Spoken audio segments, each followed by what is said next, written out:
Uneven development. Nature, capital, and the production of space. Third edition. With a new afterword by the author and a foreword by David Harvey. Introduction. 1. The ideology of nature. 2. The production of nature. 49. 3. The production of space. 92.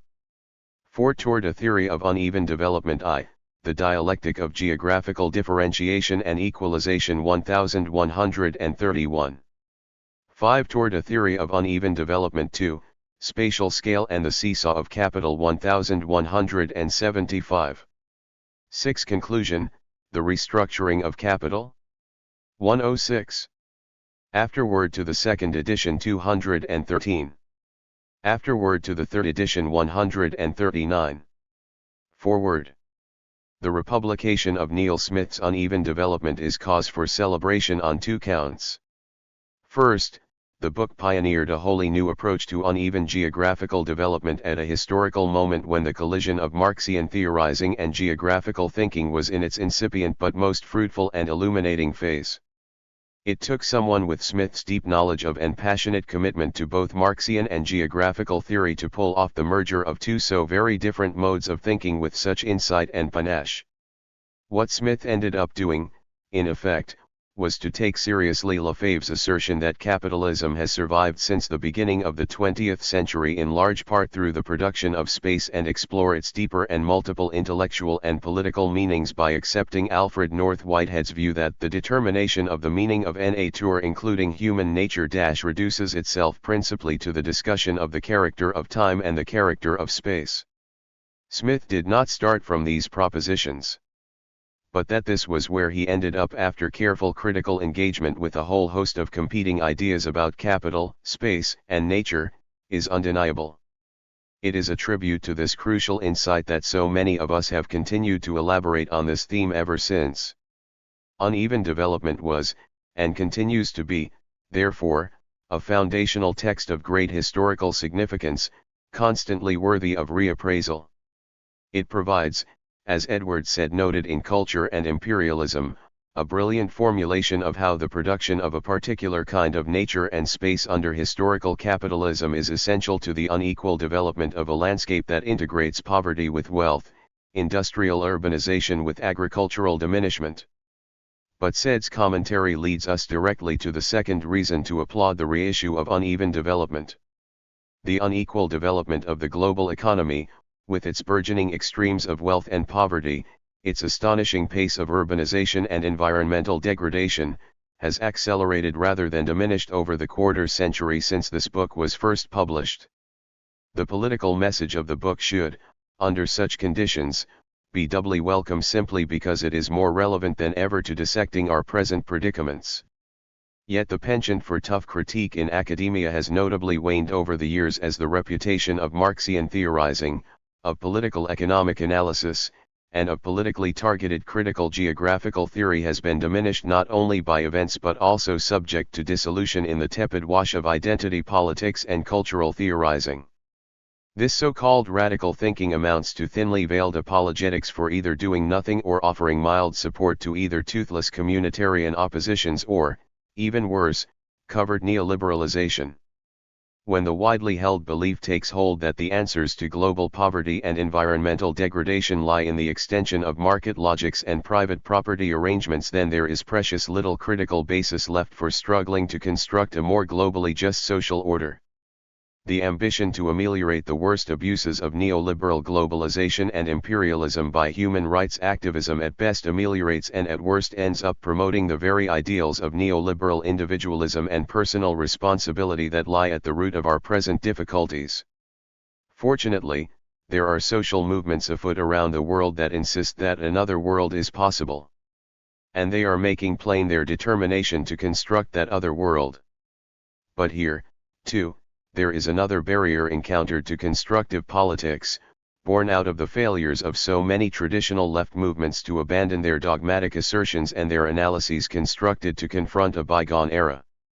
While all of us concerned to build a better world need to rethink politics and ways of knowing in ways appropriate to our complicated contemporary geographical and historical situation, it is hard to do so within a climate of distrust for all forms of intellectual abstraction, let alone the rigors of Marxian theorizing. But activists forget at their peril the advice long ago proffered by that great geographer Elisee Reclus to his anarchist comrades when, toward the end of a long life of struggle, he wrote, "Great enthusiasm and dedication to the point of risking one's life are not the only ways of serving a cause.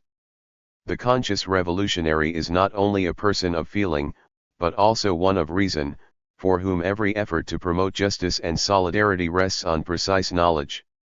Such a person can incorporate his personal ideas into the larger context of the human sciences, and can brave the struggle, sustained by the immense power he gains through his broad knowledge." Neil Smith's Uneven Development is an essay in intellectual and political empowerment, a non-dogmatic and wide-ranging inquiry into crucial aspects of the human condition, one that can still inspire and teach us much about that other world that is indeed possible. It deserves a careful reading and rereading. You will not be disappointed. David Harvey. Preface to the second edition. Early in the 20th century, students at Al-Azhar University in Egypt went on strike. It was hardly a progressive movement, they were rebelling against the science of geography, which they rejected as much too innovative and a clear threat to established tradition. Their fears may have been real, but in the end were misfounded. During the 20th century, the science of geography has attended to a gamut of ruling class agendas in different national and international contexts, and yet by the late 197 OS, as global politics moved right, geography moved left. By the end of the 198 OS, as the rebellions grew in Eastern Europe, a U.S. State Department official grabbed headlines with the desperate optimism that we were facing the end of history, American capitalism had won. In its ideological insulation from events non-American, this vision also assumes the end of geography. For the American empire, if hardly for the oppressed and exploited around the world, news of this freezing of time and space may have come just in time. It presumably obviates any need to confront seriously the reasons and consequences of the fading American century and the deepening crisis of livability for more and more people around the globe. Viewed from somewhere other than Washington, the events of the Z98 OS suggest a different perspective. Far from an end to history, we may be witnessing the beginning of geography. The deconstruction of a comparatively stable post-war capitalism in its various monopoly and state guises, combined with the consequent social, political, and economic restructurings, have provoked such fragmentation, dissociation, and recombination of places and events at all spatial scales that indeed the production of new landscapes today puts space and nature, the central themes of geographical inquiry, firmly on the political agenda. Geography is being rescripted as an active political process. This is realized in more academic realms too, where, to use Ed Soja's felicitous phrase, there has been a reassertion of space in critical social theory. I ended the preface to the first edition by quoting the now familiar sentiment that all that is solid melts into air. With the publication of Marshall Behrman's book of that title, this aphorism from Marx and Engels has come to symbolize the fragmentation of experience in the Z98 OS that led many to reject the global vision of Marxism in favor of various localisms.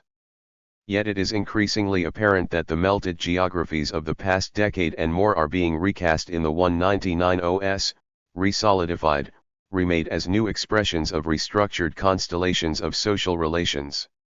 In this book I argue that the uneven development of capitalism can best be conceived as resulting from contradictory tendencies toward the differentiation and the equalization of levels and conditions of development.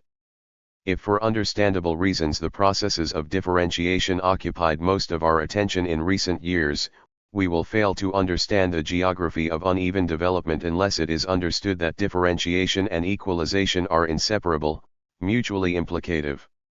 Then indeed the innovative, progressive, rebellious potential of the science of geography that so offended the students of Al-Azhar might also be realized.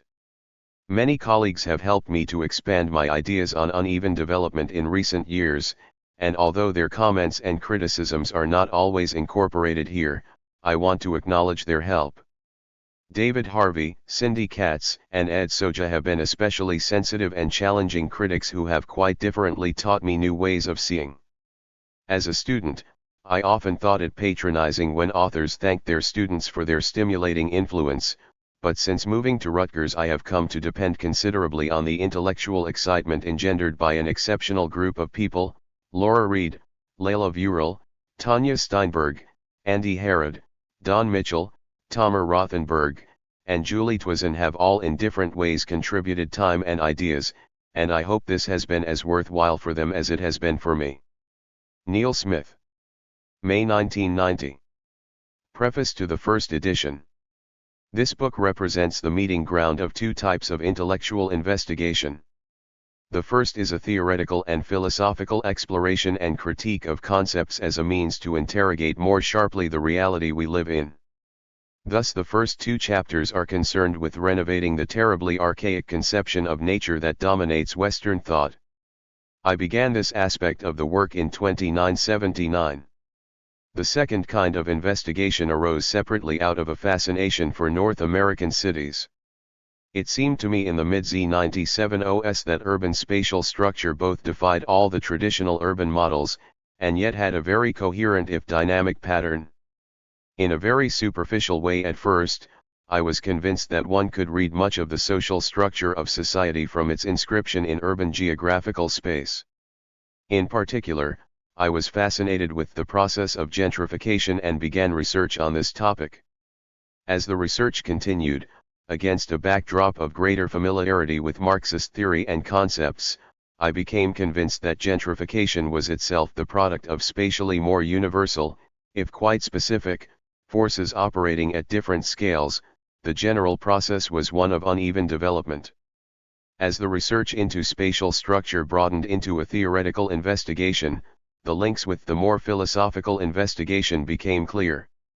Thus the third chapter on space links the more abstract work on nature with the theoretical investigation of uneven development pursued in chapters 4 and 5.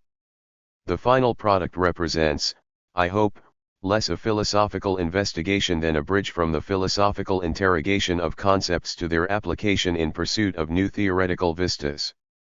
For as Marx insisted, there can be no philosophy separate from practical science. It is certainly an attempt to get beyond philosophy. Intellectual wealth is achieved through the accumulation of debts. I only hope that in my case the wealth is equal to the debts. David Harvey has contributed more to this work than can be said in words and footnotes. He mixed encouragement and challenging criticisms with free dinners and friendship. He always believed in the importance of the project and responded with his unique mix of laissez-faire encouragement and active interventionism.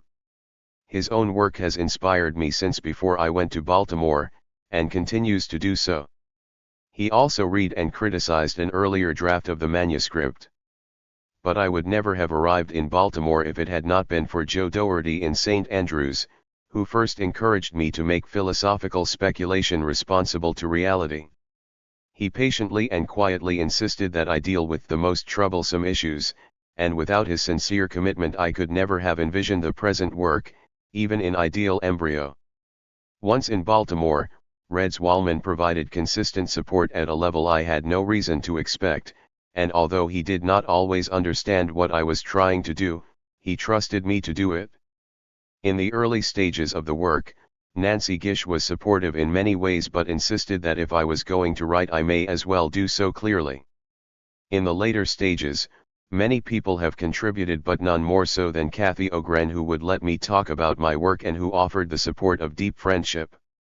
Others were stimulating colleagues and friends who, in different ways, tolerated my antisocial hours and tendencies, and talked with me anyway: Beatrice Nofel, Michelle Lefevre, Barry Brown, Phil O'Keefe, Barbara Kopel, Donna Haraway, Jerry McDonald, and Lydia Herman.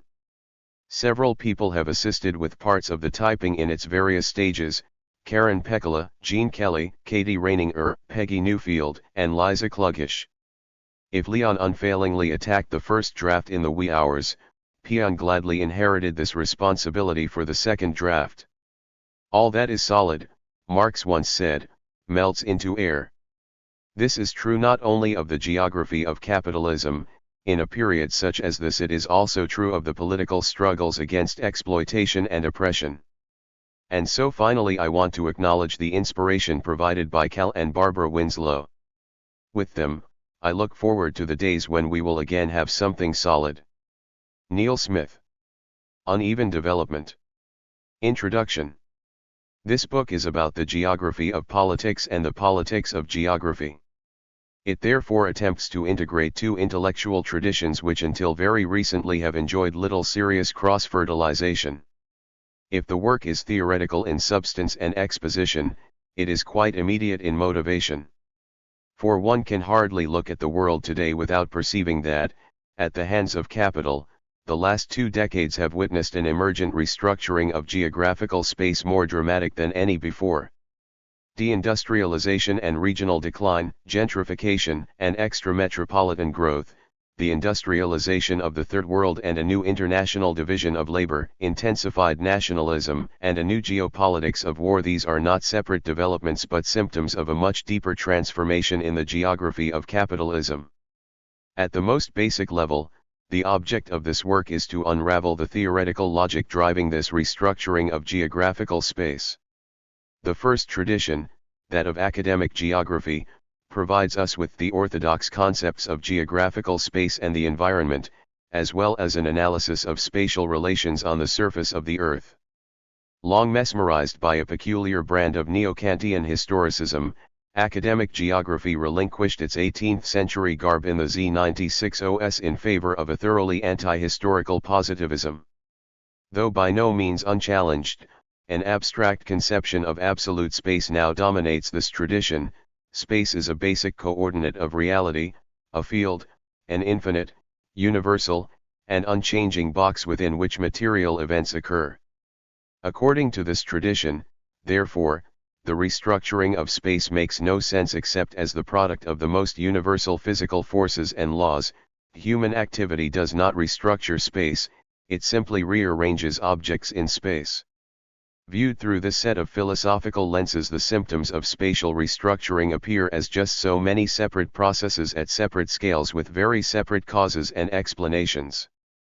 Because the lenses are too crude, the real pattern is refracted in fragments. The second tradition is that of the political analysis of capitalist society.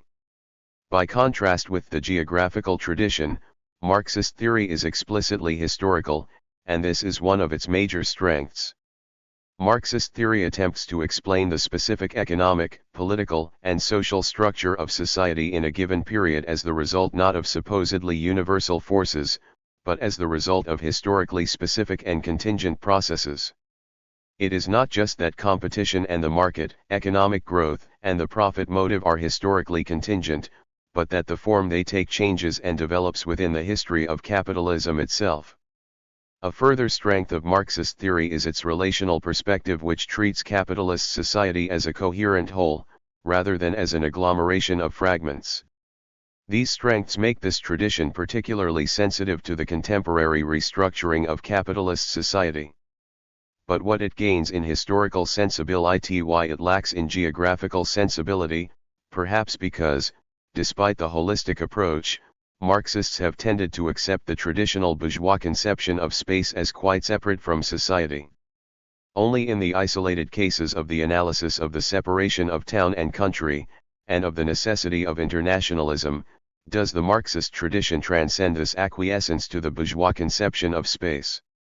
While this tradition has the theoretical wherewithal to comprehend the contemporary restructuring of geographical space, therefore, it has tended to lack the requisite geographical sensibility. In an attempt more fully to comprehend the restructuring of geographical space, a number of researchers have begun to explore the intersection between the geographical and the Marxist traditions. Broadly, the focus that is developing is upon the question, what is the geography of capitalism? What specific spatial patterns and processes characterize capitalist society, and how do they change with the further development of capitalism? In itself, this represents a significant advance for both traditions. For geography, it offers the possibility of putting the philosophical lenses into historical focus, thus opening up a whole new world in which human societies create their own geography. For Marxism, it offers the chance both to extend the jurisdiction of Marxist theory into the geographical sphere, and also to deepen it, in that even the natural and spatial substructure of the social landscape can then be comprehended from within Marxist theory. Most of the emerging work on the geography of capitalism examines in some detail the process of uneven development, which has become a fashionable, even faddish idea in the last decade. So faddish, indeed, that like all fads it has been quickly trivialized. One can see, for example, how geographers might treat uneven development as an ahistorical and universal process, little more than the inevitable result of the eternal impossibility of even development. Everything develops unevenly. Far more disturbing is to find Marxists, despite the historical acuity of their theory, submitting to the same trivialization. For uneven development is far too fundamental to the unfolding of capitalism for it to be passed over as a commonplace and added to the buzzword list of processes deserving only lip service. The point is that uneven development is the hallmark of the geography of capitalism. It is not just that capitalism fails to develop evenly, that due to accidental and random factors the geographical development of capitalism represents some stochastic deviation from a generally even process. The uneven development of capitalism is structural rather than statistical. The resulting geographical patterns are thoroughly determinate and are thus unique to capitalism. At the most basic level, as I hope to show, uneven development is the systematic geographical expression of the contradictions inherent in the very constitution and structure of capital. Occupying the common ground between the geographical and political traditions, a theory of uneven development provides the major key in determining what characterizes the specific geography of capitalism. Phrased this way, the question is essentially geographical. But one cannot probe too far into the logic of uneven development without realizing that something far more profound is at stake. It is not just a question of what capitalism does to geography but rather of what geography can do for capitalism. Thus, in addition to the essentially geographical question, the theory of uneven development also addresses the political question: how does the geographical configuration of the landscape contribute to the survival of capitalism? From the Marxist point of view, therefore, it is not just a question of extending the depth and jurisdiction of Marxist theory, but of pioneering a whole new facet of explanation concerning the survival of capitalism in the 20th century. From the vantage point of the geographical tradition, which especially in the United States today is grasping for all entrepreneurial opportunities, the result is no less dramatic. The popular geographical wisdom is that we live in a shrinking world, that cheap and sophisticated transportation systems have diminished the importance of geographical space and geographical differentiation, that traditional regional identities are being evened out, in short, that we are somehow beyond geography. What I argue here in the derivation of the theory of uneven development is that whatever the partial truths conveyed by the popular wisdom, the contrary is true. Geographical space is on the economic and political agenda as never before. The idea of the geographical pivot of history takes on a more modern and more profound meaning than Mackinder could have imagined. Point 2. The idea of uneven development has a heritage in Marxist theory, and before proceeding with the task at hand, it is necessary to clarify where the present analysis fits in the context of the so-called law of uneven development. Claiming an exclusive Marxist pedigree for the idea of uneven development, Ernest Mondale has gone as far as to say that with the exception of Marx's own work, no idea of explicitly Marxist origin has become so influential and widespread in bourgeois circles. There is a germ of truth in this, even if it tends toward exaggeration. Yet in the Marxist tradition itself, this conception has not been well developed. It figured prominently in the political struggle between Trotsky and Stalin in the Z9zos, especially in the debates over internationalism and socialism in one country. In this context, it was a political concept which referred to the uneven development of class struggle and of the challenge to world capitalism. As with so many facets of 20th century Marxist thought, the pattern of response established in this period of emerging Stalinism has dominated later treatments of the process. In fact, uneven development, as a discrete process, was first examined in any depth by Lenin, who tried to sketch some of the economic and geographic outlines of the process. Although he periodically referred to it in later analyses, this earlier suggestive work was never developed. 4 After the revolution of T905, the notion of uneven development came to be interpreted in terms of the immediate political question, whether socialist revolution was possible in the economically less advanced nations where the peasantry still outnumbered the working class and the emerging bourgeoisie was weak. This was the concept which Trotsky recovered and refined in his political fight against Stalin. Thus today the law of uneven and combined development is clearly associated with the Trotskyist tradition. With the defeat of Trotsky the concept fell into obscurity, but not before its economic and geographical content was completely displaced. Connected with Trotsky's theory of permanent revolution, it survived in the Trotskyist movement as a political term referring to the development of class relations and the anatomy of revolution. 5. If the attention paid to uneven development in the last decade or so owes something to this classical Marxist heritage, it owes a lot more to the general resurgence of interest in Marxism which followed the Z96OS as well as the geographical acuteness of the actual process. If the importance and structure of the process were not recognized 80 years ago, this is because the geographical pattern of capital accumulation has changed abruptly since that period. Uneven development, in the strict sense implied in this work, is a truly 20th century phenomenon. Thus the derivation of a theory of uneven development involves a second dialogue beyond that between geographical and political traditions.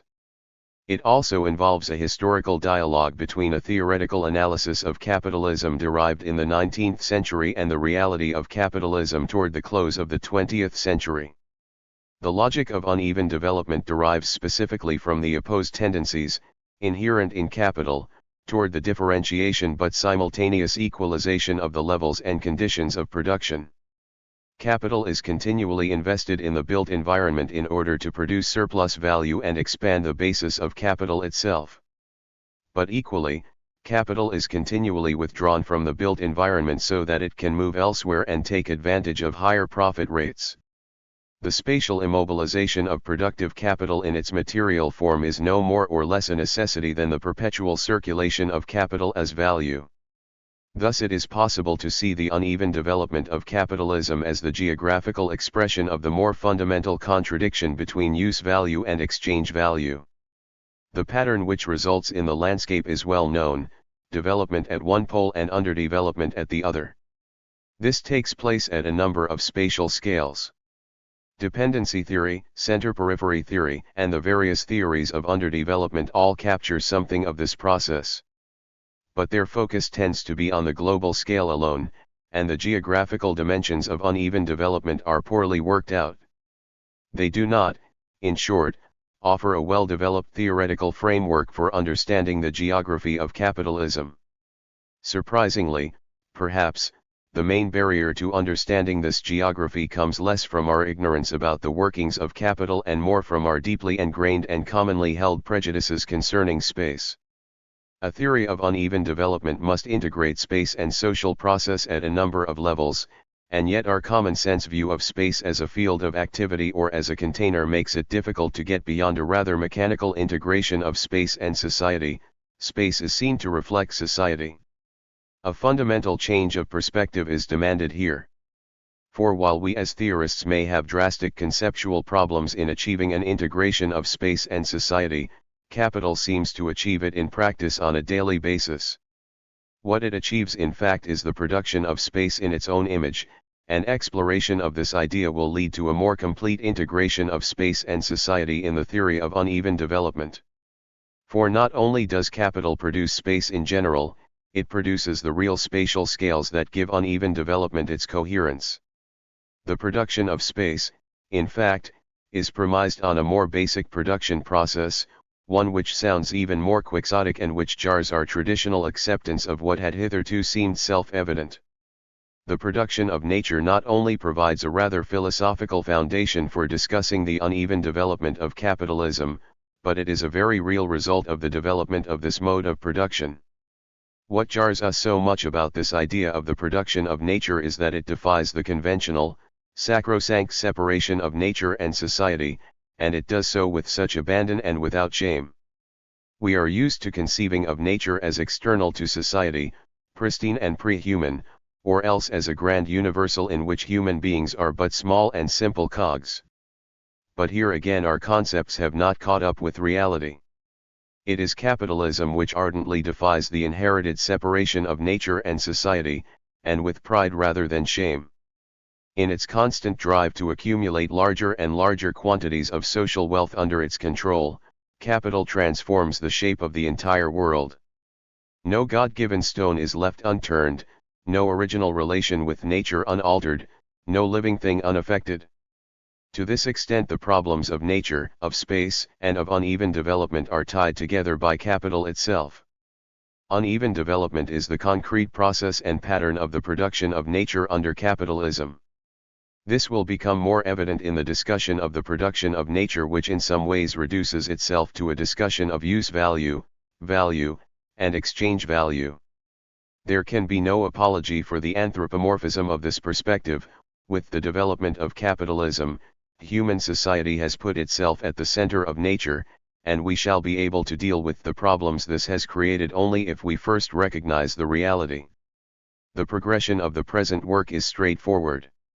After considering the ideology of nature, I attempt to lay out the rudiments of an alternative conception of the relation with nature, focusing on the production of nature. If these first two chapters appear somewhat abstract and not quite to the point, this is partly because of our customary dichotomy of nature and society, and I hope that it will not daunt the reader. In Chapter 3, I discuss the relationship between nature and space and derive the powerful impetus within capital toward the production of space. In Chapter 4, the focus is upon the basic processes of equalization and differentiation and their relationship to the accumulation and circulation of capital. This acts as the final foundation for Chapter 5, which presents the general theory of uneven development. Here I rely heavily on the conclusions concerning space and nature from the earlier chapters, but also upon Marx's analysis of capitalism. For when one draws out the spatial implications and dimensions of Marx's analysis, especially in Capital, the basis of uneven development theory is then ready at hand. Thus the analysis begins with more general philosophical categories which must be renovated before building up to the actual analysis of uneven development. In developing the theory of uneven development, I shall follow the logico-historical procedure employed by Marx. In Capital he assumed that the laws of capitalist production operate in their pure form.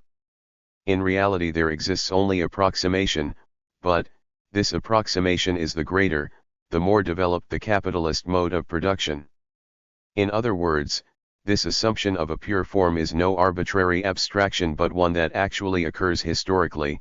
This assumption expresses the limit are full of savage and unreclaimed desires, of profit, of lust, of revenge, which as long as they give ear to precepts, to laws, to religion, sweetly touched with eloquence and persuasion of books, of sermons, of harangues, so long is society and peace maintained, but if these instruments be silent, or that sedition and tumult make them not audible, all things dissolve into anarchy and confusion. Scientific research could also provide the means for mastering human nature, repressing the deleterious consequences of human passion, greed, and desires. Now from Bacon onward it is a commonplace that science treats nature as external in the sense that scientific method and procedure dictates an absolute abstraction both from the social context of the events and objects under scrutiny and from the social context of the scientific activity itself. For all that Newton's mechanics permitted God a place in the natural universe, society and the individual human being had been expelled from this world. When he watched the apple fall, Newton did not ask about the social forces and events that led to the planting of the apple tree and the design of the garden, dictating the precise location of the falling apple. Nor did he ask about the domestication of fruit trees that gave the apple its form. He asked, rather, about the natural event, defined in abstraction from its social context. Likewise, the immediate object of Einstein's relativity theory was a world of atomic and subatomic motion in space-time, a world which did not even exist at the scale of direct human experience. The results of course were generalizable to material events at the social scale, just as Newton's law of gravity applied to the human body as much as the apple, but in both cases, social products and events illustrate the scientific principle not as social but as natural phenomena. The social definition and context of the falling body is of no consequence where it is being used to illustrate gravity or relativity. The positing of nature as an external object is neither arbitrary nor accidental. Although the connection between industry and scientific method is somewhat obscured today, it was quite apparent to Bacon. In the labor process, human beings treat natural materials as external objects of labor to be worked up as commodities. Producers put the mechanical arts between themselves and the objects of labor in order to increase the productiveness of the labor process, and so if science is to function as the means for developing these mechanical arts, then it too must treat nature as an external object. A science based on the moral logic of Protestant religion might have a number of benefits, but such a moral logic would be of little use in developing the mechanical arts. Nearly a century later, Newton affirmed the same direct relationship between science and mechanical practice. 6. Today, not all science remains so directly tied to productive activity, no longer an embryonic pursuit. Science has become an increasingly important social institution with a life and logic of its own. If, through mass industrial laboratories, science has been harnessed to industrial capitalism as never before, still, through pure research centers it has won some independence from direct productive needs. But the point here is that however closely science is tied to industry today, it still shares with Bacon and Newton the epistemological assumption of an external nature, objectified in theory just as it is objectified in practice in the labor process. But in the tradition of modern science, nature is not just external. It is simultaneously universal. In the early tradition, the source of unity and universality was religious, whereas today it is secular. For Bacon, the religious clothes in which he dressed science were not a politically motivated optional extra but were integral to the scientific endeavor. Bacon accepted the biblical version of creation, and if the harmonious unity of nature was broken by mankind's fall from the garden, the rupture was only partial and temporary. Science was a godly pursuit insofar as, through science and the mastery of nature, human beings could restore the harmony of nature, thus implementing God's will. However much he separated external nature from the social world, Bacon insisted that natural and artificial objects possess the same kind of form and essence, differing only in their immediate causes.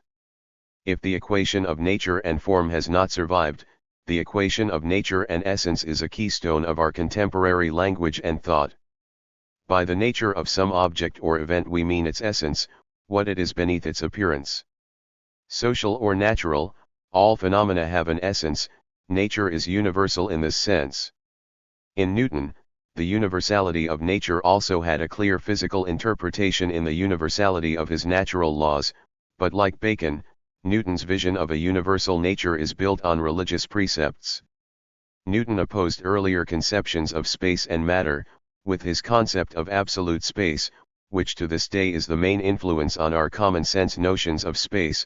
Newton opened up the possibility that space and time, not matter, are the basic elements of nature. Under pressure from religious and philosophical criticism, Newton came increasingly to identify absolute space with God, and he insisted toward the end of his life that all of his discoveries in physics were subordinate to his philosophical conception of absolute space. If the movement of objects was entirely determined by physical laws, the space in which they moved was a manifestation of the omnipresence of God.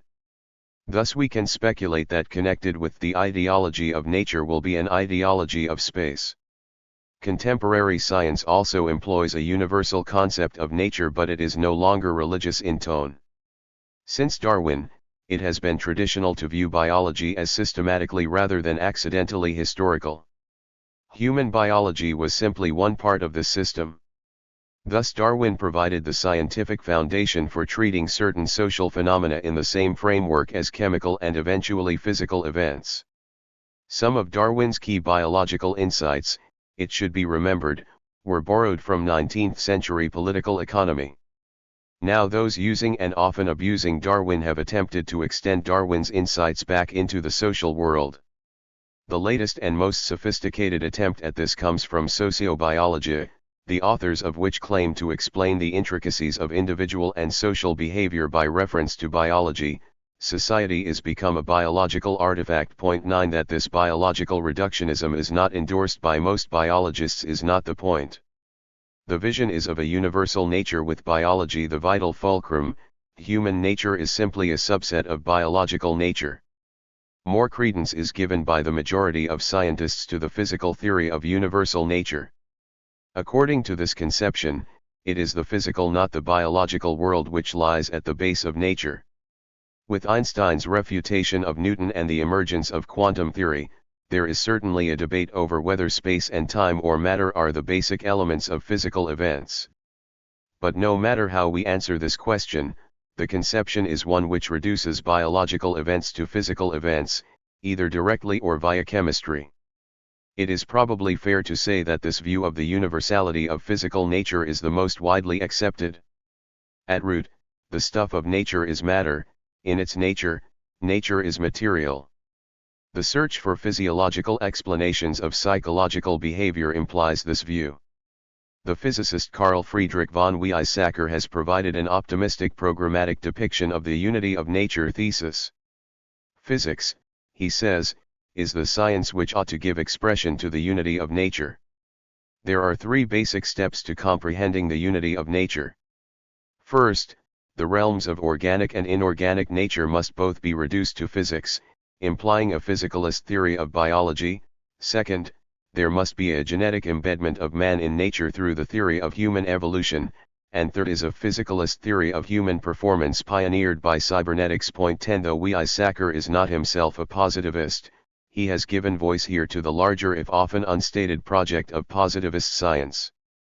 For at the same time as he asserts the unity of nature he also accepts its division, as when, in describing the second stage, he contrasts man and nature.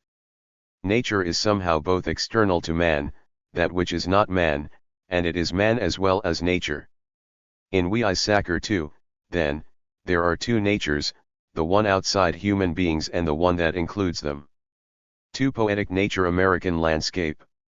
In the conclusion to his influential study of the American landscape as symbol and myth, Henry Nash Smith wrote, "The capital difficulty of the American agrarian tradition is that it accepted the paired but contradictory ideas of nature and civilization as a general principle of historical and social interpretation.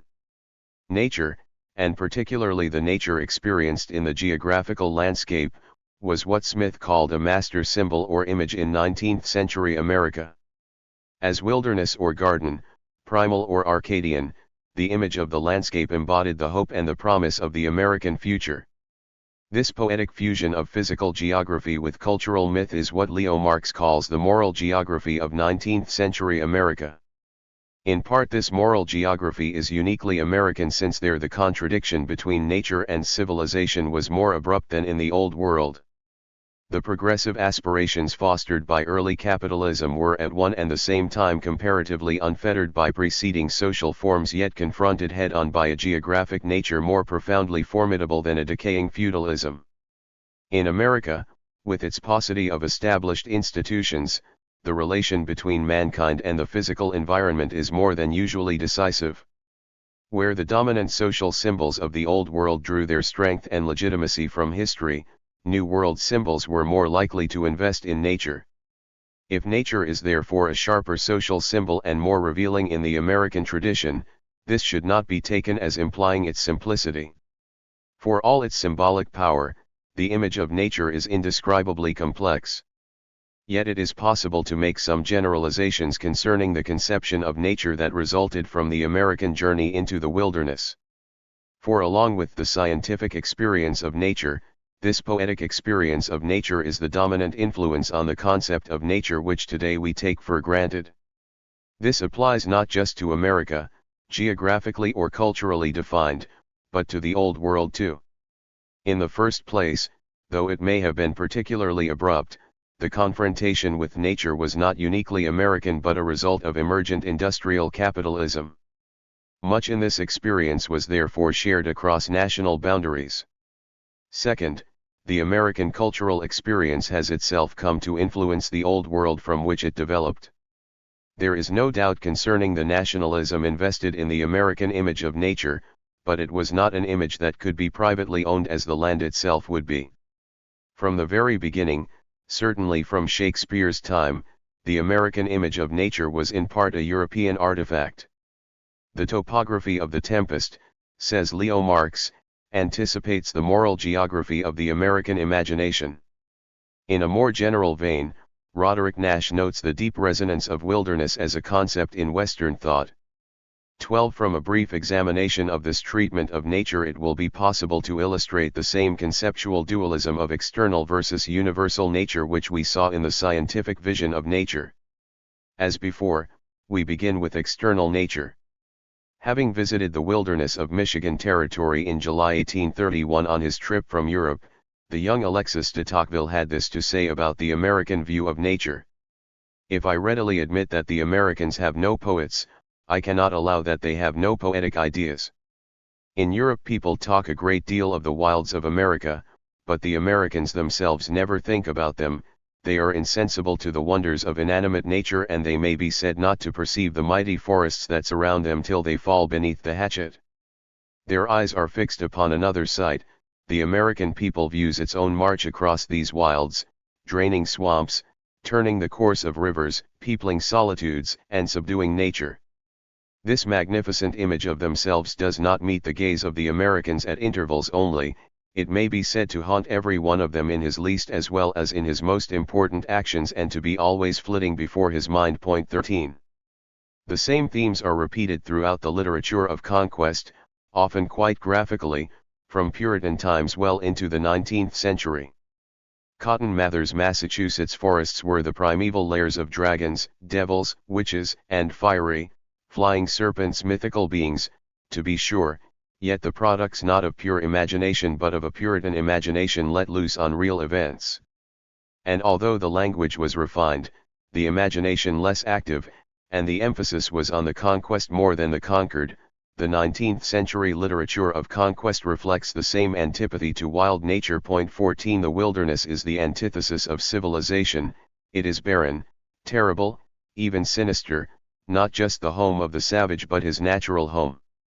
The wilderness and the savage were as one, they were obstacles to be overcome in the march of progress and civilization. This tradition of repugnance emanates directly from the frontier itself where the externality of nature is most acutely felt. It is sufficiently resonant, to use Nash's word, that contemporary descriptions of the urban wilderness or urban frontier carry the same overtones of repugnance, deliberate or otherwise. But as the wilderness was tamed, external nature took on a less threatening appearance. The hacking and hewing of nature gave way to its more careful dissection at the hands of science, fascination replaced fear. In terms of the artistic representation of nature, this transition can be seen in the emergence of a particular kind of nature painting clothes, detailed studies of individual botanical or zoological species, or so-called nature studies. Scientists and artists alike, people such as Alexander Humboldt, Frederick Edwin Church, and J.J. Audubon all contributed to this tradition with drawings, sketches, and paintings of plants, flowers, and birds. 16. These specialized studies of natural objects in turn contributed to a broader social movement every bit as influential as the wilderness experience, if quite opposite in substance. Where the wilderness of the frontier was hostile, the humanized nature lionized by the late 19th century back to nature movement was quintessentially friendly. Hostile or friendly, nature was external, it was a world to be conquered or a place to go back to. The back to nature movement was the response not of frontier pioneers but of urbanites. Appreciation of wilderness began in the cities. The literary gentleman wielding a pen, not the pioneer with his axe, made the first gestures of resistance against the strong currents of antipathy.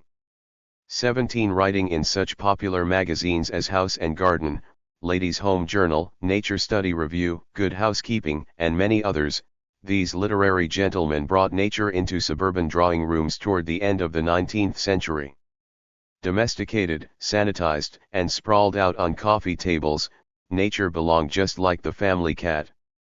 Through a wide array of activities, many of them aimed at children, nature worship became a staple first for the middle class and then in more limited ways for the rest of urban America. Vacations into the wilderness became fashionable, especially once photography permitted the realistic depiction of scenery, backwoods sporting became popular, and summer camps took urban school children into the supposedly virtuous environment of raw nature. Nature study was brought into the schools, and fresh air relief funds were established by social reformers to offer day excursions for slum children. The Boy Scouts were a means to inculcate civic values through the simplicity and combined comradeship and individualism of the backwoods experience. Today the transformation of rural America into a playground for the cities is more advanced, but summer camps, Boy Scouts, and hunting season remain, there and in the ubiquitous weekend retreat from the city. The vision of nature inherent in the Back to Nature movement finds its contemporary expression. What had filtered into popular culture and activities by the end of the century was already apparent in earlier, more exclusive intellectual circles. To take just one example, it was conventional among landscape painters by the middle of the 19th century that there was a fundamental opposition of nature to civilization, with the assumption that all virtue, repose, dignity are on the side of nature, spelled with a capital and referred to as feminine, against the ugliness, squalor, and confusion of civilization, for which the pronoun was simply it. This version of the nature-civilization distinction was pervasive certainly by the middle of the 19th century, as the frontier de Tocqueville visited fell more and more under the axe and became more and more accessible through the railroads. But just as the vision of a hostile wilderness had its social function, that of legitimizing the attack on nature, so did the vision of a virtuous nature. According to the conservative historian George Maury, the enthusiasm for nature and the outdoors represented an ecological nostalgia which was convenient politically for America's ruling economic classes in order to foster the rural virtues. Although these traditions of hostility and idolatry share a view of nature as external, there is no simple linear development from the blunt utilitarianism of the frontiersman to the refined idealism of the back-to-nature buff. Those urban literary gentlemen who were devoted to the latter view of nature owed a substantial debt to a prior generation of literary gentlemen and artists who were responsible for the 19th century Romantic tradition. And it is with this tradition that the universality rather than the externality of nature is most apparent. So much has been written about Romanticism by such able writers and from such diverse points of view that it is impossible here to be comprehensive or even representative. We shall only identify a few major themes with a view to suggestive illustration of universal nature. It is only a contemporary prejudice which sees the nature study sketches of individual birds and plants, each taken as an object in itself, as mere realism, somehow a less interpretive representation of nature than the products of romantic landscape painting. Omitting or devaluing the context or background in a botanical sketch is as much an interpretive act by the artist as the use of light to convey divine spiritual presence, and the depiction of small human figures as overshadowed, sometimes almost lost, in a mighty and majestic nature. The latter conventions are only two of the commonest which typify the romantic landscapes of Cole, Church, Durand, and innumerable other artists. The common theme in these works is of God in nature. Nature is a holy text which everywhere bears the imprint of its heavenly origin, and mankind is a part of this nature. There was in short a trinity of God, man, and nature. If God was thus in nature, then the text of nature was seen to contain all kinds of moral truths which were directly painted into the landscape by 19th century Romantic artists. In this Christianized naturalism, God and nature ceased to be distinct. Nature came to be not just God's text but God himself. The unity of nature bespoke the unity of God. If on occasions, and especially in America, this Christianized naturalism also took on a strong nationalistic flavor, still it implied the unity of mankind as a whole with God and nature. The ideology of manifest destiny, with its ambiguous mix of nationalism and religious universality, was built on precisely this foundation. Point 20. A similar vision of the unity of nature is conveyed by many other contemporary writers. To take an obvious case, Emerson sees nature as only the phenomenal form of some deeper spiritual meaning. Every natural fact is a symbol of some spiritual fact. Every appearance in nature corresponds to some state of the mind, and that state of the mind can only be described by presenting that natural appearance as its picture. Every natural process is a version of a moral sentence. So intimate is this unity of nature that it lies under the undermost garment of nature, and betrays its source in universal spirit. The noblest ministry of nature is to stand as the apparition of God. It is the organ through which the universal spirit speaks to the individual and strives to lead back the individual to it. Man is nature's head and heart, and finds something of himself in every great and small thing, in every mountain stratum, in every new law of color, fact of astronomy, or atmospheric influence which observation or analysis lay open. 21. This idealist unity of nature is clearly different from the materialist unity of Newtonian science, even if God is indispensable to both. And yet it is not entirely different, as the following particularly cogent passage from Leo Marx suggests. Although scientific knowledge seemed to drain certain traditional religious myths of their cogency and power, so that it no longer was quite possible to read Genesis as it once had been read, the same knowledge enables artists to invest the natural world with fresh mythopoeic value. The movements of the heavenly bodies, space, and the landscape itself all were to become repositories of emotions formerly reserved for a majestic God. It was not enough to call this newly discovered world beautiful, it was sublime. 12. Even for some of the transcendentalists, therefore, there was no necessary contradiction between industrial development and the sublimity of nature. If people like Thoreau tended to be antagonistic toward the march of industry into the countryside, Emerson actually welcomed such innovations as the railroad as a means to elicit a more complete and more perfect vision of nature. Increasingly, the God-centered Edenic vision of nature was edged aside by a more anthropocentric vision. If the original wilderness was a garden gifted by God, the new humanized garden was, for some, mankind's attempt to smooth the corners of nature into a more harmonious unity. The universality of nature was preserved in the pastoral ideal, the human figures and their artifacts loomed larger in the landscape while the divine light was softened. But the potential contradiction did not disappear. The problem was that if scientific and industrial advance was progressively subduing nature, then of necessity it was subduing the God that resided in nature, an unacceptable blasphemy. It was expediency, according to Novak, which strongly suggested that nature could be humanized without violating nature as God. 23. And humanized it was. The images were stretched to new lengths. Insofar as Americans shared a popular view of their destiny, they saw themselves as creating a society in the image of a garden. Now that the machine was squarely in the garden, there emerged the rhetoric of the technological sublime. 1124 Machine technology was seen as a proper part of the landscape.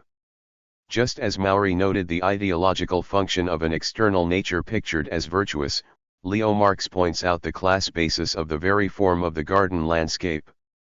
Referring at first to the 18th century English garden, he says that the formal style of garden which rejects embodies a purely aristocratic, leisure class ideal of conspicuous waste. It separates beauty from utility and work. Marx implies the extension of this analysis to the whole rural scene, claiming that Addison did likewise. 25.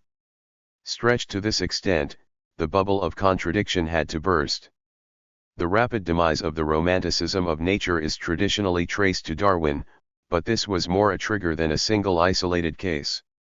The end of romanticism did not, however, mean the end of universal nature. This vision lives on either in science, in the idealism of the contemporary back-to-nature ideology, or as a mixture of both in the nostalgic wing of the ecology movement. The reality of industrial production eventually overpowered the romanticism of nature as an artistic and intellectual tradition, if not quite the individual romantic tradition. The dualism of nature suggested here the opposition of an external and a universal nature has not received explicit attention in the philosophical literature. On occasion, however, it has been implied. Thus Joshua Taylor, in his study of America as Art, remarks that wilderness as transcendent union with reality in nature and wildness as escape from the constraints of civilization are visions that have some ambiguous similarities, despite their great differences. And Emerson, in the introduction to his essay, distinguishes two meanings of nature which bear some similarity to the universal and external concepts. Point 26. In making the dualism explicit, we have separated the two concepts, but in reality they are closely related. This is most easily seen in the relation of romantic nature to nature as the object of the ravages of industrial progress. The Romanticism of 19th-century America was a direct response to the successful objectification of nature in the labor process. This is true in two senses. First, the romanticization of nature was not even possible until nature had already been substantially subdued, for as long as most Americans were fighting nature as a means of survival, romanticism would have been insane, even suicidal. One does not pet a rattlesnake until it has been defanged, only then does one take it on the road so that one and all can marvel at its natural beauty. Second, romanticism was not just a possibility but an ideological necessity. The conquest of wilderness was nowhere as swift, as brutal, or as blatant as on the rapidly advancing American frontier, and the deeper the swath cut by civilization into the body of God and nature, the more extreme were the attempts at legitimation. The most utilitarian conquest known to history had somehow to be viewed not as inspired by a calculus of rising land values and investments but as an immense exertion of the spirit. Or as the art historian Novak has it, the religious, moral, and frequently nationalist concept of nature of the Romantic tradition contributed to the rhetorical screen under which the aggressive conquest of the country could be accomplished. 1127. It is a commonplace, and it was alluded to above, that nature is often envisioned as female. As complex and as sodden with metaphor as the concept of nature is, probably no metaphor is as prevalent or as deep-seated as the femininity of nature. It is striking that the treatment of women in capitalist society parallels the treatment of nature. As external nature, women are objects which mankind attempts to dominate and oppress, ravage and romanticize. They are objects of conquest and penetration as well as idolatry and worship. The language is exact. Women are put on pedestals, but only once their social domination is secure. Precisely as with nature, romanticization is then a form of control. But women can never be wholly external since in them resides fertility and the means of biological reproduction. In this sense they are made elements of universal nature, mothers and nurturers, possessors of a mysterious female intuition and so on. This is not the place for a history of the feminine metaphor of nature, nor for an analytical treatment, despite the insights that such studies offer concerning the oppression of women, the ideology of nature, and the development of the social relation with nature. Comparatively little work has been done. The purpose here is simply to point out the similarity of treatment which makes femininity such a natural metaphor for nature. Finally, we can make much more explicit the interrelatedness of the external and universal concepts, in terms of the scientific and poetic experience of nature. It is traditional to view the 19th-century American experience of landscape as a journey into nature, albeit one which ended back in the city. But the eventual destination was not simply the old city from which the journey began, it was in Bernard Rosenthal's words the city of nature. 29. It was a journey into raw wilderness and through to an Arcadian vista. In this sense it can be seen as a continual journey from external nature into universal nature, from the blunt factual externality of nature into its animated spiritual universality. In our experience of national parks, mountain retreats, and weekend vacations in the country, we experience a similar journey from the externality of nature, as experienced from the city, to the universality of nature in which we endeavor to immerse ourselves. Externality is replaced by universality, at least for the weekend. This poetic journey into nature starts off where the scientific journey ends. If the poetic journey begins from the externality of nature which it strives to universalize, the scientific journey accepts the universality of nature as matter or as space and time which it strives continually to convert into an external object of labor. In that the romanticism of nature was a reaction to industrial progress, the scientific and poetic experiences are related through the production process, and this is precisely where external and universal nature find common ground. In summary, then, the concept of nature harbors an essential dualism between external and universal. These two conceptions of nature are both interrelated and mutually contradictory. Indeed, we might even suggest that each is dependent on the other in the sense that without an external nature there is no need to stress the universality of nature. The external conception is a direct result of the objectification of nature in the production process. And yet, no matter how efficient this production process and how completely it affects the externalization of nature, in a word, no matter how effectively it emancipates human society from nature, human beings, their society, and their artifacts continue to be subject to natural laws and processes. The external conception therefore gives us only part of the picture of nature. A concept of nature is also necessary by which it is possible to explain human societies in nature. Now this conceptual dualism of nature is problematic. Are there actually two natures in reality? If not, if the dualism is said to be merely epistemological, not ontological, can we be content with a dual conception of a single reality? That it is philosophically unsatisfactory, however, is not the only or even the most important problem. The concept of nature is a social product, and as we saw in connection with the treatment of nature on the American frontier, this concept had a clear social and political function. The hostility of external nature justified its domination, and the spiritual morality of universal nature provided a model for social behavior. This is what is meant by the ideology of nature. I take ideology to be an inverted, truncated, distorted reflection of reality. Ideology is not simply a set of wrong ideas but a set of ideas rooted in practical experience, albeit the practical experience of a given social class which sees reality from its own perspective, and therefore only in part. Although in this way a partial reflection of reality, the class attempts to universalize its own perception of the world. 30. Now it is not of great importance whether one agrees precisely with this definition of ideology or, indeed, whether one even accepts the attribution of the label ideology to this contradictory dualism of nature. The substance is the thing, and although it may seem more obscure today than in connection with the American landscape 100 years ago, the updated concept of nature has a similar function. First, nature has been tamed enough now that the hostile connotations are generally reserved for extreme, infrequent events such as high seas, floods, and hurricanes. Whether hostile or not, the fact of the externality of nature is enough to legitimate nature's subjugation. Indeed, this process of subjugation has itself come to be treated as natural.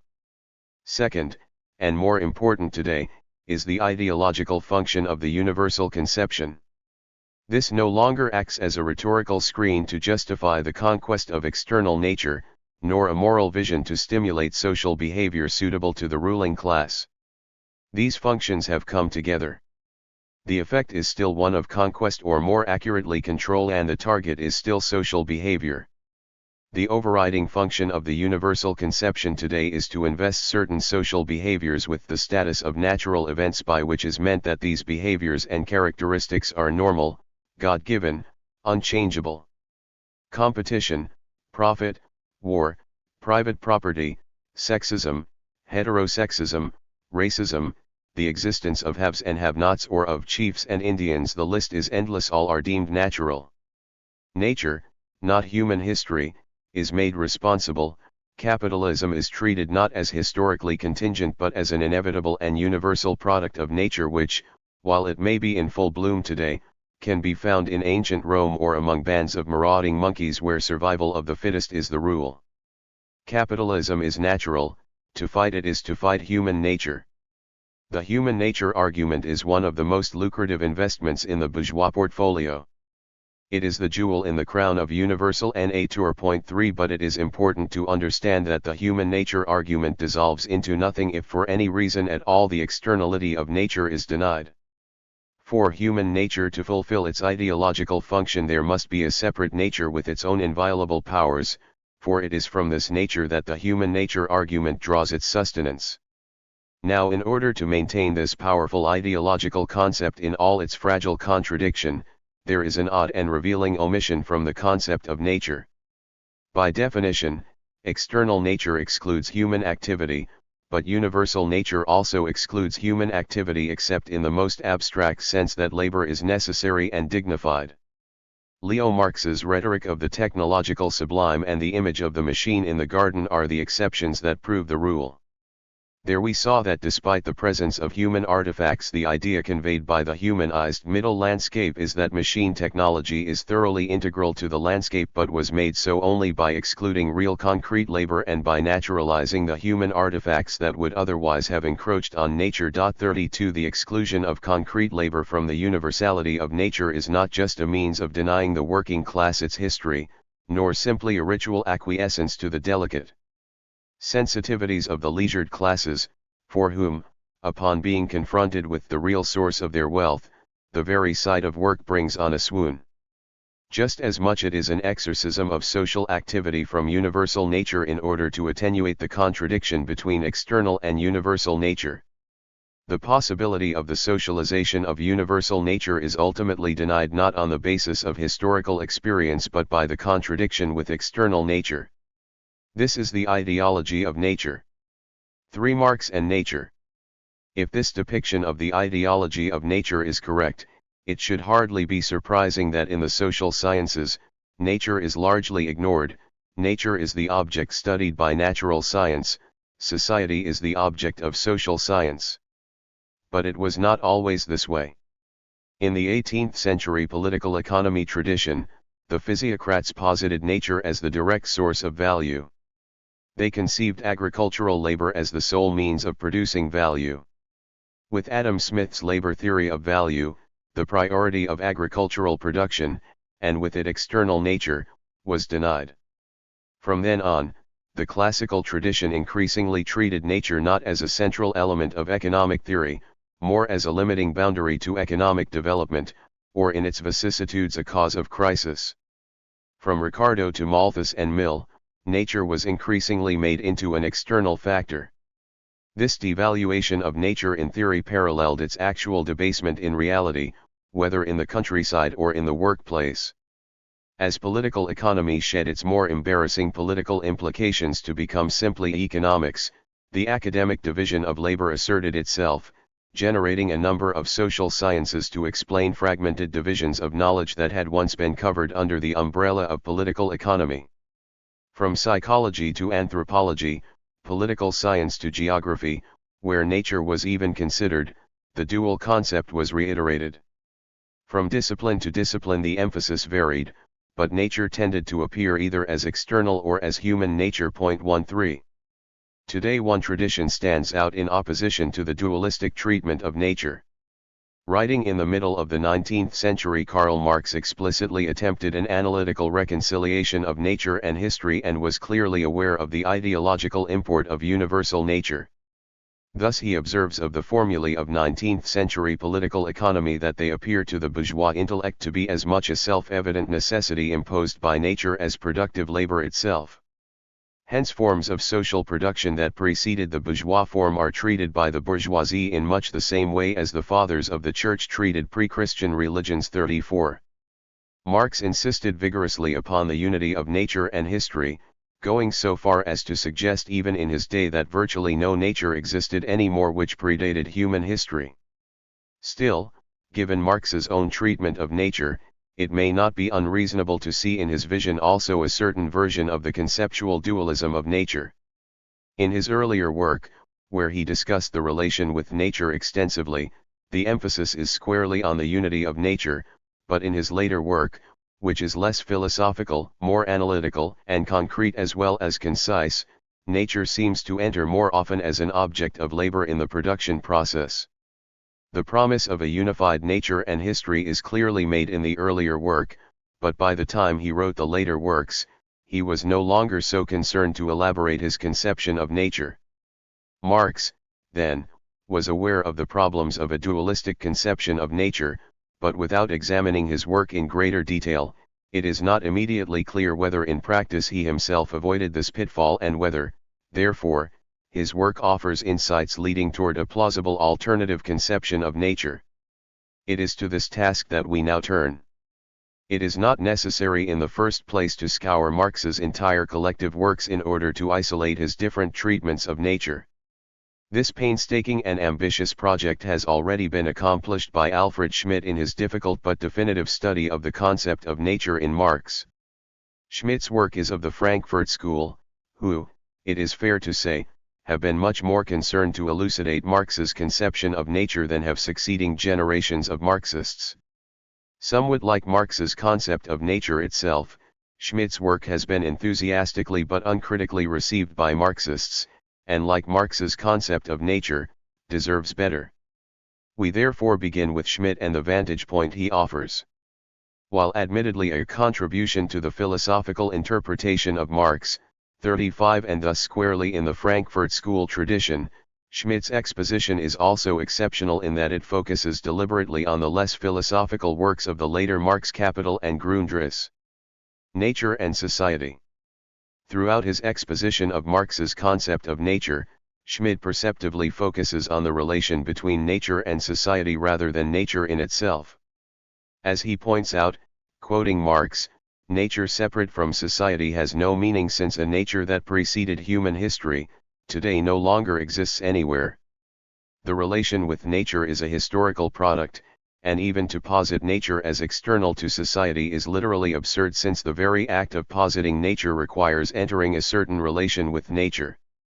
However ideal this relation might be, it is nevertheless a relation with nature. Throughout, Schmidt maintains that the priority of external nature remains unassailed, but he insists that this very distinction between a prior and a non-prior nature has meaning only if a previous distinction is made between human beings and nature. But according to Schmidt, this is a distinction that occurs within nature.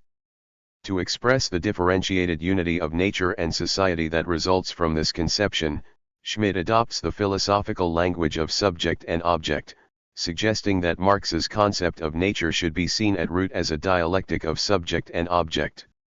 Marx defined nature as that which is not particular to the subject.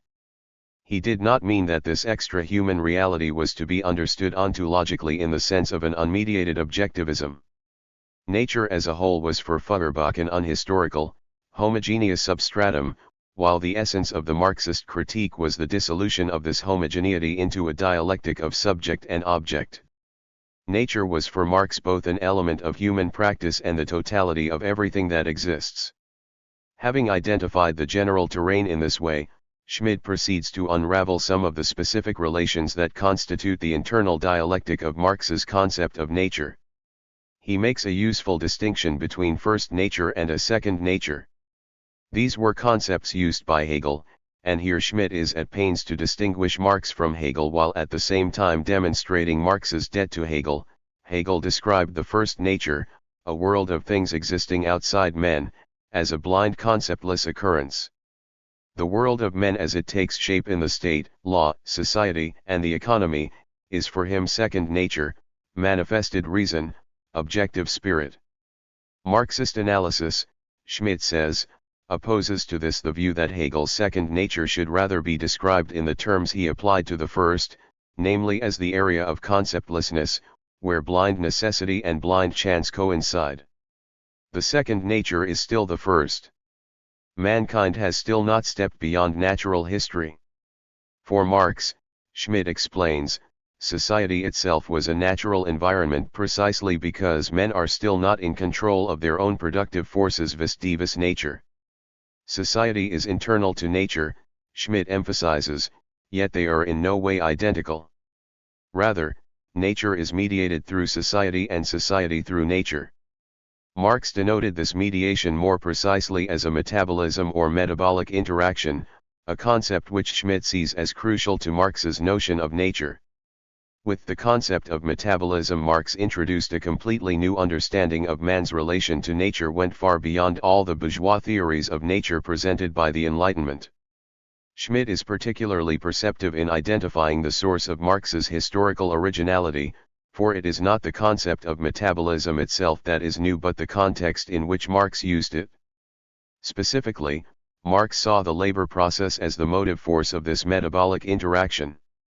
In labor, Schmidt explains, men incorporate their own essential forces into natural objects. Natural things gain a new social quality as use values. Hence nature is humanized while men are naturalized.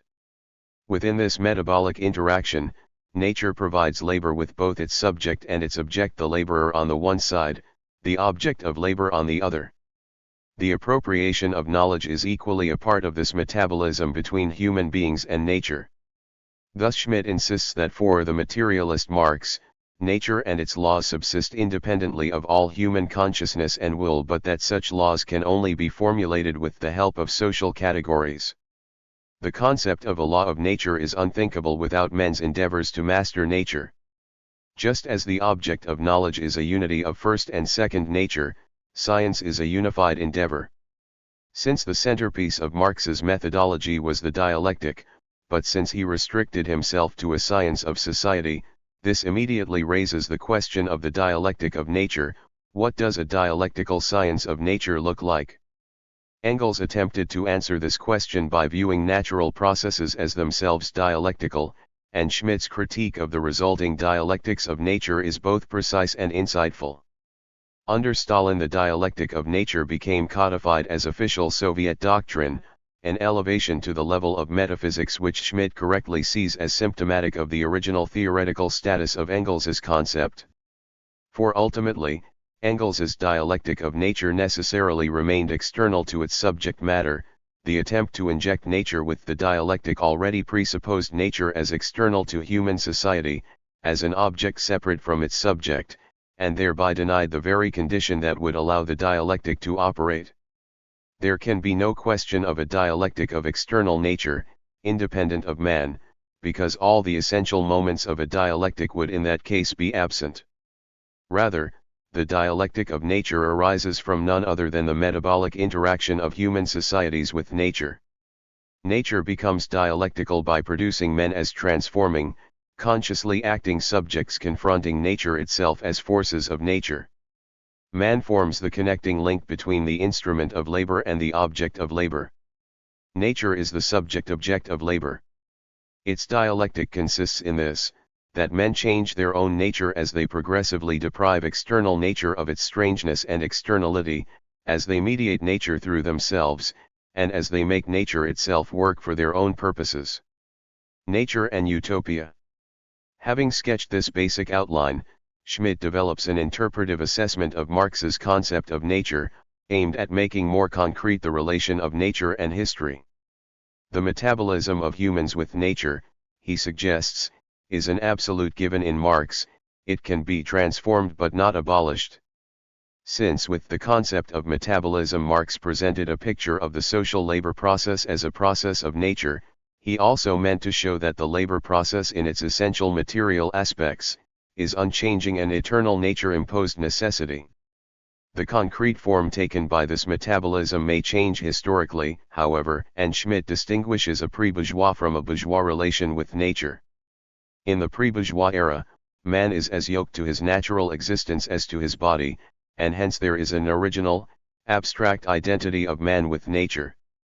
With the emergence of bourgeois conditions of production, this identity changes into its equally abstract opposite, the radical divorce of labor from its objective natural conditions. He sees pre-bourgeois society as nature-like and unhistorical, as contrasted with bourgeois society which is social and truly historical. Describing these periods as two world historic stages in man's domination of nature, Schmidt notes that the early predominance of nature over history and of the object over the subject is reversed in bourgeois society. With capitalism, history dominates nature, the subject dominates the object. For Schmidt, therefore, there are, strictly speaking, only two truly historical dialectics for Marxist theory: the dialectic of the transition from the classical feudal to the bourgeois epoch, and the dialectic of the cataclysmic and liberating transition from the bourgeois epoch to that of socialism. As part of the metabolic interaction, the appropriation of knowledge must embody the abstract ahistoricity of metabolism as well as its historically changing forms, and this distinction is reflected in Marx's epistemology. Thus Schmidt distinguishes economic categories in Marx from logico-epistemological categories. Whereas the economic categories are historically contingent, Marx's logico-epistemological categories have a more general and comprehensive validity. This conclusion about Marx's epistemology, and the thesis of metabolism on which it is based, provide the platform from which Schmidt argues Marx's utopianism. Marx, precisely because he agreed with Hegel in rejecting the construction of abstract utopias, became probably the greatest utopian in the history of philosophy. Schmidt detects in Marx's concept of metabolism what he labels a negative ontology.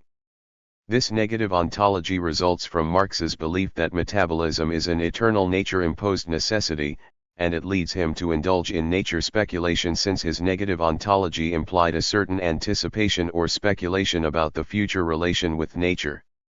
Marx was not, however, ideological in the usual sense, but limited himself, as a materialist, to what Hegel called the finite ideological standpoint. According to this standpoint, human beings mediate their practical activity in nature with a purposive will. Hence, in Capital, Schmidt says, Marx discussed exhaustively the way in which the purposive will of man triumphs over nature. Since this purposive will contributes to the active ingredient of all metabolic interaction, Schmidt concludes that in the view of Marx man's will to power over things and his fellows originally underlies his intellectual activity. Marx's utopianism, then, consisted in his vision of the future as a time when man and nature live in harmony rather than conflict, subject and object are reconciled in a higher synthesis based on a fully developed metabolism between man and nature. This unadmitted utopian consciousness is quite evident in Marx's early work and, according to Schmidt, Marx himself worked to expunge it. But it nonetheless remains in his later work, Schmidt says, and he proceeds to accuse Marx of predicting the end of ideology, and of reducing the problem of freedom to free time, thereby making culture the complete antithesis of material labor. More fundamentally, Schmidt claims that Marx's attitude toward technological development was essentially positive, that technology was an emancipatory force. Marx had in mind the total automation of industry, which would change the worker's role more and more into that of the technical overseer and regulator. He therefore expected the advancing development of machinery under capitalism to result in a humanization of the labor process, leading eventually to socialism. The same ceaseless transformation of nature in industry also proceeds under socialist conditions. Against this apparent utopia, Schmidt asserts that technological development, as part of the necessary metabolism with nature, is the source of domination, not emancipation. Even in a classless society with its newfound solidarity among people, the problem of nature, as an object to be mastered, continues to exist. The struggle with nature is common to all forms of society including socialism, and even if human society succeeds in emancipating its own internal nature by abolishing the domination of one class by another, it cannot escape from dominating external nature. The new society is to benefit man alone, and there is no doubt that this is to be at the expense of external nature. Even in a truly human world there is no full reconciliation of subject and object. Schmidt anticipates a technologically precipitated destruction of a more fundamental nature than anything Marx envisaged. Today, when men's technical possibilities have outstripped the dreams of the old utopians many times over, it appears rather that these possibilities, negatively realized, have changed into forces of destruction, and therefore, instead of bringing about an albeit always humanly limited salvation, lead to total destruction, a grim parody of the transformation intended by Marx, in which subject and object are not reconciled, but annihilated. Philosophy and Politics, a critique of Schmidt. Schmidt's exposition is closely argued, quotations and citations from the original sources pepper every page. In its comprehensiveness and encyclopedic detail, his account of the concept of nature in Marx is both impressive and the most exhaustive available. Had his work received more general and critical attention, it would not have been necessary to begin here with such a detailed summary of his argument, but in the absence of such attention it has been necessary to give the high points and central logic of Schmidt's exposition and also its flavor. For ultimately, the result of Schmidt's excellent philosophical pedantry is a vision of nature quite opposite to the spirit and practical intent of Marx's later work. Thus when reading Schmidt, one has the uneasy feeling that his text was two coherent levels of meaning and that these diverge as the exposition proceeds. On the one hand we are treated to a surface movement where Marx and Schmidt are essentially indistinct. The analysis seems all very reasonable until we somehow arrive at the point where Marx becomes a utopian. But woven into this we are presented with a second, deeper reading of Marx which builds as it proceeds, and which accumulates individually novel interpretations into a vision fundamentally different from Marx's. It is clearly possible, even plausible, that a somewhat utopian concept of nature remains embedded in Marx's later work. But since Schmidt's own project was to point out only the philosophical content of Marx's post-1850 work, it is at least equally plausible that Schmidt not Marx is the source of utopianism. And this, I will argue, is precisely what has happened. The accusations of utopianism are not at all arbitrary but are a logical outcome of the nature philosophy Schmidt depicts, a nature philosophy that is wholly Schmidtian. There are in Schmidt two concepts of nature, not one, and it is this duality which, like the contradictory duality of the bourgeois concept, opens the door to unbridled romanticism and utopianism. As shall become clear, this duality results from the particular philosophical lenses through which Schmidt interprets Marx. So deeply have these philosophical lenses affected his vision of Marx that, incredible as it sounds, Schmidt ends up providing us with one of the most elaborate accounts of the bourgeois concept of nature. In Schmidt too there is an external conception of nature and a universal conception. Despite all attempts to demonstrate a dialectic between these concepts, and despite all of Schmidt's philosophical assertions as to their unity, these concepts remain practically separated in his account. It is possible to extract many quotes from Schmidt that demonstrate his dual concept of nature. For sake of illustration, 3 will suffice. While natural processes independent of men are essentially transformations of material and energy, human production itself does not fall outside the sphere of nature. The mutual interpenetration of nature and society takes place within nature. The socially imprinted character of nature and nature's autonomous role constitute a unity, and so on. In short, although Schmidt recognizes the necessity of unfolding the concrete dialectic between these different conceptions or moments, it is a task he never accomplishes. By always stressing but nowhere demonstrating the unity of these conceptions, he gives us what he himself calls truth expressed in an untrue form.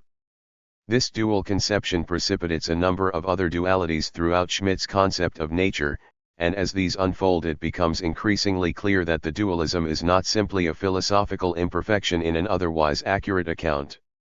Take, for example, Schmidt's attempt to historicize the metabolism with nature by dividing world history into two epochs and identifying two historical dialectics.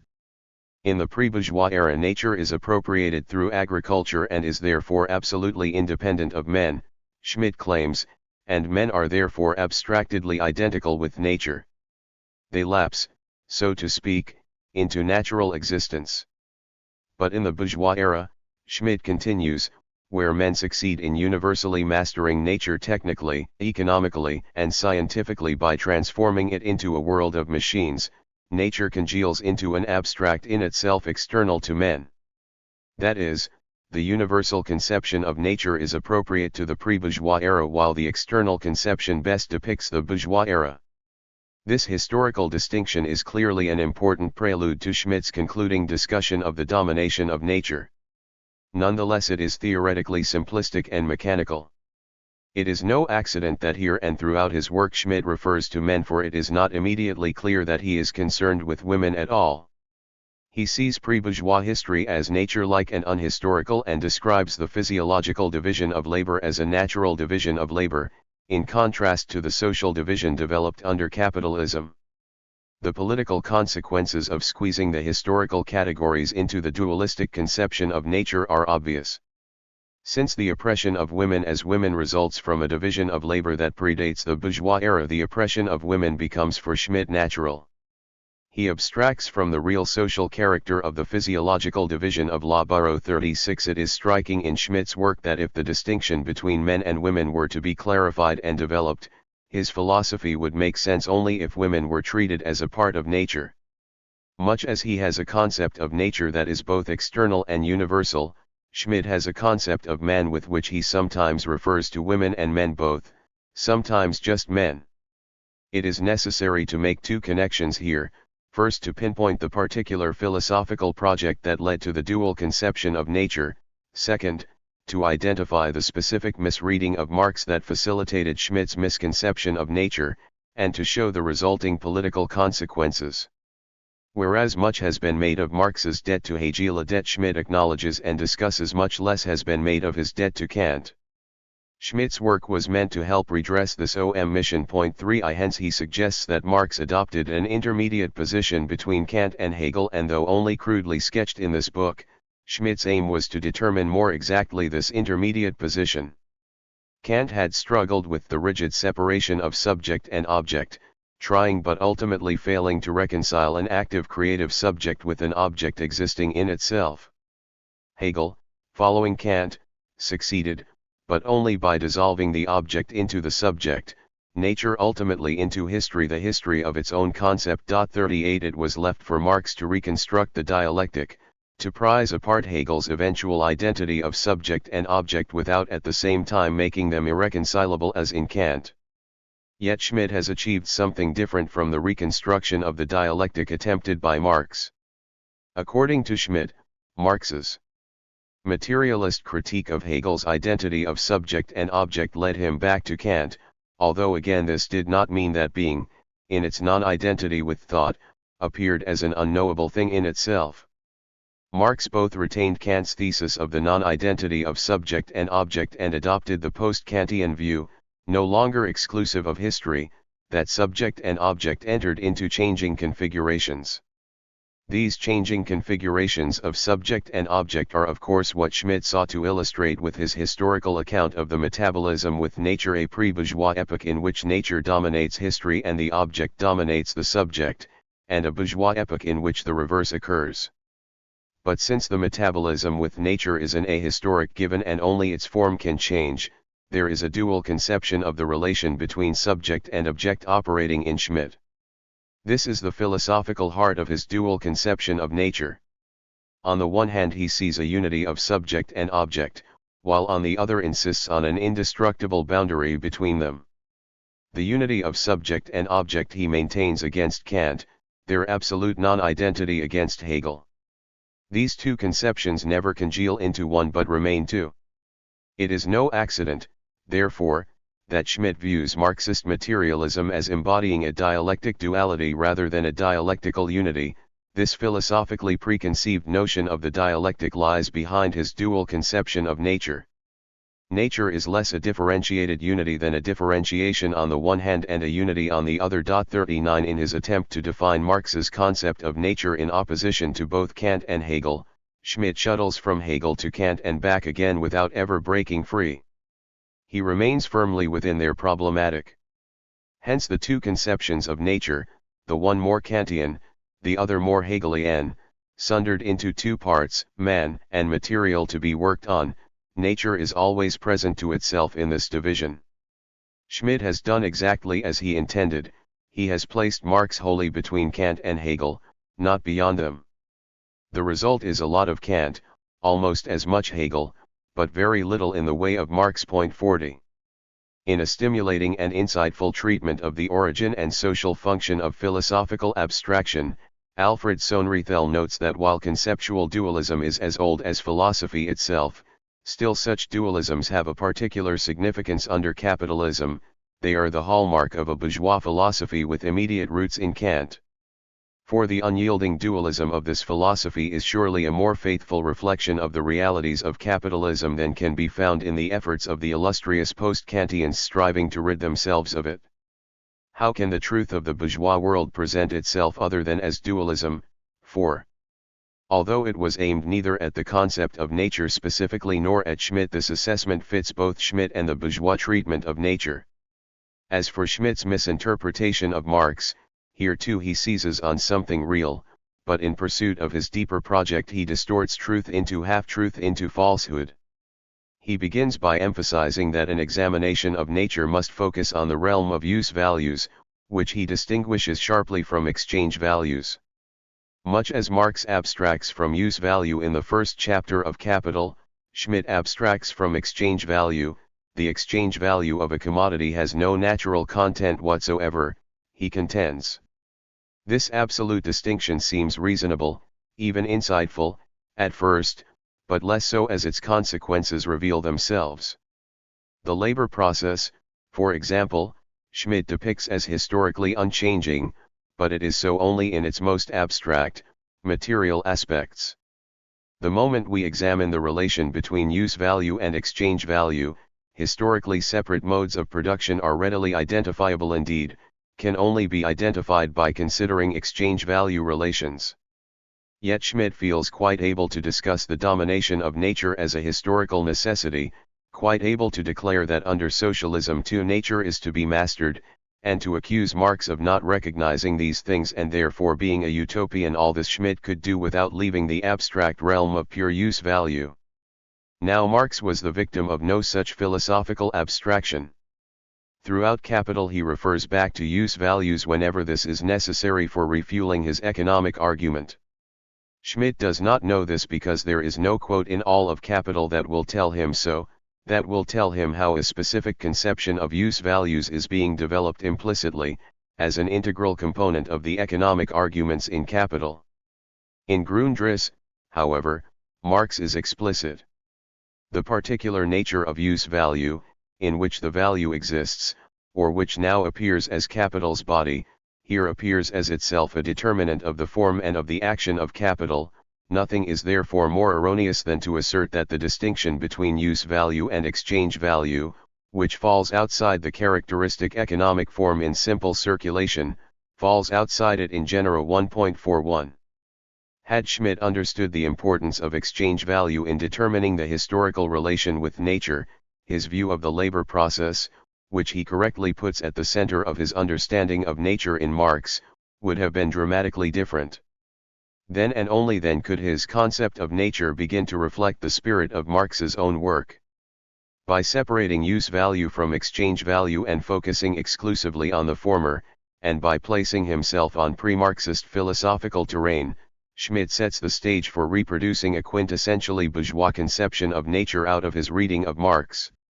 The combined reification and mystification that result from equating nature with use value are hallmarks of the bourgeois concept. The political implications of Schmidt's concept of nature are, like the work from which they emerge, nothing if not diverse and comprehensive. We have already seen that revolutionary feminism is unlikely to be one of Schmidt's favorite movements. The same goes for revolutionary socialism, since in abstracting totally from class differences 43 he gives the practical impression that these are unimportant. Little wonder, therefore, that he sees socialism as pretty much like capitalism except worse. The domination of nature is still necessary under socialism, ideology and the division of labor will remain, and socialism like capitalism will have two areas of life: labor and non-labor. 44. In fact, Schmidt is quite unconcerned with politics, for how else could he have explained the practical intent behind human activity as a will to power? Even Bertrand Russell had no qualms in describing the latter as a philosophy represented politically by Nazis and fascists. 45. Whether intended or not, Schmidt's philosophy has wide-ranging political implications. In the attempt to build a humane society, none are more debilitating than his politics of despair. And here we see the true source of wishful thinking, utopianism, and nature speculation. We should ask whether the future society will not be a mammoth machine, a massive racket in nature. There remains at best the vague hope that men, having been reconciled with each other in the sense of Schopenhauer's philosophy, will learn to a far greater degree to practice solidarity with the oppressed animal world. For the domination of nature? The domination of nature has been a consistent theme for the Frankfurt School. By developing their technological capabilities, the argument goes, human beings have relentlessly extended their domination over nature. but nature reaps its revenge, since the domination of external nature is accompanied by the increasing domination of internal nature and the growing fragility of human existence. This argument appeared in the earliest writings of Horkheimer, Adorno, and others, but became of more central concern after Hiroshima. Marcuse became its most persistent and probably its most sophisticated exponent. But it rests, as we have seen, on a dualistic and contradictory conception of nature which amounts ultimately to a rather subtle fetishism. The Frankfurt School thesis treats certain social relations with nature as natural relations, in the sense that they are deemed eternal and inevitable. The treatment of technology provides the best illustration of this unintentional fetishism.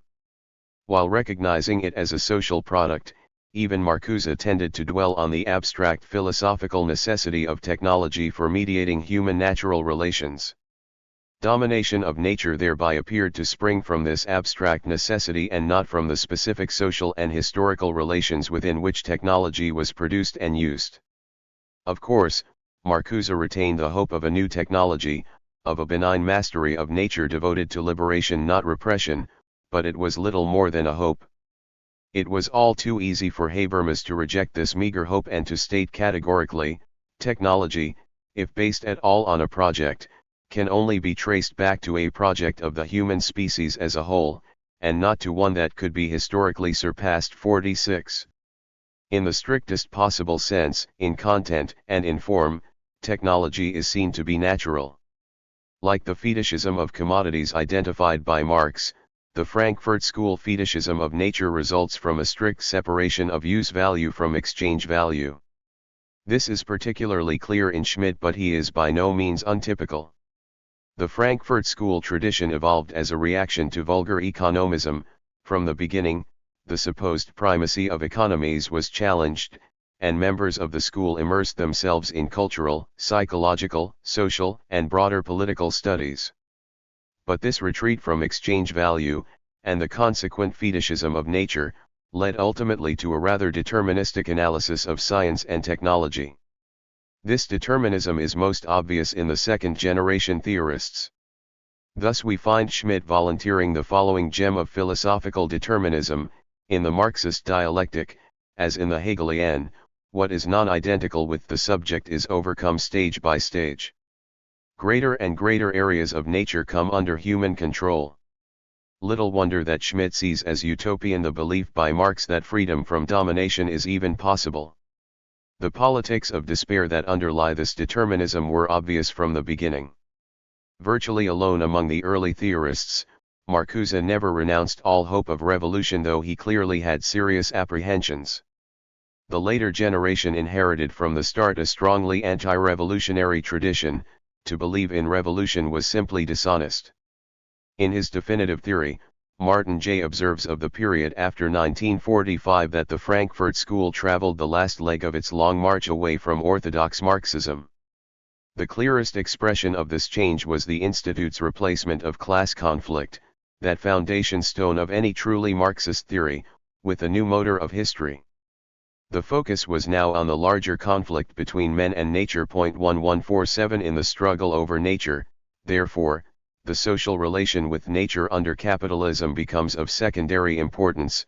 The political struggle is not aimed at the capitalist use and production of nature, but at the general misuse and domination of nature by the human species. The human condition, not capitalism, becomes the historic villain and political target. Thus the Frankfurt School brought not only a flawed and dualistic conception of nature to the left wing of the environmental movement of the Z96OS.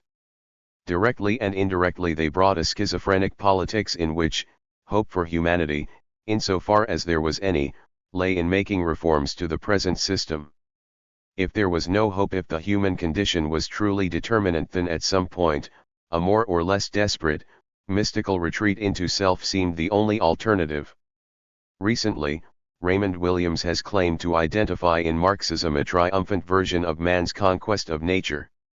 He observes correctly what we have seen in the first part of this chapter, that this triumphalism is characteristic of a whole period of bourgeois thought, and that it is a coherent view of nature and society only insofar as the two are taken from the beginning as separate. Point 4 This is clearly an apt criticism of the Frankfurt School also, even if, for them, the inexorable necessity of human domination over nature is cause for despair, not celebration.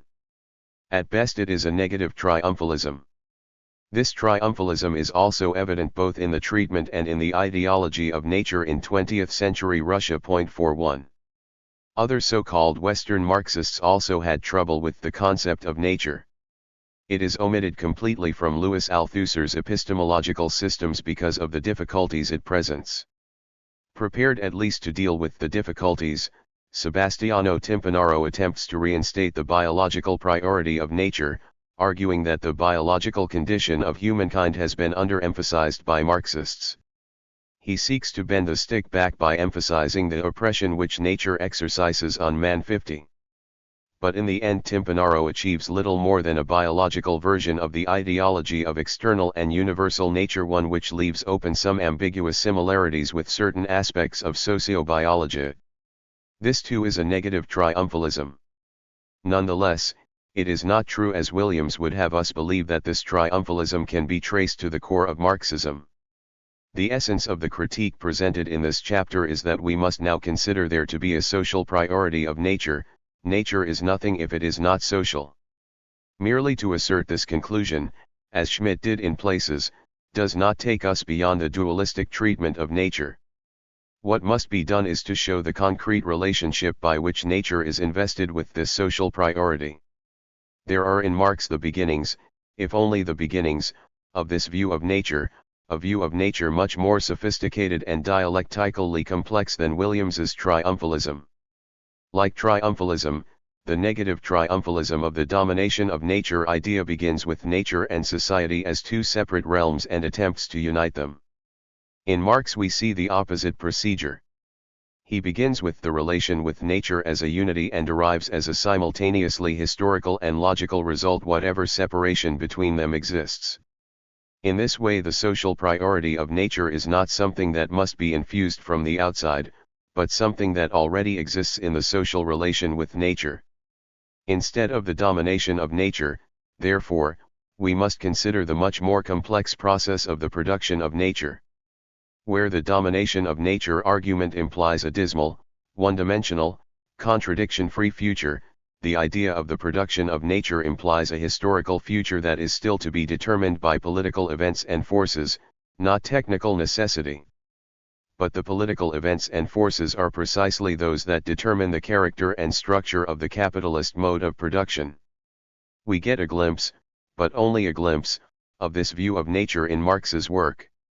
The next chapter is devoted to developing this view of the production of nature in order to provide an alternative to the dualistic ideology of nature, and thus to offer a new theoretical basis upon which to ground an examination of the specific if very contradictory treatment of nature at the hands of capitalist development. Chapter 2. The Production of Nature. Scientific truth, Marx wrote in a famous statement, is always paradox, if judged by everyday experience, which catches only the delusive appearance of things. The idea of the production of nature is indeed paradoxical, to the point of sounding absurd, if judged by the superficial appearance of nature even in capitalist society. Nature is generally seen as precisely that which cannot be produced, it is the antithesis of human productive activity.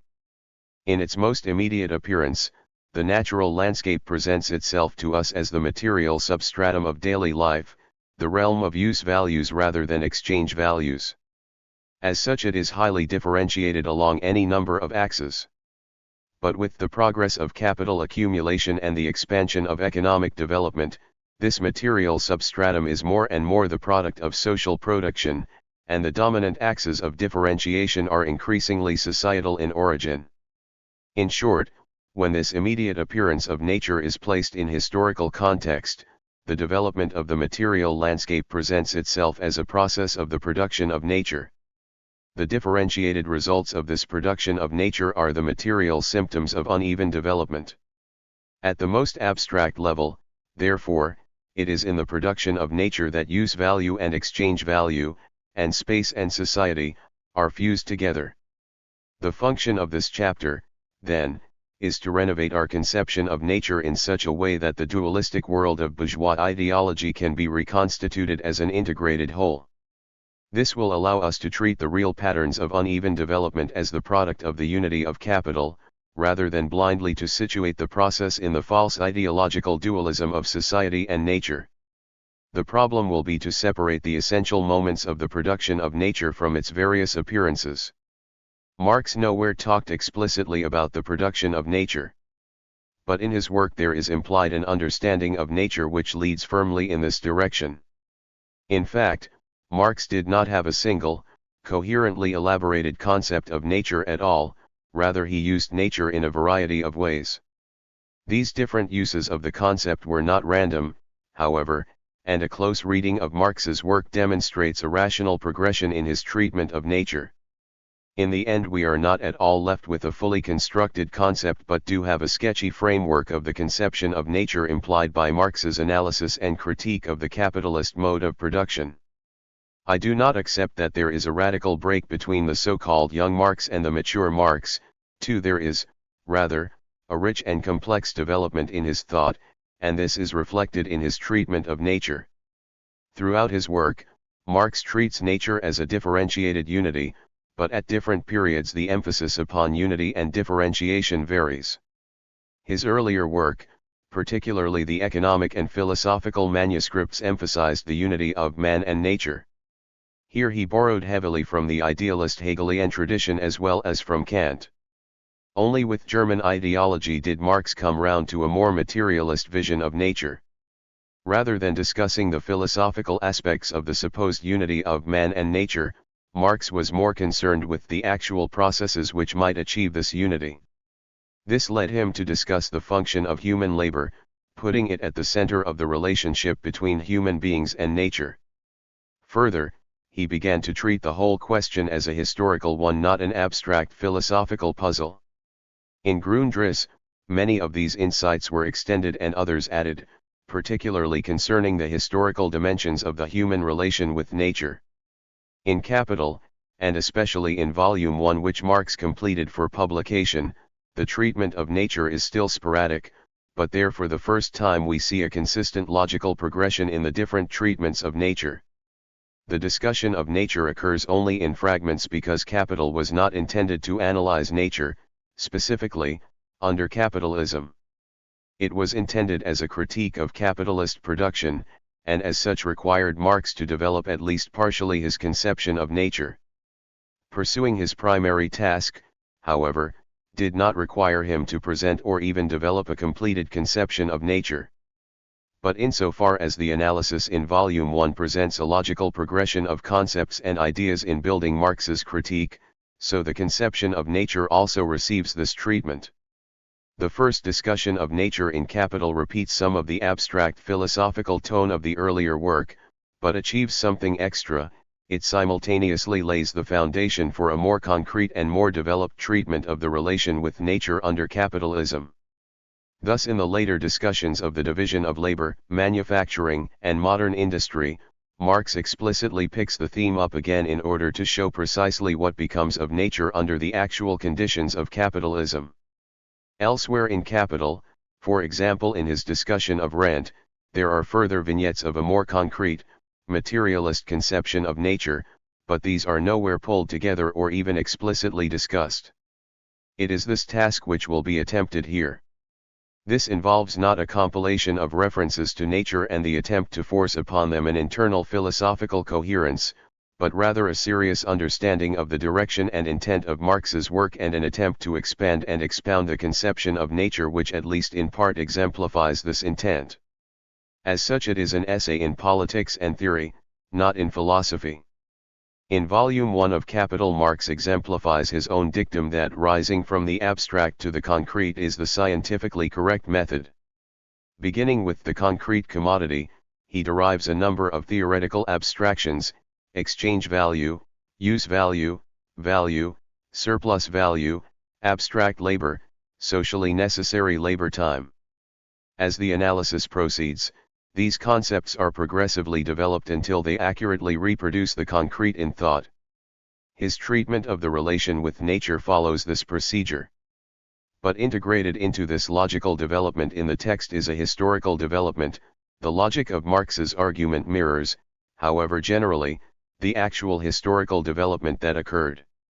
The development of the conception of nature therefore expresses this logico-historical methodology, even if it is nowhere laid out completely or succinctly, as is done for the analysis of money for example, but must be pieced together from fragmented discussions of nature. Thus in the first part of the German ideology, in isolated passages of Grundriss, and more systematically if less obviously in Capital, we get occasional glimpses of a logico-historical derivation of the societal relation with nature. The first major task has been to detect these clues, the second is to lay them out and complete the jigsaw puzzle. Marx has given us the four corners and most of the straight edges, he has also given us most of the common pieces necessary to complete the picture, but these pieces are presented in the context of wholly different analyses. What must be done in order to recognize their significance is to turn these pieces over and, as it were, to reveal their nature face. The place to begin is with production in general, since this is the most basic material relation between human beings and nature. Production in general is an abstraction, but a rational abstraction insofar as it really brings out and fixes the common element in all epochs of production. Some determinations belong to all epochs, others only to a few. Determinations will be shared by the most modern epoch and the most ancient. Thus the elements which are not general and common, must be separated out from the determinations valid for production as such, so that in their unity which arises already from the identity of the subject, humanity, and of the object, nature their essential difference is not forgotten for. With production for exchange, the general determinants of the relation between human societies and nature remain valid, but as we saw in the critique of Schmidt, the dialectic of use value and exchange value adds a new dimension to the relation with nature, a dimension which is specific to production for exchange rather than production in general. Finally, there have been many modes of production based on market exchange, but with the victory of capital over the world market, a wholly new set of very specific determinants enter on the scene, the relation with nature is again revolutionized. From production in general to production for exchange to capitalist production, the logical and historical arms of the argument imply and lead to the same concretely observable conclusion, the production of nature. In perhaps his clearest statement expressing the reality of the production of nature, Marx wrote as part of a critique of Feuerbach's idealism, so much is this activity, this unceasing sensuous labor and creation, this production, the basis of the whole sensual world as it now exists, that were it interrupted only for a year, Feuerbach would not only find an enormous change in the natural world, but would very soon find that the whole world of men and his own perceptive faculty, nay his own existence, were missing. So completely do human societies now produce nature, that a cessation of productive labor would render enormous changes in nature, including the extinction of human nature. Production in general. In his initial derivation of the abstract moments of the commodity, Marx depicts production as a process by which the form of nature is altered. The producer can work only as nature does, that is by changing the form of matter. Nay more, in this work of changing the form he is constantly helped by natural forces. By his or her industry, the producer changes the forms of the materials furnished by nature, in such a way as to make them useful to him. The form of wood, for instance, is altered, by making a table out of it. Yet, for all that, the table continues to be that common, everyday thing, wood. Insofar as labor produces useful things that fulfill human needs, it is an eternal nature-imposed necessity, without which there can be no material exchanges between man and nature, and therefore no life. 6. But labor affects more than just a simple change in the form of matter, it produces a simultaneous effect on the laborer. Labor is, in the first place, a process in which both man and nature participate, and in which man of his own accord starts, regulates, and controls the material reactions between himself and nature. He opposes himself to nature as one of her own forces, setting in motion arms and legs, head and hands, the natural forces of his body, in order to appropriate nature's productions in a form adapted to his own wants. By thus acting on the external world and changing it, he at the same time changes his own nature. The metabolism of human beings with nature is the process whereby human beings appropriate the means to fulfill their needs and return other use values to nature. At this abstract level, clearly, the relation with nature is a use-value relation, as pure use-value does nature enter the relation with human beings. This is the amplified and concretely developed version of Marx's earlier, more abstract claim that industry is the real historical relationship of nature to man. Human beings are born with certain natural needs: food, sex, warmth, social interaction, and they are born into a world where nature provides, either directly or indirectly, the means for fulfilling these needs. Means of subsistence are those material necessities consumed directly from nature in order to fulfill natural needs. Where means of subsistence are not naturally available in the appropriate quality or quantity, means of production, the objects of production to be worked on and the instruments with which the work is accomplished are appropriated from nature and employed by living labor in order to produce consumable products. By producing the means to satisfy their needs, human beings collectively produce their own material life, and in the process produce new human needs whose satisfaction requires further productive activity. These needs and their mode of satisfaction are, at the most general level, the determinants of human nature, for in all of this, people are natural beings, they bring to production their natural abilities which are exercised on and through the objects and instruments of production. There is, therefore, an abstract identity of the human social being with nature. Man is directly a natural being, equipped with natural powers, has real, sensuous objects as the object of his being and of his vital expression. A being which does not have its nature outside itself is not a natural being and plays no part in the system of nature. 9. The production of consciousness is an integral part of this general production of material life. At its most general, consciousness is simply the consciousness of human practice. The production of ideas, of conceptions, of consciousness, is at first directly interwoven with the material activity and the material intercourse of men, the language of real life. Conceiving, thinking, the mental intercourse of men, appear at this stage as the direct efflux of their material behavior. Men are the producers of their conceptions, ideas, etc. Real, active men, as they are conditioned by a definite development of their productive forces and of the intercourse corresponding to these. 10.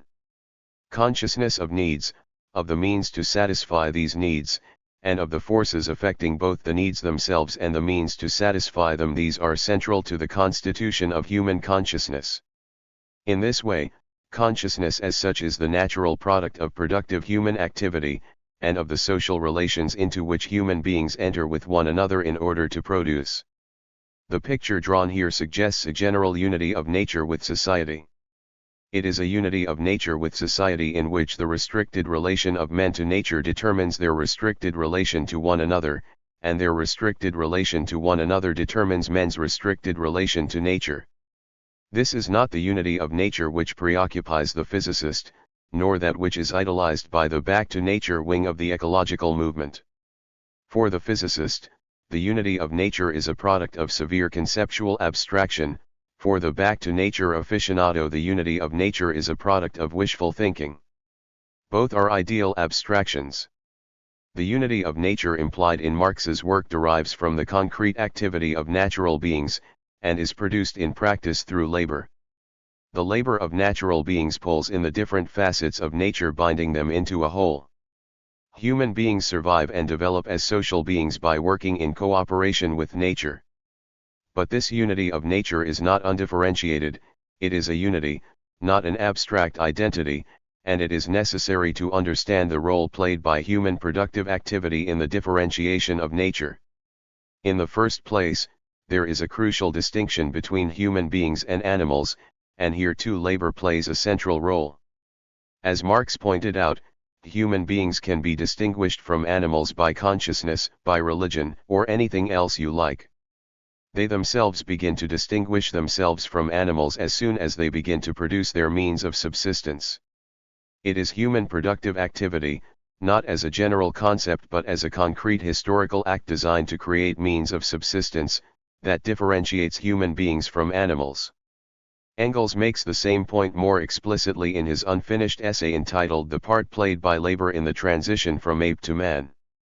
Labor, he says, is the prime basic condition for all human existence, and this to such an extent that, in a sense, we have to say that labor created man himself.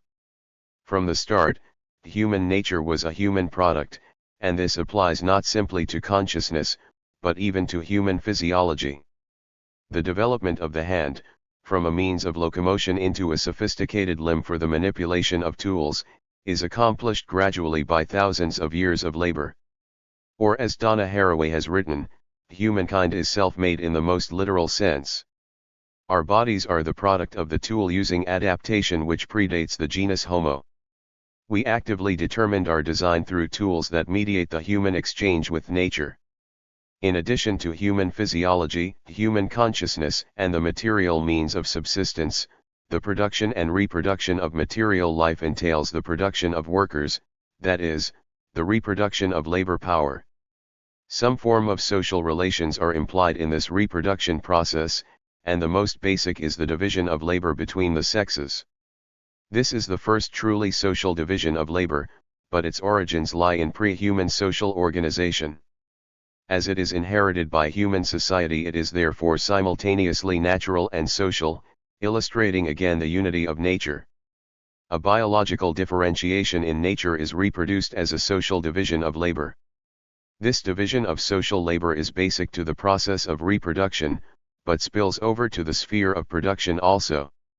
The sexual division of labor thus becomes general throughout society, and in this way, again through purposeful human activity, human nature itself begins to be differentiated. The division of labor produces a systematic division of social experiences upon which human nature is constantly shaped and reshaped. Now this view of production in general offers some insights concerning nature, but is fairly limited. A number of assumptions are implied, particularly that of harmonious ecological and social balance, at the center of which lies an exact, ongoing match between the production and consumption of use values. But year to year, there is the continual possibility that production and consumption do not match and that either famine or social surplus will occur.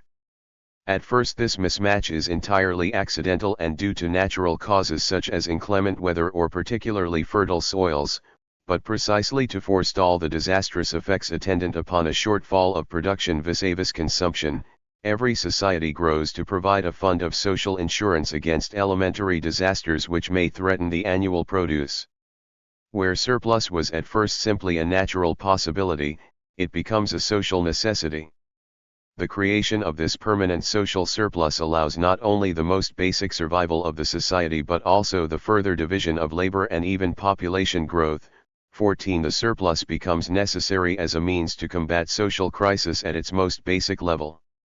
The realization of a permanent social surplus, however, is not an automatic result of the possibility of surplus, but requires specific types of social and economic organization which are consistent with the individual's production of more than simply the immediate means of subsistence. But this increased production, and the increased division of labor that accompanies it, in turn present new possibilities. In short, the permanent surplus becomes the basis of the division of society into classes. Again, this appears first as a possibility whereby one part of society ceases to perform productive labor, in part, or in whole, and obtains leisure at the expense of the remaining working population. Something which is at first voluntary and intermittent later becomes obligatory and regular. And according to Engels, this transformation to a society characterized by the appropriation of surplus is necessarily accompanied by the development of the state and slavery, and the solidification of this division between producers and consumers of surplus into a division of social classes. The first great social division of labor was bound, in the general historical conditions prevailing, to bring slavery in its train. From the first great social division of labor arose the first great cleavage of society into two classes, masters and slaves, exploiters and exploited. But this development too depends upon a social revolution to break up egalitarian primitive society and give birth to a society divided into classes. 15. Social development splits the harmonious balance of nature. In one form or another, this surplus is appropriated from nature, and in order to expedite its regular production and distribution, specific social institutions and forms of organization are required. This in turn alters the social relation with nature. No longer does the abstract natural individual fit simply into an equally natural environment, since the relation with nature is mediated through the social institutions. The production of a permanent social surplus therefore has a seemingly contradictory effect. It provides the means by which human beings can develop more control over their relation with nature, since they can regulate more effectively the necessary supply of use values for satisfying natural needs. In short, the production of a permanent social surplus allows human society to begin the long process of emancipating itself from the constraints of nature. On the other hand, however, this increased control is necessarily social control, and although it assists the emancipation of human society as a whole from nature, it does so only by developing the internal differentiations within society, and by enslaving a large part of the population. The precise form taken by this contradictory relation depends on the specific kind of society that develops, and it is to this more concrete examination that we must now turn. As Marx noted, to the extent that the labor process is solely a process between man and nature, its simple elements remain common to all social forms of development. But each specific historical form of this process develops its material foundations and social forms. Whenever a certain stage of maturity has been reached, the specific historical form is discarded and makes way for a higher 1.16. 2. Production for exchange. The surplus may take many forms, depending partly on what natural conditions permit or encourage: food reserves, population growth, unproductive occupations, etc. In some forms it is useful, in others not. If in a non-useful material form, the surplus product may be exchanged for other use values. The production of a surplus is a necessary if not sufficient condition for the regular exchange of use values to occur. With production for exchange, the relation with nature is no longer exclusively a use value relation. Use values are not produced for direct use but for exchange. As specific use values are exchanged against each other in specific quantities, they become socially transformed into commodities, existing simultaneously as exchange values as well as use values. The exchange value of a commodity expresses the quantitative relation in which it can be exchanged for other commodities. With production for exchange, exchange value not use value is the immediate reason for production. Indeed, the commodity's direct use value to its owner is that of being a depository of exchange value. The production of material life is therefore not just a natural activity in which nature provides the subject, object, and instrument of labor. In an exchange economy, the appropriation of nature is increasingly regulated by social forms and institutions, and in this way, human beings begin to produce more than just the immediate nature of their existence. All of this presupposes the development and extension of the division of labor. Production for exchange can persist only incidentally where such a division of labor does not exist. In the first place, there is a division of labor between those activities that are tied to the land and those that are not, a separation between agriculture and commerce. With the generalization of commodity production, various commercial activities and institutions are necessary to facilitate an exchange of products. The market function, insofar as it is separate from production, develops in order to simplify and centralize the complex exchange transactions that occur. To facilitate further this complex of exchanges, the money commodity is developed. Its use value is precisely its ability to represent pure exchange value. 1117. The creation of a market and of these other institutions is synonymous with the development of central places and ultimately towns, and numerous other ancillary activities also begin concentrating in towns, contributing to their development. In this way the division between agriculture and commerce implies the separation of town and country, which is, in turn, the foundation of every division of labor that is well developed, and brought about by the exchange of commodities. The production of a permanent surplus and the development of the division of labor provide the necessary economic foundation for the development of social classes. The fundamental difference here is between the class which performs the sum of social labor and the class or classes which perform no labor but nonetheless appropriate the social surplus. This class differentiation springs from the prior differentiation between productive and unproductive labor but does not necessarily remain synonymous with it. Many ruling classes perform no labor at all, while others may perform necessary social functions which are, nonetheless, unproductive of social value. The point is that with the development of social classes, access to nature is unequally distributed according to class. The ruling class, whether or not it directly controls the social means of production, certainly controls the surplus appropriated from nature through the human labor of others, while the laboring class works the means of production. With landed property, the unequal access to nature is readily apparent, and takes on a very visible, spatial dimension with the separation between town and country. With the division of society into classes, the state makes its historic appearance as a means of political control. As Engels put it, at a definite stage of economic development, which necessarily involved the cleavage of society into classes, the state became a necessity because of this cleavage. 19. The function of the state is to administer the class society in the interests of the ruling class, and this it does through its various military, legal, ideological, and economic arms. The state is also charged with regulating the oppression of women, for the division of labor between the sexes becomes a radically different social relation with the emergence of private property and production for exchange. It is not just class exploitation and private property which emerge together, but with them slavery and the oppression of women. The division of labor within the family is subordinated to the broader social division of labor now thoroughly rooted in class structure and the production process. What was at first only a latent form of slavery in the family develops into a full-blooded slavery where wife and child become the property of the husband/father. The abstract unity previously attributed to relations between the sexes develops into its opposite.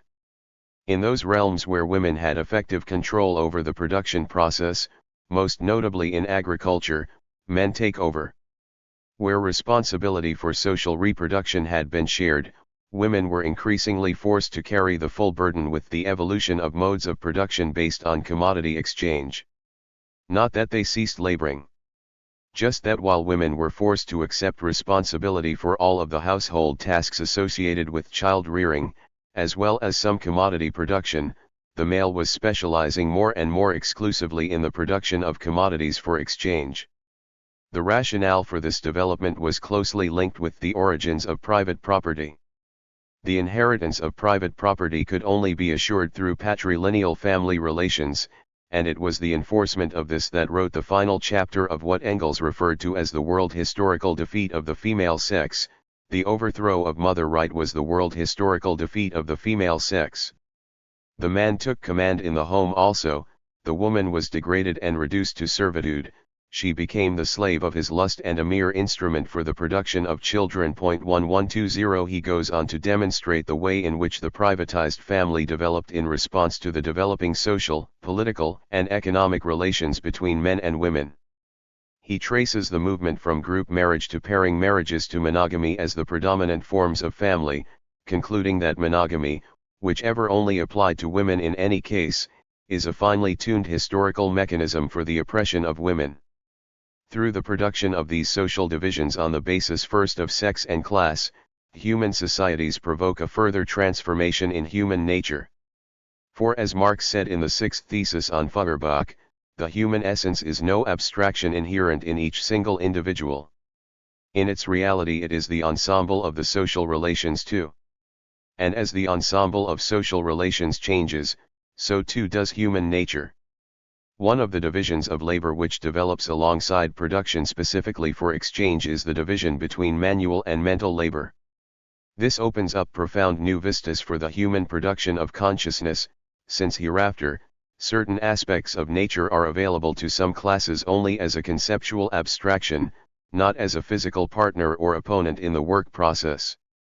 Just as the process of exchange abstracts in practice from the use value of the commodities being exchanged, so the human consciousness can abstract itself from the immediate material conditions of existence.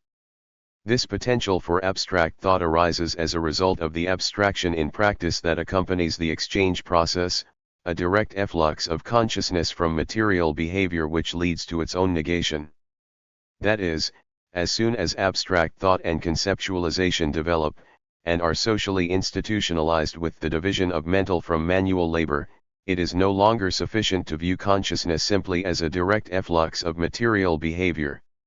Now, for the first time, consciousness can really flatter itself that it is something other than consciousness of existing practice. 22. Of course, mental labor may remain tied to the task of finding new objects of labor, developing new instruments of labor, and reorganizing the work habits of the subjects of labor. But some forms of mental labor may cease to be labor at all, productive or unproductive, since at this stage nature appears accessible to some individuals, indeed to entire classes, without the performance of labor but through pure contemplation.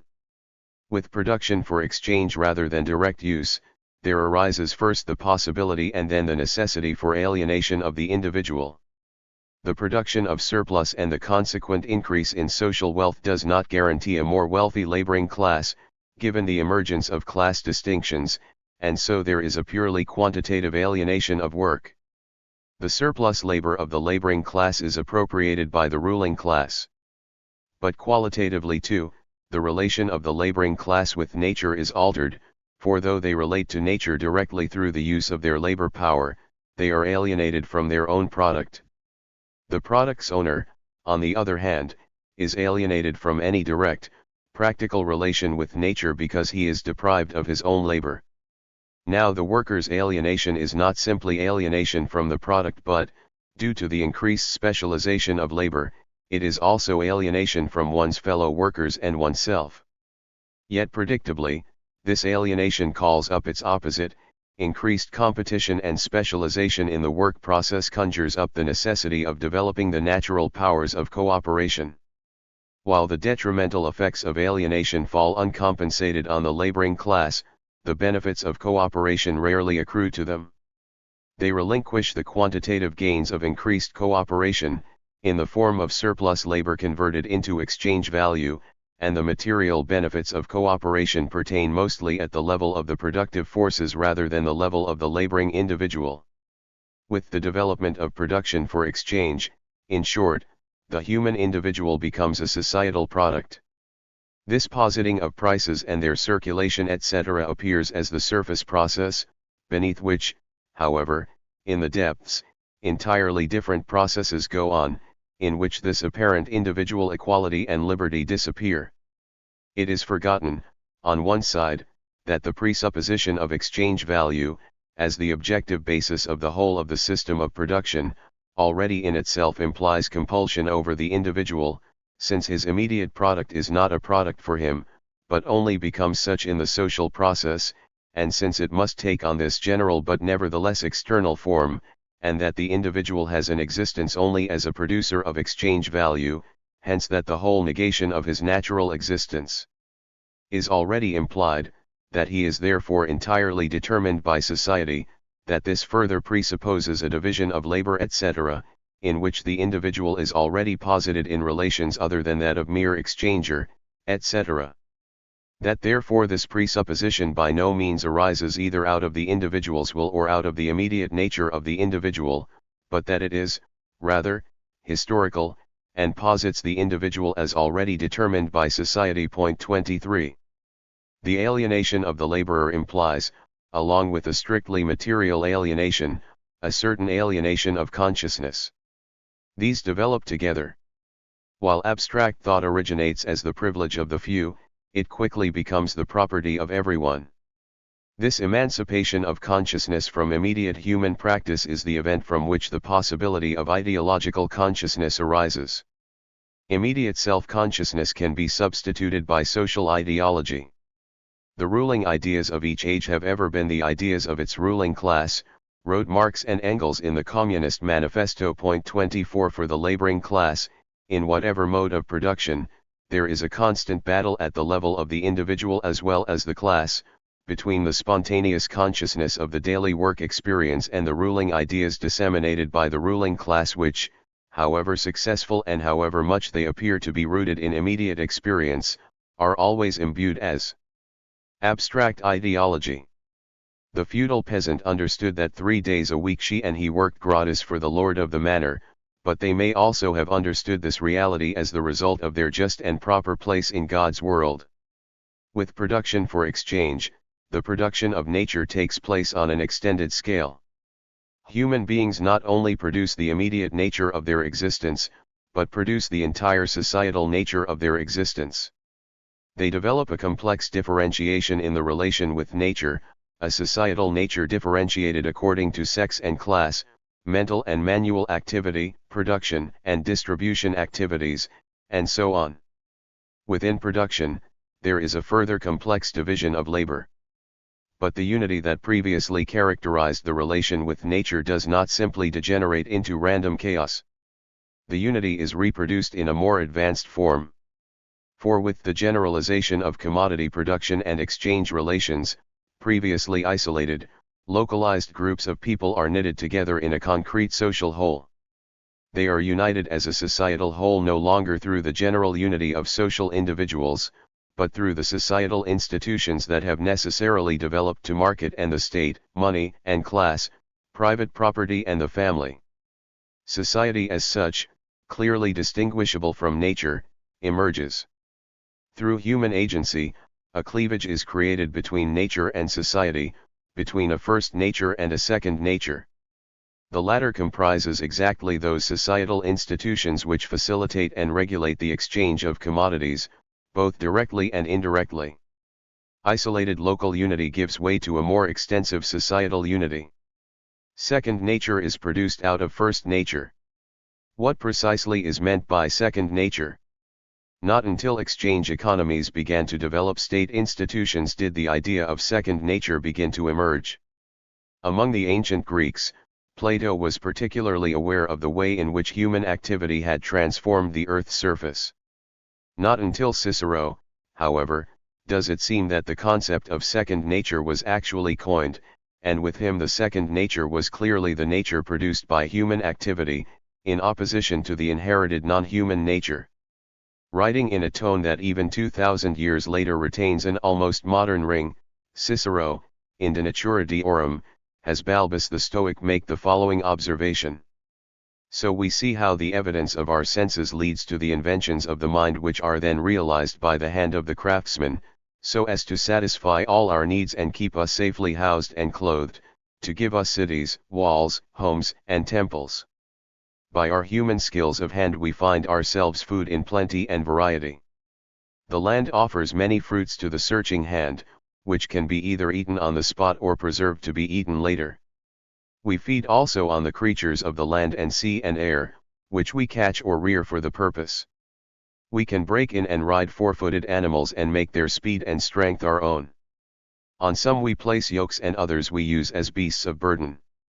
For our own purposes we exploit the keen senses of the elephant and the sagacity of the dog. From the depths of the earth we extract iron, so necessary for the tilling of the soil. We search out deeply buried veins of copper, silver, and gold, for both use and ornament. We cut up trees and make use of all sorts of wild and cultivated plants, to make fires to warm our bodies and to cook our food, and also for building, so that we may have a roof over our heads to keep out the heat and cold. We use these materials also to build ships, which sail in all directions to bring us all the needs of life. We alone can tame and control the most violent forces of nature, the sea and the winds, through our knowledge of navigation, and so we enjoy the benefit of all the riches of the sea. We have also taken possession of all the fruits of the earth. Ours to enjoy are the mountains and the plains. Ours are the rivers and lakes. We sow corn and plant trees. We fertilize the soil by irrigation. We dam the rivers, to guide them where we will. One may say that we seek with our human hands to create a second nature in the natural world. 25. This conception of second nature carries down virtually intact to the 18th century. Thus Count Buffon, the famous French scientist whose chief concerns included the transformations of nature wrought by human beings, wrote that a new nature can come forth from our hands. This process he called the seconding of nature. 112 By the 18th century, however, it had become clear that it was not just the material creations of human labor but also the institutions, the legal, economic, and political rules according to which society operated, that comprised the second nature. In the relation with nature, therefore, exchange value plays an accompanying role to use value. 27. It does so in two senses. First, the use of natural material is regulated by the quantity of exchange value its employment will bring, and this applies as much in the labor market as the raw material market. But also, since the material aspects of the second nature were produced as commodities, nature has been produced with an exchange value component. The use value of nature remains important, of course. Only with difficulty can a butcher do the job of a cobbler using the tools and materials of a carpenter. But it is no longer the abstract possibility or impossibility of production that dictates the use of nature. It is the relative cheapness or expense of using various use values that counts. Use value is transformed into exchange value in the production process. Hence, just as use value falls within the realm of political economy as soon as it becomes modified by the modern relations of production, or as it, in turn, intervenes to modify them. 1121 The same is true of exchange value and nature. Exchange value falls within the realm of nature as soon as a second nature, through the production of commodities, is produced out of the first. The relation with nature is mediated by exchange value as well as use value determinations. Without admitting exchange value into nature, the relation between first and second nature cannot be concretely understood. It would be difficult to move beyond the limited, ambiguous, and potentially ideological claim that on the one hand nature is social while on the other society is natural. Equally limited and problematic is the claim that they are interrelated and interact with each other, for interaction is no substitute for the dialectic, the key to which is in the production process. Elements of the first nature, previously unaltered by human activity, are subjected to the labor process and re-emerge to be social matter of the second nature. Though their form has been altered by human activity, they do not cease to be natural in the sense that they are somehow now immune from non-human forces and processes: gravity, physical pressure, chemical transformation, biological interaction. But they also become subject to a new set of forces and processes that are social in origin. Thus the relation with nature develops along with the development of the social relations, and insofar as the latter are contradictory, so too is the relation with nature. So long as surplus labor is manifested mainly in agricultural commodities, economic and political power is closely tied to land ownership. Agricultural labor produces for direct or nearly direct consumption, few intermediary processes intervene. But with the continued division of labor, an increasing number of processes come to intervene. A group of laborers and a group of merchants, neither of whom are immediately tied to the land, begin to distinguish themselves. The production of a second nature has hastened the emancipation of society from first nature, and in the process has sharpened the contradiction, wholly internal to second nature, between a ruling class that is directly tied to the primitive second nature of agricultural land, and on the other side, a rising bourgeoisie whose political base is dependent on control of the market and the town. As this contradiction develops, it becomes necessary for the bourgeoisie to extend its control to cover not just the exchange process but also the production process. This in order to ensure the continual supply of commodities for exchange. Through this combined control of production and distribution, they are better able to guarantee the continued production of social wealth. Production for exchange, in general, gives way to capitalist production specifically. But unlike the initial development of production for exchange, this is not a gradual, inexorable, natural transformation. A product of second nature, it involves a political struggle, culminating in bourgeois revolution. That is, it involves the defeat of one ruling class and the ascent of another, and with this there comes a new, more specific relation with nature. 3. Capitalist production.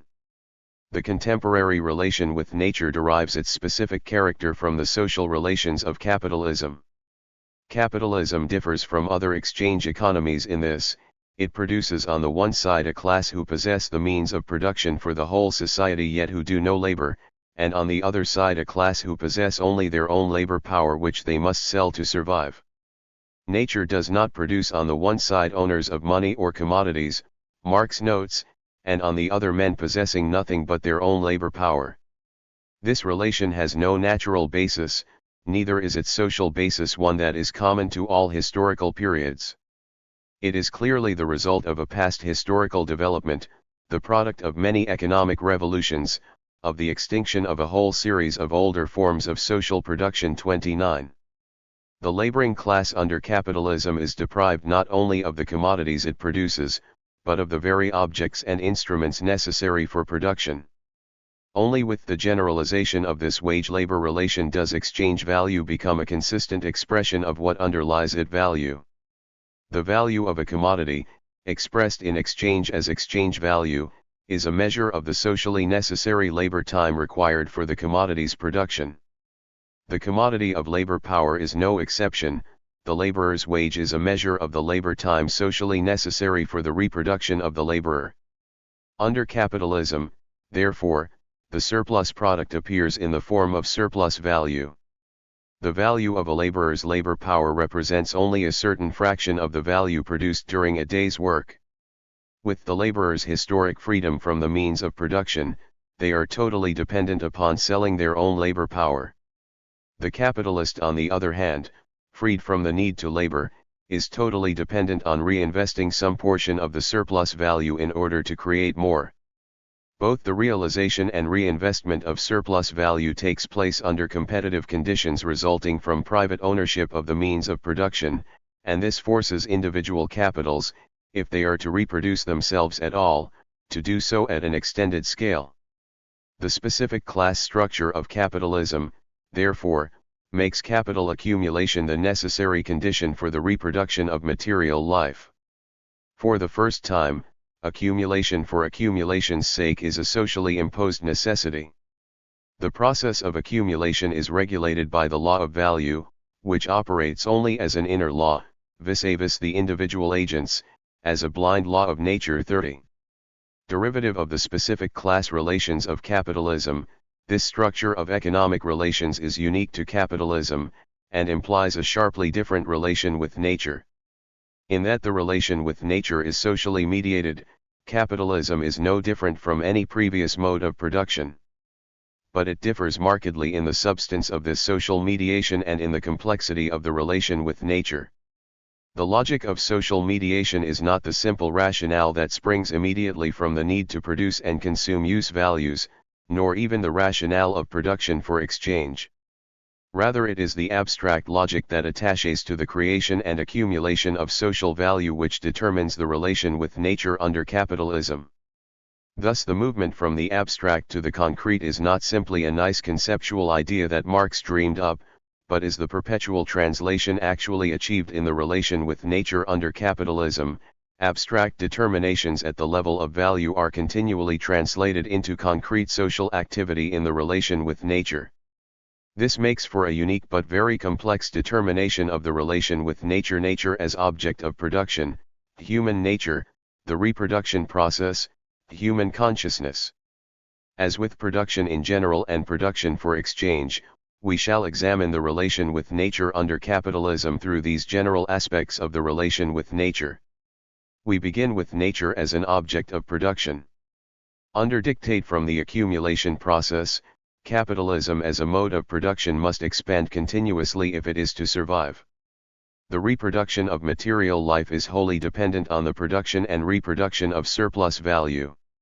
To this end, capital stalks the earth in search of material resources. Nature becomes a universal means of production in the sense that it not only provides the subjects, objects, and instruments of production, but is also in its totality an appendage to the production process. Thus it appears paradoxical to assert that uncaught fish, for instance, are a means of production in the fishing industry. But hitherto no one has discovered the art of catching fish in waters that contain none. 31. Under capitalism, the appropriation of nature and its transformation into means of production occur for the first time at a world scale. The search for raw materials, the reproduction of labor power, the sexual division of labor, and the wage-labor relation, the production of commodities and of bourgeois consciousness, are all generalized under the capitalist mode of production. Under the banner of benevolent colonialism, capitalism sweeps before it all other modes of production, forcibly subordinating them to its own logic. Geographically, under the banner of progress, capitalism attempts the urbanization of the countryside. The history of classical antiquity is the history of cities, but of cities founded on landed property and on agriculture. The Middle Ages begins with the land as the seat of history, whose further development then moves forward in the contradiction between town and countryside. The modern is the urbanization of the countryside, not ruralization of the city as in antiquity. 32. Integral to this expansion of capitalism, the capitalist state develops. Like all previous states, its central function is social control on behalf of the ruling class, which means that in capitalist society it becomes manager of that which private capital is unwilling or unable to do. By repressive, ideological, economic, and an array of other social means, the state attempts to manage the suppression of pre-capitalist societies abroad and the repression of the working class at home, and at the same time attempts to ensure the economic conditions necessary for accumulation. In short, it expedites and arbitrates the stable expansion of capitalism. 33 Thus the contradictory character of the relation with nature, along with its complexity, begins to emerge more concretely. Under capitalism, the second nature is increasingly wrenched from the first, but this is achieved as part of a quite opposite but mutual process, the generalization of the capitalist relation with nature, and the practical unification of all nature in the production process. The social division of labor and the advance of the productive forces develop apace. The second nature experiences continuous internal differentiation. Here scientific labor is of increasing importance and puts itself to the fore as a separate activity. Its main function is to facilitate the production of nature in the form of productive forces. Nature builds no machines, no locomotives, railways, electric telegraphs, self-acting mules, etc. These are products of human industry, natural material transformed into organs of the human will over nature, or of human participation in nature. They are organs of the human brain, created by the human hand, the power of knowledge, objectified. Thus the fitting technical foundation for capitalist industry was only established with the construction of machines by machines. 34. The proliferation of different social divisions and subdivisions of labor necessitates the parallel growth of social cooperation between them if the mode of production is to function as a whole. For the purpose of ensuring social cooperation, entire specializations have emerged, most notably the myriad so-called service activities from banking to mass transit. The abstract cooperation with nature that characterizes human productive activity takes a quite concrete character under capitalism. It develops as an antidote to the anarchy in the social division of labor, an anarchy which is the logical outcome of competition based on private ownership of the means of production. Along with the social division of labor there develops a technical division of labor within the workplace, and it is here that we begin to see some of the basic elements of the production of human nature under capitalism. The production of a single commodity is broken down into numerous detail operations so that the individual worker's activity is increasingly restricted to only a few motor functions. This too necessitates extensive use of workers' natural powers of cooperation, but under the control of capital this exercise of cooperation achieves not the development of the individual's natural powers but rather the exact opposite. Like the other natural constituents of the labor process, the laborer's powers of cooperation are alienated, they confront him as the powers of capital. This is precisely the case with fixed capital, which represents not only a huge investment of scientific and manual abilities, but also represents an enormous exercise of cooperation among workers. Confronted with the capitalist's machinery, the laborer is brought face to face with the intellectual potencies of the material process of production and the intellectual impotencies of his or her individual nature. Manual, intellectual, and cooperative prowess confronts the laborer as the property of another and as a ruling power. In order to make the collective laborer, and through him capital, rich in social productive power, each laborer must be made poor in individual productive powers. As in the simple production of use values for direct consumption, the individual realizes his or her nature in the labor process. But the conditions of contemporary labor are such that it converts the laborer not into the romantic, dignified self-made man of Hollywood fame, but, by forcing his detailed dexterity at the expense of a world of productive capabilities and instincts, it converts him or her into a crippled monstrosity. As far as the worker is concerned, the mode of production based on the development of capital makes a speciality of the absence of all development. All means for the development of production transform themselves into means of domination over, and exploitation of, the producers. They mutilate the laborer into a fragment of a man, degrade him to the level of an appendage of a machine, destroy every remnant of charm in his work and turn it into a hated toil. They estrange from him the intellectual potentialities of the labor process in the same proportion as science is incorporated in it as an independent power. They distort the conditions under which he works, subject him during the labor process to a despotism the more hateful for its meanness. They transform his lifetime into working time, and drag his wife and child beneath the wheels of the juggernaut of capital. 3s. This is the fate of human nature under capitalism. Engels showed that with the development of commodity economies, the single family becomes the economic unit of society. 36. With the victory of a specifically capitalist form of private property, the family form is further revolutionized. In particular, while the family remains an economic unit, its economic function is very specialized and it is no longer the economic unit of society. Surplus value is produced not in the family but in the factory and in other workplaces. Engels stressed that the single family will only cease to be a fundamental economic unit of society with the transfer of the means of production into common ownership, but capitalism itself begins the process of breaking down the single family by pulling women into the labor force in larger and larger numbers, and by transferring surplus value production from the family to the factory and the public workplace. 17. As wage labor is consigned to the realm of public activity outside the home, a number of functions connected with the reproduction of labor power are privatized in the nuclear family. The latter is made the domain of women's work, although most working-class women also work outside the home. The private family mode of reproduction has a number of advantages for capitalism. The costs of reproduction are borne by the private family and the woman in particular, since she is not paid for her work of reproducing labor power.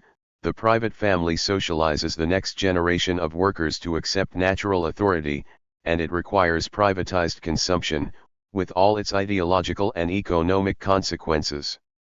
But the class structure of capitalism pervades every aspect of the social structure, and reproduction is no exception. The bourgeois family is different in many ways from the working class family. Thus the bourgeois family probably purchases labor power to perform their housework, while the working class wife not only does her own family's housework but may also sell her labor power, like her husband, for a wage. Hence the double burden of working class women. In all of this, although the family is privatized, reproduction is only partly so. The state is heavily involved in the organization of reproduction. It not only controls such crucial processes as education, but through the legal system, controls the form of the family itself. It manages the oppression of women through marriage and divorce laws, abortion legislation, inheritance laws, and so on. 38. The production of labor power, like any other commodity, is susceptible to the periodic fluctuations of the accumulation cycle. And as with the production of other commodities, attempts have been made to regulate the fluctuations through a wide array of technological innovations: contraceptives, medical technologies, genetic engineering. In this sphere too, the production of nature is an accomplished fact. The commodity produced is, in its very form, a social product. Commonly seen as the first step in the production of nature, test tube babies are more correctly seen as the last stage. What began on the one side with the indeliberate production of the hand and on the other with the most primitive means for regulating pregnancy, has come together into a single process, the production of life itself. With the generalization of the wage-labor relation, consciousness develops apace. Religious ideologies which emphasized one's rightful place in God's universe remained but were of limited use in justifying the wage-labor relation. Thus the rise of bourgeois society is complemented by the rise of bourgeois consciousness based on relations of exchange rather than production. If production relations under capitalism are characterized by the exploitation of labor for the sake of extracting surplus value, the exchange relations under capitalism are based on the principles of equality and freedom. Freedom to exchange one's property and the exchange of equivalents are the principles that characterize exchange, and it is from them that bourgeois ideology is derived. Thus Marx notes sarcastically, referring to the sphere of exchange, there alone rule freedom, equality, property, and Bentham 39. The wage slavery, the inequalities, and the class basis of property ownership that define the production process are dissolved in the market where buyer and seller confront each other as equals. Everyone is a consumer. With mass consumption, advertising, television, spectator sports, and so on, bourgeois ideology marks the most successful separation of consciousness from the immediate production process. Where it is most successful, as in the United States, it leads to the conclusion that class differences no longer exist, virtually everyone has become middle class. This homogenization of consciousness receives a boost from the development of the production system itself. In order to accumulate, capital must continuously develop the technical means of production, and this implies the continuous advance of science. If science rises with the immediate task of developing the productive forces, it soon takes on an important ideological function, to the point where it operates almost as a secular religion. But this homogenization of consciousness is only ever tendential. It can occur only to the extent that consciousness is separated from the immediate work process, and while this is facilitated by the increased division of labor and by the abstractness of scientific thought, the capitalist mode of production remains based on the fundamental distinction between a working class and a class that owns capital. This leads in the opposite direction, toward a differentiation of cultures along class lines, and of course a further differentiation on the basis of gender and race. Consciousness is still a direct efflux of material practice, if one admits the function of ideology, but just as the society is differentiated, so too is the consciousness. The more focused the class struggle in practice, the more focused is the differentiation of consciousness. The mode of production of material life conditions the general process of social, political, and intellectual life. It is not the consciousness of men that determines their existence, but their social existence that determines their consciousness. In its ability to produce nature, capitalism is not unique. Production in general is the production of nature. Animals and plants, which we are accustomed to consider as products of nature, are in their present form, not only products of, say, last year's labor, but the result of a gradual transformation, continued through many generations, under man's superintendence, and by means of his labor. In the great majority of cases, instruments of labor show even to the most superficial observer, traces of the labor of past ages. 41. Where capitalism is unique is that for the first time human beings produce nature at a world scale. Hence Marx's brilliant observation, over years ago, that the nature that preceded human history, today no longer exists anywhere. 42. This insight is today, of course, conventional geographic wisdom, although it is not generally interpreted in terms of the production of nature. The development of capitalism, however, involves not just a quantitative but a qualitative development in the relation with nature. It is not merely a linear expansion of human control over nature, an enlargement of the domain of second nature at the expense of the first. With the production of nature at a world scale, nature is progressively produced from within and as part of the so-called second nature. The first nature is deprived of its firstness, its originality. The source of this qualitative change in the relation with nature lies in the altered relation between use value and exchange value. At different stages of the development of economic relations, exchange value and use value were determined in different relations. 43. Under capitalism, then, the role of exchange value is no longer merely one of accompanying use value. With the development of capitalism at a world scale and the generalization of the wage-labor relation, the relation with nature is before anything else an exchange value relation. The use value of nature remains fundamental, of course, but with the advanced development of productive forces, specific needs can be fulfilled by an increasing range of use values and specific commodities can be produced from a growing array of raw materials. The transformation to an exchange value relation is something achieved in practice by capitalism. Capitalist production is accomplished not for the fulfillment of needs in general, but for the fulfillment of one particular need, profit. In search of profit, capital stalks the whole earth. It attaches a price tag to everything it sees, and from then on it is this price tag which determines the fate of nature. Once the relation with nature is determined by the logic of exchange value, and first nature is produced from within and as a part of second nature, first and second nature are themselves redefined. With production for exchange, the difference between first and second nature is simply the difference between the non-human and the humanly created worlds.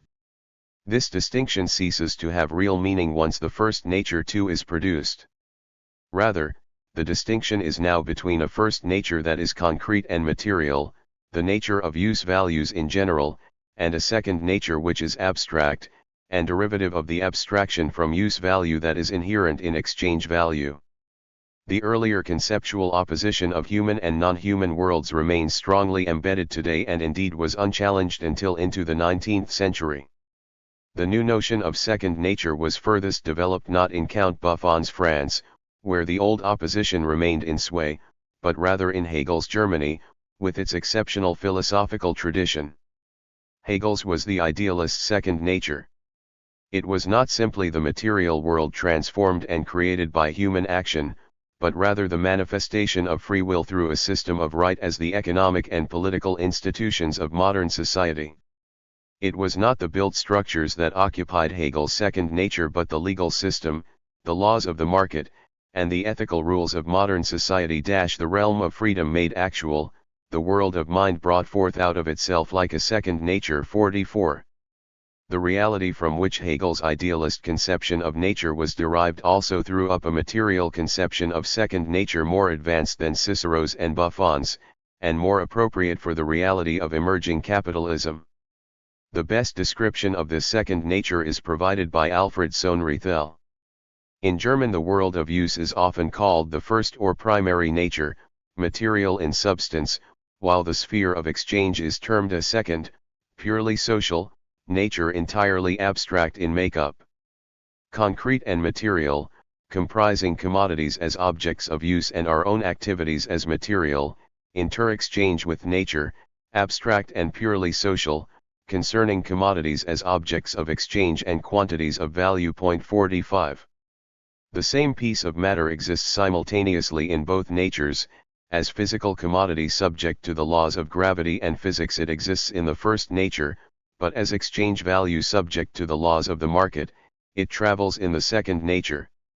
Human labor produces the first nature, human relations produce the second. What is an abstract potential in the origins and fundamental character of human labor becomes a reality for the first time under capitalism. It is not just the immediate or the local nature of human existence that is produced under capitalism but nature as a totality. The mode of production based on capital strives toward the universal appropriation of nature as well as of the social bond itself by the members of society. Hence the great civilizing influence of capital, its production of a stage of society in comparison to which all earlier ones appear as mere local developments of humanity and as nature idolatry. 46.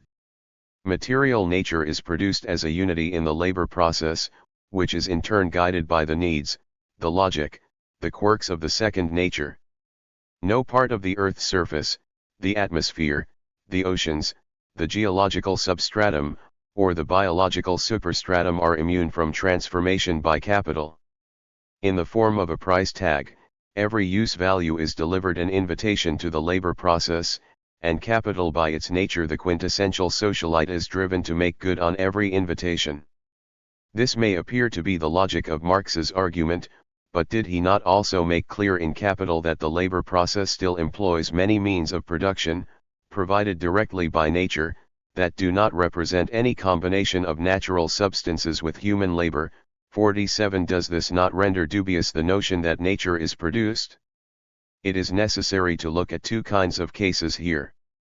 First, it is quite possible that in political economic terms, the natural substance embodies no exchange value but is nevertheless, in use value terms, profoundly altered by human labor, either directly or indirectly. This can happen with, for example, agricultural land where improvements to the land have returned all of their value and therefore been completely devalorized, but where the fertility and physical structure of the soil is greatly altered. 4. This can also be the case with more obvious products of labor such as buildings, which no longer have any economic trace of their origins in the production process, but certainly retain the physical characteristics of human artifice. More commonly, some aspects of nature may have been altered dramatically in their physical form by human activity, without this having been in any way an investment of socially necessary labor time. The production of toxic shock syndrome, cancer, and other humanly produced diseases are as much examples of this as the alteration of climate through human activity. As elements of first nature they are very much produced, though not commodities. But there is a more stringent case where, indeed, even the form of natural substance has not previously been altered by human activity. Substantial parts of the geological substratum would probably count here, if one went deep enough. So too would the solar system, if one went far enough, that is beyond the moon and beyond some of the planets and beyond the assorted debris that has been jettisoned in space.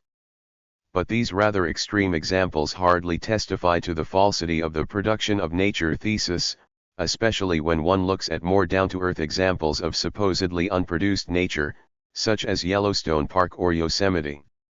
These are produced environments in every conceivable sense. From the management of wildlife to the alteration of the landscape by human occupancy, the material environment bears the stamp of human labor, from the beauty salons to the restaurants, and from the camper parks to the Yogi Bear postcards. Yosemite and Yellowstone are neatly packaged cultural experiences of environment on which substantial profits are recorded each year. The point here is not nostalgia for a pre-produced nature, whatever that might look like, but rather to demonstrate the extent to which nature has in fact been altered through human agency. Where nature does survive pristine, miles below the surface of the earth or light years beyond it, it does so only because as yet it is inaccessible. If we must, we can let this inaccessible nature support our notions of nature as Edenic, but this is always an ideal, abstract nature of the imagination, one that we will never know in reality. Human beings have produced whatever nature became accessible to them. The unity of nature toward which capitalism drives is certainly a materialist unity, but it is not the physical or biological unity of the natural scientist. Rather, it is a social unity centered on the production process. But this unity should not be taken as implying an undifferentiated nature. There is, as was seen above, a distinction between first and second nature. But in light of the production of nature by capitalism, and the drive to make this process universal, how irrelevant is this distinction in contrast with the unity of nature? Certainly the economic structure presents itself as a second nature. The laws of economy in all unplanned and unorganized production confront men as objective laws, against which they are powerless, hence in the form of natural laws. Thus Marx saw his task in Capital as one of laying bare the economic law of motion of modern society. His standpoint, from which the evolution of the economic formation of society is viewed as a process of natural history, can less than any other make the individual responsible for relations whose creature he solely remains, however much he may subjectively raise himself above them. Human beings certainly make their own history, but they do so not under conditions of their own choosing, rather under conditions given and transmitted from the past. 49. But there is a potential problem with viewing the laws of economy and society in such a seemingly naturalistic fashion, for as Marx himself also said, in the famous letter to Kugelmann of 2 July 2868, no natural laws can be done away with. What can change, in changing historical circumstances, is the form in which these laws operate. If the economic laws of capitalism are indeed natural laws, Marx would seem to be saying that they, and by implication capitalism, cannot be done away with. Yet this would make no sense coming from Marx, the committed revolutionary who devoted his life to the struggle for socialism. Nor was this just a slip on Marx's part, a reversion to viewing nature as crudely outside society, since the reference to natural law here was not a reference to gravity or the laws of physics, but to the distribution of social labor. The solution lies not in philosophical distinctions between categories but, as ever, in human practice, specifically in human history. For like gravity, the laws of the market can be obeyed or opposed, and in this way we can change the form in which they operate and in which they are experienced. But unlike gravity, there is nothing natural about the law of value. No society has lived without experiencing the operation of gravity, but many have lived without the law of value. However much it and other laws of the market are experienced in the form of natural laws, they are not equatable to gravity. This is precisely Marx's point when he says that the defeat of capitalism makes possible the end of the natural history of human beings and the beginning of true history, the end of societal laws experienced in the form of natural laws, and the beginning of truly social control over history. With its tremendous development of the productive forces, capitalism has put the question of the production of nature on the agenda. But it is a question that the capitalist mode of production itself is incapable of solving. It has unified nature for the future but cannot do it for the present. The distinction between a first and second nature is therefore increasingly obsolete. As a philosophical distinction between abstractly or ontologically equivalent or even similar realities, it was obsolete as soon as it no longer referred to the division between the human and non-human worlds. As a division between materiality and abstraction, the distinction between first and second nature certainly captured the complexity of societal organization and its distance from primal nature. But the ability of capital to produce the material world in its own image 51 rendered this distinction a victim of itself, an abstraction that had lost touch with a changing reality and the potential of human history. The production of first nature from within and as a part of second nature makes the production of nature, not first or second nature in themselves, the dominant reality. But there remains an important distinction to be made. Engels hints at the distinction when he notes that our mastery of nature consists in the fact that we have the advantage over all other creatures of being able to learn its laws and apply them correctly. 52. The production of nature is only possible given the identification and application of natural laws. But the identification of natural laws inevitably involves a clear knowledge of the limit of these laws, and thus the distinction between laws which are in reality natural and those which under a specific form of society are made to appear natural. This is not a philosophical distinction but a practical one.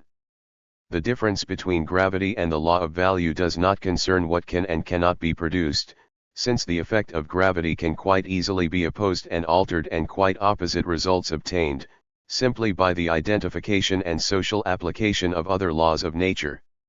We do this every time we make an airplane fly, for example. The fundamental distinction that must be made is, rather, between what can and what cannot be destroyed. This distinction is realized in the practical process of social history, not as a process of philosophical speculation. Looking backward in history, the indications are that while the law of gravity cannot be destroyed, however much it can be opposed or the actual form of its operation socially determined, the law of value can be destroyed. Looking forward in history, only by discovering and identifying natural laws will we actually be able finally to distinguish and reveal the natural laws that underlie human nature. This can be accomplished only in the process of destroying and overthrowing the social pyramids that present themselves as natural laws. Those in a society with the most accurate comprehension of human nature are not the high priests who preach the naturalness of so much of human and societal behavior. Rather, it is those who have the most acute sense of what social monstrosities can be destroyed. It is they who best understand that human beings can create something more human. 51. In its uncontrolled drive for universality, capitalism creates new barriers to its own future. It creates a scarcity of needed resources, impoverishes the quality of those resources not yet devoured, breeds new diseases, develops a nuclear technology that threatens the future of all humanity, pollutes the entire environment that we must consume in order to reproduce, and in the daily work process it threatens the very existence of those who produce the vital social wealth. But in the same breath, capitalism must develop as part of itself the very force that can reveal how unnatural and vulnerable this mode of production is, and how historically temporary it can be. It is not just the relative recency of capitalism that points to it being temporary, but the production of its own internal contradictions which guarantee that temporary character. The production of nature is the means by which these contradictions are made concrete. In early societies, the contradictory relation with nature was expressed in crises of scarcity, and the effect was immediate. And as central as the production process was, crises of scarcity also represented the peripheral limits of society. Natural scarcity determined the limits of social development. Under capitalism, social crises still focus on the production process but now lie at the heart of a complex social system. The production of nature is universal, but the internal contradictions in this process are made equally universal. Today, crisis does not spring from the interface between society and an external nature but from the contradictions at the heart of the social production process itself. Insofar as social crises are still attributed to natural scarcity today, this should be seen as a produced scarcity in nature. Whether in the form of nuclear energy or in the revolt of the working class, the contradiction written into the production of nature emanates from the form of capitalism itself. Thus we should understand Marx not at all metaphorically when he writes that capitalism creates barriers in its own nature, the final one of which is the working class, which it differentiates from the rest of humanity as the wage slaves of capital. This barrier in its own nature will, at a certain stage of its development, allow to be recognized as being itself the greatest barrier to, and hence will drive toward its own suspension. 54. In the process of struggle against capital, it is the working class that will win the chance truly to define human nature. This is not at all to suggest that the working class today is somehow by definition more natural than the other classes. As a class alienated from control of the society that employs them, the working class are in every way unnatural and a product of capitalism. Nor is it meant to imply the inevitability of socialism. It is meant to suggest, however, the inevitability of revolt. It is a law of nature that the human animal, deprived of the means to fulfill its natural needs, will react to this deprivation, sometimes violently and sometimes also socially organized. The form of the revolt is governed by no natural law but is a social product. The victory of this revolt would bring with it the historically unique opportunity for human beings to become the willing social subjects, not the natural subjects of their own history. For conclusion. When he taught at Yale, the great imperial geographer Isaiah Bowman used to tell his classes that one could build a city of 100,000 at the South Pole and provide electric lights and opera. Civilization could stand the cost. This was at the time when the Peary expedition had just reached the pole, in 19 Aug.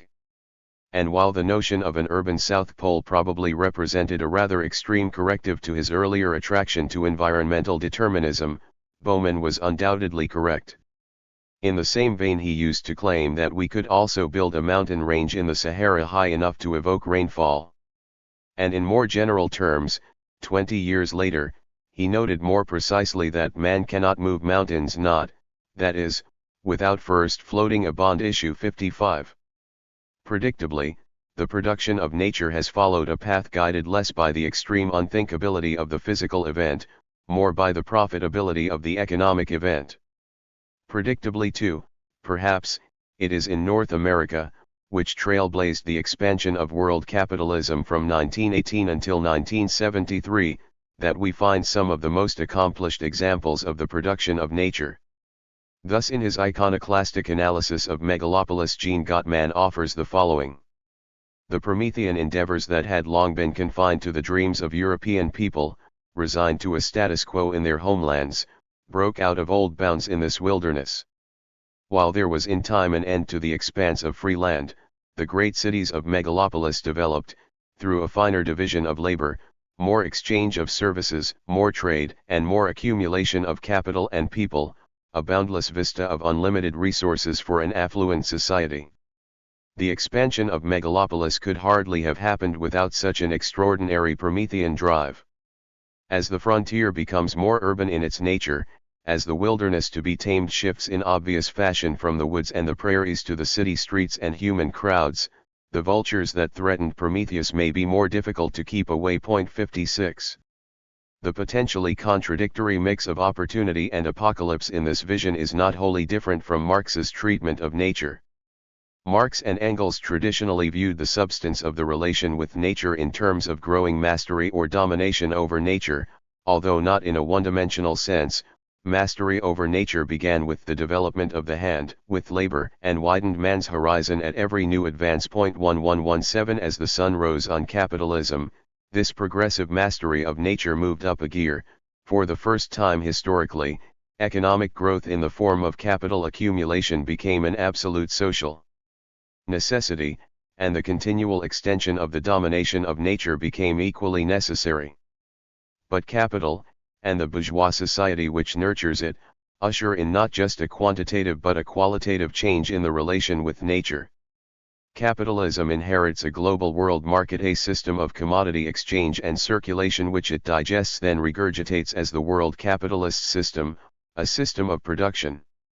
To achieve this, human labor power itself is converted into a commodity, produced like any other commodity according to specifically capitalist social relations. The production of nature at the global scale, not just an increased mastery over nature, is the goal of capital. This is the logical if unstated conclusion of Marx's conception of the relation with nature, and in part of Engels's work, although the idea of a dialectic of nature clearly led Engels along a quite different and I believe erroneous path. The question is why they retain the language and in part the conception of mastery and domination over nature. In practice, the relation with nature progressed beyond one of mastery and domination as soon as the distinction between a pre-human first nature and a human second nature was rendered obsolete. Mastery does not at all describe the relation between the new first and second natures, the distinction between materiality and abstraction which fell heir to the earlier, simpler distinction. Matter is not somehow dominated or mastered by a world of abstractions. This would lead quickly to idealism, but specific pieces of matter the world over are produced according to the abstract laws, needs, forces, and accidents of capitalist society. The reality of the production of nature is much more obvious today in the late 20th century than it was in the middle of the 19th, and this more than anything else explains why Marx could cling to the obsolete notion of mastery. A further century of capitalist development whipped on by the inexorable pursuit of relative surplus value should have made the idea of the production of nature into a dreadful cliché. That it has not, that far from being a cliché it is a novel, still almost quixotic idea, is testimony to the power of the ideology of nature. The production of nature should not be confused with control over nature. Although some control generally accompanies the production process, this is by no means assured. The production of nature is not somehow the completion of mastery over it, but something qualitatively quite different. Even Engels was careful to distinguish between mastery and control. Let us not flatter ourselves overmuch on account of our human victories over nature, he says, then gives a paragraph of examples illustrating the cost of these victories and the revenge of nature. At each step, he concludes, we are reminded that we by no means rule over nature like a conqueror over a foreign people, like someone standing outside nature, but that we, with flesh, blood and brain, belong to nature, and exist in its midst, and that all our mastery of it consists in the fact that we have the advantage over all other creatures of being able to learn its laws and apply them correctly. The idea of revenge by nature carries something of the dualistic implications inherent in mastery, but nonetheless, the essential point is a marvelous insight given the context of 19th century scientific triumphalism. Thus the industrial production of carbon dioxide and of sulfur dioxide into the atmosphere have had very uncontrolled climatic effects. If it still has something of a speculative ring, the possibility of a greenhouse effect and the consequent melting of the ice caps has been supported by increasing numbers of scientists, while many of those rejecting the idea expect an equally dramatic cooling, and the increased sulfur dioxide content in the air is responsible for acid rain. Even, or perhaps especially, the production of the human hand was in no way a controlled process. And the most complete and elaborate of human productions, the capitalist system, is at the same time the most anarchic. Just as pollutants are integral products of the production process though not its immediate goal, much of the production of nature is not the deliberate goal of production. The production process is quite deliberate, but its immediate goal, profit, is reckoned in terms of exchange value not use value. The issue of control is vitally important, therefore, but only once it is viewed in context. The first question is not whether or to what extent nature is controlled. This is a question framed in the dichotomous language of first and second nature, of pre-capitalist mastery and non-mastery over nature. The question really is how we produce nature and who controls this production of nature. Capitalism develops the forces of production to the point where the unity of nature again becomes a possibility. But under capitalism this unity is only ever a tendency, continually promised by the drive toward universality. Capitalism creates the technical means but cannot itself fulfill the promise. The option, as Marx said, is socialism or barbarism, either is a unity of nature. The cruel irony of this option is more acute today, for with the threat of nuclear war, barbarism unifies nature only by obliterating it. But the class society that threatens the final barbaric defeat also offers the ambition of socialism. Socialism is neither a utopia nor a guarantee. It is, however, the place and the time where and when the unity of nature becomes a real possibility. It is the arena of struggle to develop real social control over the production of nature. Early in his life, Marx pictured communism as the genuine resolution of the conflict between men and nature. 59. Whether this is true, remains to be seen and to be done. What is certain is the struggle over this conflict, the revolt against deprivation. In many ways it is a struggle to control what is socially necessary. Like pollution, much of the production of nature is the indeliberate, uncontrolled result of the production process. They may be integral products of the labor process, but pollution and many other produced parts of nature are not bearers of socially necessary labor time. The struggle for socialism is the struggle for social control to determine what is and is not socially necessary. Ultimately it is the struggle to control what is and is not value. Under capitalism, this is a judgment made in the market, one which presents itself as a natural result. Socialism is the struggle to judge necessity according not to the market and its logic but to human need, according not to exchange value and profit, but to use value. Later in his life Marx was less speculative as regards the relation with nature, more circumspect about what communism may or may not be. The following passage from Capital addresses this issue, but compared with his earlier writing is politically more concrete, succinct, and resolute. The realm of freedom actually begins only where labor which is determined by necessity and mundane consideration ceases, thus in the very nature of things it lies beyond the sphere of actual material production. Freedom in this field can only consist in socialized man, the associated producers, rationally regulating their interchange with nature, bringing it under their common control, instead of being ruled by it as by the blind forces of nature, and achieving this with the least expenditure of energy and under conditions most favorable to, and worthy of, their human nature. But it nonetheless still remains a realm of necessity. Beyond it begins that development of human energy which is an end in itself, the true realm of freedom, which, however, can blossom forth only with this realm of necessity as its basis. The shortening of the working day is its basic prerequisite. 60. The shortening of the working day is, as we might put it, the transitional demand. It is cast still in terms of exchange value. The shorter the working day, the lesser the mass of surplus value produced in the form of profit for the capitalist class. The ultimate demand is for workers' control over the production process and hence control over the production of nature, that is, the overthrow of capitalism and its control of society through control of the exchange value system. This is in order to control the sphere of use values. The concept of production of nature in this way does what Schmidt's concept of nature wanted to do but never could, it changes into the concept of political action. 61. There will be those who see this analysis, indeed the very idea of the production of nature, as a sacrilegious effrontery, and a crude violation of the inherent beauty, sanctity, and mystery of nature. The meaning of nature to them is not only sacred, it transcends such vulgar considerations as production through real labor, sweat. About vulgarity they are not wrong, they would simply escape it and thus deny it. But it is real. Contemporary industrial capitalism and all it implies is a vulgarity of capitalism, it is not a vulgarity of necessity. It is a product of present reality, not a phantom of Marxist theory.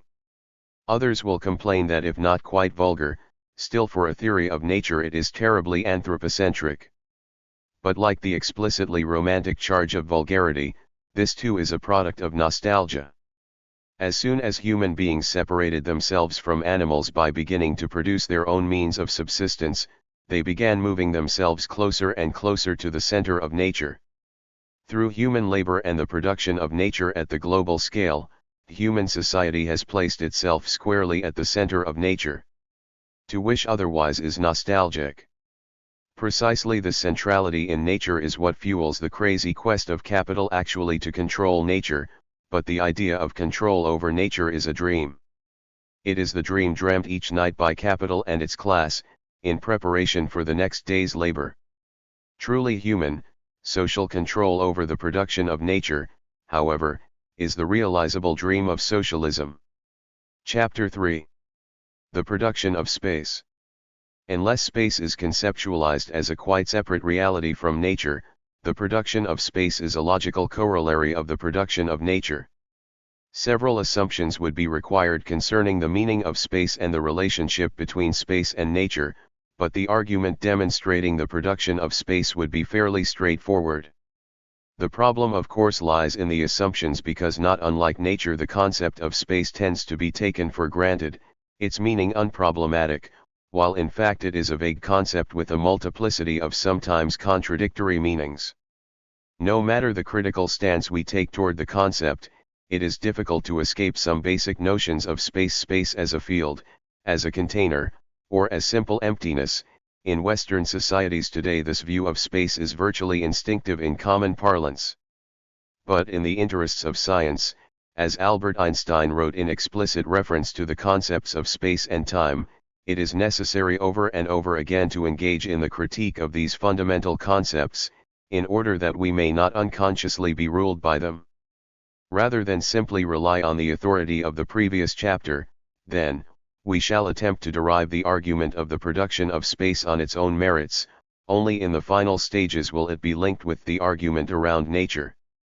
This will not only provide a stronger argument for the production of space but will afford us the chance of examining critically the concept of space. This in turn should provide an adequate conceptual foundation for examining the geography of capitalism and specifically for showing the relation between the production of nature and the unevenness of capitalist development. Our concern here is with geographical space, which we can take in its most general sense as the space of human activity, from architectural space at a lower scale up to the scale of the entire surface of the Earth. Another, more specific, meaning of geographical space will evolve as the analysis develops. The important point here is to distinguish geographical space from the many other meanings and treatments of space which cannot be considered here. Point 2. Since the early Z96OS the conceptualization of geographical space has been the object of considerable discussion. Two particular conceptions of space have been highlighted, absolute space and relative space. The discussion emerged in reaction to the so-called quantitative revolution in geography, which materialized in the early R96OS. Previously, geographers had tended to rely almost exclusively upon the absolute conception of space, but a broader view of the subject matter accompanied the technical innovations of the quantitative revolution III. In these different conceptions of space, very different relationships to nature and to material events are implied. In talking about the production of space, we are trying to take the discussion a step further. But to do this, it is necessary to be aware of the origins and meaning of the distinction between absolute and relative space. In fact, these concepts originate in the physical sciences and in the philosophy of science, and so it is to the scientific treatment of space that we turn first in order to understand the broader historical and epistemological origins of the concepts that help shape our present comprehension of the geography of capitalism. Space and nature. In Z9zo, only a few years after the publication of the General Theory of Relativity, Alfred North Whitehead declared, "It is hardly more than a pardonable exaggeration to say that the determination of the meaning of nature reduces itself principally to the discussion of the character of time and the character of space. For recognizing the intimate relationship that exists between space and nature, Whitehead evoked the radically new post-Newtonian conception of space implied by relativity theory. But insofar as he saw space as somehow primary to nature, he retained a vision of space that had become social as well as scientific orthodoxy, at least since Newton. Historically, space has always been conceptualized in relation to nature, but the substance of the relationship has been viewed in very different ways. Newton's conception of absolute space is the exception that proves the rule. In order to view space as a quite independent entity existing separate from matter, Newton also had to theorize a parallel if secondary conception of relative space which could be defined only in relation to material events. As Newton himself makes clear, the definition of absolute space represented a clear break with previous notions of space which to a greater or lesser extent were confused with material events. I do not define time, space, place, and motion as being well known to all. Only I must observe, that the common people conceive those quantities under no other notions but from the relation they bear to sensible objects.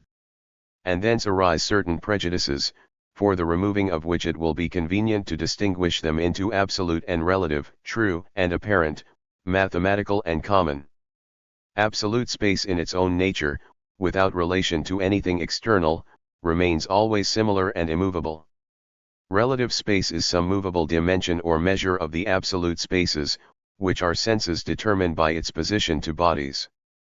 Today, nearly 3 centuries later, it is not the concept of his adversaries but Newton's own absolute concept which indirectly informs the common prejudice concerning space. In the advanced capitalist world today, we all conceive of space as emptiness, as a universal receptacle in which objects exist and events occur, as a frame of reference, a coordinate system within which all reality exists. This view of space appears so self-evident that, despite its vagueness and the ambiguity that results from continually being pressed into service as metaphor, in everyday usage we are almost wholly uncritical of it. Space is simply a given universal of existence. Before Newton as well as immediately after him, relative conceptions of space tended to prevail. According to the relative conception, space is not independent from matter. Spatial relations are actually relations between specific pieces of matter, and thus are purely relative to the movement, behavior, and composition of matter and material events. Although the Greek atomists may have had a partly developed concept of absolute space, it was only with Newton that the distinction between absolute and relative space is made explicit. Whereas Einstein's relativity theory seemed to reinstate the priority of relative space, seeing absolute space as only a special case of relative space, nonetheless the relative space of 20th century physics is markedly different from the pre-Newtonian relativity of space. Now, while there is no automatic translation from the spatial concepts of mathematical physics into social science, relativity in physics was a powerful influence leading geographers to reassess their conceptions of space. But the history of the concept of space in physical science is more complex than this initial definitional view of absolute and relative space would suggest, and in physics and philosophy the debate continues today. Point 6. There are three strands to this history which are particularly pertinent to the task at hand, each concerns some aspect of the relation between space and nature, and we shall examine all three here. In the first place, the history of the concept is marked by a progressive abstraction of space from matter. This distinction which we make today did not apply in earlier societies. Space was not differentiated from matter nor from force or power, human or otherwise. The unity of nature was complete, space, substance, and meaning were one. This primitive treatment of space is nicely described by Robert Sack. In the primitive view, land is not a thing that can be cut into pieces and sold as parcels. Land is not a piece of space within a larger spatial system. On the contrary, it is seen in terms of social relations. The people, as part of nature, are intimately linked to the land. To belong to a territory or place is a social concept which requires first and foremost belonging to a societal unit. The land itself is in the possession of the group as a whole. It is not privately partitioned and owned. Moreover, it is alive with the spirits and history of the people, and places on it are sacred. At this stage it is place not space that people experience. The abstraction from specific places to space in general has not yet been made. Space and its use are indistinguishable as are social and physical space. Consciousness of space is a direct efflux of practical activity. Cassirer offers a particularly geographical illustration. Ethnology shows us that primitive tribes usually are gifted with an extraordinarily sharp perception of space. A native of these tribes has an eye for all the nicest details of his environment. He is extremely sensitive to every change in the position of the common objects of his surroundings. Even under very difficult circumstances he will be able to find his way. When rowing or sailing he follows with the greatest accuracy all the turns of the river that he goes up and down. But upon closer examination we discover to our surprise that in spite of this facility there seems to be a strange lack in his apprehension of space. If you ask him to give you a general description, a delineation of the course of the river, he is not able to do so. If you wish him to draw a map of the river and its various turns, he seems not even to understand your question. Here we grasp very distinctly the difference between the concrete and the abstract apprehension of space and spatial relations. The native is perfectly acquainted with the course of the river, but this acquaintance is very far from what we may call knowledge in an abstract, a theoretical sense. As has been pointed out elsewhere, it is likely that the concept of space as an identifiable object of consciousness preceded that of time. 9 The development of the concept of space, separate from particular spaces and places, coincided with a larger milestone in human history, the origins of philosophy, of conceptual thought, which is no longer the direct efflux of immediate practical activity. The earliest Greek philosophers continued to confound space with matter, but as is obvious from the case of Pythagoras, they were also able to view space in more abstract conceptual terms. Later theories of Aristotle and Plato and of the Greek atomists were able to prize space further apart from matter, seeing it as increasingly independent. For Plato, empty space is viewed as an undifferentiated material substratum, leading the way toward his reduction of matter to space, a theme which lives on today. Taking a different course, Aristotle likened space to a force field, again a theme which remains today. But whereas space was somehow more basic than matter for Plato, the opposite seems to have been true for Aristotle. As Jammer perceptively put it, space was an accident of matter for Aristotle. 10 But the interesting thing here for our purposes is less the difference between these notions and the different theories they presage, more it is the agreement between Plato and Aristotle concerning the inseparability of space and matter. Geometry is the crucial link. For with both Plato and Aristotle, geometry is the glue that sticks space to matter. Geometry is explicitly an abstraction from real physical bodies at the same time as it describes the structure of space. As this suggests, there was not one but rather numerous pre-Newtonian concepts of space often surviving alongside each other and only more or less related.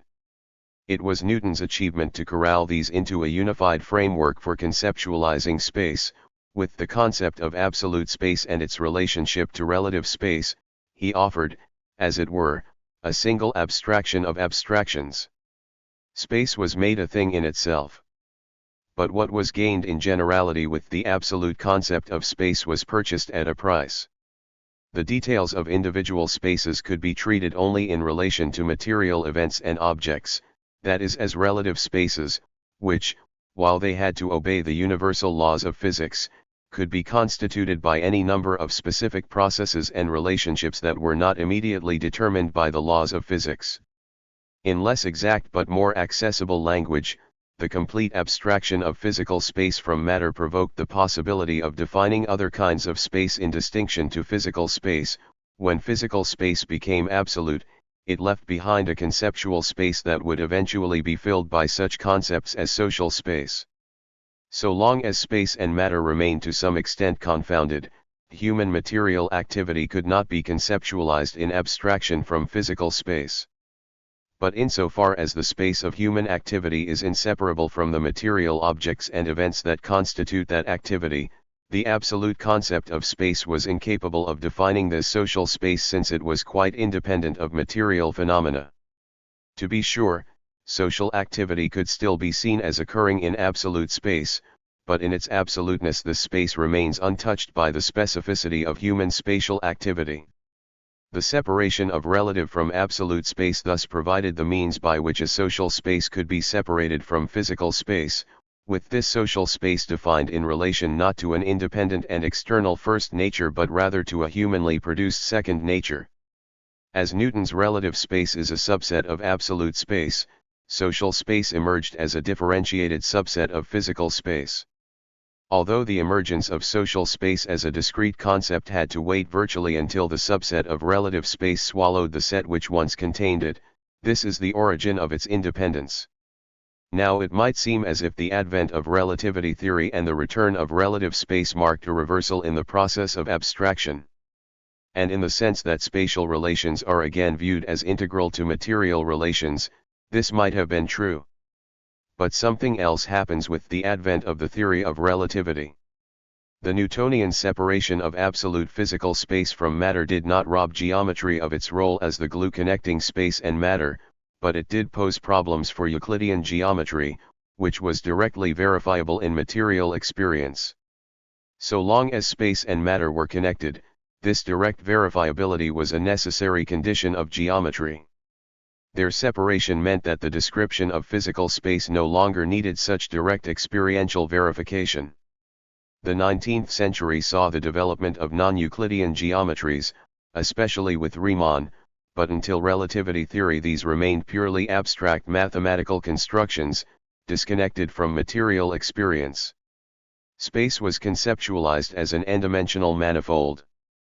With Einstein, whose work was dependent on this mathematics, n-dimensional space apparently earned a material referent.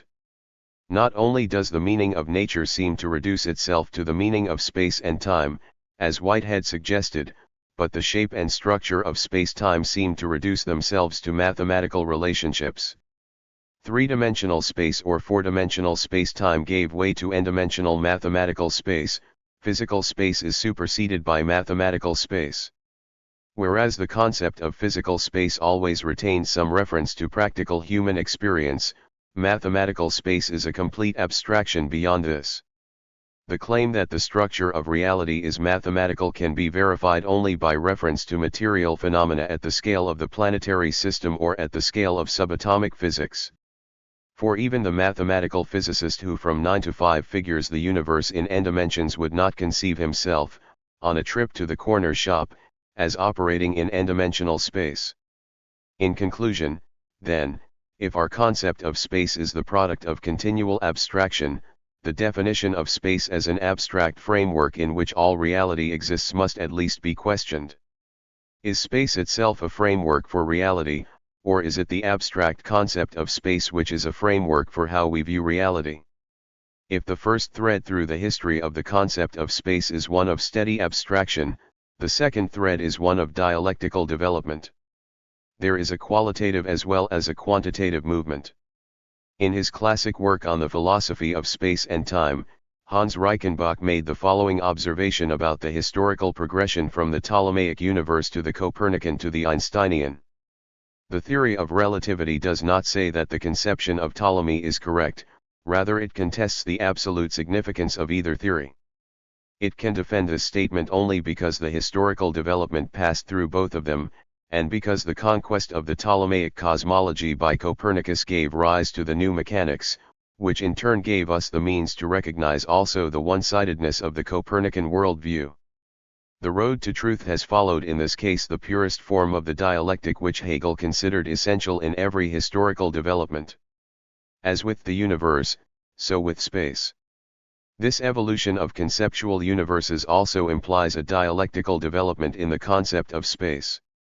Thus the concept of relative space implied by the general theory of relativity is on the one hand a combined reversal and development beyond absolute space, and on the other a clear progression beyond pre-Newtonian space. These are qualitative changes. Pre-Newtonian space was simultaneously physical and social, post-Einsteinian space is mathematical.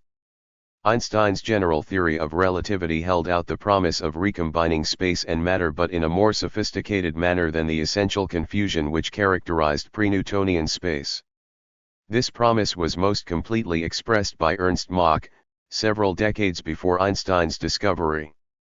Mach aimed to make spatial structure completely subordinate to the distribution and movement of matter, that is, to accomplish the victory of relative space over absolute space by proving the priority of matter over space. Relativity theory seemed to provide the experimental evidence that would consummate the victory, and Einstein himself set out to prove what he dubbed Mach's principle. But neither Einstein nor anyone coming after him has succeeded in discovering this proof. If the immediate reason for this lies in certain experimental results which seem to contradict Mach's principle, one can also point to the abstractness of the concept of space employed. Whereas Mach's principle implies the recombination of space and matter, the mathematical concept of space involved in relativity theory assumes the most complete abstraction of space from matter. Whatever the experimental evidence, it is difficult to see how, beginning with the concept of space so completely abstracted from material events, one could conclude by proving the relativity of space in terms of matter. Insofar as the notion of mathematical space is taken for granted in this context, it may be that Einstein himself was unable to escape the danger that he identified, that of being ruled by one's concepts. Thus, unable to prove Mach's principle yet still holding to the general theory of relativity, Einstein retreated into the familiar terrain of philosophy, and the distinction between ontology and epistemology, the radicalism of the scientific frontier, is quickly replaced by a rehashed conservatism. Although matter may provide the epistemological basis for the metrical field, wrote Jammer, in summary of the position Einstein came to hold, it does not necessarily have ontological priority over the field 12. In practice, although Einstein continually struggled to break new ground, this has meant the retention of Newton's assumption of the priority of space over matter. Hence Whitehead's reduction of nature to space and time, wherein despite the universal acceptance of relativity theory matter is subordinated to space, not vice versa. The potentially revolutionary recombination of space and matter is short-circuited by traditional philosophical assumptions and distinctions which are themselves the products of conceptual abstraction. Thus the dialectic identified by Reichenbach remains historically incomplete. The third thread to be examined is the material basis of the development of the concept of space. For Reichenbach, as Hegelian dialectic also has a material foundation, the concept of space is after all a social product. Newton was explicit about the fact that geometry is founded in mechanical practice, and is nothing but the part of universal mechanics which accurately proposes and demonstrates the art of measuring. Euclid's geometry, to which Newton adhered, was in early Greek times the product of practical human activity, as was the non-Euclidean geometry which underpinned post-Newtonian physics. Examining the influence of Gauss upon Riemann and upon the modern notion of mathematical space, Jammer made clear the importance of this material foundation. Once again, he said, we see that, historically viewed, abstract theories of space owe their existence to the practice of geodetic work, just as ancient geometry originated in the practical need of land surveying. 14. Not just this qualitative development of the concept, but the progressive abstraction has a material basis. Alfred Sohnrethel has argued that the abstraction of space into a concept removed from direct practice is closely connected to the development of commodity exchange. The abstraction from use and from the material aspect of a commodity, which is inherent in the exchange act, provokes the possibility of the abstraction of space from immediate material existence. Time and space rendered abstract under the impact of commodity exchange are marked by homogeneity, continuity, and emptiness of all natural and material content, visible or invisible. The exchange abstraction excludes everything that makes up history, human and even natural history. Time and space assume thereby that character of absolute historical timelessness and universality which must mark the exchange abstraction as a whole and each of its features. 15. If Sohnrethel is correct concerning the material basis for the development of concepts of space, then his argument offers insights into the historical priority of space as a concept over time. 16. More important, his argument suggests not simply that our concepts of space change historically but that they develop in relation to the changing treatment and experience of space. As the relation with nature develops historically, so the spatial dimension of human activity is altered and with it our conceptions of space. We shall focus explicitly on the treatment of space as a commodity under capitalism, but before turning to this central concern, it is necessary to finish the argument at hand and to move from physical space in the sciences to explicitly geographical space. As the example of absolute space illustrated, scientific concepts of space have greatly influenced our broader social conceptions of space, at least since Newton. Yet contemporary social conceptions of space bear no resemblance to the abstract n-dimensional spaces of mathematical physics. Whatever the historical relationship has been, social space today is quite different from scientific space. Whereas scientific space attempts to abstract completely from social activity and events, social space is generally treated as the field of just such activity.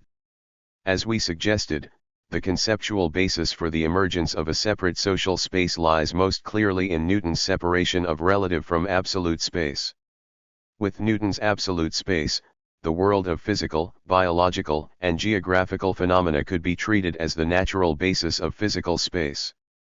Social space, on the other hand, could be treated as a purely relative space existing within absolute space. The relativity of social space is determined by the particular social relations that obtain in a given society.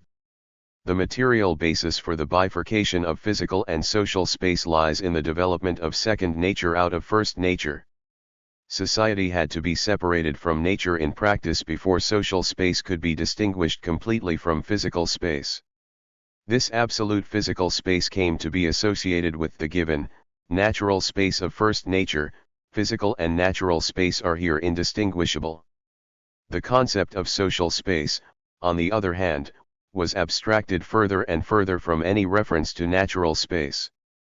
Natural philosophy developed as a specialty out of philosophy while natural economics moved in the opposite direction toward the classical political economics of Adam Smith and others.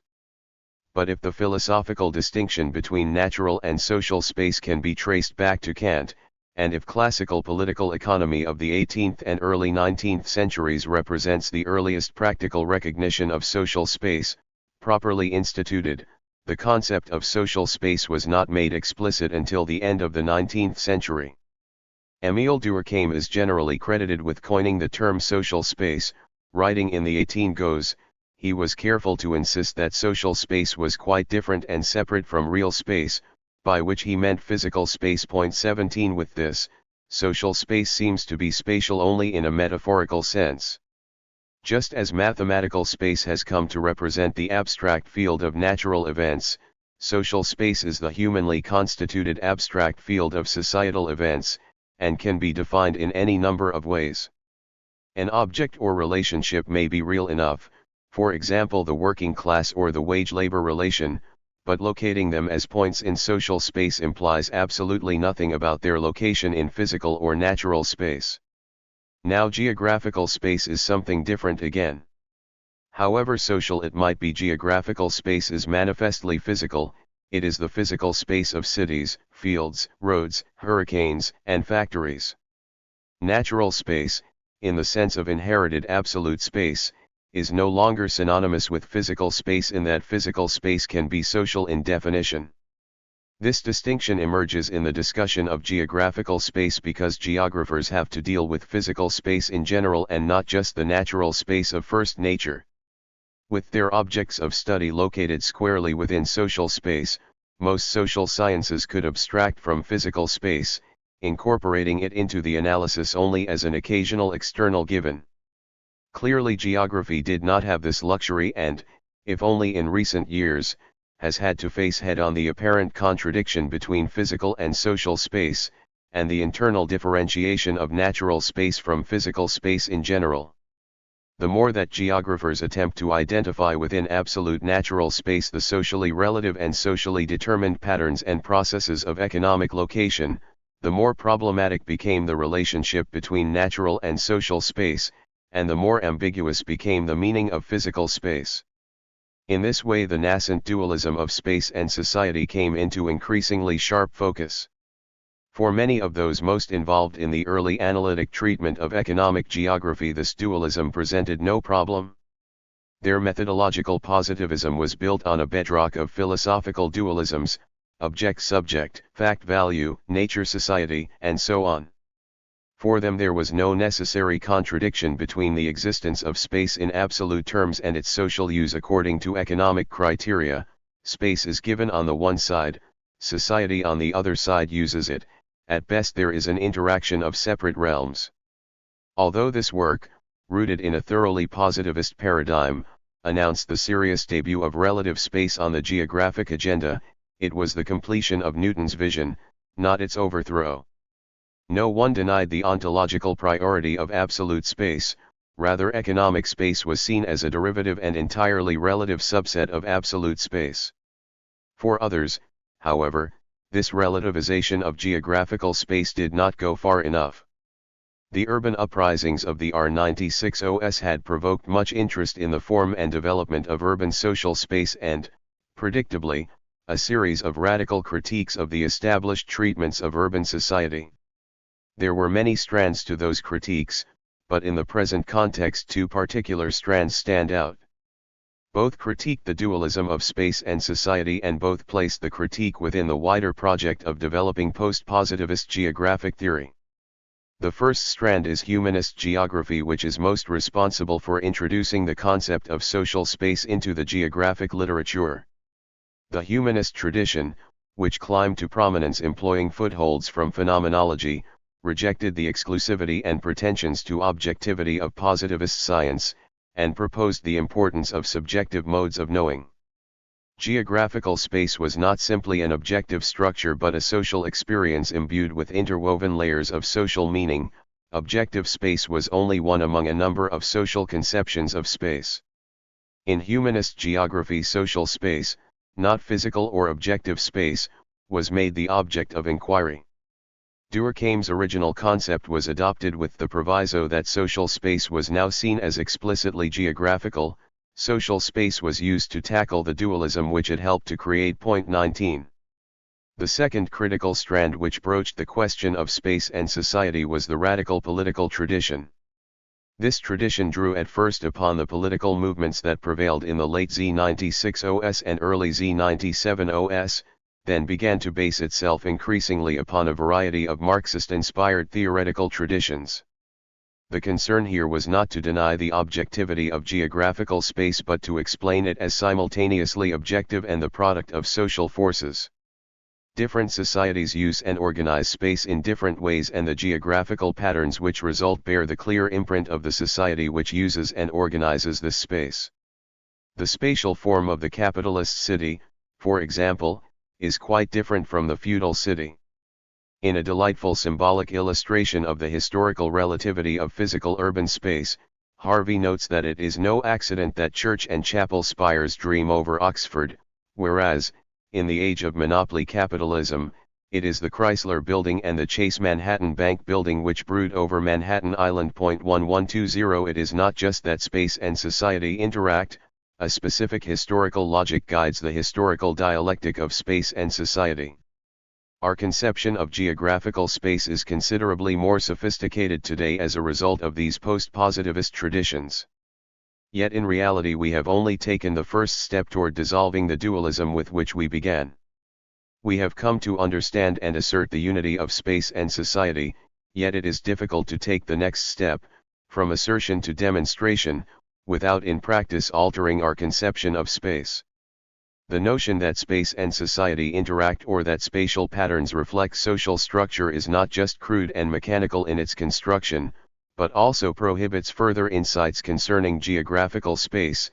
At root this is because this view of the relation between space and society remains tied to the absolute conception of space. Two things can only interact or reflect each other if they are defined in the first place as separate.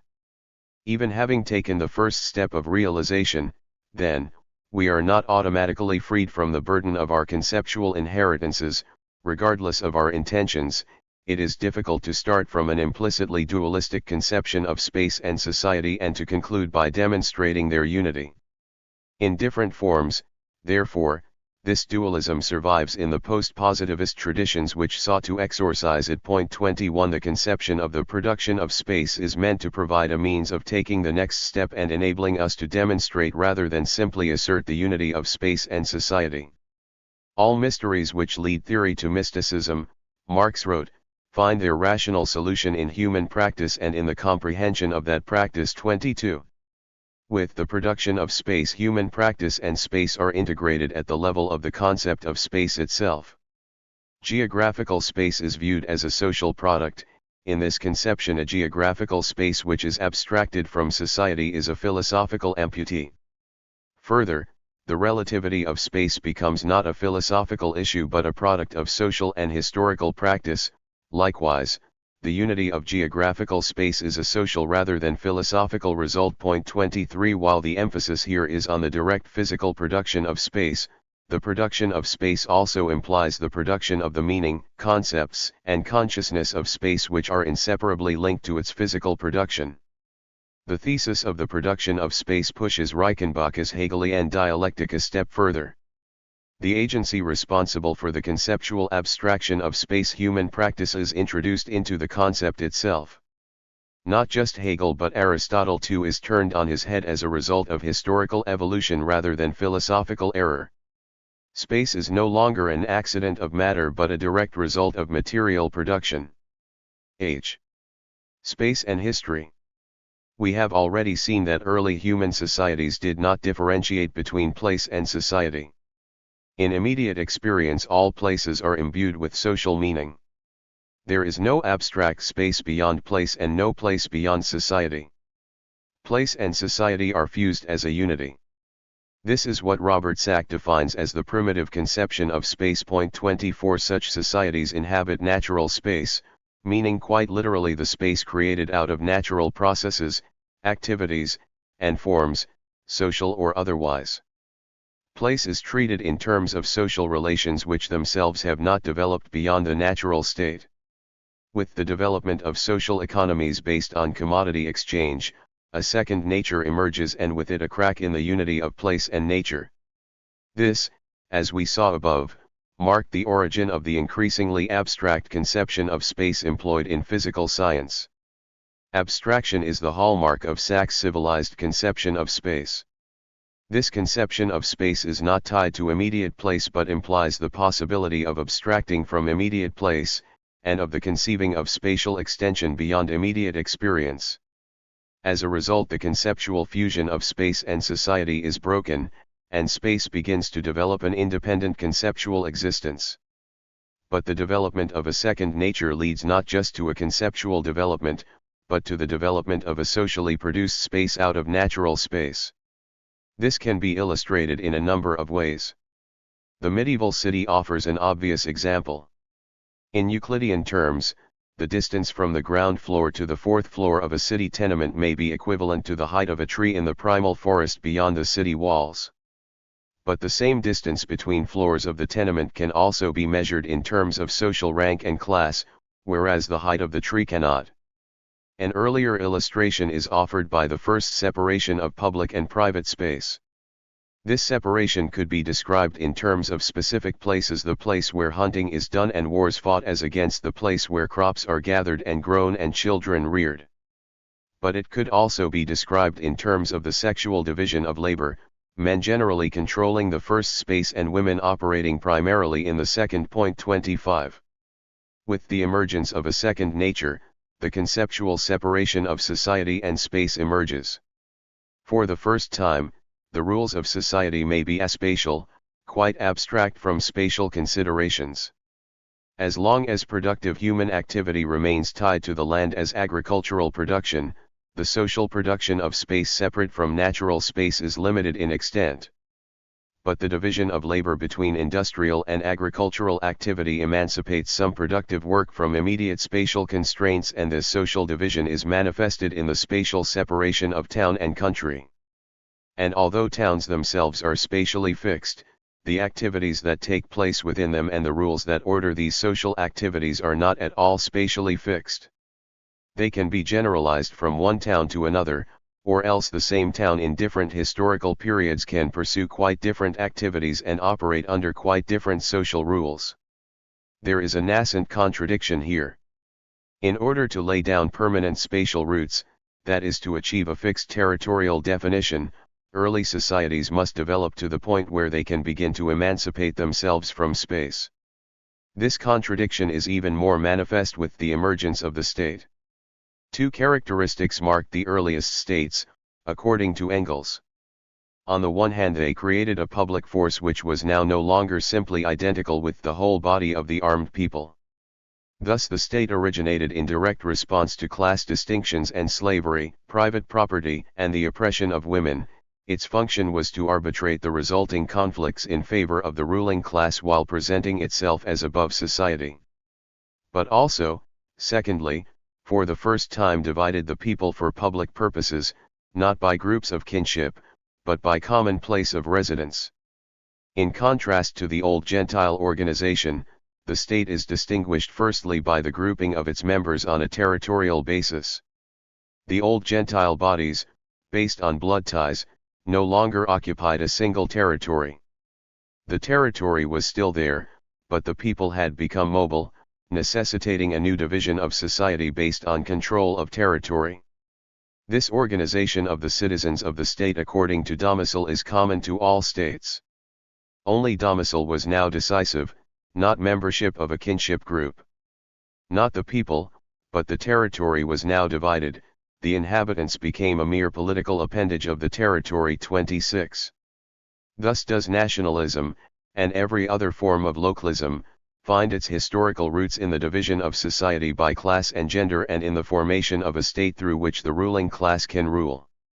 The state at this point represents the apex of real social abstraction from nature, the most timely social part of second nature, yet is manifestly territorial in jurisdiction. On first appearance, this necessary territorial definition of the state might seem to represent a solidification of the bond between geographical space and society, but in fact the reverse is true. Certainly, through the cumbersome state institutions they have hatched, specific societies are more tied than ever to particular spaces. But the state can justify and define its authority over society only through such abstract principles of social intercourse as democracy, liberty, moral right, etc. Such principles are themselves the products of particular class societies. Thus, while particular states may have a distinct and limited territorial basis, the social principles underlying such states are readily mobile. A given state, and the society it belongs to, therefore find themselves more spatially rooted than ever before and simultaneously more mobile. Armed with its political and economic principles, the product of philosophical abstraction, the state can expand into new territory, or it can contract, it can even relocate altogether. Of course, the ambitious state must also be armed with more concrete possessions, weapons, food, and the means of transportation, and these depend on the level of economic advancement. But the point is clear. The first intimations of a spaceless conception of society, an abstract spaceless second nature, becomes possible with the explicit spatial definition of the state. In one direction, space becomes an increasingly profound underpinning to societal development. With the expansion of second nature and with the development of the economic, social, and technological means for such expansion, small local city-states expand and greater territories fall under their jurisdiction. But there is nothing absolute about this process. It is very much a product of internal development and external competition. Eventually, the city-state gives way to the regional state, the duchy, the barony, the kingdom, and more recently to the nation-state. As Sack puts it, coordination of economic functions was achieved by shifting the basic fusion of society and place to the larger geographic scale of the absolute state and then to the modern nation-state. 27. From small beginnings, the entire geographical space of the globe is divided as part of the process of societal expansion. Territorial differentiation and the universalizing of the world market proceed as a single process. Geographical expansion is synonymous with societal expansion and development. The latter occurs, at this stage, only by expanding the geographical arena in which space is societally produced. Geography lies at the cutting edge of human progress. But in another direction, space is simultaneously rendered increasingly irrelevant to social intercourse. As the economic, technological, political, and cultural relations develop and expand, the institutional framework for handling these relations also becomes more complex, and increasingly loses any intrinsic spatial definition. The more society emancipates itself from space in this fashion, however, the more space can be transformed into a commodity in the strictest sense. If the emergence of the world market sets the boundaries for this social project, capitalism attempts to fill in the pieces. Before pursuing this issue directly, it will be necessary to make some general observations concerning space as a commodity. 3. Space and capital. Space as commodity. It is a common misconception that Marx's analysis of capitalism is non-spatial. This is not quite correct. It would be more accurate to say that the lively spatial implications of Marx's analyses were rarely developed. What is true is that neither Marx nor subsequent Marxist theorists have succeeded in establishing a proper conceptual foundation for treating geographical space. But if we look at Marx, a more complex picture emerges. In Capital, Marx was concerned primarily with value, its measurement by labor time, the origin of surplus value, the accumulation of value in the form of capital. It is generally assumed that in order to make these arguments, Marx abstracted from the use value of commodities. It was only their value and exchange value that were important. This too is a misconception. Marx returns to the sphere of use values periodically in order to advance the dialectical analysis of capital. And how did Marx define use value? The geometrical, chemical, other natural properties of a commodity make it a use value. 2. From the foregoing discussion of the scientific conception of space and the relationship between space and matter, it would make sense to begin by including the spatial properties of a commodity as among these natural properties and therefore as part of the use value of a commodity.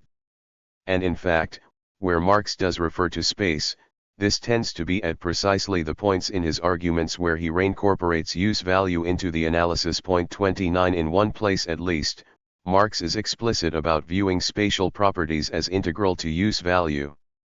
In the transportation of people or commodities, he says, a material change is effected in the object of labor, a spatial change, a change of place. Its spatial existence is altered, and along with this goes a change in its use value, since the location of this use value is changed. Its exchange value increases in the same measure as this change in use value requires labor. 30.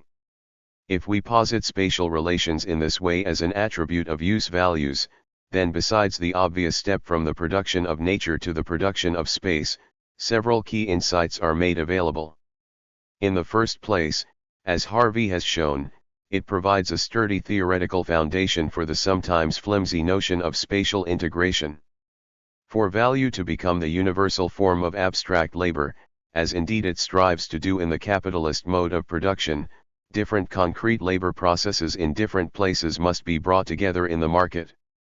The social isolation of particular labor processes, so detrimental to the universalization of value, cannot be overcome without first overcoming the spatial isolation of different processes. Spatial integration, the linking of commodity production in different locations through exchange, becomes a strict necessity for capital. 31 As Harvey suggests, this is presumably what Marx had in mind in the following statement.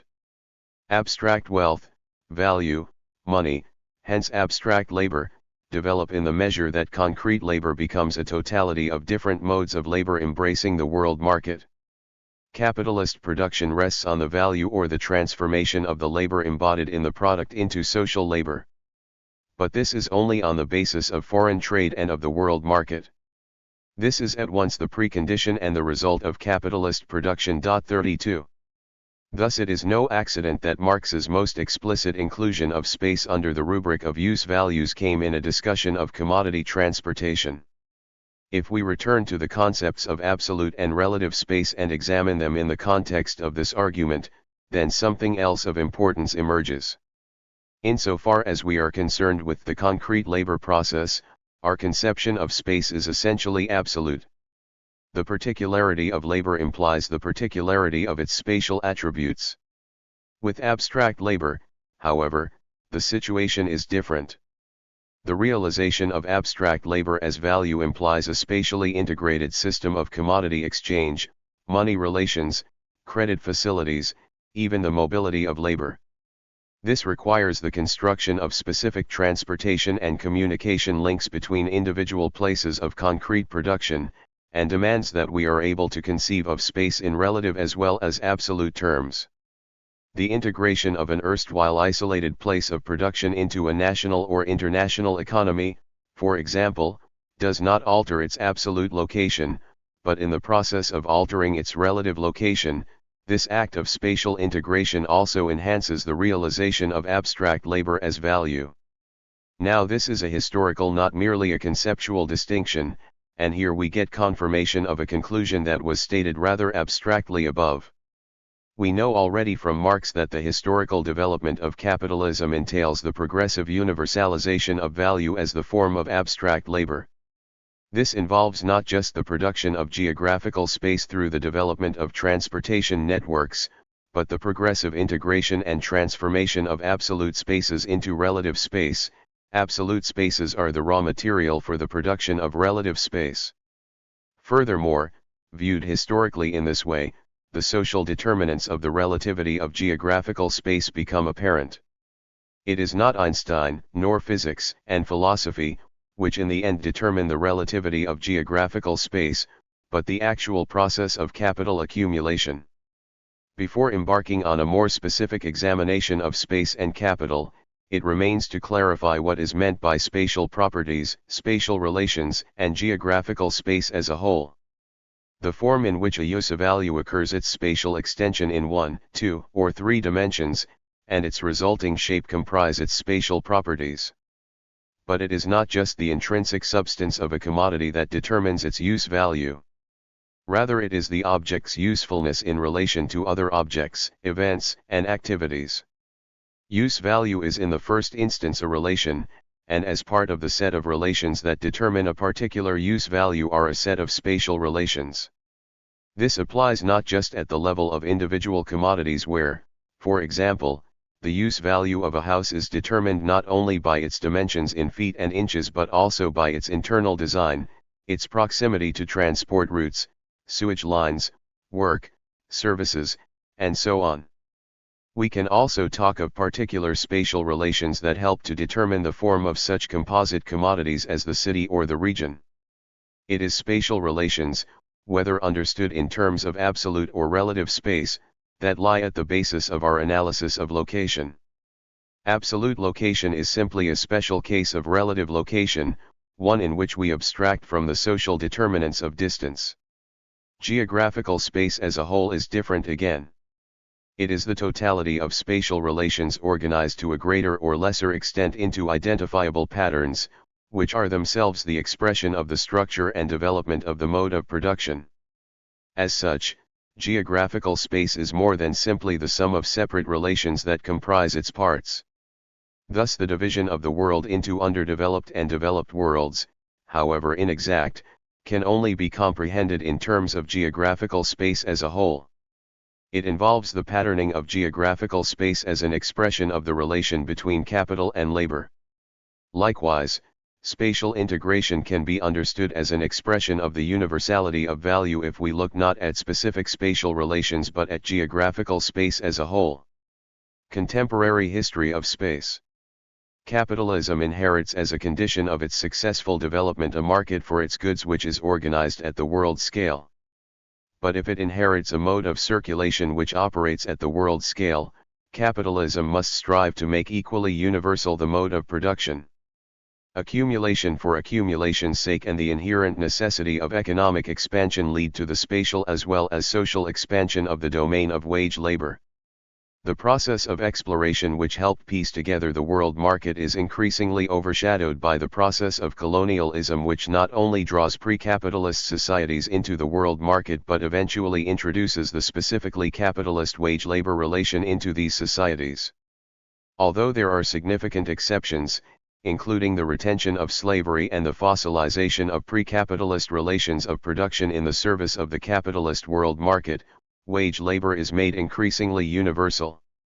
The universality of the wage-labor relation under capitalism frees not only the working class but also capital from any inherent tie to absolute space. Under the earlier feudal societies, serfs were tied to the land of the manor and thus the definition of class relations included a definition of the absolute space of the serf's work. Freedom from serfdom could be won only by fleeing the lord's land and living within the city walls for a year and a day. Not so the wage laborer who is defined by the double freedom that he is free to sell his labor power as a commodity and is also freed from possession of any of the means of production or subsistence necessary for survival.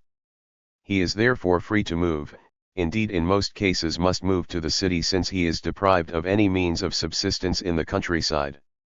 We are now in a position to develop and refine the contradiction noted above, that while social development leads to an increased emancipation from space in one direction, spatial fixity also becomes an increasingly vital underpinning to social development. The universalization of wage labor and with it value, an inherent tendency in capital, leads relentlessly toward the emancipation of social relations and institutions from any inherited absolute space from what we called above natural space. The mobility of capital, and to a lesser extent of labor, is the clearest manifestation of this necessity. At the push of a button today, $500 million can be flashed from Singapore to the Bahamas via the City of London, as if no physical distance existed between them. 33 But emancipation from natural space only heightens the necessity of producing relative space. As a condition of the universalization of value, transportation costs and the time devoted to transportation must be reduced to a minimum. The relative distance between places of production and consumption, and the means to overcome this distance, in short their relative location, grows in importance in proportion to the accumulation of capital and the multiplication of the commodities, communications, and credits that must be moved. Likewise, as the scale of the production process increases with the development of the productive forces, it becomes increasingly imperative that larger and larger numbers of workers are spatially concentrated in close proximity to the workplace. Along with the obvious political benefits to capital of such an arrangement, this keeps the journey to work to a minimum and thus enables wages to be kept lower. Capital can effect a social emancipation from natural space only to the extent that it involves itself in the simultaneous production of relative space. Expressed as territory, geographical space is made an appendage of social development. The notion that things happen in space is not just a habit of thought but one of language too, and yet in its appeal to absolute, natural space it is anachronistic, even nostalgic, and a barrier to a critical understanding of space. By its actions, this society no longer accepts space as a container, but produces it. We do not live, act, and work in space so much as by living, acting, and working we produce space. But capital does not succeed in eliminating absolute space altogether, nor indeed does it attempt to.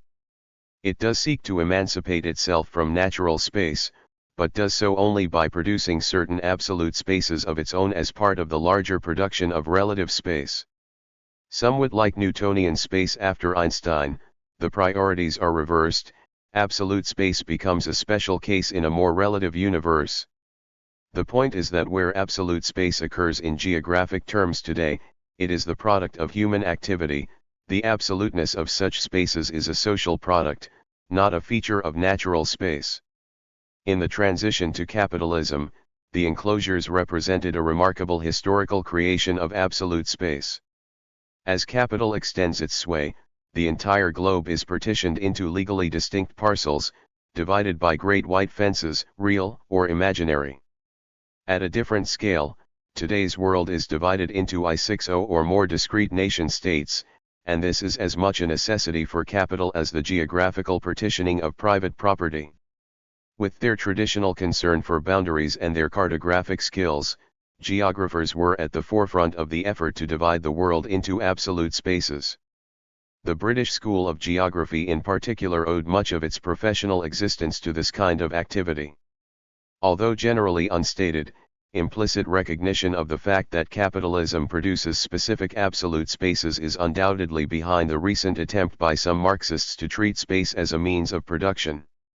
This definition also has the merit of attempting to integrate space into the main body of Marxist theory.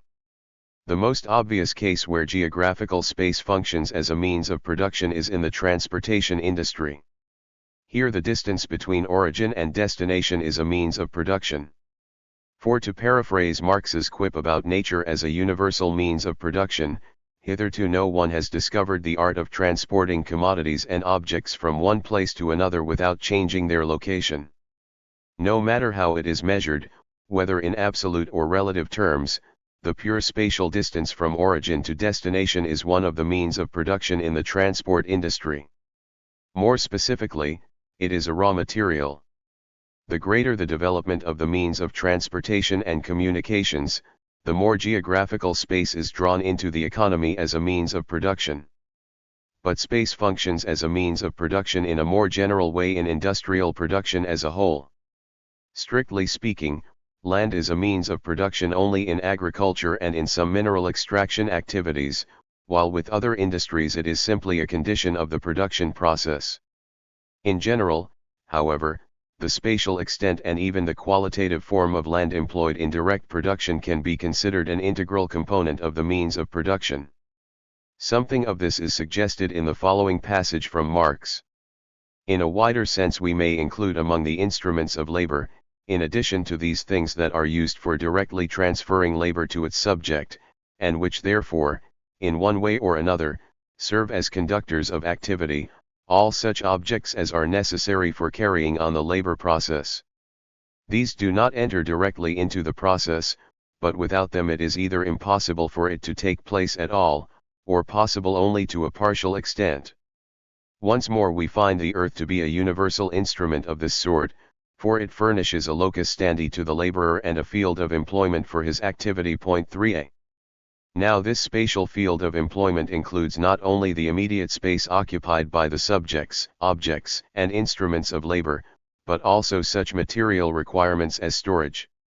The importance of geographical space as a means of production can be illustrated concretely by comparing the space consumed in a steel mill or auto assembly plant with that of a bakery or an electric power plant. It is not merely that different production processes have different space requirements, rather, in the process of building productive forces into the environment, space is produced according to the spatial properties of the set of productive forces. But the fact that geographical space can function as a means of production should not lead us, as it has too often done, to a rigid treatment of space as a means of production only. 35 It is one thing to understand that at a global scale space can be pressed into the service of capital as a means of production, but quite another to deny any other function to space. What is lost in this definitional reductionism is the relativity of geographical space and the relationship between relative and absolute space as these are produced under capitalism. Space may function as a means of production, but it functions as a lot more. What lurks behind this whole question, in fact, is the issue of scale, and this will be dealt with in detail in Chapter 5. For the present, let it suffice to say that the identification of distinct spatial scales amounts to the assumption that some given space or range of spaces can be treated as absolute space. We treat these spaces as fixed, for example urban space or space of production, in order to examine the relationship between different concrete spaces at that scale, or to examine the internal processes and patterns of activity at that scale. In short, the identification of spatial scales involves an implicit assumption about the relationship between relative and absolute space, and in Chapter 5 we shall show that this is not an arbitrary theoretical issue but that, integral to the production of space, capital produces certain distinct spatial scales of social organization.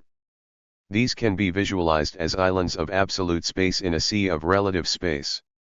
It will be necessary, then, to derive spatial scales out of the analysis of capitalist development and structure rather than simply to assume certain habitual scales as given. 36. It was suggested earlier that capitalist development was a continual transformation of natural space, inherited absolute space, into produced relative space.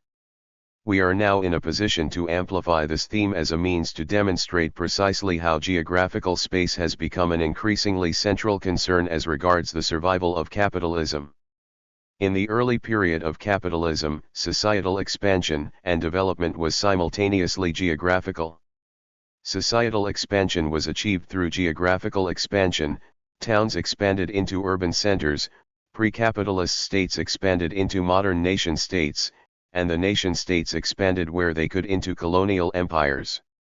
If the geography of capitalism developed through the production of relative space, then this was accomplished in the beginning through expansion in absolute space. As the wage-labor relation pushes into every corner of the globe, the world market inherited by capital is transformed into the specifically capitalist world market, constituted increasingly by the universality of value as the form of abstract labor. As long as this absolute expansion expresses the progress of capital, the absolute concept of space is not just useful but necessary for understanding the production of space. But by the late 19th century it was no longer the case that social and economic expansion were accomplished primarily through geographical expansion, as was reflected in the fortunes of the established schools of geography following the First World War. Geography in this sense no longer lay at the cutting edge of capitalist expansion. The absolute expansion of nation-states and of their colonies came to an end with the final partitioning of Africa in the 188 OS. 37. Certainly there remain some internal islands of non-development, and indeed at the urban scale the process was not yet complete, but mopping these up would not on its own sustain the necessary economic expansion of capitalism. Geographic absolutism and economic necessity parted ways.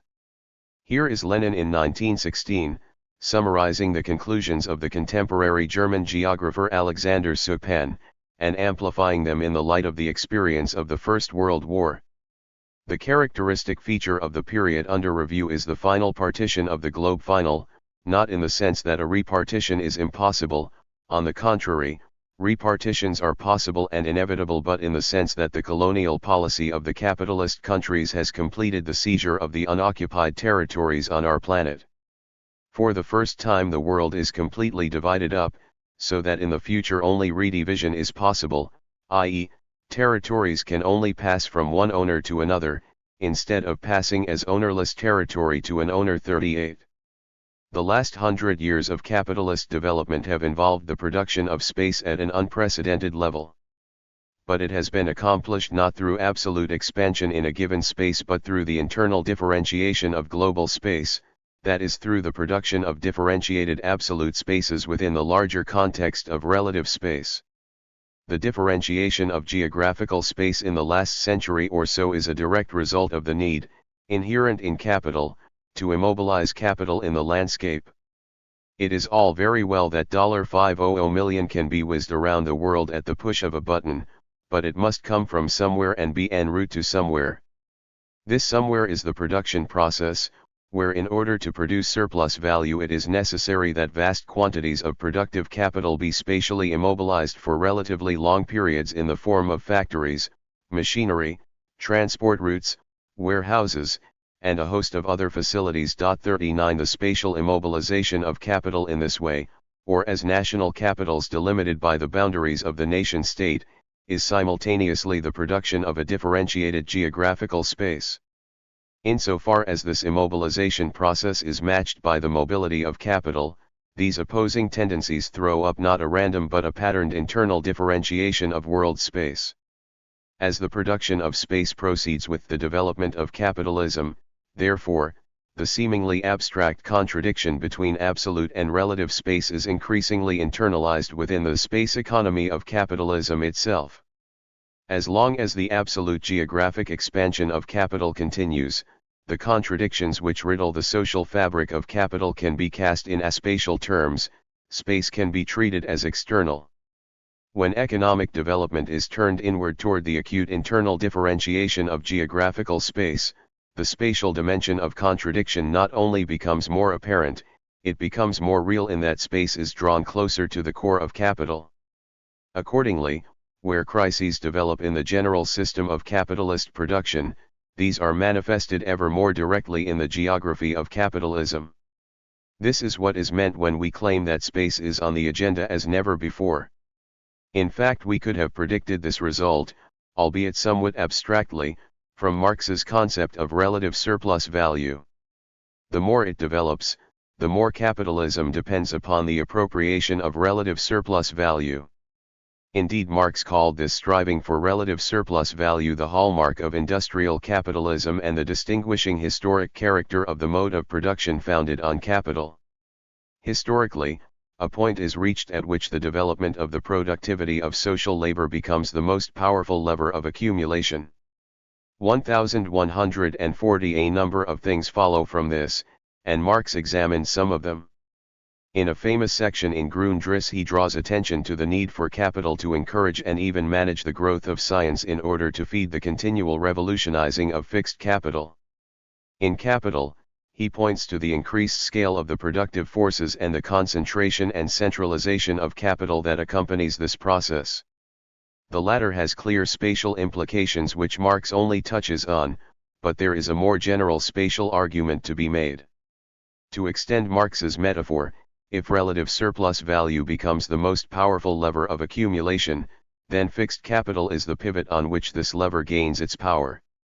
If, as value, fixed capital merely preserves the abstract labor embodied in the objects of labor, as use value fixed capital facilitates the conversion of concrete labor power into the form of the new commodity, which embodies relative surplus value. It is therefore the use value of fixed capital which is crucial, and in proportion as it becomes pivotal for the production of relative surplus value, so too do the spatial properties of fixed capital. Though by definition fixed capital is not necessarily spatially fixed, in practice it is the most spatially fixed element of productive capital in that it remains in the production process for more than one production period. As fixed capital moves increasingly toward center stage as the catalyst in the production of relative surplus value, it drags with it geographical space which becomes increasingly bound up in the struggle of the capitalist class to ensure the survival of capitalism. The renewed importance of geographical space is reflected in the increased attention paid to issues such as the centralization and decentralization of industry, the selective industrialization of the Third World, runaway shops, regional decline, deindustrialization, nationalism, urban redevelopment, and gentrification, and the more general issues of spatial restructuring during crisis. But if there is consensus on the importance of these issues, there is little consensus on what they mean. For every author emphasizing the leveling of spatial differences, there is another with different data emphasizing their divergence. 41 The point, of course, is that these geographical patterns are the product of contradictory tendencies. First, the more that social development emancipates space from society, the more important does spatial fixity become. Second, and foremost, the tendencies toward differentiation and universalization, or equalization, emanate side by side in the belly of capitalism. As the latter contradictory dynamic plays itself out in reality, it results in the production of space according to a very particular pattern. Space is neither leveled out of existence nor infinitely differentiated. Rather, the pattern which results is one of uneven development, not in a general sense but as the specific product of the contradictory dynamic guiding the production of space. Uneven development is the concrete manifestation of the production of space under capitalism. The next two chapters are devoted to deriving and explaining the process of uneven development, and there it will become clearer how the production of geographical space has a growing role in the evolution and survival of capitalism. But before embarking on that task, we shall conclude this chapter by placing the present analysis of the production of space in the context of the Marxist tradition. For the production of space and Marxist theory. Lefebvre. The idea of the production of space is not new. In Anglo-American Marxism, David Harvey has pioneered the examination of created space, as the overriding principle of geographic organization, as has Castells in the French tradition. 42 But it is Henri Lefebvre who has been the most consistent, most imaginative, and most explicit proponent of the production of space. So far as I am aware, it was Lefebvre who coined the phrase the production of space. Lefebvre's focus is less on the production process, more on the reproduction of social relations of production which, he says, constitutes the central and hidden process of capitalist society, and this process is inherently spatial. The reproduction of social relations of production occurs not only in the factory or even in a society as a whole, according to Lefebvre, but in space as a whole. Space as a whole has become the place where reproduction of the relations of production is located. Spatial relations are generated logically but become dialecticized through human activity in and on space. It is this dialecticized, conflictive space, that produces reproduction, by introducing into multiple contradictions. Further, the emergence of the spatial problematic marks a new phase of capitalist development. Capitalism has found itself able to attenuate its internal contradictions for a century, and consequently, in the 100 years since the writing of Capital, it has succeeded in achieving growth. We cannot calculate at what price, but we do know the means, by occupying space, by producing space. For Lefebvre, space is the space in which the final episodes of the capitalist drama are being played out. Space, occupied by neo-capitalism, sectioned, reduced to homogeneity yet fragmented, becomes the seat of power. This makes a transitional period of capitalist development-neo-capitalism in which the spatial contradiction between state capitalism and state socialism prevents the complete stabilization and victory of capitalism. A vast displacement of contradictions has taken place. Concretely, this means that social needs today are, above all, urban needs, and the social revolution against capitalism must be a spatial revolution, the urban revolution. 43. There are many issues here, for Lefebvre is truly an original thinker. He is not only responsible for the idea of the production of space but has attempted to give it an equally original theoretical foundation. He is very explicitly concerned with both the historical development of capitalism and the resolution of the space-society dualism. In proposing the socio-spatial dialectic, Ed Soja has endorsed, refined, and developed the basic ideas in Lefebvre's vision. At the same time, he attempts to correct what he sees as a systematic misinterpretation of Lefebvre in the Anglo-American tradition, and in the process builds a valuable bridge between the two traditions. 44. This is not the place for an elaborate critique of Lefebvre, although that is a long overdue undertaking. What I wish to do here, rather, is simply to suggest that some of Lefebvre's basic insights can be developed differently and in such a manner that they lead to more trenchant conclusions concerning the production of space. For with this idea he has opened the door to a practical comprehension of space under capitalism. He has taken seriously and applied to space Marx's admonition in the 8th thesis on Feuerbach that all mysteries which lead theory to mysticism find their rational solution in human practice and in the comprehension of this practice. And yet, while able to make the intellectual leap and to see space as produced through human activity, Lefebvre does not discard or even qualify the absolute concept of space.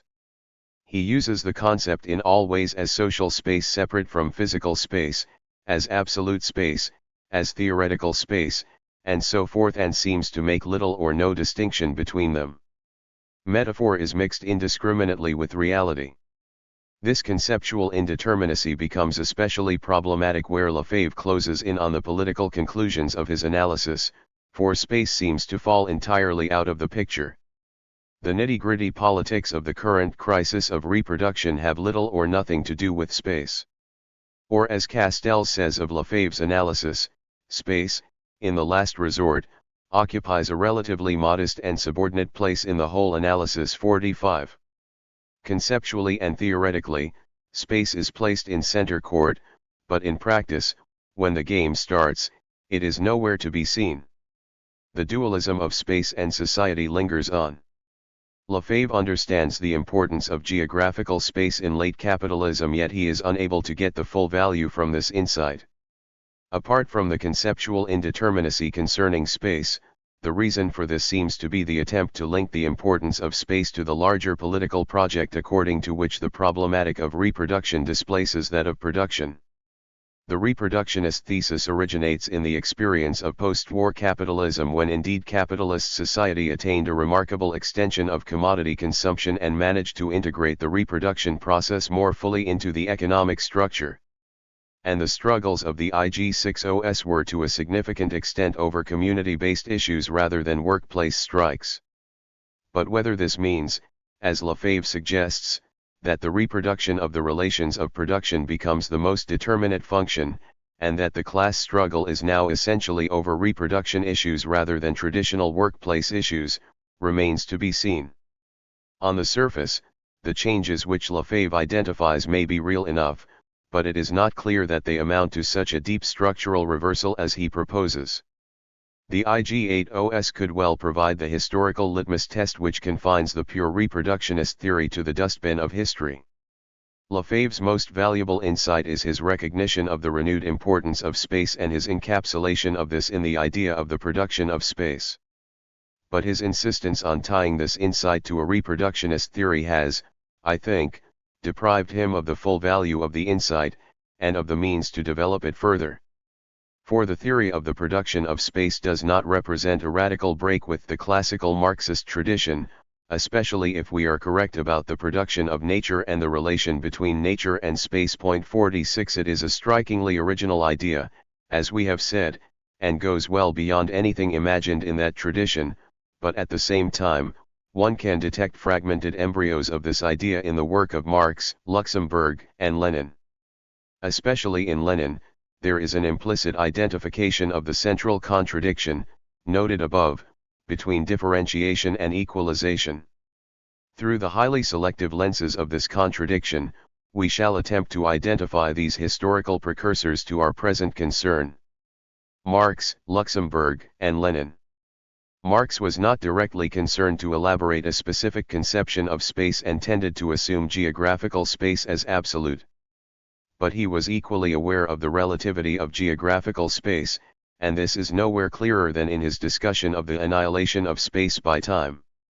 While Marx is not the original author of this phrase, he characteristically converted a piece of idealist terminology, steeped in mystical illusion, into a sharp critical tool with new materialist intent. 47 Inherent in capital is the desire to reduce the time and costs of circulation so that the expanded capital can be returned more quickly to the sphere of production and accumulation can proceed more rapidly. But the circulation of value requires also a physical circulation of the material objects in which value is embodied or represented. All forms of capital, productive capital, commodity capital, and money capital must be transported, and so as the productive forces develop, part of this development is devoted to developing the means of transportation and communication, both inside and outside the sphere of production. This leads, as Marx says, to the continual drive to overcome all spatial barriers and to the annihilation of space by time. The more production comes to rest on exchange value, hence on exchange, the more important do the physical conditions of exchange, the means of communication and transport become for the costs of circulation. Capital by its nature drives beyond every spatial barrier. Thus the creation of the physical conditions of exchange of the means of communication and transport, the annihilation of space by time, becomes an extraordinary necessity for it. Thus, while capital must on one side strive to tear down every spatial barrier to intercourse, i.e. to exchange, and conquer the whole earth for its market, it strives on the other side to annihilate this space with time, i.e. to reduce to a minimum the time spent in motion from one place to another. The more developed the capital, therefore, the more extensive the market over which it circulates, which forms the spatial orbit of its circulation, the more does it strive simultaneously for an ever greater extension of the market and for the greater annihilation of space by time. There appears here the universalizing tendency of capital, which distinguishes it from all previous stages of production. 41. The historical tendency for society to emancipate itself from space is most developed under capitalism and takes a unique form that expresses the inner rationale of capital, emancipation through annihilation. In this context, the universalizing tendency of capital represents an inherent drive toward spacelessness, in other words toward an equalization of conditions and levels of production. We recognize essentially the same reality in the popular impressionistic observation that we occupy a shrinking world.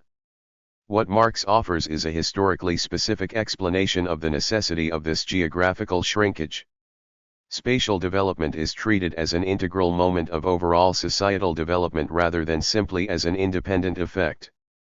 The so-called shrinking world is not merely an effect of generalized progress of modernization but the specific necessity of the mode of production based on the relation between labor and capital.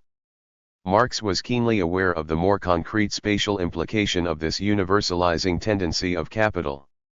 He had his eye not only on the development of railways and their leveling of the space economy of individual nations, but also on the world economy. Thus he seems to have expected that among the results of British colonial rule in India would be a forced development of the Indian economy on the basis of capital, and that this would rapidly bring the Indian economy up to the level of development achieved in Britain. 49 In addition to the spatial implications, Marx was aware of the other side of the coin, the function of spatial expansion for capital. Thus he ends Volume 1 of Capital with a chapter on colonization, not just because there in the colonies and in the bourgeois theories of colonization the reality of exploitation is written out for everyone to see, but also because the colonies fulfill a special function for capital.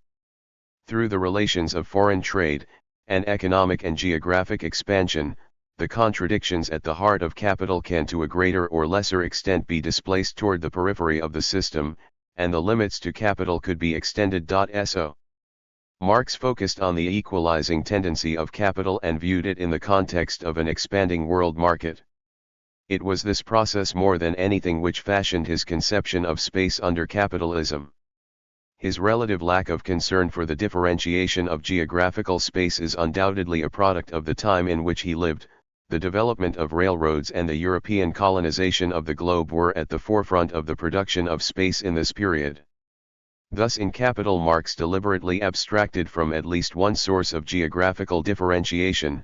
In order to examine the object of our investigation in its integrity, he wrote, free from all disturbing subsidiary circumstances, we must treat the whole world as one nation, and assume that capitalist production is everywhere established and has possessed itself of every branch of industry. This was not simply an arbitrary assumption that would make Marx's task easier. Consistent with his logico-historical method, this assumption reflects his conviction that capital would progressively level these geographical differentiations. It is not, as we shall see in Chapter 4, that Marx was unaware of geographical differentiation, but that he saw it of secondary importance compared with the universalizing tendency of capital and the consequent drive toward equalization. Writing half a century later, Rosa Luxemburg criticizes Marx for assuming the universal domination of the capitalist production, but nonetheless expresses the logical conclusion of Marx's own position. Capitalism, she says, cannot survive without the existence of non-capitalist societies to function as markets and sources of raw materials, labor, etc. Capitalism in its full maturity also depends in all respects on non-capitalist strata and social organizations existing side by side with it. 5. Thus imperialism for Luxemburg was simply the process of eating non-capitalist societies and by definition was the final phase of capitalism. When the absolute geographical expansion of capital came to an end, so too necessarily did capitalism. Taking Marx's analysis further than he himself would have taken it, Luxemburg treats geographical differentiation less as an internal tendency in capital, more as a legacy from the past which is inexorably destroyed with the forward march of capital. It is a temporary matter of the articulation of modes of production. Lenin too saw imperialism as the highest stage of capitalism, but he had a more astute sense of the geographical implications of imperialism and of capitalist development in general. In his early work on the development of capitalism in Russia, first published in 1899, Lenin was keenly aware of the internal differentiation of space which accompanied the expansion of capital. He discussed the territorial division of labor according to which regions were differentiated according to industrial specializations, and he traced this back to the social division of labor brought about by the expansion of capital. More fundamental was the territorial differentiation of town and country which occupied a large part of Lenin's attention in this work. He also devoted a section to the differentiation of urban space between the city and the suburbs, and again related this to the social division of labor. 53 In later works, Lenin developed these insights further. His treatment of imperialism is explicitly geographical, and there he insisted that although the globe is already divided between the nations and corporate trusts of the world, still the backward nations provide profitable destinations for exported capital.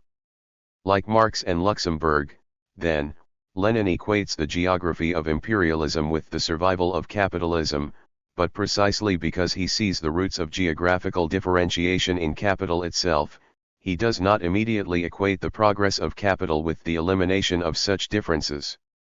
In fact, Lenin goes so far as to insist that the differentiation between backward and advanced nations is increased, not decreased, by imperialism. He accuses Koskei of encouraging that profoundly mistaken idea which only brings grist to the mill of the apologists of imperialism, viz., that the role of finance capital lessens the unevenness and contradictions inherent in the world economy, whereas it really increases them. 54. In the same work, however, Lenin does acknowledge the real forces, inherent in capitalism and particularly prevalent in finance capital, which strive to eliminate the unevenness in the distribution of capital among localities and branches of industry. 55. The same contradiction which we saw in the last section, between the increased differentiation of space on the one hand, and the equalizing tendency of capital, toward the emancipation from space, on the other, this same contradiction appears implicitly in Lenin's analysis of imperialism. It remains implicit, as does the recognition that in practice this contradiction drives the distinctly capitalist production of space. There were limits clearly to Lenin's recognition of the new importance of geographical space, and this is nowhere more obvious than in his philosophical writings. There, although he railed in defense of objective physical space against what he saw as Machian idealism, he affirms the absolute conception of space, and he nowhere relates his abstract philosophical discussion to the concrete spatial structure of capitalism, which occupied him in other works. 56 But Lenin did for the first time identify both sides of this basic contradiction. What remained was for this contradiction to be made explicit and a theoretical treatment of space developed. But this did not happen.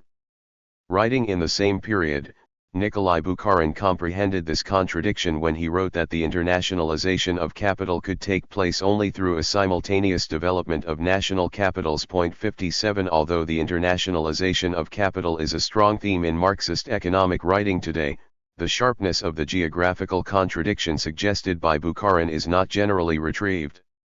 The same is true of analyses at other spatial scales, where issues of regional and urban development in general are attracting substantial and growing attention. 58 The analysis of the production of space, a thoroughly contemporary notion, leads us in the same direction as Lenin's analysis of the geography of imperialism. It is from this common foundation, in the contradictory character of the production of space, that we begin the analysis of uneven development. What we are looking for now is not just an understanding of the origins and patterns of the geography of capitalism. We are also trying to understand exactly how, in Lefebvre's words, the production of space has contributed to the survival of capitalism. Chapter 4. Toward a Theory of Uneven Development I. The Dialectic of Geographical Differentiation and Equalization. In little more than a decade, the uneven development of capitalism has become a popular, even fashionable topic for research. The reason for this undoubtedly has to do with the general resurgence of interest in Marxism following the social uprisings of the Z96OS, and the fact that today the process of uneven development presents itself in more vivid detail at all spatial scales than in any previous period. There is virtual consensus concerning the necessity of understanding this seemingly recent phenomenon, and a rapidly growing literature on the subject has already begun to appear. To date, however, this new research is characterized by a paucity of theoretical treatments seeking to understand uneven development in the context of a Marxist analysis of capitalist development. It is this task which is taken up here. The starting point is given in the previous chapter, where it was seen that the contradictory tendencies toward differentiation and equalization determine the capitalist production of space. In action, this contradiction emanating from the core of the capitalist mode of production inscribes itself in the landscape as the extant pattern of uneven development. Before embarking on this analysis, it is necessary to make absolutely clear what we are and what we are not talking about. Uneven development means many things to many people, depending mostly upon the historical context in which it was used. In the Marxist tradition, reaching back to Lenin, the concept is employed variously in an economic, political, and philosophical sense, and in the introduction to Grundrisse Marx throws off a comment on the uneven development of material vis-a-vis artistic production, and on the uneven development of relations of production vis-a-vis legal relations. In a reminder essentially to himself, Marx noted that these issues should be treated concretely and not in the usual abstractness. Marx's exhortation about the concrete is undoubtedly correct, but the generality of his examples would be misleading if taken as a research agenda. In order to treat these issues more concretely, it is necessary to establish first the economic, or more correctly, the political economic basis of the uneven development of capitalism in the opposing tendencies toward differentiation and equalization. We shall limit ourselves here to establishing this political economic basis of uneven development. From the preceding chapters, it should also be clear that we are concerned with the specifically capitalist process and pattern of uneven development. This would seem self-evident and barely worth repeating, if not that even the most astute theorists have insisted on the historical and philosophical universality of the phenomenon. Uneven development, it is asserted, is a universal law of human history, or more abstract still, it is the essence of contradiction, for consensus over uneven development is therefore achieved at a price. The potentially penetrating insights of the theory are dissolved when uneven development is seen as a universal metaphysics, its meaning reduced to a lowest common denominator. This philosophical approach not only denies valuable theoretical opportunities, but much more important, it is historically erroneous. Marx recognized the universality of labor as a natural attribute of human existence, but his entire analysis of capitalism depended on separating the natural propensity to labor from the socially and historically determined forms of the labor process under the capitalist mode of production. It is a hallmark of bourgeois ideology, indeed, to universalize the specific social forms and relations of the capitalist mode of production into permanent, natural relations. This holds for uneven development. As a philosophical universal, its critical, epistemological cutting edge is not only blunted, but is potentially turned back on its user as a reactionary ideological weapon lurking within the corpus of Marxism itself. It is not, as Ernest Mondale suggests, the capitalist world system that is a function of the universal validity of the law of unequal and combined development. Rather, it is uneven development that is a function of the contemporary universality of capitalism. There is no suggestion in all this, finally, that pre-capitalist development was somehow even rather than uneven. What is implied is that whatever the reasons for the unevenness of pre-capitalist development, they are quite different from those pertaining to capitalism, which has its own distinct geography. The geography of capitalism is more systematically and completely an integral part of the mode of production than was the case with any earlier mode of production. If the present enthusiasm surrounding uneven development is not to lead into a so what cul-de-sac where only the obvious is stated, but is instead to reveal fundamental insights about the geography of capitalism and about the structure and development of capitalism in general, then the process must be kept in sharp focus. This is why, in preparation for the analysis of uneven development, we have been so concerned to sort out a conception of space. As it is commonly used, uneven development refers not simply to the geography of capitalism but also to uneven rates of growth between different sectors of the capitalist economy.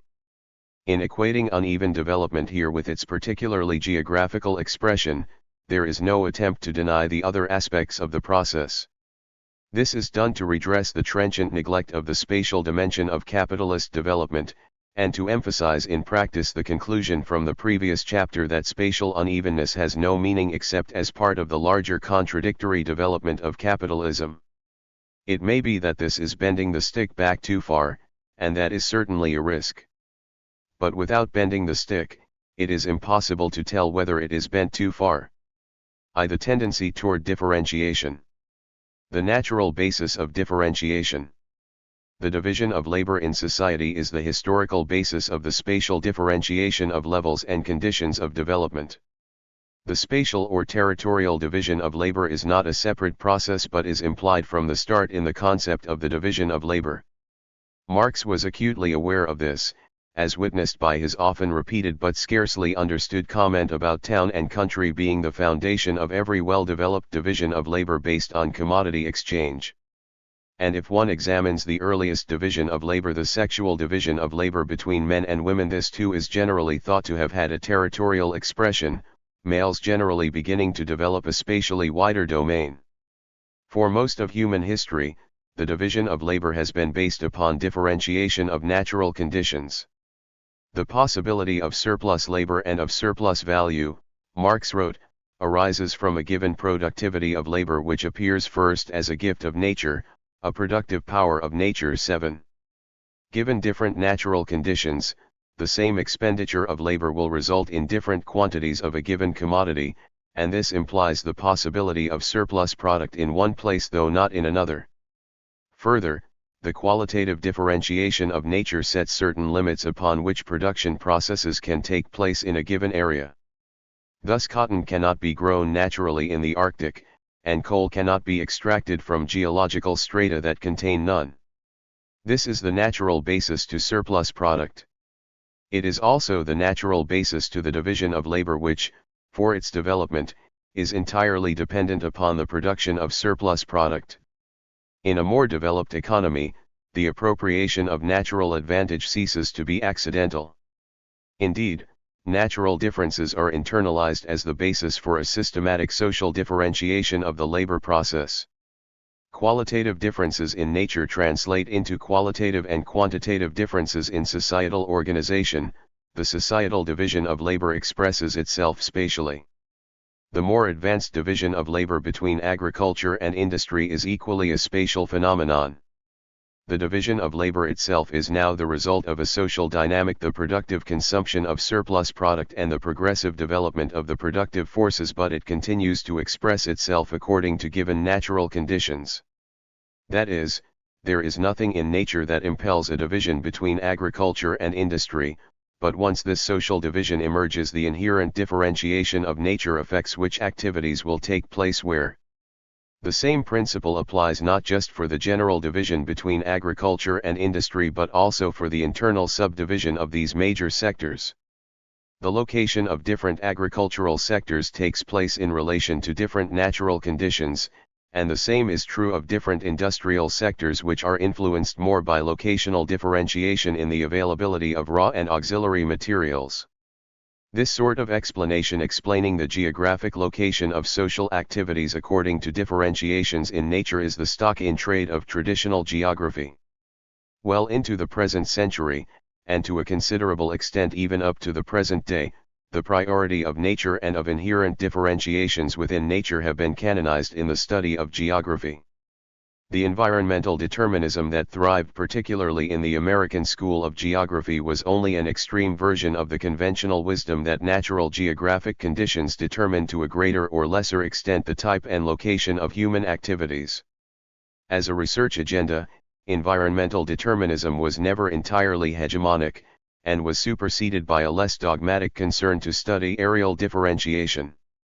Borrowed from the German School of Geography, where Hettner was concerned to explain composite geographical variations across the Earth's surface as the result of natural variations, the concept of areal differentiation was at the center of the American geographical tradition at least until 1960. This length of tenure was due not only to a certain stagnation in geographic thought, but to the stature within the discipline of two of the concept's major proponents. It was Karl Sauer, in 1905, who seems first to have discussed areal differentiation per se, and Hartshorne was one of its most enthusiastic proponents. By 1960, purely natural explanations for areal differentiation were no longer so prevalent, though the tradition did retain clear signs of its origins in Hettner. In all of these traditions, the spatial concentration of wealth was seen as first and foremost the result of natural differentiation in physiography, resources, climate, etc. But the most explicit and at the same time most sophisticated attempt to relate differentiations in natural endowment with the spatial concentration of capital comes from commercial geography. Of mainly British origin, commercial geography described the variety of products derived from different nations and regions of the world, and attempted to explain the different patterns of agricultural and industrial production on the basis of different natural endowments. This led not only to preliminary explanations of exports and imports from a nation or region, but also to the definition of specific regions according to what they produced. This led to the familiar regional geography which, almost until the present day, has been the staple of high school curricula. Urban and regional concentrations of industrial capital were explained as resulting from the proximity of specific raw materials, natural routes, and the like, whereas agricultural concentrations of capital resulted from the particular character of the soil, the climate, or the physiography. Thus the Pittsburgh-Youngstown-Cleveland region was seen to result from the proximity of coal and iron, or particularly, the Lancashire cotton region results from the suitable climate, the proximity of ports, and the existing tradition of textile manufacturing due to the rearing of sheep on the neighboring hillsides, and New York owes its location to its abundance of waterfront space, the deep inland penetration of the Hudson-Mohawk River system, and its granite bedrock suitable for the construction of large wharves. Hence also, the agricultural geography of the United States is explained in terms of a cotton belt, a hog belt, a spring wheat belt, a cattle belt, the fruit-growing areas of California, Florida, and the Pacific Northwest, and so on. And the trade between these areas was naturally explained according to the surpluses of the specific commodities produced in each region. This type of explanation was often taken one step further, and applied not just to the economic differentiation between regions but also to the political differentiation between nations. Thus geographers and not a few historians were wont to explain Britain's imperial hegemony in the 19th century as a result of its massive sea power, which was in turn due to its being an island nation with no alternative but to turn to the sea. Hence Sir Halford J. Mackinder, father of the new 19th century school of British geography, and Member of Parliament, writing in 1919.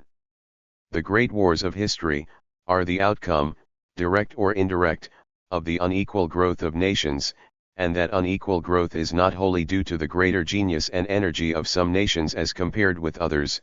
In large measure it is the result of the uneven distribution of fertility and strategical opportunity upon the face of the globe. In other words, there is in nature no such thing as equality of opportunity for the nations. Unless I wholly misread the facts of geography, I would go further, and say that the grouping of lands and seas, and of fertility and natural pathways, is such as to lend itself to the growth of empires, and in the end of a single world empire. All of this due to nature. The commercial geography upon which this political geography was based was itself based on very clear principles concerning the way in which natural advantage dictated the territorial division of labor. These principles were perfectly expressed in the definitive work on the subject, George Chisholm's Handbook of Commercial Geography, which was first published Indiana 11889. The great geographical fact upon which commerce depends is that different parts of the world yield different products, or furnish the same products under unequally favorable conditions. If there is any permanent benefit to mankind at large, the full advantage of this nature is not reaped until every kind of production is carried on in the place that has the greatest natural advantage for the supply of a particular market.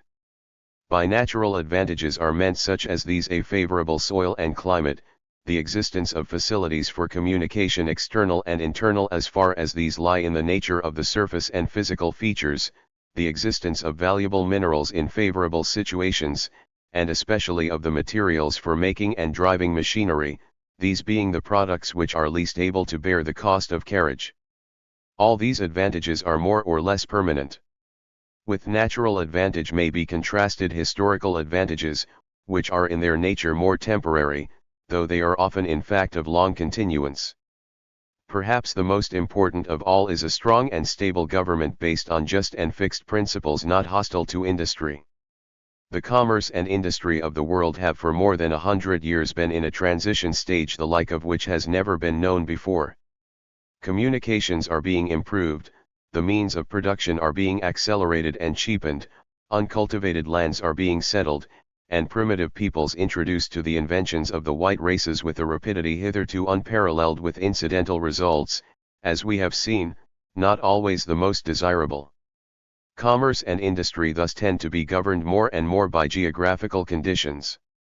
The opening up of the entire world by improved means of communication is leading capitalists to search out every part where development is possible and to remove obstacles to development wherever that can be done, but the very fact that man is acquiring great power in dealing with nature makes clear the limit beyond which he cannot pass in his modifications of the original conditions. The tendency of which we are now speaking toward an ultimate prevalence of geographical conditions in determining the distribution of commerce and industry is, it is true, a tendency toward a remote result. Point 10. Today's geographers no longer have such confidence in the world historic importance of their discipline, or in its destiny. Just as commercial geography and Mackinder's kind of political geography were means of understanding and promoting the rise of empire, so their fate followed the fate of empire.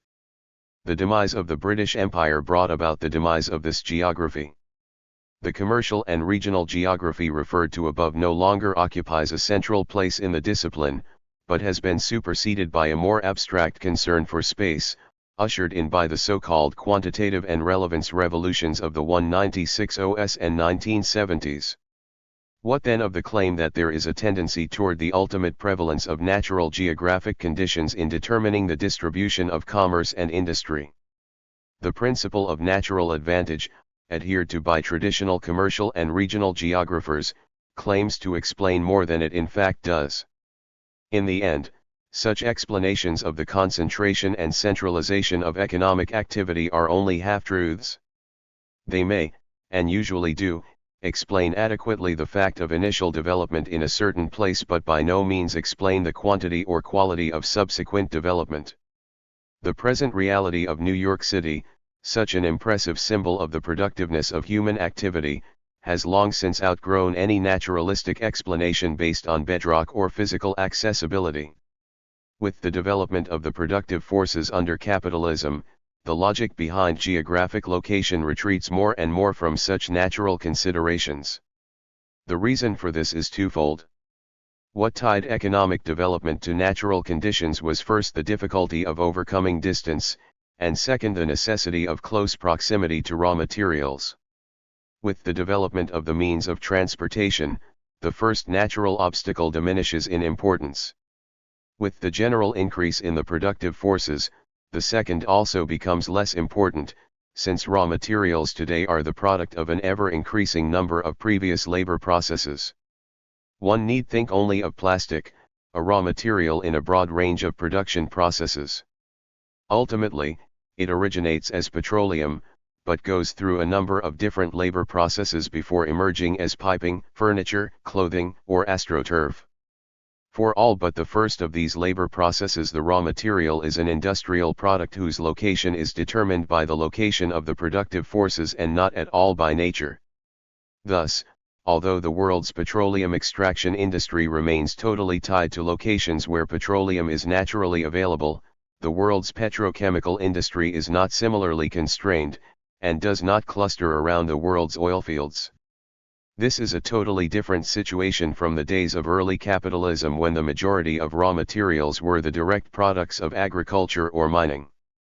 The concentration and centralization of capital in the built environment proceeds according to the social logic inherent in the process of capital accumulation, and this, we saw previously, leads towards a leveling of natural differences, at least insofar as they determine the location of economic activity.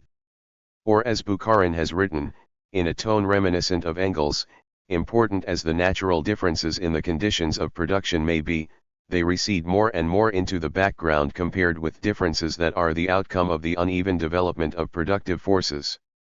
Commercial geography was the geography of the age of commercial capital. As such, it is no accident that it was further developed in Britain, the center of 19th century commercial capital. The explanations offered by commercial geography are suitable, even insightful, for that age, an age of transition when capitalist economies inherited the geography of the natural economies of feudalism and other pre-capitalist modes of production.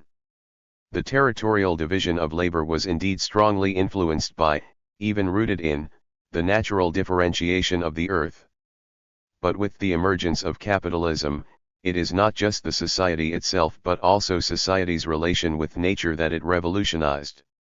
The territorial division of labor is increasingly emancipated from its roots in nature, and to the extent that it survives is provided with a new material basis.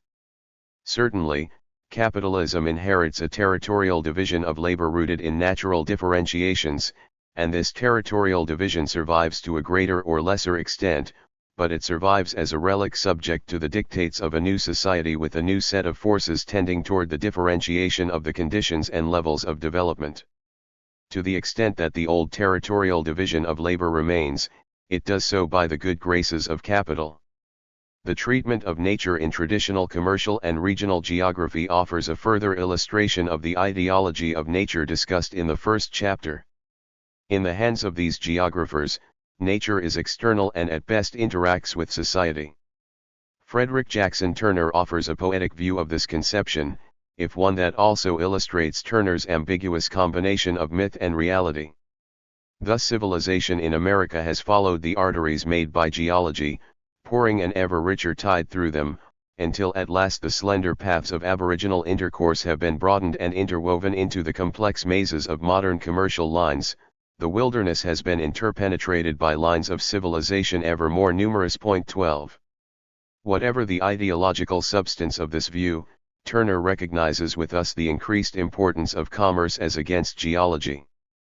For there is a direct contradiction between the emancipation from nature, or the stronger thesis of the production of nature, and the expectations of Chisholm, Stamp, and others that natural features would become increasingly important in explaining the distribution of industry and commerce. Nonetheless, this latter expectation was not entirely without a real basis.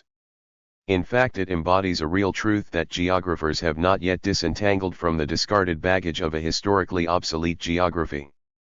Actually, it is not the physical geography as such that grows in importance, but, as was suggested in the previous chapter, it is the strictly spatial dimension of geography that grows in importance with the inexorable progress of capitalist development. And this spatial geography is socially produced, no longer a received natural pattern. Thus, it is no accident that since the quantitative/relevance revolution in geography, the discipline seems to have hatched a dual personality, with the spatial analysis of environment increasingly separating itself from the consideration of human environmental relations, space on one side, environment on the other. It is the societal mode of production which binds space and nature together into a single landscape. Differentiation and the division of labor. The differentiation of geographical space, what we have so far called the territorial division of labor, emanates from the more general societal division of labor. But the question of the division of labor is about as complex as it is neglected, and so when we attempt to place the territorial division of labor into this more general framework, a further weave of complexity is added. We shall attempt to disentangle the separate threads in several stages. Marx made only passing reference to the territorial division of labor but attempted a more systematic discussion of the societal division of labor, and so it is there that we begin. Particularly in his earlier writing, Marx traced the development of the division from its roots in nature up to the complex division experienced under capitalism. In Capital he distinguished between three separate scales at which the division of labor took place. He distinguished between the general division of labor, the division of labor in particular, and the detailed division of labor that takes place in the workshop between different detailed work processes. This distinction between different scales at which the division of labor occurs is not merely a philosophical distinction, but one brought into existence by the development of the specifically capitalist form of manufacturing. In particular, the systematic detail division of labor within the workshop, and its distinction from the division of labor at higher scales, is the exclusive product of capitalism. Point 13. But the division of labor is not the only source of social differentiation Marx identifies. Among the others he discusses, the most important here are those pertaining to the division of capital. Thus he divides the economy into two departments, one devoted to producing means of production and the other producing means of subsistence, in order to examine the reproduction of capital. Further, he makes a crude distinction between individual capitals, because without such a distinction capitalist competition is incomprehensible. How important are these sources of differentiation, and how are they related to the division of labor? Although there has been considerable interest in the advancing detail division of labor in recent years, and in the division of labor between the production of surplus value and the reproduction of labor power, there has been virtually no work done on the division of capital and its relationship to the division of labor. Without offering a definitive justification here, I would like to suggest a tripartite division of capital which parallels and in part coincides with the tripartite division of capital offered by Marx. Thus we can divide an economy into three scales: the division of capital into departments, the division of capital into sectors, and the division of capital into individual units of property employed as capital. Departments of the economy are differentiated from each other at the scale of the general division of labor identified by Marx. Although Marx himself did not make this relationship explicit, it fits well with his intent in identifying the general division of labor. Departments are differentiated from each other according to the use value of their products, specifically their use value in the process of the reproduction of capital. Thus Marx distinguishes between Department I, in which the means of production are produced, and Department II, in which articles of individual consumption are produced. Marx employed this distinction in order to demonstrate the possibility of the sustained reproduction of capital, not at all as a definitive division of the economy. This has led others to add further departments, specifically a Department III which produces articles for collective, non-productive consumption, such as military hardware. For other divisions might be possible if the intent is a definitive classification of the economy into departments. This was not Marx's intention, nor is it ours here. It suffices at present to identify the level at which the economy is divided into departments. Z. Different sectors of the economy are traditionally defined by the immediate use value of their product, for example, automobiles, construction, steel, electronics, education, and so on. The distinction between sectors coincides entirely with Marx's division of labor in particular. Although the use value of the product appears to be the criterion upon which different sectors are divided from each other, this is only a partial truth. The internal coherence of a specific sector, and thereby the sector itself, is increasingly defined by the equalization of the profit rate internally as compared to productive activities in other sectors. This is brought about through direct market competition, which, of course, takes place only to the extent that competing use values are comparable, thus lending credibility to the superficial observation that sectors are defined according to the similarity of the use values they produce. The differentiation of sectors from each other is never complete, of course, and overlaps occur. This is particularly true in the production of large composite products such as steel mills or airplanes. To what extent is the builder of a modern automated, computer-programmed blast furnace or Boeing 747 operating in the electronics or computer sector rather than the construction and aerospace sectors respectively. And just as certainly there are external overlaps in that sectors do not tend to fit easily and exclusively under one department. The auto industry, for example, produces in all three departments. It produces trucks for productive consumption, cars for individual consumption, and tanks for war. 3. The differentiation of the social capital into individual units is not in any way a function of the division of labor, although the detailed division of labor tends to operate from day to day at the level of the individual capital. Rather, the differentiation of individual capitals is historically imposed on the accumulating social capital by the system of property relations expressed and constituted through the predominating legal system. With the origins of capitalism, individual capitals did tend to be synonymous with particular divisions of the labor process. The individual capitalist would be a farmer, a carpenter, a textile manufacturer. But with the necessary concentration and centralization of capital implied in the accumulation process, the scale of individual capitals has grown tremendously. Today, many small capitals may remain confined to one particular division of the labor process, but in the age of portfolio investments, this is true of a smaller and smaller portion of the total social capital. DuPont no longer simply makes chemicals, it mines coal and oil, operates hotels, runs a retail chain, and buys and sells real estate.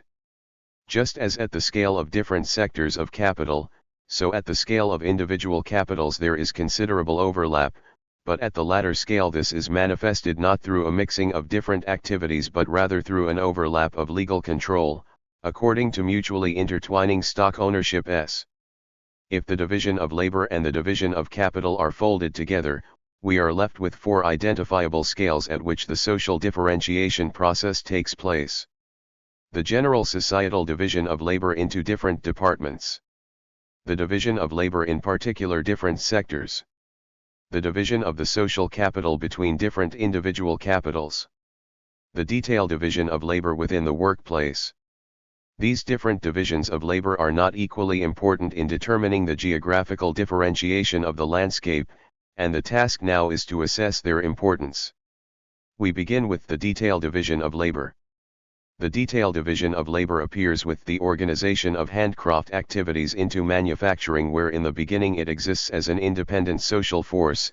In those branches of industry in which the machinery system is first introduced, Marx wrote, manufacture itself furnishes, in a general way, the natural basis for the division, and consequent organization of the process of production. In manufacture the isolation of each detail process is a condition imposed by the nature of division of labor, but in the fully developed factory the continuity of those processes is, on the contrary, imperative. Modern industry has a productive organism that is purely objective, in which the laborer becomes a mere appendage to an already existing material condition of production. The detailed division of labor then becomes a technical necessity dictated by the instrument of labor itself. 16. That is, the development of the detailed division of labor as such is replaced as the central determinant of the differentiation of the labor process. Differentiation at this scale is increasingly the product of the technical development of the instruments of production themselves. As such, and although it is fundamental in other ways, the detailed division of labor contributes very little to the social differentiation that in turn leads to uneven development. This is predominantly a matter of spatial scale. The detailed division of labor occurs at the scale of the individual factory and at the most affects geographical differentiations at the intra-urban scale. Indirectly, however, the advance of the detailed division of labor may have a more widespread effect. The introduction of new technologies may well be responsible at least in part for the differentiation of space at the interurban, regional, or even international scales. One need only think of the development of Silicon Valley in California, or the Hsinchu suburb of Taipei, or of the importance of the aerospace industry or the more modern military technologies in the development of the so-called Sun Belt. But in these cases, although new technologies are certainly involved, it is not the development of the machinery per se but its effect at a larger scale that is responsible for the resultant spatial differentiation.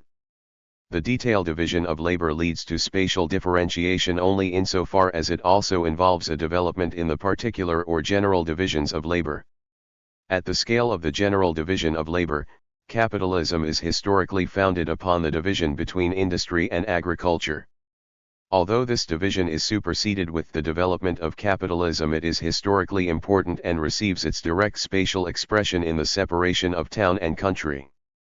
The foundation of every division of labor that is well developed, and brought about by the exchange of commodities, is the separation between town and country. It may be said, that the whole economic history of society is summed up in the movement of this antithesis. So wrote Marx with considerable insight concerning the necessary spatial content of the division of labor. This passage is widely and sometimes indiscriminately quoted, often by geographers groping for a handle on how to fit space into Marx's theoretical analyses. But unless it is critically understood, this passage can be misleading.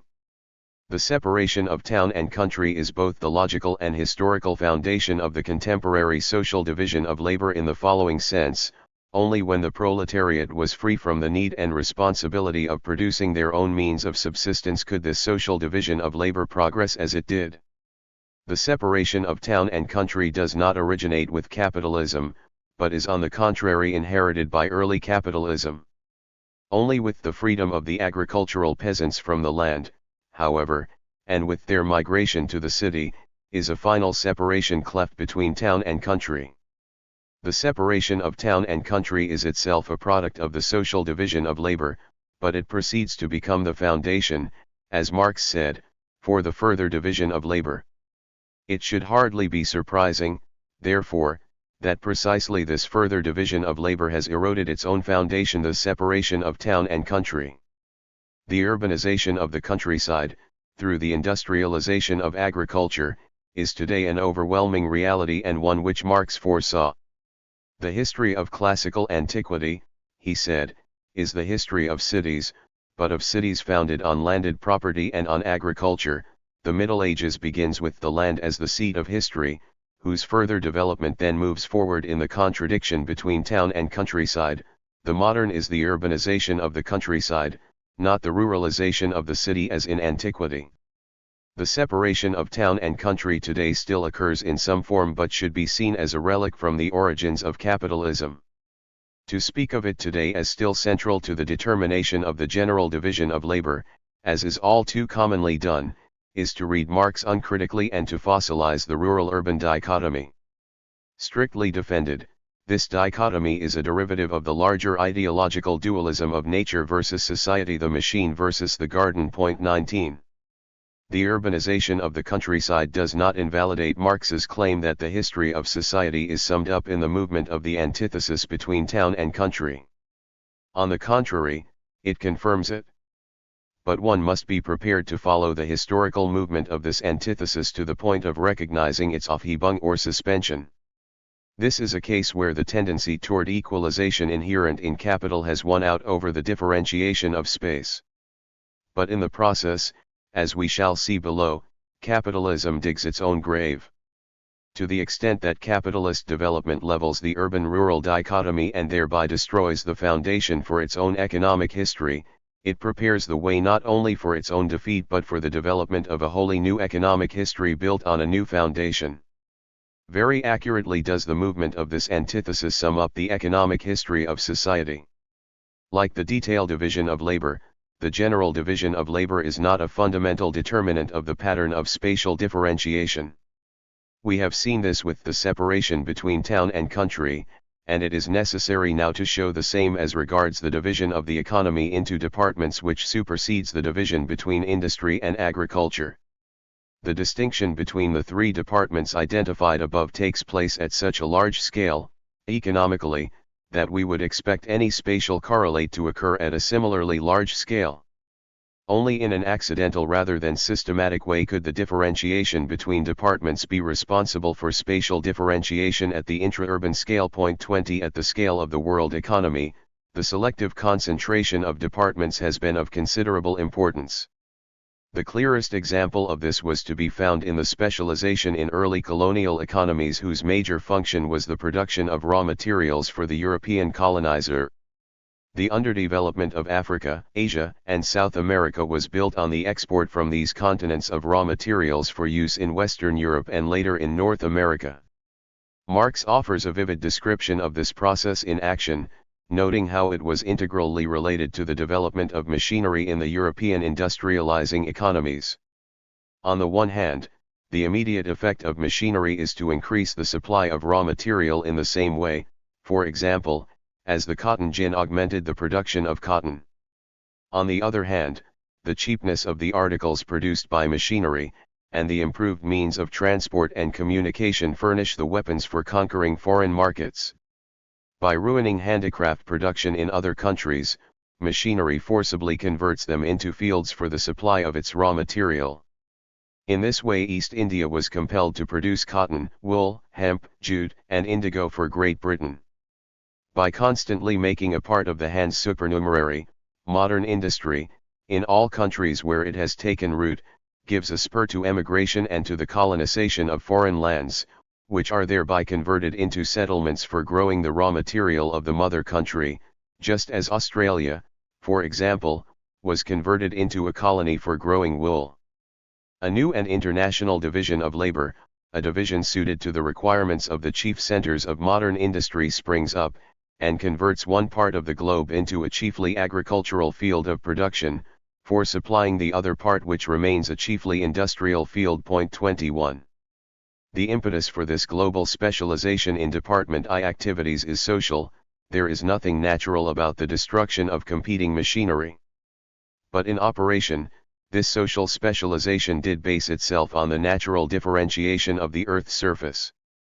But this crude division of the underdeveloped world from the developed on the basis that the former supplies raw materials to the latter is no longer accurate. With the continued emancipation of social production from the dictates of nature, the natural patterns of differentiation are rendered increasingly impotent in directing the spatial differentiation of the different economic departments of production. As raw materials become increasingly the product of numerous previous labor processes, as we saw in the case of plastics, the underdeveloped nations have become less and less tied to the exclusive production of raw materials, and have experienced considerable industrial development in some areas. 22 The differentiation between departments of the world economy is an insufficient explanation for the division between the developed and underdeveloped world. Among underdevelopment theorists today, Samir Emin probably comes closest to differentiating the underdeveloped world from the developed world according to the differentiation between departments. For Emin, peripheral capitalism has a quite different structure from central capitalism.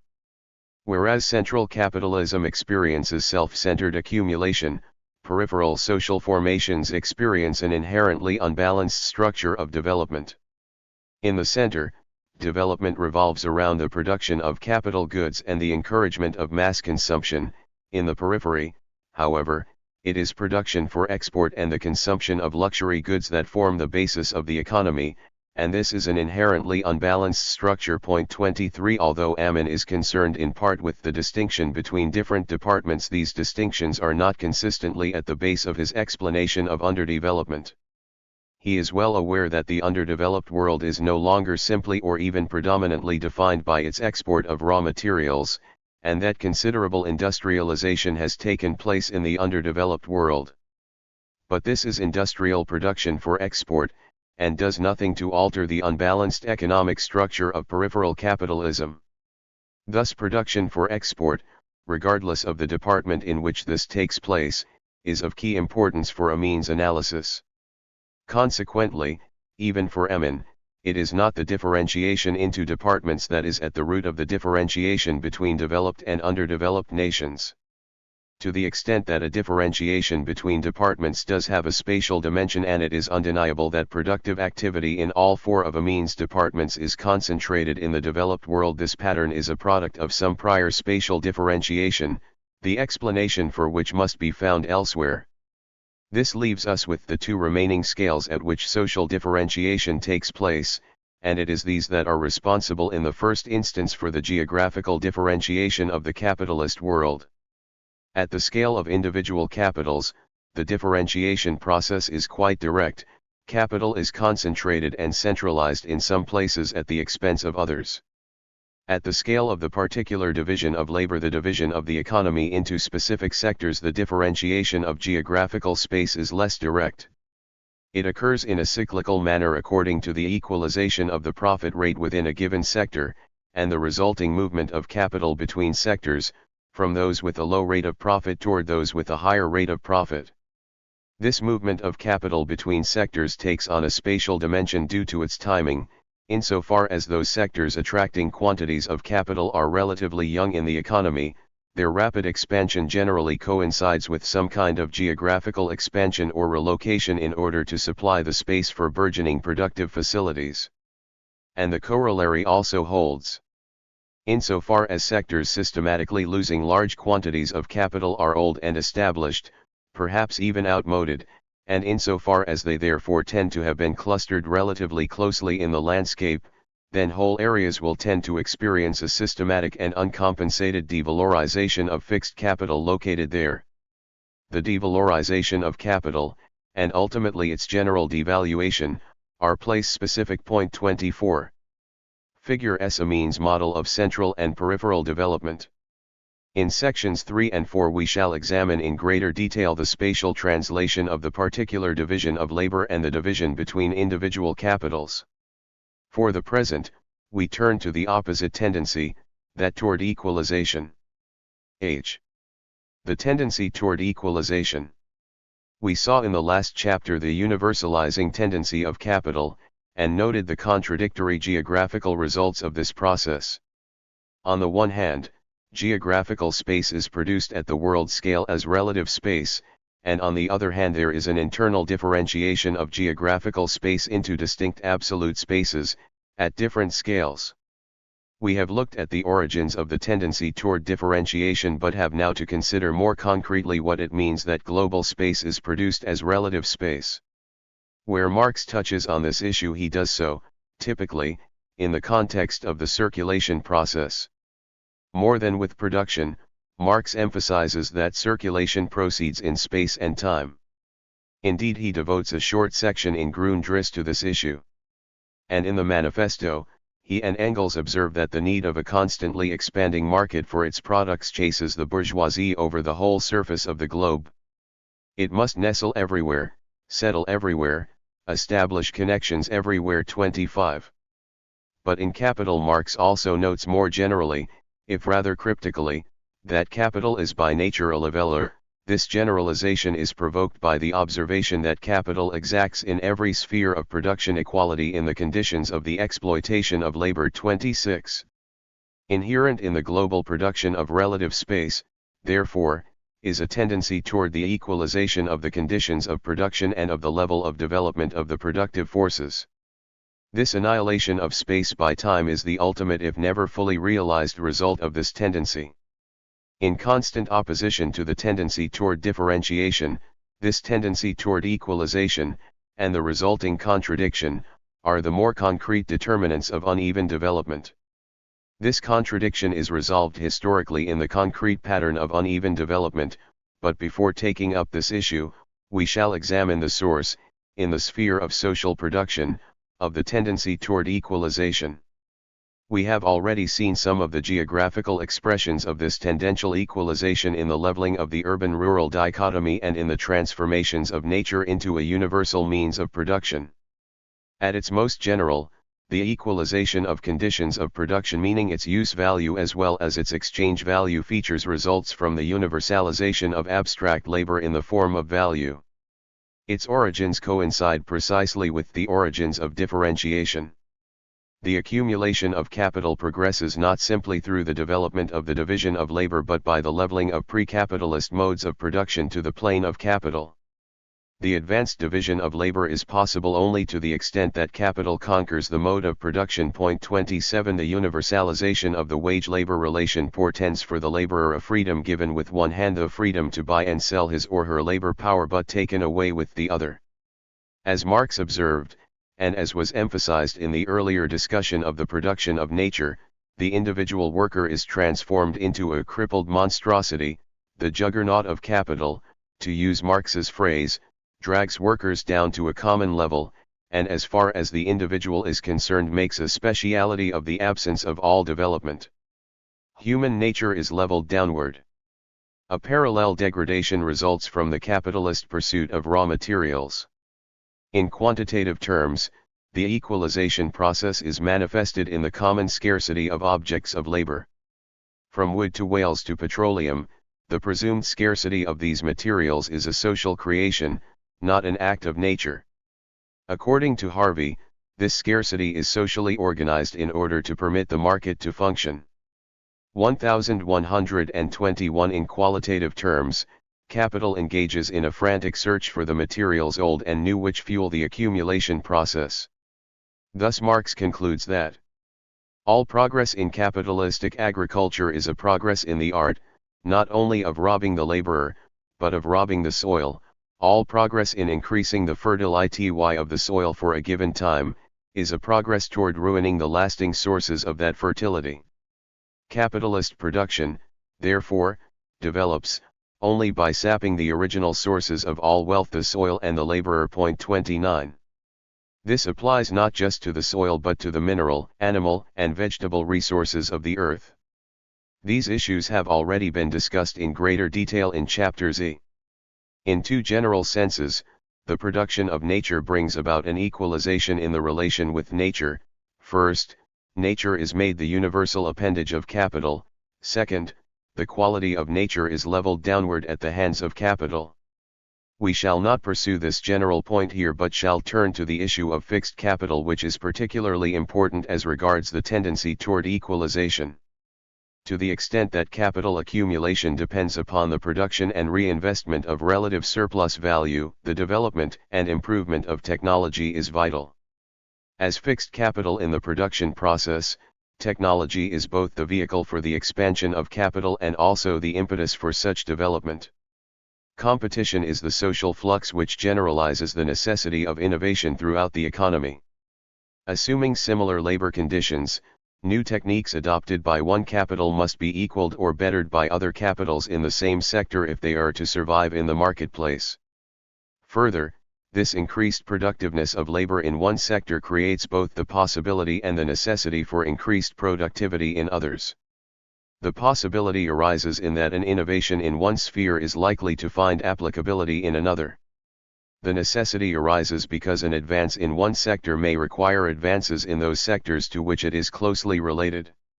Marx gives the example of the mechanization of spinning, which made weaving by machinery a necessity, and both together made the mechanical and chemical revolution that took place in bleaching, printing, and dyeing imperative. 30.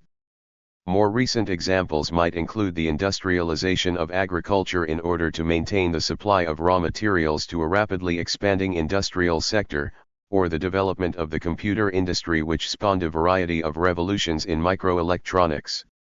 With the development of means of communication and transportation, the barriers to the geographical generalization of new technologies are diminished. To the extent that this generalization is achieved, the tendency toward the equalization of conditions and levels of production is realized. Capital assigns massive resources to facilitate the development and application of new technology, especially in support of science. The full development of capital takes place, according to Marx, when the entire production process appears as not subsumed under the direct skillfulness of the worker but rather as the technological application of science. With the enhanced role of fixed capital, massive new industrial sectors are required for the research, design, and development of appropriate instruments of production. Science itself becomes a business, the business of developing the necessary forms of fixed capital. The accumulation of knowledge and of skill, of the general productive forces of the social brain, is thus absorbed into capital, as opposed to labor, and hence appears as an attribute of capital, and more specifically of fixed capital. Machinery appears, then, as the most adequate form of fixed capital, and fixed capital, in so far as capital's relations with itself are concerned, appears as the most adequate form of capital as such. 31. As fixed capital moves toward center stage, the relativity of space is increasingly determined by the geographical patterns of investment in fixed capital. The relationship between the generalization of new technologies and the tendency toward equalization is thereby intensified. The economic forms are translated more directly into their geographical form. Now, although the impetus behind the equalization process springs directly from the sphere of production, the new sectors of research, design, and development begin to operate independently toward the equalization of conditions and levels of development. This is particularly evident in the case of science. The development of fixed capital indicates to what degree general social knowledge has become a direct force of production, and to what degree, hence, the conditions of the process of social life itself have come under the control of the general intellect and been transformed in accordance with it. 32. Marx carries his argument concerning science and fixed capital to its logical conclusion, which is an equalization of a wholly different sort. For the increasing centrality of fixed capital is inherently contradictory. Capital posits labor as the sole source of value, and yet in its increased dependence upon fixed capital, capital itself depletes the basis of its own survival. The increase of the productive force of labor, Marx says, and the greatest possible negation of necessary labor is the necessary tendency of capital. For as soon as labor in the direct form has ceased to be the great wellspring of wealth, labor time ceases and must cease to be its measure, and hence exchange value of use value. The surplus labor of the mass has ceased to be the condition of general wealth. With that, production based on exchange value breaks down, and the direct, material production process is stripped of the form of penury and antithesis. 33. The logic of capital expansion leads not just to the universal subjugation of all human societies and of the entire earth to the rule of capital, it does so only by generalizing within capital the absolute rule of fixed capital.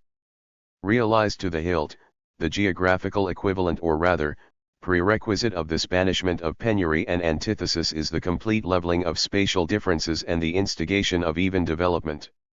Depending particularly on these passages from Grundrisse, theorists from the Frankfurt School have elaborated upon Marx's notion that the conditions of the process of social life itself have come under the control of the general intellect and been transformed in accordance with it. The most articulate and probably the best known has been Herbert Marcuse, who attempted to demonstrate that not just in production but throughout society in the cultural, psychological, philosophical, and political realms the hegemony of science, inexorably linked to technology, has led to new and near universal structures of social control. The result is adequately captured in the title of the book, where he most forcefully advances this thesis, One-Dimensional Man. There he documents the simultaneous equalization and degradation of all realms of human experience to a lowest common denominator, one established by the very structure and process of scientific discourse. The spatial correlate, to which Marcuse only alludes, but which is more explicitly discussed in the social science literature and lamented in newspaper travel columns, is a one-dimensional geography. The equalization of geographical differences and the shrinking of world space emerge together. The more accessible foreign parts become, the more similar they seem to home. This is not just a case of the old cliché that familiarity breeds contempt. Regardless of its social expression, this geographical one-dimensionality has a real historical basis in the equalization of the conditions and levels of production. The lowest common denominator, in a geographical sense, is not just the spacelessness implied by an equivalence of wages or of prices, but the ubiquitous degradation of landscape. 34 Spacelessness here is the obverse of utopia. Marcuse admirably captures the increased centrality of fixed capital, and therefore of science, depicted by Marx, and understands also the tendency for science to spread its domain outward from the production process. As such, he understands at least one facet of the tendency toward the equalization of social conditions brought on by the expansion of capital. But his pessimistic conclusion of one-dimensionality is premature. Where Marx is discussing the victory of automation and of technological dominance, he does so not as a description of an accomplished reality or even a reality that could be achieved under capitalism.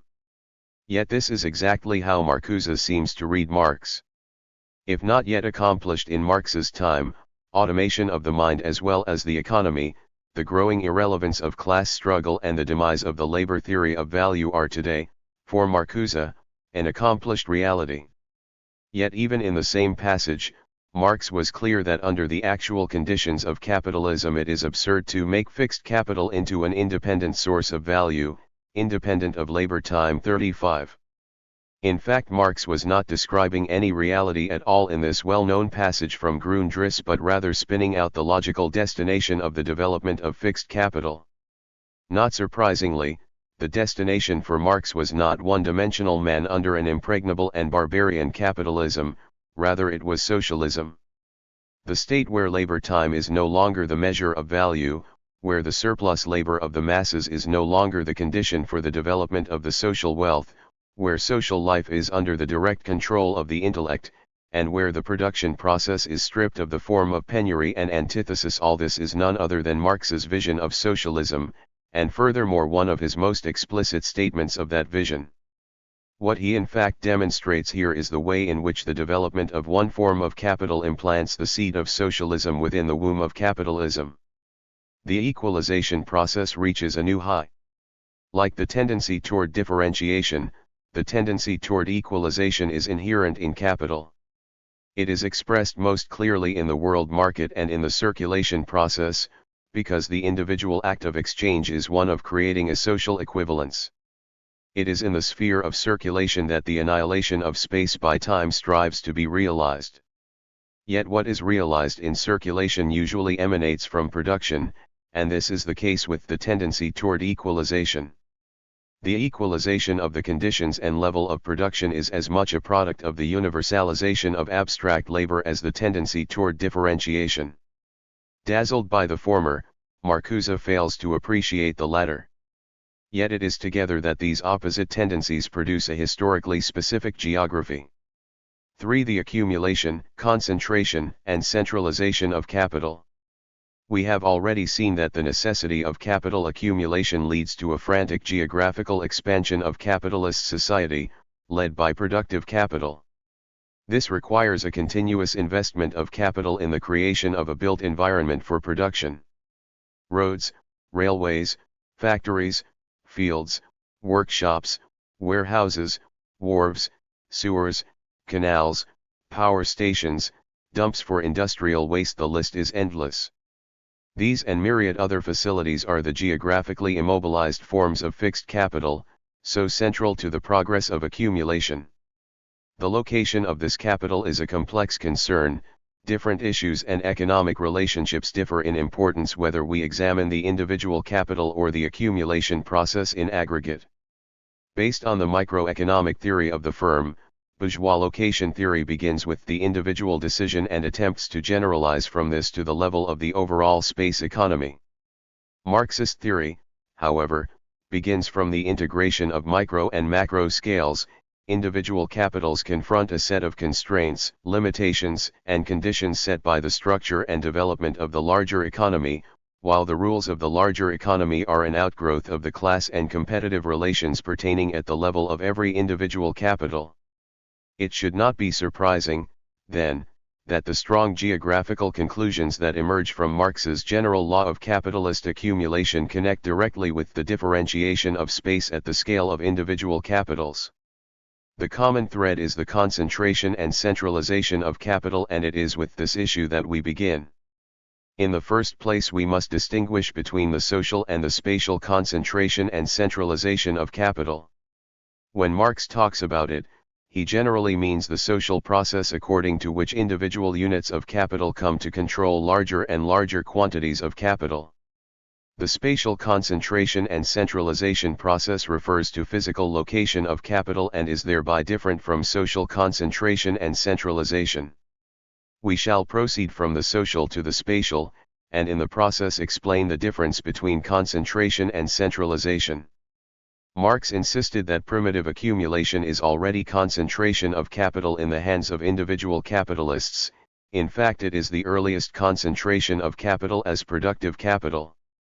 Thus he remarks that a greater number of laborers working together, at the same time, in one place, in order to produce the same sort of commodity under the mastership of one capitalist, constitutes, both historically and logically, the starting point of capitalist production. 36.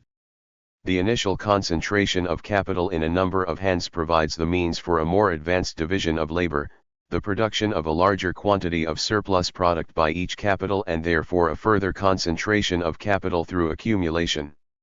This is concentration proper, where each capital grows by reinvesting increasing quantities of surplus value as capital. Indeed, the social concentration of capital is a necessity of accumulation as much as a premise for it. With the drive for relative surplus value, individual capitals are compelled to reinvest increasing quantities of surplus value in the purchase of larger and larger scale machinery and other means of production, and this requires a continued concentration of capital to facilitate the expanded scale of production. Now, in proportion as the concentration of capital facilitates the advancement of the division of labor, capital must also find the means to recombine what is ever being divided. And as ever, capital turns necessity into advantage. Thus capital takes advantage of the social powers of cooperation inherent in the laborer and uses them not only to execute a technical recombination of labor in the workplace, but simultaneously to reduce the costs of production and make possible a variety of production processes which, without cooperation, would be impossible. Where a large number of workers are able to work side by side, due to the concentration of capital and the appropriation of the workers' powers of cooperation, the capitalist no longer simply sets to work a number of laboring individuals, but rather the collective laborer whose productive power exceeds that of the sum of the individual laborers. The construction of railroads, Marx says, depends fundamentally upon the cooperation of large numbers of laborers in different locations. 17 Today, with electronic and satellite communications and with computer technology, cross-spatial cooperation and the constitution of a geographically dispersed collective laborer are of vital importance. Although cooperation originates from the social nature of labor, it appears under capital as its opposite. The power of social labor is taken as the power of capital. The greater the concentration of capital and with it the development of the productive forces, the more this appearance seems real. Less and less does the detailed division of labor determine the shape of the instruments of production, as was the case up to the manufacturing period. Rather, the technical design of the productive system determines the detailed division of labor in the workshop.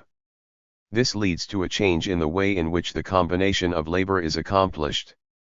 With the production of machines by machines and the complete transformation of the laborer into a mere appendage of the productive forces with, that is, the real rather than the formal subsumption of labor to capital, simple cooperation is superseded by a more developed form of cooperation. In simple cooperation, the suppression of the isolated, by the collective, workmen still appears to be more or less accidental. Machinery operates only by means of associated labor.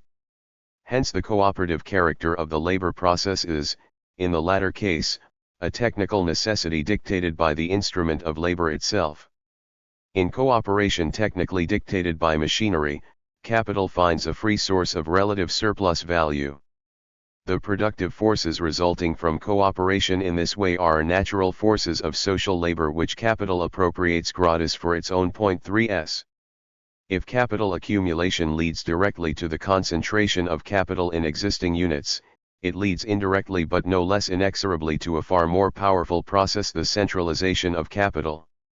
The centralization of capital occurs whenever two or more previously independent capitals are combined into a single capital, and this generally occurs directly through a merger or takeover or indirectly through the credit system. The centralization of capital allows for a more rapid expansion in the scale of production than could be achieved by simple concentration of capital in existing units. The world would still be without railways if it had to wait until accumulation had got a few individual capitals far enough to be adequate for the construction of a railway. Centralization, on the contrary, accomplished this in the twinkling of an eye, by means of joint stock companies. Capital can grow into powerful masses in a single hand because there it has been withdrawn from many individual hands. As such, the centralization of capital does not in any way depend upon a positive growth in the magnitude of social capital. 39. Indeed, centralization often proceeds faster in association with economic crises, when the social capital is shrinking. Centralization is thus simultaneously the destruction of one capital and the surge in valorization of another. Centralization completes the work of accumulation, it exaggerates the effects and purpose of the concentration of capital. Capital proper does nothing but bring together the mass of hands and instruments which it finds on hand. It agglomerates them under its command. That is its real stockpiling, the stockpiling of workers, along with their instruments, at particular points. The centralization process is the most effective means for carrying out this stockpiling, and with the continued development of the productive forces, the centralization of capital takes on continually increasing importance. Today, Marx wrote, the force of attraction, drawing together individuals, and the tendency towards centralization of capital is even stronger. Marx wrote this, remember, in a period when virtually the only multinational corporations were merchant or banking concerns. 40 Now in any single industrial sector, the centralization process would reach its limit when all of the separate capitals were combined as one. In any given economy, the limit would be reached when the entire social capital was combined under the auspices of a single capitalist outfit. But as Marx points out, this stage can never be reached. In the first place, portions of the original capitals disengage themselves and function as new independent capitals.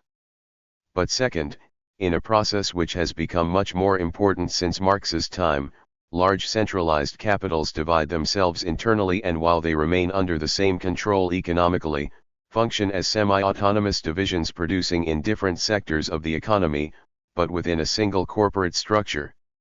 Thus, although the level of centralization increases with the progress of accumulation, it does so only in the context of a continual contradiction between the social centralization and decentralization of capital. But Marx also had something more ambitious in mind when he concluded that capitalism was incapable of achieving the total centralization of capital. Another solution presents itself when the social relations of production prevent a sufficient decentralization. Centralization of the means of production and socialization of labor at last reach a point where they become incompatible with their capitalist int-egument. This int-egument is burst asunder. The knell of capitalist private property sounds. The expropriators are expropriated. 41. If social centralization is the centralization of exchange value in fewer and fewer hands, spatial centralization is the physical centralization of use values. The social centralization of capital both produces and requires a certain spatial centralization of capital, and at the scale of the individual capital, this provides the primary impetus toward the geographical differentiation of the conditions and levels of production. There is no one-to-one mapping or automatic translation from social to spatial centralization, but to the extent that the former necessitates the latter, the urgency that whips on the social centralization of capital expresses itself in the geographical differentiation associated with the concentration of capital in certain centers of production. How does this translation to spatial centralization take place? The spatial centralization of capital is mainly a matter of centralized productive capital. Certainly, the spatial centralization of money capital can be considerably enhanced by the centralization of the social capital as a whole, but in itself the spatial centralization of money capital is of little significance. It takes but a few banks and other buildings to house the banknotes, checks, certificates of deposit, gold, EOS, electronic messages, and so forth, that circulate through the centers of the world financial system. And these buildings and institutions do not in general create new centers, but rather tack themselves onto already existing centers. As regards the centralization of capital, money capital is far more important in the social sphere than in the spatial sphere. But this does not mean it is unimportant in the spatial sphere. As the most mobile form of capital, and as the social incarnation of value, the geographical movement of money capital can grease the wheels of whatever tendencies are thrown up in the process of accumulation. Commodity capital too is important but does not in itself tend to dictate new patterns of centralization. In the first place, commodity capital invested in the landscape is generally invested as productive capital, even if its consumption is not an element of social production. This would apply to a house or an office building. But second, much of the commodity capital built into the landscape tends to cluster round complexes of productive capital. This is the case with urban development under capitalism, where a host of services and ancillary activities are attracted by the centralized investment of fixed capital. The few exceptions to this rule are sufficiently exceptional to be referred to as administrative cities. For these, as well as for the reasons noted above in relation to fixed capital, it is reasonable to approach the question of spatial centralization as particularly concerning productive capital. The one main exception to this rule will be treated specifically below. In the first place, we know that the development of the productive forces brings about an increase in the scale of the production process itself. The greater the number of laborers working together, at the same time, in one place, the larger is the mass of instruments and materials employed in the production of surplus value, and the larger is the spatial scale of the production process. With the continuous division of labor, a larger and larger number of work processes have to be clustered together, and even when whole sections of the production process are spun off spatially, as, for example, in the separation of auto assembly units from basic production, the tendency is toward larger and larger plants. Not only internally within a single capital, but externally, this clustering of activities takes place. The more advanced the division of labor, the greater tends to be the number of ancillary services and activities required by a given production process, and the greater is the range of productive capital which can be employed in common, thus commandeering the powers of geographical cooperation. There is therefore a tendency toward the spatial clustering of capitals in established places of production. There is no great mystery here. The results of internal and external clustering we know from the bourgeois literature as economies of scale and agglomeration economies 42. Both result from economies in the time and cost of circulation together with the harnessing of the social powers of cooperation, the latter operating through both active labor and the gift of dead labor fossilized in the geographical structure. Along with the objects and instruments of labor, the accumulation process brings about an unprecedented spatial centralization of the subjects of labor. The causes which concentrate masses of labor under the command of individual capitalists, Marx said, are the very same that swell the mass of the invested fixed capital, and auxiliary and raw materials. Where workers are concentrated in one location, the cost of reproduction of labor power is reduced because a number of necessities can be consumed in common. In particular, the necessary journey to work is kept to a minimum, thus keeping wages and hence socially necessary labor to a minimum, and maximizing the period of surplus labor. Accumulation of capital is not just accumulation of the proletariat, as Marx said, but accumulation of the proletariat in certain places of production. Summarizing this overall process, Marx writes, if we consider the material element of accumulation, it means nothing more than that the division of labor requires the concentration of the means of subsistence and means of labor at particular points, whereas formerly those were scattered and dispersed. 43. The effect of capital, then, has been to differentiate previously undifferentiated geographical space. At the level of individual capitals, the concentration and centralization of capital provide the central impetus toward geographical differentiation. This process operates in different ways at different spatial scales, and we shall pick this up in the next chapter. For the moment, it is necessary to examine the second potential source of differentiation at the level of the particular division of labor, or the division of the economy into sectors. This question must be pursued in the context of the historical rhythm of accumulation. For the rhythm of accumulation, the investment of capital in the built environment is synchronized with the more general cyclical rhythm of capital accumulation. We would expect this to be more or less true of any subdivision of capital, but it is of particular importance with respect to capital invested in the built environment because of the prolonged period over which the material body of fixed capital is fossilized in the landscape.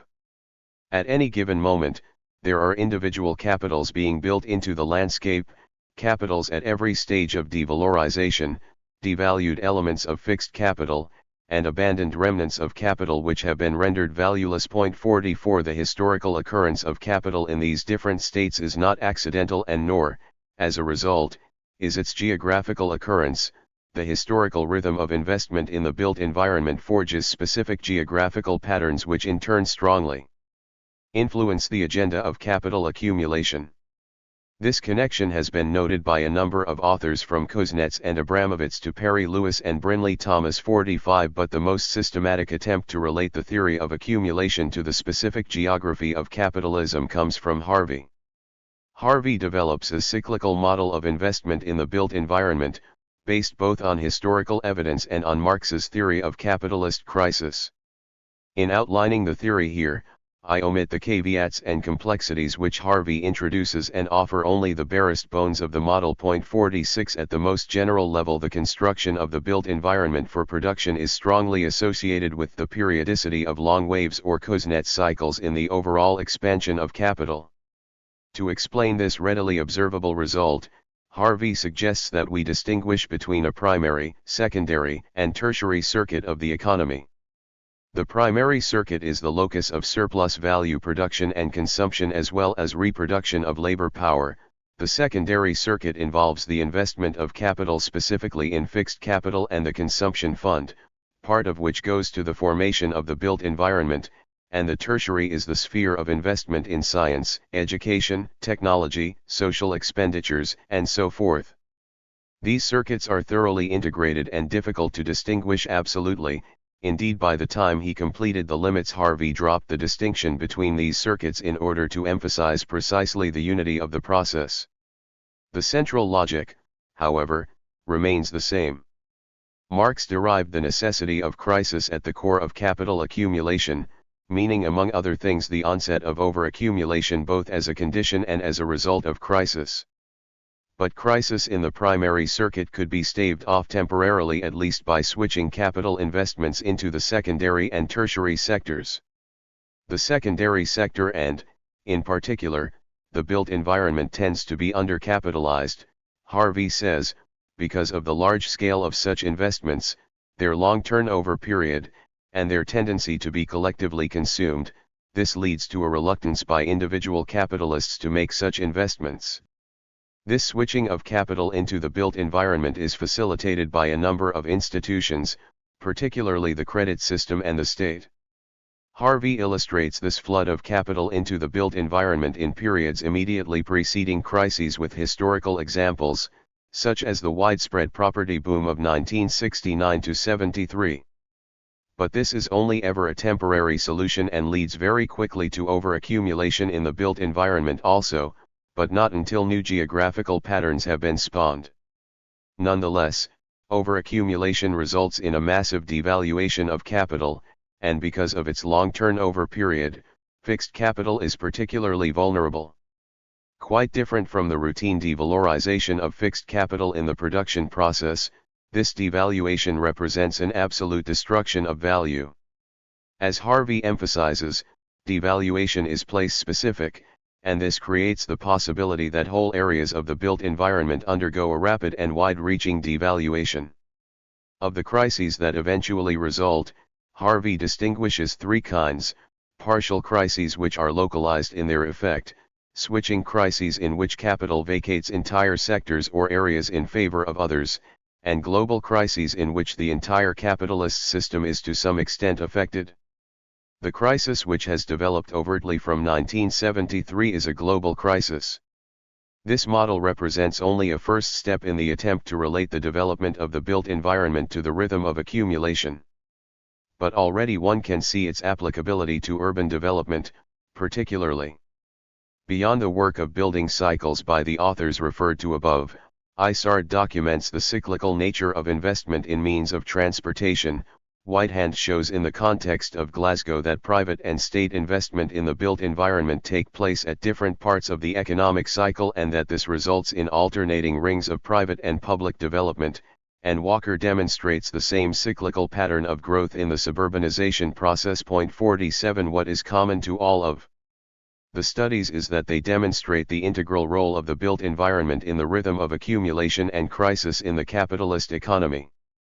Marx's most complete analysis of crisis comes in Part 3, Volume 3 of Capital. 41. The same historical development of the productive forces which becomes the lever of accumulation also brings about the gradual growth of constant capital in relation to variable capital, that is, of capital invested in raw materials, machinery, etc., in relation to labor power, and since this shrinks the relative basis from which profit is produced, this must necessarily lead to a gradual fall of the general rate of profit.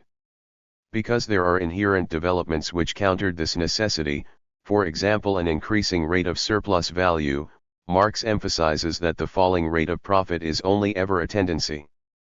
Beyond the immediate impetus of accumulation, a fall in the rate of profit further hastens the concentration of capital and its centralization through expropriation of minor capitalists. This gives further impetus to the accumulation process, leading ultimately to the overaccumulation of capital. Thus the fallen rate of profit and overproduction of capital originate from the same conditions, and in turn lead to violent and acute crises, to sudden and forcible devaluations, to the actual stagnation and disruption of the process of reproduction, and thus to a real falling off in reproduction. 1141. Now the argument concerning crises have been summarized here in an overly linear fashion. Crisis is not only the product of an inherent contradiction between the need to develop the productive forces and the conditions under which this must take place, in its concrete development as well as its genesis, economic crisis is also inherently contradictory. We need to look at some of the contradictory results of crisis, for no matter how disruptive and dysfunctional, crises can also be acutely functional for capital. The mergers, takeovers, and bankruptcies as well as general devaluation and destruction of capital that accompany crises also prepare the ground for a new phase of capitalist development. Ultimately, Marx says, the devaluation of the elements of constant capital would itself tend to raise the rate of profit. The mass of employed constant capital would have increased in relation to variable, but its value could have fallen. The ensuing stagnation of production would have prepared within capitalistic limits a subsequent expansion of production. Or as he put it elsewhere, there are successive periods of depression, medium activity, precipitancy, crisis. But a crisis always forms the starting point of large new investments. 50. It is in this context, that is, in relation to the restructuring of economies through crisis in preparation for a new phase of expansion, that the particular division of labor has its most pronounced geographical expression. In Volume I of Capital, Marx describes the genesis of new sectors of capitalist industry out of pre-capitalist handicrafts or early manufacturing. This first period, during which machinery conquers its field of action, is of decisive importance owing to the extraordinary profits that it helps to produce. These profits not only form a source of accelerated accumulation, but also attract into the favored sphere of production a large part of the additional social capital that is being constantly created, and is ever on the lookout for new investments. 51. This description could equally apply to the development of new sectors of industry. Ernest Mondale suggests, for example, that new phases of capital accumulation coming hard on the heels of crisis are driven primarily by technological innovations that were not introduced during the crisis. The result in the early phase of expansion is a number of new industrial sectors in which the rate of profit is very high and which grow very rapidly. Although Mondale seems to go farther and argue a technological determinist explanation of economic cycles, which we do not accept here, the general point is well founded and finds support from a number of quarters. As to Marx suggested an explanation for this relationship between new sectors of production and crises, in his discussion of fixed capital. Although different capitals have different turnover periods and are invested at different points, the cycle of interconnected turnovers embracing a number of years, in which capital is held fast by its fixed constituent part, furnishes a material basis for the periodic crises.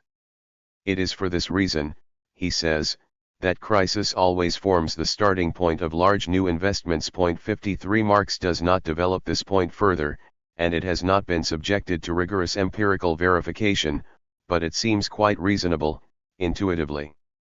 If the turnover time of fixed capital in the form of machinery accounts for the material basis of the shorter 5-10-year cycles in the economy, the turnover of the larger investments in buildings, means of transportation, and other major improvements can be viewed as the material basis of the Kuznets cycles of 18 to 25 years. The devaluation of productive capital in the course of crisis and the rapid expansion that follows are place-specific, to use Harvey's phrase. They are place-specific not just at the level of the individual capital where the devaluation or valorization of specific items of fixed capital occurs at a discrete location. Far more important, they are place-specific at the level of whole sectors of the economy. This relationship is suggested in Marx's observation linking the turnover of fixed capital and the periodicity of crisis, and it is realized in practice in the course of crisis, by capital itself. Even when crises emerge sporadically, here a bank, there a steel company, somewhere else a producer of consumer durables, along with shoals of little capitalists, the crisis develops in the same fashion that capital originally took hold of the pre-capitalist economy, that is, sector by sector. It does this simply as a function of competition. Where devaluation first becomes entrenched, the victims attempt to shove it off in the easiest direction, which means their most direct competitors. This is the import of Harvey's distinction between partial and sectoral crises. Insofar as sectors of the economy are spatially centralized, then, the place-specific character of devaluation translates sectoral crises directly into geographical crises affecting entire regions. The obsolescence of old technologies and the rise of new ones, so vital to capitalism, is simultaneously the transformation of old spatial structures into new ones. Even as the economy slouches into deeper global crisis, the near uniform equalization downward of the profit rate, the impact of crisis remains uneven. So long as things go well, Marx says, competition affects an operating fraternity of the capitalist class. Amicably, they divide the world between empires, large and small, then set about business with no small enthusiasm. With only minor skirmishes, each shares in the common loot in proportion to the size of his respective investment. But with crisis, the sharing of profits gives way to the sharing of losses, and each tries to minimize his individual losses. How much the individual capitalist must bear of the loss, i.e. to what extent he must share it at all, is decided by strength and cunning, and competition then becomes a fight among hostile broth. ERS 54. Some of these brothers stay to fight for their empires, others pick up and move, but the outcome is the same. The capitalist class as a whole attempts to localize the crisis by writing off some of the smaller brothers and their empires, and these places sustain the most precipitous devaluation. If, as Marx says, the proportionality of the individual branches of production springs as a continual process from disproportionality, 55, then the geographical expression of this disproportionality becomes most acute in crisis. The level to which the capitalist mode of production has conquered the conditions of production, according to Marx, is indicated in the transformation of capital into unmovable property. That is, the extent of the concrete production of space becomes a measure of the universality of capital. This is why Marx declares that fixed capital appears as the most adequate form of capital. 56. Yet it is clear in the context of crises that precisely because of its immobility, fixed capital is a wholly inadequate form of capital. It is circulating capital, rather, that facilitates the survival of the capitalist class, albeit one which has had to cannibalize itself. 57. The mobility of circulating capital during bouts of rapid devaluation becomes a means not toward geographical equalization but a differentiation upon which the survival of capital is predicated. Thus Marx is quick to add that circulating capital too is the most adequate form. The resolution of this contradiction is a matter of history. The post-crisis period of capital accumulation inherits a geographical space that is highly differentiated through crisis. The validity of bourgeois location theory is at best restricted to this period of somewhat idyllic expansion when those of the feuding brothers who survived have returned home, and are again a cozy fraternity. Location theory begins from the assumption of a given differentiated landscape, then examines the location decisions of the individual firms. To the extent that the locational structure, the geography of capitalism, is seen to change historically, this change is treated as the arithmetic summation of these decisions. In this period of expansion, circulating capital merely facilitates the investment in fixed capital, which now takes on its historic mission as the lever of accumulation. A new harmonious landscape for production is created. But these idyllic conditions for capital are only ever temporary. Capital and location theory both are caught up in a historical and geographical flow they cannot explain. But there is another assumption, inherent in location theory, which needs closer attention, the assumption that the summation of individual location decisions tends toward an equilibrium geography, a balanced set of locations. At root, this equilibrium is an equalization of economic differences, spatially.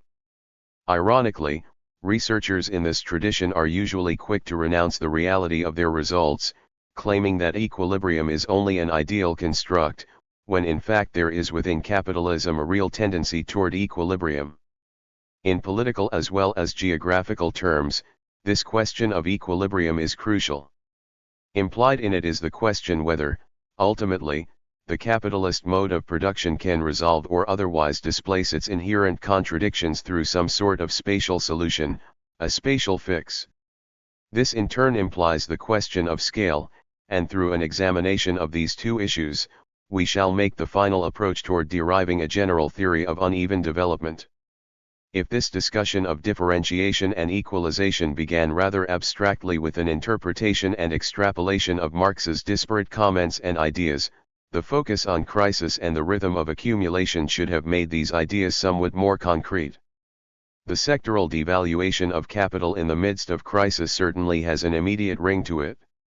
The process of deindustrialization, for example, makes sense not just as a devaluation process, but one that is specific to certain sectors and specific to certain regions. We have gone part way, then, toward integrating the fundamental tendencies toward geographical differentiation and equalization, and the division of labor, with the temporal rhythm of capital accumulation. In the next chapter we shall try to complete the journey. Chapter 5. Toward a Theory of Uneven Development 2. Spatial Scale and the Seesaw of Capital. If the dialectic of geographical differentiation and equalization is ultimately responsible for the pattern of uneven development, it does not on its own completely specify the process. Two questions arise. First, why does this dialectic not simply result in a static disparity in levels of development, rather than a dynamic pattern of uneven development? Second, at what scales does this dialectic operate and how are these scales themselves derived? We shall look at these questions in turn. Beginning with the question of spatial equilibrium, we return to Harvey's analysis. The possibility of spatial equilibrium. Locational advantage should be considered like technological innovation as a source of relative surplus value, according to Harvey. Individual capitalists are perpetually driven to adopt the most advantageous locations. Insofar as producers relocate at will, their excess profit is purely ephemeral. Where they remain for a long period, it is taxed away as ground rent. Assuming equal access to technology, and spatial competition, therefore, the rate of profit to capitalist producers will tend to be equalized across locations either through the appropriation of rent or through the geographical mobility of production capital. From this Harvey concludes, the aggregate long-run effect on a closed plane is that the search for individual excess profits from location forces the average profit rate closer and closer to zero. This is an extraordinary result. It means that competition for relative locational advantage on a closed plane under conditions of accumulation tends to produce a landscape of production that is antithetical to further accumulation. Individual capitalists, acting in their own self-interest and striving to maximize their profits under the coercive pressures of competition, tend to expand production and shift locations up to the point where the capacity to produce further surplus value disappears.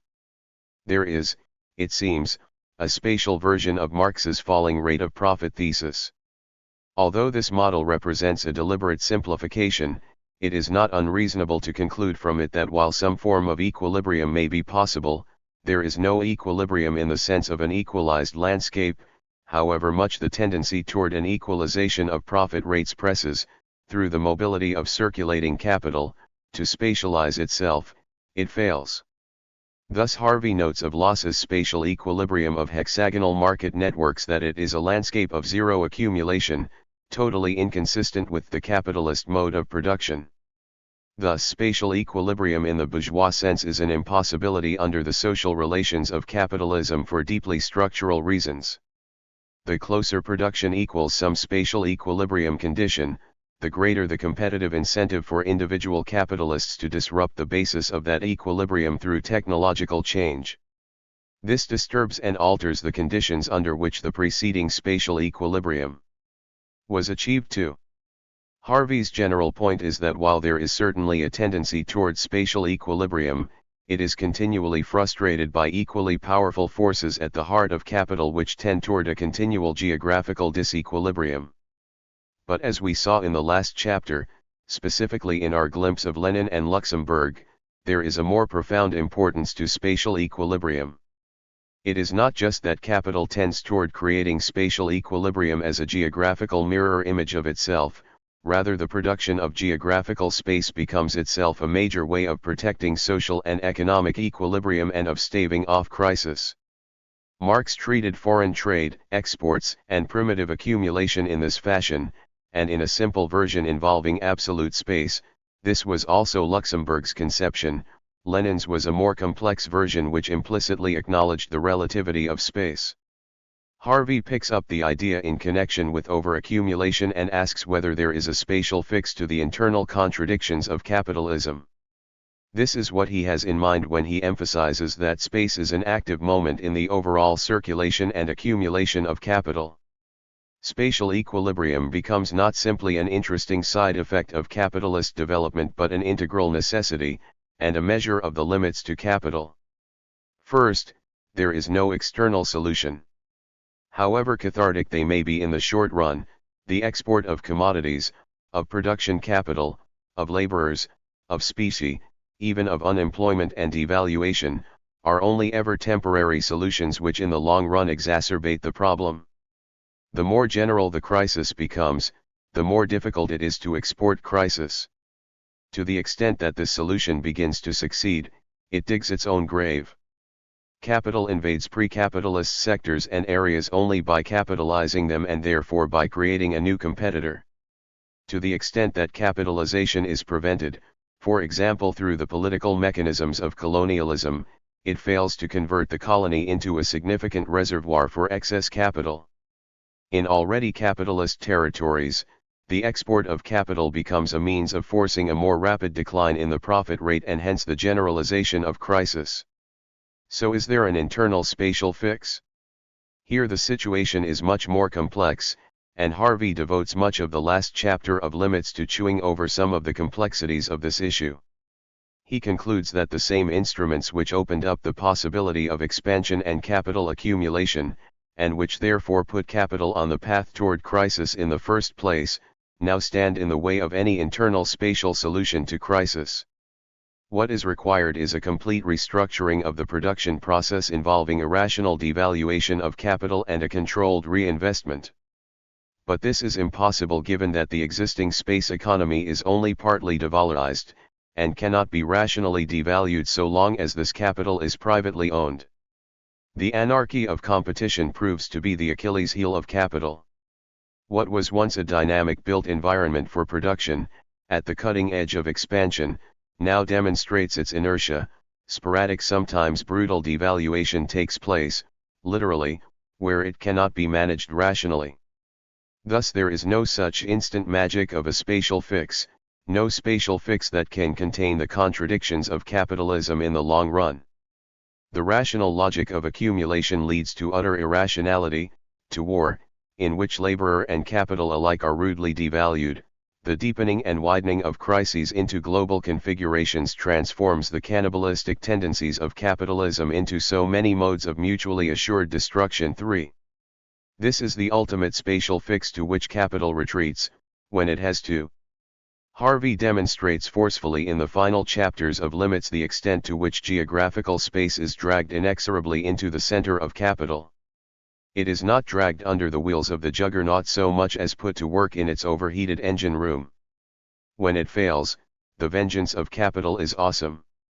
In this respect, Harvey's analysis parallels Lefebvre's, but offers a more concrete understanding of the material forces behind the production of space. He also implicitly illustrates a dialectic between geographical equalization and differentiation that lies at the heart of the production of space. This relationship is as evident in Harvey's discussion of the function of war as in Engels's depiction of working-class Manchester. Engels, recall, observed the following about working-class living quarters in Manchester.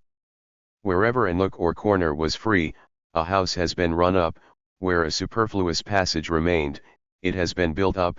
The value of land rose with the blossoming out of manufacture, and the more it rose, the more madly was the work of building up carried on, without reference to the health or comfort of the inhabitants, with sole reference to the highest possible profit on the principle that no hole is so bad but that some poor creature must take it who can pay for nothing better. 4. Concerning our interest in space, Marx was even more explicit. Every unprejudiced observer sees, he states, that the greater the centralization of the means of production, the greater is the corresponding heaping together of the laborers, within a given space, that therefore the swifter capitalistic accumulation, the more miserable are the dwellings of the working people.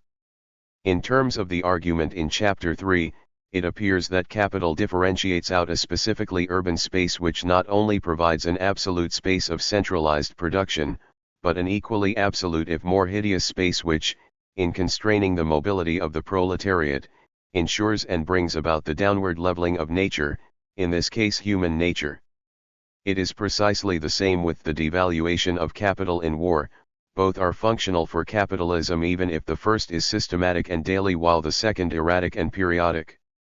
With the destruction of capital through war, massive absolute spaces are created where all of nature human and otherwise is leveled. This dialectic recalls the issue of geographic scale. It was noted in the previous chapter that in order fully to comprehend the uneven development of capitalism, it would be necessary to understand the origin of geographical scales. We tend to take for granted the division of the world into some combination of urban, regional, national, and international scales, but rarely if ever explain how they came about.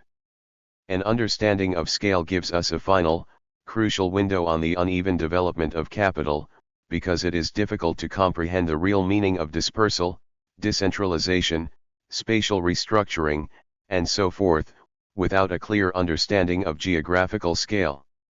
It will also provide a sharper focus for understanding the tendency toward geographical equilibrium and its ultimate frustration, since spatial equilibrium implies the production of absolute space at some scale. The issue of scale plays little part in Harvey's exposition, resulting in the misleading impression that while a systematic if inherently contradictory logic guides the capitalist production of space, the product does not reflect the organization of the process. The resulting pattern of uneven development is, to use Richard Walker's term, a mosaic 6. Pre-capitalist geographic space might well be described as a mosaic of exchange spaces, for example, constituted by a well-developed market system. But with the development of capitalism, and with the increased importance of the production of space for the survival of capitalism, the product as well as the process becomes much more systematic. I think it is possible to use the dialectic of differentiation and equalization to derive the actual spatial scales produced by capital, and to show that the result of uneven development is simultaneously more complex and more simple than a mosaic. There is little doubt about the impossibility of a spatial fix for the internal contradictions of capital, but in the doomed attempt to realize this spatial fix, capital achieves a degree of spatial fixity organized into identifiably separate scales of social activity. H. The spatial scales of capital. Capital inherits a geographical world that is already differentiated into complex spatial patterns. As the landscape falls under the sway of capital, these patterns are grouped into an increasingly systematic hierarchy of spatial scales. Three primary scales emerge with the production of space under capitalism: urban space, the scale of the nation-state, and global space. 7 In different degrees, each of these discrete scales is historically given before the transition to capitalism. But in extent and in substance they are transformed utterly at the hands of capital. Just as spatial integration is a necessity of the universalization of abstract labor, in the form of value, so the differentiation of absolute spaces as particular scales of social activity is an inner necessity for capital. As a means to organize and integrate the different processes involved in the circulation and accumulation of capital, these absolute spaces are fixed within the wider flow of relative space, and become the geographic foundation for the overall circulation and expansion of value. Inherent in the determination of value, therefore, is the creation of an integrated space economy organized at these scales. This is a dynamic process. However fixed these scales are made, they are subject to change, and it is through the continual determination and internal differentiation of spatial scale that the uneven development of capitalism is organized. The vital point here is not simply to take these spatial scales as given, no matter how self-evident they appear, but to understand the origins, determination, and inner coherence and differentiation of each scale as already contained in the structure of capital. The urban scale. The centralization of capital finds its most accomplished geographical expression in urban development.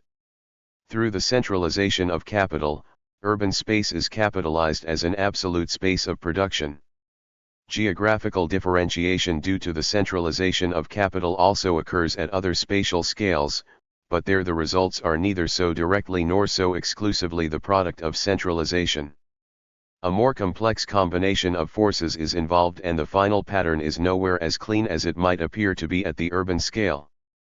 As regards urban space, capitalism clearly inherits a division between town and country, but the centralized economic wealth and activity represented by the pre-capitalist town resulted primarily from the need for an organized market exchange system, or else from religious and defense functions.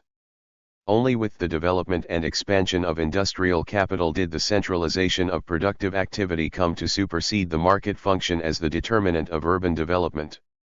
If the urban scale as such is the necessary expression of the centralization of productive capital, the geographical limits to the urban scale are primarily determined by the local labor market and the limits to the daily commute. With the development of the capitalist city there is a systematic differentiation between the place of work and the place of residence, between the space of production and the space of reproduction. As an empirical definition of the limits to urbanism, the importance of the labor market is well understood in bourgeois social science, especially in geography and economics. But the implications of this spatial relation are not developed in bourgeois social science, and it is this lacuna that Castells attempts to fill. The urban unit, he says correctly, is essentially the everyday space of a delimited fraction of the labor force. But from here Castells proceeds to define the specificity of the urban as a field of collective consumption. The urban is the sphere of reproduction while the regional scale, he says, is the space of production. But this equation of urban versus regional with reproduction versus production rests on a rather simplistic confusion between on the one side the geographical limits to the urban scale and on the other the forces and processes which lead to the urban centralization of production capital in the first place. The importance of the journey to work and of the limits to mass commuting by the labor force is not simply a physical matter. The cost of the journey to work is a component of the value of labor power, and a component which takes on critical importance in the geographical expression of the value of labor power. Thus the geographical limits to daily labor markets express the limits to spatial integration at the urban scale. Where the urban limits have become overextended, there threatens a fragmentation and disequilibrium in the universalization of abstract labor. Where they are too constrained geographically, the urban labor force is comparatively limited and the possibility arises of premature stagnation in the development of the productive forces. The expansion of urban space, then, is not just a matter of increased centralization of the productive forces or the expansion of the scale at which the daily system of concrete labor takes place. It should be construed, rather, as the expansion of the daily geographical sphere of abstract labor. Equalization across urban space is accomplished in the geographical unity of the labor market. To the extent that this unity is broken down and the tendency toward equalization frustrated, crisis is threatened in the urban space economy. What this amounts to is the following condition: the absolute geographical expansion of urban space must be synchronized with the expansion of value at the hands of accumulation. After all, capital does face a choice, if a highly constrained one, as regards the geographical location of new or expanded productive activities and ancillary functions. Development may well involve absolute urban expansion, but it can equally be achieved through in situ expansion. The consumption of existing space is intensified, or parts of that space are reproduced, restructured, to fulfill new needs. Now the internal differentiation of urban space determines the concrete conditions upon which urban expansion builds. At the most basic level, urban space is divided between spaces of production and spaces of reproduction, leading to the local concentration of specific activities and land uses: industry, transport, residential, recreation, retail, commercial, financial, and so forth. Earlier we made the assumption that production capital led the process of structuring and restructuring of geographical space, but we can now see the limits to this assumption. Production capital is still important, not just because of the location of industry, but also because the capital employed in the immediate building process is always production capital. The consumption of the built commodities, of course, may involve a host of land uses other than industrial, and it is not generally the pattern of industrial investments which dictates the others, at the urban scale. To the extent that residential, industrial, recreation, and other land uses are differentiated and coordinated at the intra-urban level, the coherence of urban space results from the operation of a different function of capital. However much the fact of urban development results from the centralization of production capital, its internal differentiation results from the division between this and other land uses, and is managed through the ground rent system. Whatever the debates and disagreements concerning the precise characterization of urban form and process, there is essential agreement between the bourgeois and Marxist literature that ground rent plays the fundamental role in mediating the geographical differentiation of urban space. 10 As a direct result of the functioning of ground rent, a binary axis from low ground rents at the periphery to high ground rents at the core is woven through the more complex patterns of urban differentiation. The basic building block of urban space is the individual absolute space of private property, and each such space has a price in the form of ground rent.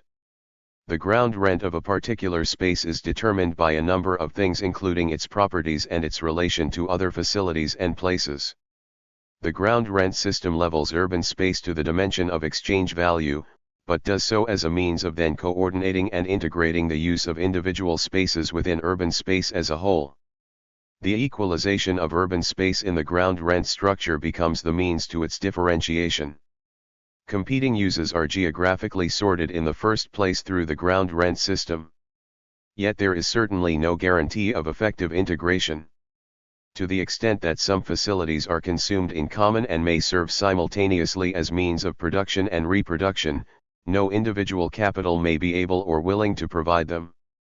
To maintain the conditions for an orderly development of urban space, the state generally steps in since it is able to circumvent the land market. The rationality of the land market is exchanged for the direct political logic of urban planning. Given the collective consumption of transport facilities, and the importance of the journey to work, this is particularly crucial as regards construction of the means of transportation, but also applies to sewage, electricity, water supply, etc. The order of the land market is circumvented in the name of a collective order for capital, but the actual results might well be disorder. But the competitive land market itself, or rather its integration into the broader economy, leads equally toward disorder of its own accord. To the extent that ground rent becomes an expression of the interest rate with the historical development of capita 1,12, the ground rent structure is tied to the determination of value in the system as a whole. Despite this, and to the extent that land itself becomes an object of speculative exchange and development, the integrative function of ground rent is disrupted. Responding to the signals of speculation, Ground rent is systematically prevented from integrating and coordinating urban development in a fashion consistent with the requirements of the universalization of abstract labor. The contradictions are displaced upward and outward. The global scale. The lower geographical boundary of global space is represented by the absolute space of private property, and if we leave aside the question of non-terrestrial space, the geographical limits of global space are given. As an absolute space, it is a very efficient container for human activity. Without fear of contradiction, we can credit this to nature.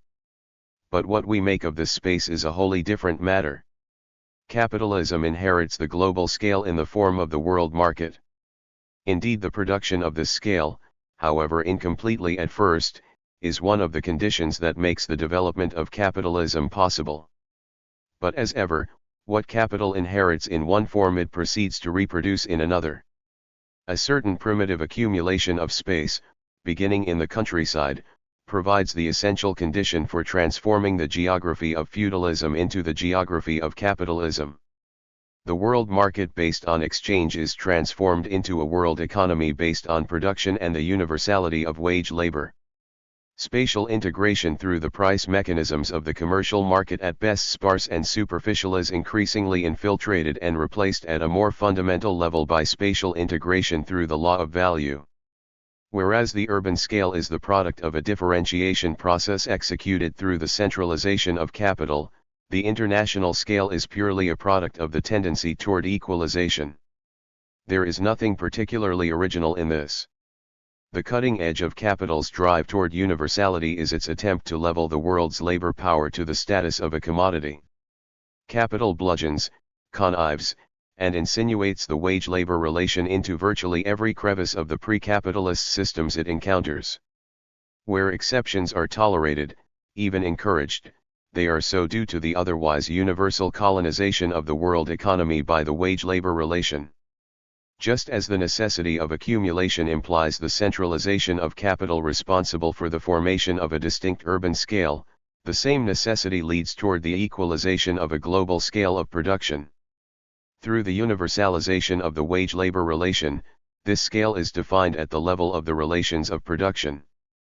This is as we might have expected. Capitalism defines the global geographical scale precisely in its own image. Despite the economic forces and processes that help constitute it, the definition of the global scale is quintessentially political. It is a product of the class relations of capitalism. As a means of universalizing the law of value, the expansion of capital fills out the political and economic content of the absolute space it inherits. As this absolute expansion approaches the limits of the global scale, the formal aspects of spatial integration through the market are increasingly subsumed beneath a tendency toward real spatial integration. Theoretically, this parallel with Marx's idea that there is a transition from the formal to the real subordination of labor by capital is exact. Point 14. Historically, the evolving hegemony of real spatial integration at the global scale is associated with the rise of imperialism, which Lenin discussed, and the origins of the First World War. It is precisely this historical transition from a formal to a real spatial integration that lies behind the transition, noted in the previous chapter, from the absolute geographic expansion of capital to the production of space through internal spatial differentiation. Colonialism did function as some sort of external spatial fix, however transitory, but in the same measure as spatial integration at the global scale became real and not simply formal, external geographical space was denied its externality. As first nature came to be produced within and as a part of second nature, external space was likewise internalized and produced within and as a part of the global geography of capitalism. This is the development of underdevelopment, which lies at the heart of uneven development. If the equalization of global space results from the universal tendency of the wage-labor relation, then the main axis of geographical differentiation at this scale is the differential determination of the value of labor power, and the geographical pattern of wages thus affected. The historical roots of this process lie in primitive accumulation, but there is no automatic translation from the inherited disparities in levels and conditions of development to the present pattern of differentiation. Rather, there is a contradiction at the heart of the accumulation process. the historical development of which has determined the differentiation of global space. We alluded to this above in the discussion of the spatial fix. Capital has no choice whether to expand into pre-capitalist societies, but it does have a choice about how it does this.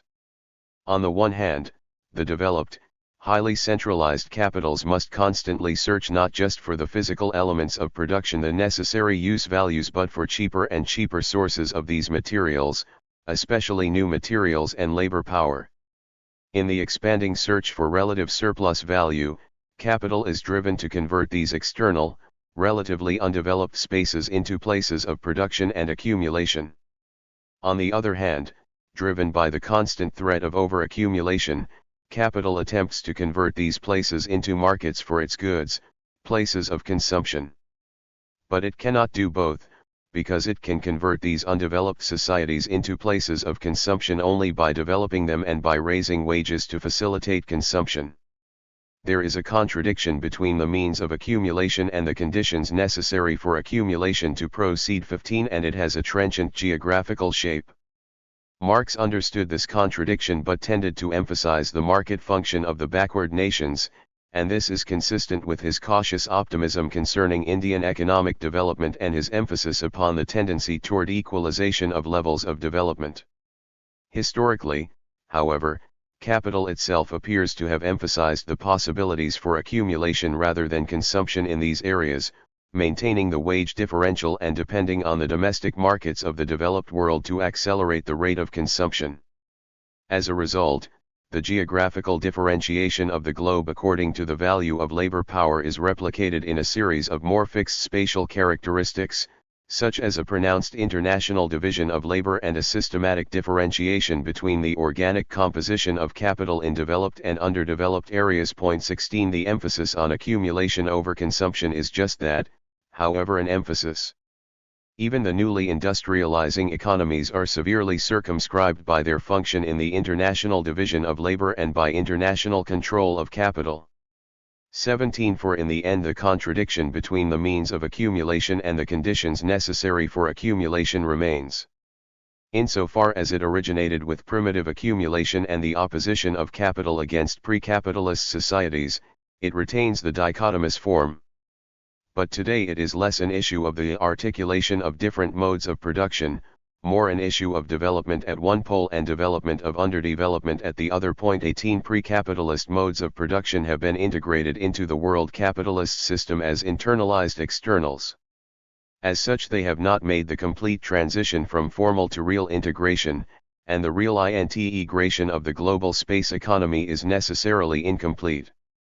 The more labor power is commodified in the world economy, the more the value of labor power becomes a lever for disrupting the tendency towards spatial integration. The more apparent, therefore, does it become that the original political foundation of world capital is the major barrier to further social development. The scale of the nation-state. If, respectively, the urban and the global scales represent the consummate geographical expression of the contradictory tendencies toward differentiation and equalization, the scale of the nation-state is a less direct product of this contradiction. The impetus for the production of this scale comes from the circulation of capital, more specifically from the dictates of competition between different capitals in the world market. Bukharin made the general point that the capitalist state grows out of the economic foundation of society, that the internationalization of capital was simultaneously its nationalization, and that this provides the specific economic foundation for the capitalist nation-state. This leads to a hierarchy of nationally based laws of value more or less integrated within a larger international law of value. To the extent that this leads to unequal exchange, the latter results from the uneven development of capitalism and not vice versa. 19 The question would seem to be why the organization of capital at this scale takes such a rigidly fixed spatial form. We have already referred to the immobility of production capital in the landscape, and Marx observes of this necessity that it plays a peculiar role in the economy of nations. This capital cannot be sent abroad, cannot circulate as commodities in the world market. The peculiarity of this immobilized capital, which we will treat as the national capital, is that it must be defended against other capitals if it is to function in the production of relative surplus value.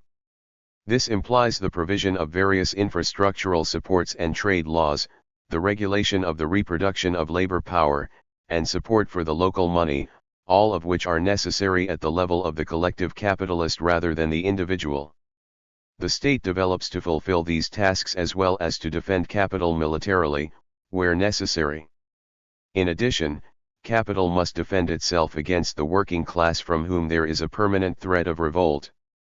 Each step in the development of the bourgeoisie was accompanied by a corresponding political advance of that class. The bourgeoisie has at last, since the establishment of modern industry and of the world market, conquered for itself, in the modern representative state, exclusive political sway. 1120. Capitalism inherits a geographical structure of city-states, duchies, kingdoms, and the like localized absolute spaces under the control of pre-capitalist states, but as ever it transforms what it inherits. With the increased scale of the productive forces and the internationalization of capital, the capitalist state generally combines a number of these smaller states into a nation-state. The geographical extent of the nation-state is constrained on the low end by the need to control a sufficiently large market to fuel accumulation. At the high end of the scale, a nation-state that is too large finds it difficult to maintain political control over its entire territory. 2 The actual determination of the limits to the scale does not come directly from the dialectic of equalization and differentiation, however much it is provoked by this relationship, but is politically determined by a series of historical deals, compromises, and wars. What is determined precisely is a set of territorial jurisdictions which are set in the landscape with barbed wire and customs posts, fences, and border guards. The result is a subdivision of the globe into I60 or more differentiated absolute spaces. In the volatile and dynamic world of capital accumulation, this political subdivision of the globe has been a remarkably stable arrangement for organizing the expansion and accumulation of capital. However substantial the restructuring of national spaces associated with both world wars and with the decolonization of the underdeveloped world, the similarity between the world map of 1980 and that of Tigu is greater than over any previous 8-decade span in the history of capitalism.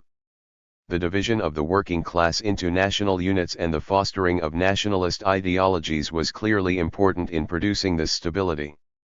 So long as the world economy continued to expand and accumulation at the global scale could be achieved through the economic mechanisms of capital export and not by direct colonial invasion, there was no need for the state as such to expand. When devaluation and crisis set in, the division of the world into nation-states proved an able mechanism for displacing the more destructive effects of competition from the economic level of the individual enterprise to the political sphere of the state. Individual components of the national capital certainly experience bouts of devaluation, but to the extent that the entire national capital is threatened in the world economy, the state defends it with everything from tariffs to trade embargoes, tax breaks to tanks. Hence Lenin's dictum that imperialist war is only the logical extension of economic competition. Put this way, another important question arises. To the extent that economic competition forces devaluation, the result is generally a rapid centralization of capital. Why then, after the enforcement of devaluation through military and political means, has a similar political centralization not taken place, as a means to further economic centralization? Why, in other words, does the geographical rigidity of the national scale contrast so markedly with the fluidity of urban expansion? On the one hand, the decolonization of the underdeveloped world has made clear that permanent and direct political control is no longer a necessary correlate of the geographical expansion of national capitals in the world economy. The internationalization of capital has brought with it a number of international institutions, such as the IMF, the World Bank, or the United Nations, to fulfill some of the functions of an international state, but it has not brought about the internationalization of the nation-state itself. The retention of the nation-state at its present scale could be seen, therefore, as a counteracting force to centralization. This has the crucial effect of counteracting the falling rate of profit. But while it certainly entails that result, this is by no means the explanation of the historical stability of this scale. Rather, the explanation would seem to involve, more centrally, the issue of political control over the working class. As economically obsolete as it is, the nation-state remains highly functional politically. It is difficult to imagine that after the First World War, British capital could have controlled German workers from London, or that after the Second World War, European workers could have been controlled from Washington, D.C. For the working class, and for humanity as a whole, there is a terrible irony in all of this. For its sufferance of the political repression of the state, the working class is compensated with the privilege of taking up arms in defense of the state, the national capital, and the national interest. 22. The division of the world economy at the scale of national capital is the necessary foundation upon which capital can launch its aspirations to universality.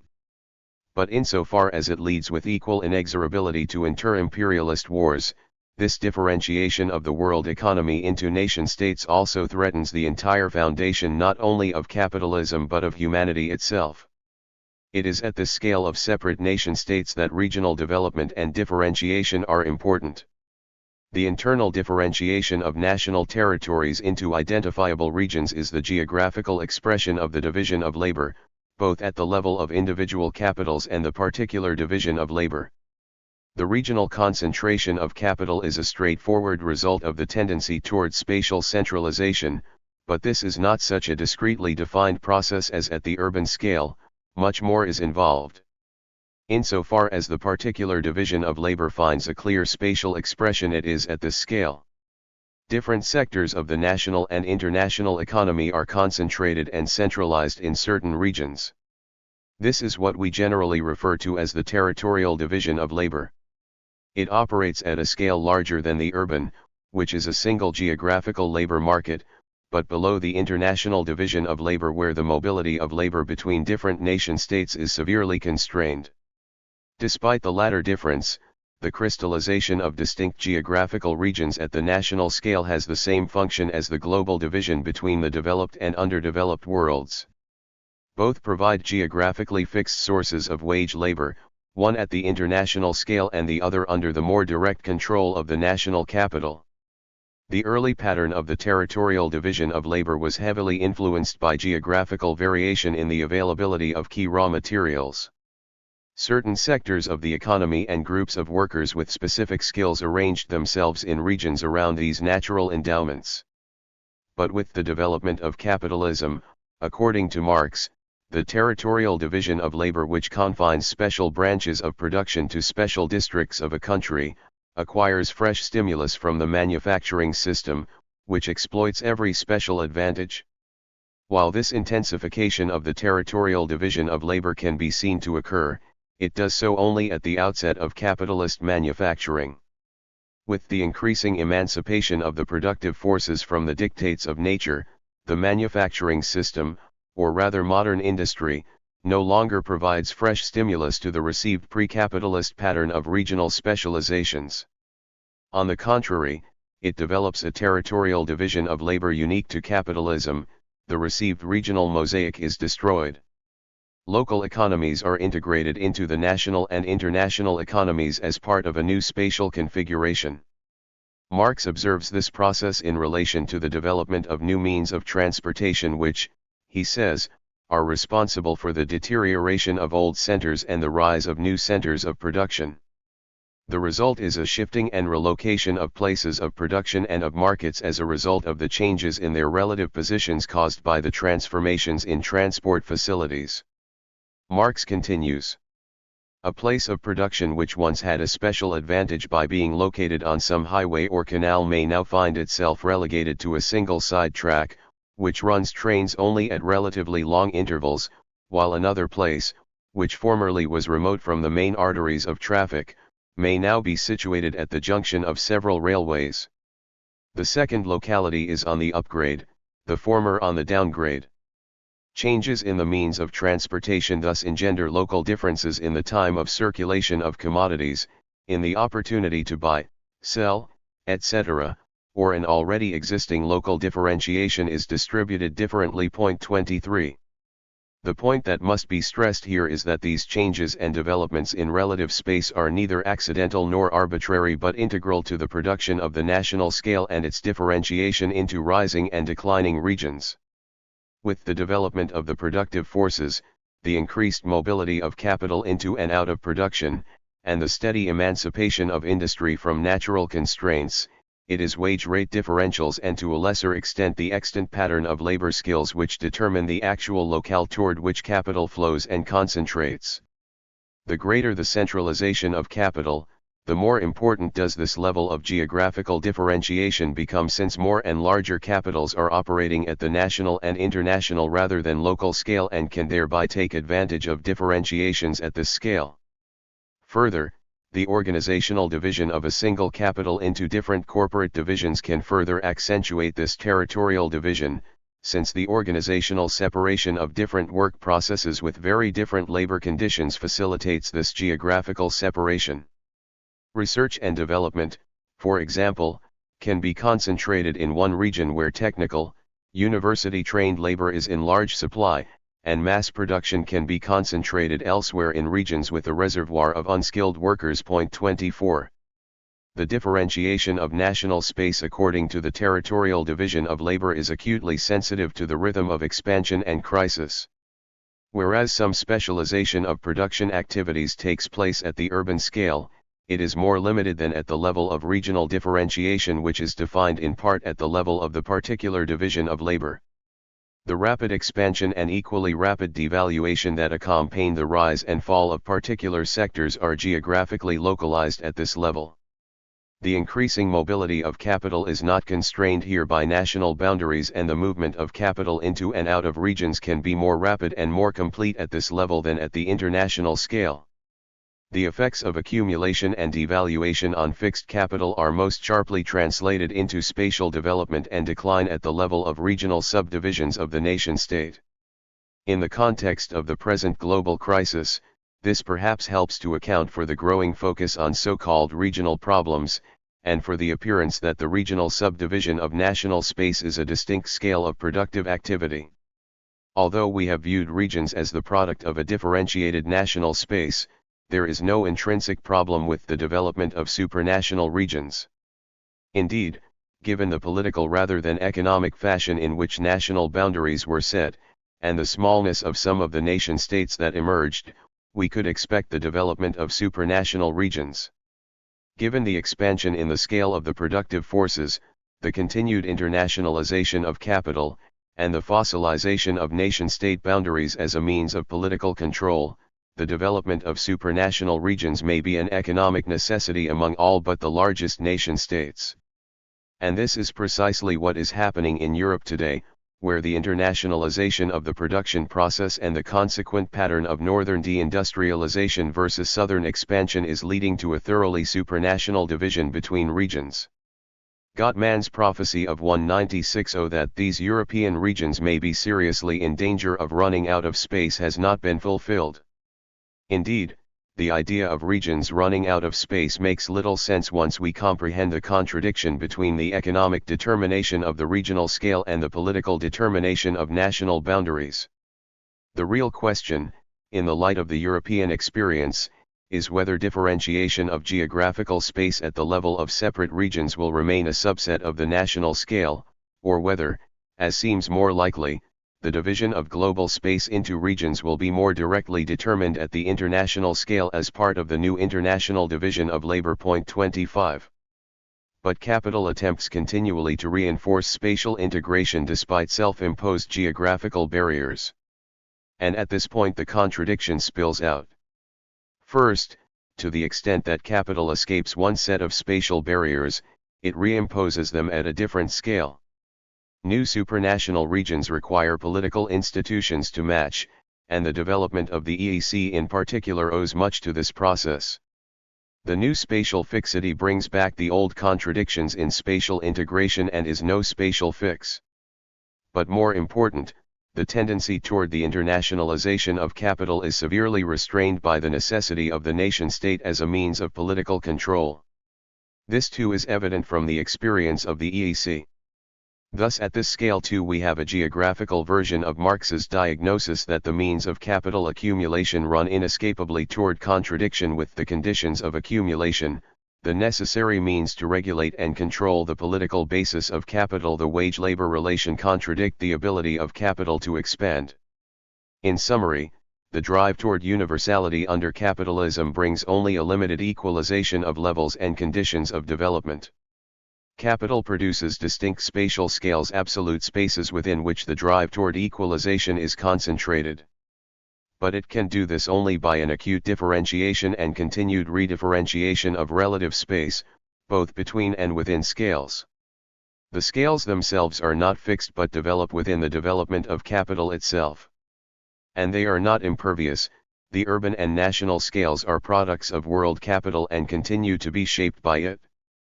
But the necessity of discrete scales and of their internal differentiation is fixed. This provides the last element of the foundation of the theory of uneven development. 3. A seesaw theory of uneven development. In a remarkable passage from Volume 3 of Capital, Marx integrates a number of themes lying at the center of his analysis of capitalism. Increasing the mass of profit entails a slower rate of profit, he says, but also the wholesale centralization of capital, i.e. the swallowing up of the small capitalists by the big and their deprivation of capital. It is again but an instance of separating raised to the second power the conditions of production from the producers to whose number these small capitalists still belong, since their own labor continues to play a role in their case. The labor of a capitalist stands altogether in inverse proportion to the size of his capital, i.e., to the degree in which he is a capitalist. It is this same severance of the conditions of production, on the one hand, from the producers, on the other, that forms the conception of capital. It begins with primitive accumulation, appears as a permanent process in the accumulation and concentration of capital, and expresses itself finally as centralization of existing capitals in a few hands and a deprivation of many of their capital. This process would soon bring about the collapse of capitalist production if it were not for counteracting tendencies, which have a continuous decentralizing effect alongside the centripetal one. 6. In a more geographical vein, Marx noted that capital grows in one place to a huge mass in a single hand because it has in another place been lost by many. 27. If in the light of the previous discussion of equilibrium and spatial scale, we translate the former exposition into the geographical perspective of the latter, then we have the rudiments of the theory of uneven development. Behind the extant pattern of uneven development lies the logic and the drive of capital toward what we shall call the seesaw movement of capital. If the accumulation of capital entails geographical development and if the direction of this development is guided by the rate of profit, then we can think of the world as a profit surface produced by capital itself, at three separate scales. Capital moves to where the rate of profit is highest, and these moves are synchronized with the rhythm of accumulation and crisis. The mobility of capital brings about the development of areas with a high rate of profit and the underdevelopment of those areas where a low rate of profit pertains. But the process of development itself leads to the diminution of this higher rate of profit. We can see this not simply by appeal to Marx's conclusion that there is a tendency toward the equalization of the rate of profit, although this has a clear geographical expression, but also concretely at each spatial scale. At the international and national scales, the development of the productive forces in a given place leads to lower unemployment, an increase in the wage rate, the development of labor unions, and so forth, all of which help lower the rate of profits and thus take away the very reason for development. Likewise at the urban scale, the development of underdeveloped areas leads to a rapid increase in ground rent and the frustration, after a point, of further development. At the opposite pole, that of underdevelopment, the lack of capital or its persistent overflow leads to high unemployment rates, low wages, and reduced levels of workers' organization. Thus the underdevelopment of specific areas leads, in time, to precisely those conditions that make an area highly profitable and hence susceptible to rapid development. Underdevelopment, like development, proceeds at every spatial scale, and capital attempts to move geographically in such a way that it continually exploits the opportunities of development without suffering these economic costs of underdevelopment. That is, capital attempts to seesaw from a developed to an underdeveloped area, then at a later point back to the first area which is by now underdeveloped, and so forth. To the extent that capital cannot find a spatial fix in the production of an immobile environment for production, it resorts to complete mobility as a spatial fix. Here again, spatial fixity and spacelessness are but prongs of the same fork. Capital seeks not an equilibrium built into the landscape but one that is viable precisely in its ability to jump landscapes in a systematic way. This is the seesaw movement of capital, which lies behind the larger uneven development process. In the Communist Manifesto, Marx and Engels state in the context of geographical expansion that capital creates a world after its own image. This is nowhere clearer than in the geographical contradiction between development and underdevelopment, where the overaccumulation of capital at one pole is matched by the overaccumulation of labor at the other. Mondale expresses this succinctly when he says that from the Marxist point of view, underdevelopment is ultimately always underemployment, both quantitatively and qualitatively. 29. Reaching back to the discussion of the ideology of nature in Chapter R, we asked with Soenrethel the general rhetorical question, how can the truth of the bourgeois world present itself other than as dualism? 30. In the context of uneven development where developed and underdeveloped spaces are produced as geographic opposites, the question takes on a more concrete and more profound significance. The point here is not just that capital creates a fixed geographical world after its own image, where development and underdevelopment are geographical mirrors of the capital-labor relation, but that the dynamism of geographical space is equally an expression of the image of capital. The seesaw from developed to underdeveloped space and back again is none other than the geographical expression of the constant necessary movement from fixed to circulating capital and back to fixed. At an even more basic level, it is the geographical manifestation of the equally constant and necessary movement from use value to exchange value and back to use value. With everything it can muster, this is what capital strives to do. It strives to move from developed to underdeveloped space, then back to developed space which, because of its interim deprivation of capital, is now underdeveloped, and so on. If it can but move with sufficient alacrity, capital can remain one step ahead of the falling rate of profit. To the extent that it can realize this geographical seesaw, capital can indeed realize some sort of spatial fix. Yet there is no omnipotence to capital, and what it can do in reality, albeit a reality of its own making, is much more limited. Insofar as uneven development resulting from the seesaw movement of capital depends on the ready mobility of capital, we would expect to find the furthest development of this pattern where capital is most mobile, that is, at the urban scale. And indeed the most developed pattern of uneven development does occur at the urban scale. The geographical decentralization of capital in the construction of the suburbs led to the underdevelopment of the inner city. Capital was attracted by the rapid increase in ground rent that accompanied suburban development, and so the inner city with already high ground rent levels and therefore low rates of return was systematically denied capital. This led to the steady devaluation of entire areas of the inner city, whether obsolete port, commercial, and warehousing land uses or residential neighborhoods. At some point, the devaluation of capital depresses the ground rent level sufficiently that the rent gap between actual capitalized ground rent and the potential ground rent becomes sufficiently large that redevelopment and gentrification become possible.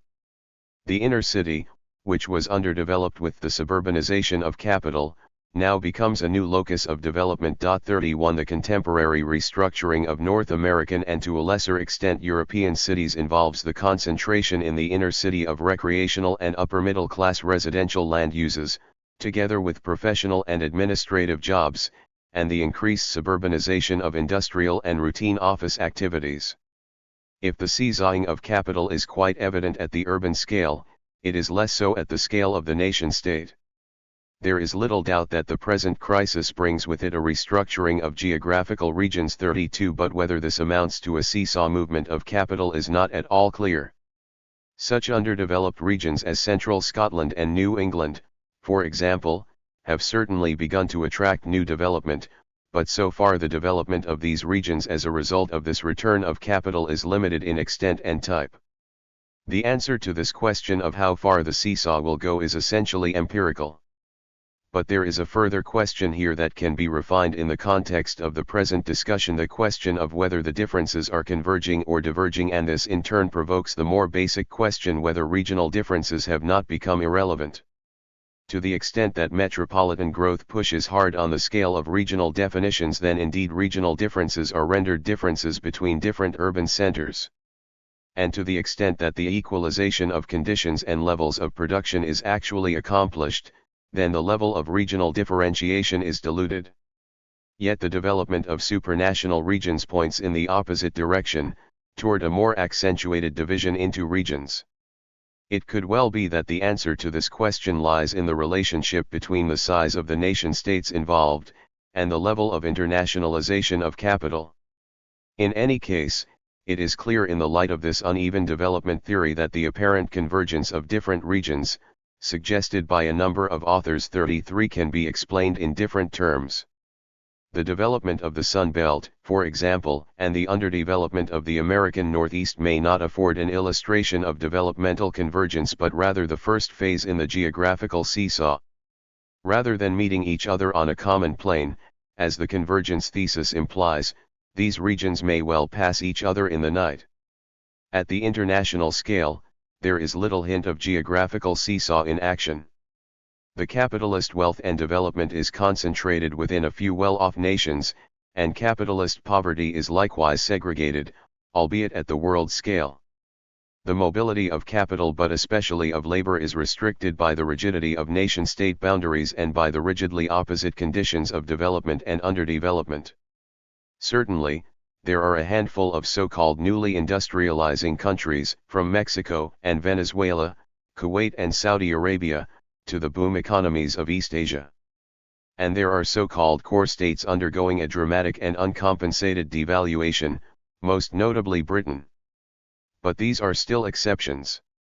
The newly industrializing nations remain only partly integrated into the world economy on the basis of a very well-defined division of labor. 34 And for all its problems, the British state remains financially and militarily alongside the United States at the center of the world capitalist order. That the seesaw movement of capital is evident at the urban scale but hardly at all at the international scale suggests the limits to this theory of uneven development. While indeed capital strives to realize the seesaw movement, as a means to counteract the falling rate of profit, the more absolute the geographic spaces that capital must create to push accumulation and localize devaluation, the greater are the barriers to the mobility necessary to realize the seesawing of capital. As capital stares into the future and runs from the past, it is tempted continually to embrace mobility or fixity as alternative versions of the spatial fix.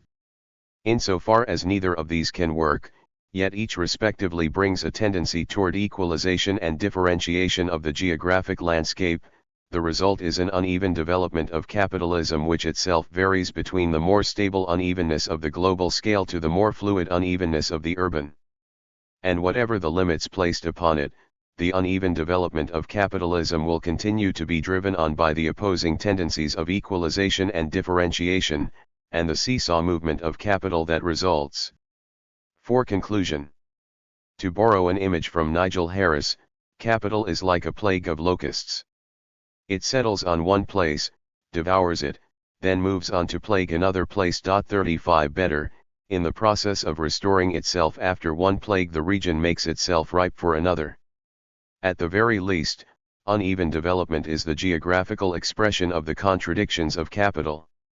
The geographical fixation of use value and the fluidity of exchange value translate into the tendencies toward differentiation and equalization. The distinctions, disproportionalities, and disequilibria through which Marx analyzes the overall structure and development of capital translate into so many sources of geographic differentiation within the universalizing tendency of capital. The historic mission of capital is the development of the forces of production via which the geographical equalization of conditions and levels of production becomes possible. The production of nature is the basic condition for this equalization, but equalization is continually frustrated by the differentiation of geographic space. Differentiation as the means to a spatial fix becomes itself the problem to be fixed. The differentiation of geographical space takes many forms, but at root it expresses the social differentiation that is the very definition of capital, the relation between capital and labor. As uneven development becomes an increasing necessity in order to stave off crises, geographical differentiation becomes less and less a byproduct, more an inner necessity for capital. The history of capitalism is not simply cyclical but is profoundly progressive, and this too is etched into the landscape. To the extent that cyclical crises do not purge the system of its contradictions, and that the falling rate of profit is not attenuated, the uneven development of capitalism becomes more intense, as the accumulation process itself is intensified, and with it the tendencies toward differentiation and equalization. The fragility of the economic logic behind uneven development is graphically revealed in crisis when the acute need to restructure geographical space is blocked by existing patterns of uneven development. Despite the usual strengthening of national and political chauvinism with the onset of crisis, the localization of political struggles becomes much harder to maintain as partial crisis develops toward global crisis. Class struggle can be contained only by expanding the scale on which the working class is confronted. We have seen that given its inherent global tendency toward equalization, capital strives to differentiate space below the global scale as a means of political control as well as economic survival. The working class must attempt the precise opposite. As a class divided it must strive toward equalization at the global scale.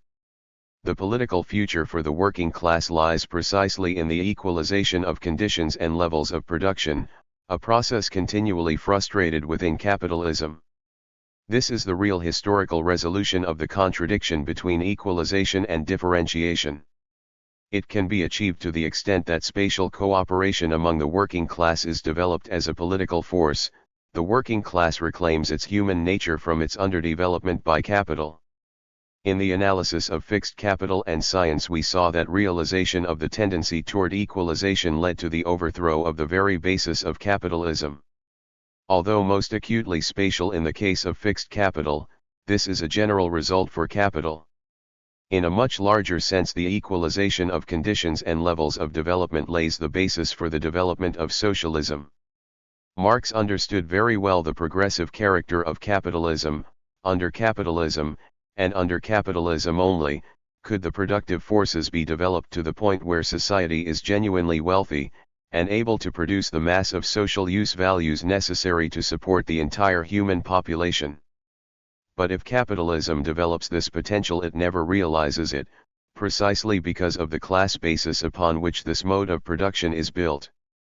Nonetheless it provides the development of the productive forces necessary for the egalitarian production and distribution of social wealth. Socialism is the stage of history where there is wealth rather than poverty to distribute. The historical mission of capital, therefore, is to develop the conditions under which equalization is possible. To the extent that spatial differences are overcome, the inner tendency of value is geographically realized. But in order fully to realize this tendency, capital itself, and the political differentiation upon which it is built, must be done away with. The struggle to equalize away class relations will lie at the center of socialist history, and this is a predictably geographical project. To paraphrase Marx's observation concerning the country and the city, the abolition of uneven development is one of the first conditions of communal life. Class struggle is the means by which this is achieved. The economic rules of capital are suspended in favor of the direct political determination of history. Finally, it is interesting to take note of the way in which bourgeois ideology distorts this tendency toward equality. The common bourgeois retort is that socialism is when everyone and everything is reduced to sameness, the lowest common denominator. Everything is the same, diversity has been killed, socialism is boring. In fact, although Marcuse's one-dimensional man is more a tendency than a reality, we have seen that it is capitalism which reduces everything to a sameness, and tends to equalize everything in its path. The notion that socialism will be more of the same comes not from an understanding of the socialist movement but from a projection of the realities of capitalism. At root it comes from a predictable and vulgar blindness to the distinction between use values and exchange values, predictable, because this blindness lies at the root of much bourgeois ideology. The tendency toward equalization under capitalism represents the victory of value over use value. It is equalization in use value terms as a dictate of value. The advent of socialism lays the basis upon which use values can be liberated from value, in reality rather than simply in the bourgeois mind. Chapter 6. Conclusion. The restructuring of capital.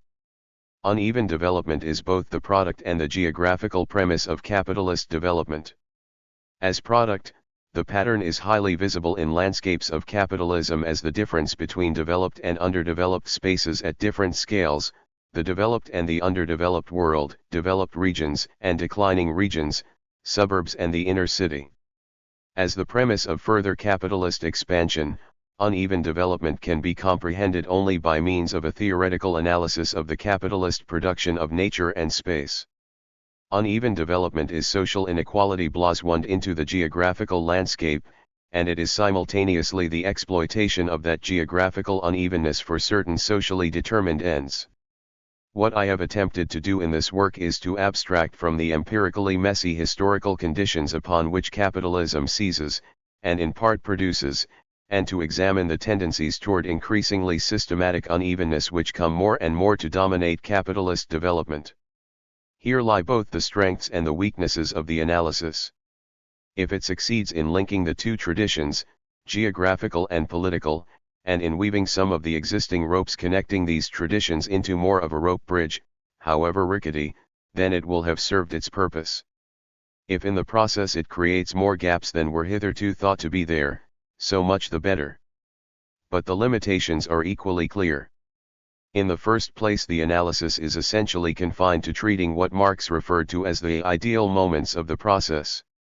Thus, while it sketches the logic of uneven development and the roughest outlines of its actual historical progression, the present analysis can in no way claim to be a precise historical account of the complexity of uneven development. The intent was not to reduce the reality to a mere concept but rather, by developing the theoretical concept, to illuminate the reality of uneven development. In its abstractness, this analysis can very quickly be rendered obsolete as soon as empirical investigations treat uneven development not simply as a gap between more developed and less developed regions or as a universal phenomenon, but as the systematic product of previous capitalist development and the fundamental premise of the future of capitalism. Clearly, also, I have not dealt with the multiplicity of issues involved in the so-called articulation of modes of production. There is no doubt that this question is historically prior to the question of uneven development under capitalism, and the question of articulation is emerging as a substantial focus for historical research into uneven development. But equally there is little doubt that the logic of uneven development is theoretically prior to the problematic of articulation of modes of production. Merchant capital, after all, was historically prior to industrial capital, but it was the latter which Marx analyzed in order to understand the capitalist mode of production. The point is that today the articulation of modes of production is a product of the development and limits of capital, not vice versa. More concretely, it is the logic of uneven development which structures the context for this articulation. Thus, a theoretical understanding of uneven development can contribute significantly to the comprehension of some specific articulation of capitalist and pre-capitalist modes of production, but the specific cases of articulation can contribute little toward identifying the general outlines of uneven development theory. Where, in such cases, the seesaw of capital simply does not happen, the real question is why. If at other scales and in other contexts, capital attempts to replicate the perpetual motion machine and constantly shift around the globe like a plague of locusts, why in some places as part of a larger imperialism do capital and its attendant social relations remain rigidly fixed? The answer to this certainly requires concrete historical analysis, but the theory of uneven development offers important signposts about what to analyze and how to interpret the findings. Of far more urgent importance, I would argue, is the question of the present crisis of the world capitalist system. It is a gruesome dictum of 20th century geography that the fortunes of the discipline tend to increase during war. And while this is undoubtedly true, it may not be war alone that puts geographical space on the agenda. For with the onslaught of crisis, after the speculative waves, one generally sees paper money debt of every conceivable sort scrambling desperately to fix itself in real, tangible productive capacity or product. More generally, as the crisis progresses, it adopts an increasingly spatial dimension. Thus the financial collapse of Chrysler forced the company to lead the way in closures and take-backs in the general restructuring of the auto industry. The uneven development of capitalism becomes less a means of uneven expansion than one of uneven decline. The point is that periods of crisis are also periods of dramatic restructuring. Capitalism is always transforming space in its own image, but in periods of expansion this amounts to the filling in of patterns more or less set at an earlier period. Precisely during crisis are these new patterns set in an unprecedented restructuring of geographic space. And this is the phase we have entered today. If the sustained devaluation of capital, internationally, during the 1920s and 1930s, followed by the massive and brutal devaluation of the Second World War, set the stage and the opportunity for almost 30 years of post-war expansion, that opportunity is now spent. Since 1973, we have been in a new phase of sustained if uneven devaluation marked by high unemployment, falling average rates of profit, employers' offensives against the working class, plant closures, capital flight, deindustrialization. The restructuring of geographic space is both a response to crisis, part of the vain search for a partial solution, and, at least in all previous crises, an unwitting foundation for longer-term solutions at the hands of capital. If the restructuring of space at the urban scale, through redevelopment, gentrification, and non-metropolitan growth, is the most accomplished and most apparent illustration of the process, it is also the least important in a long-term sense. The present crisis will be solved at the international scale, primarily, and it is there that a profound restructuring must occur. This raises the possibility that certain kinds of development, previously blocked, will emerge in partial solution to the crisis of capitalism. Thus we saw above that while Marx expected a rapid inclusion of the colonial world into the international market, this integration has not occurred.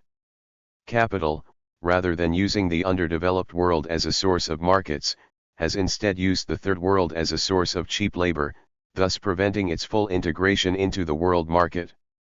Among those who see the post-war period as marked by the intensive regime of accumulation labeled Fordism, it is accepted that for the developed world, the question of markets was solved on an internal basis through the post-1945 development of mass consumption in the metropolises. For a number of reasons, this solution no longer works today, and especially since 1973 this has raised the specter of dramatic Third World industrialization as the solution to the present economic crisis. Could a massive migration of capital to the Third World act as even a partial spatial fix? This of course is what Lenin thought he saw happening at the beginning of the century, and all other things being equal, we would expect this movement of capital given the theory of uneven development. It would, of course, in Lenin's terms, simply displace and intensify the contradictions of capital as whole reservoirs of cheap labor were removed from the market, which through a partial equalization of levels of development might attenuate the effects of crisis for a while. Empirically, however, and despite the dramatic industrialization that has taken hold in the 1970s in select Third World economies, a general and sustained industrialization seems unlikely. This kind of restructuring is, so far, blocked by inherited patterns of capital accumulation. A more sophisticated assessment of the possibilities of sustained Third World industrialization will involve identifying the barriers to capital mobility, and in particular to the significant seesaw of capital, at the international scale. In the search for possible solutions, the reality is more sobering. It is increasingly fashionable in social democratic circles to conclude that if indeed we are in for a bout of restructuring, then this must be a radical reindustrialization according to the needs of labor rather than the criteria of capital. The consequent democratization of the economy could be enforced by sustained popular mobilization. 3.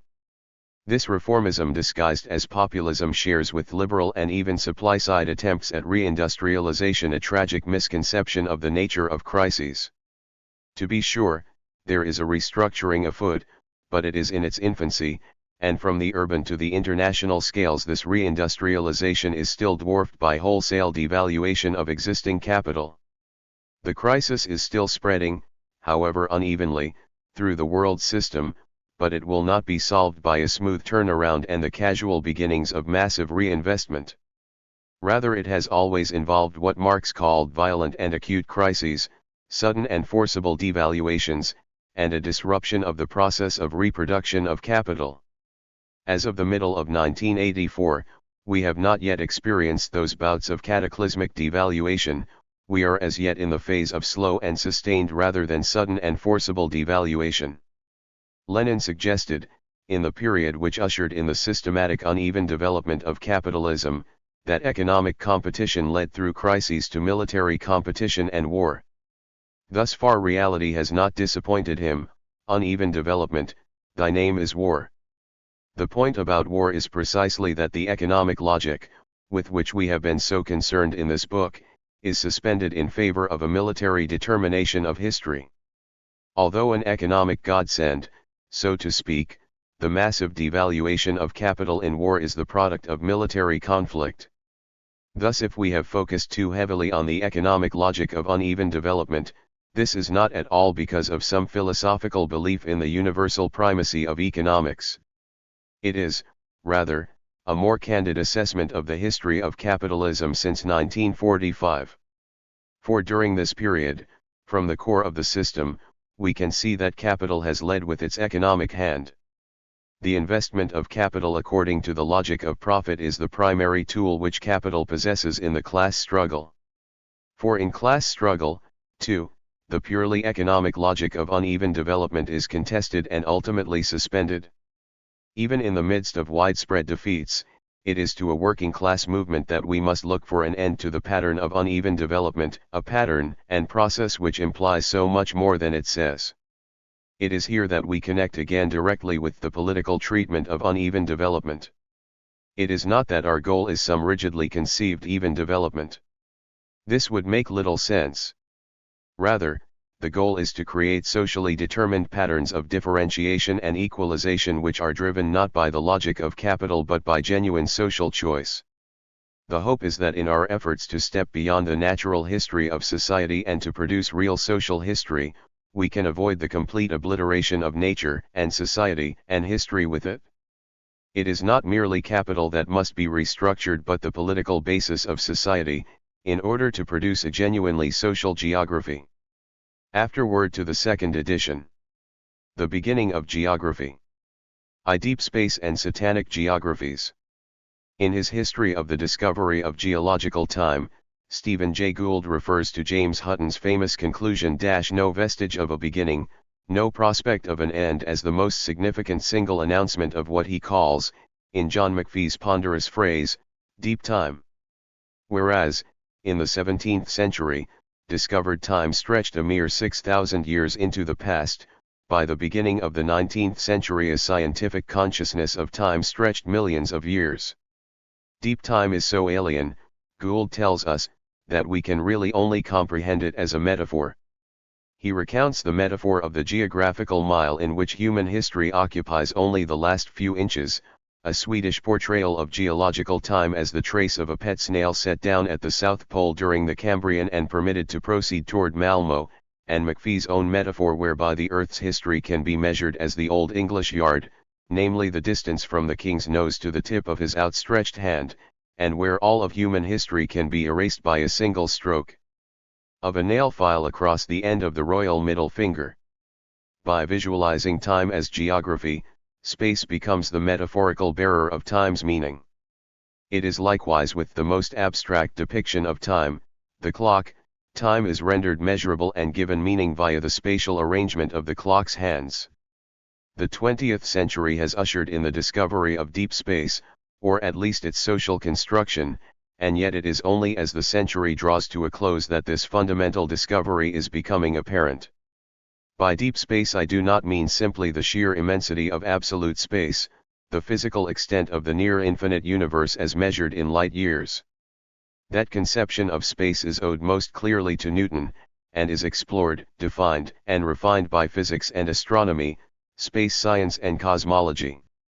Rather I refer to the relativity of terrestrial space, the space of everyday life in all its scales from the global to the local and the architectural, in which, to use Doreen Massey's metaphor, different layers of life and social landscape are sediment onto and into each other. Point 2. Deep space is quintessentially social space, it is physical extent fused through with social intent, Henry Lefebvre's production of space in its richest sense.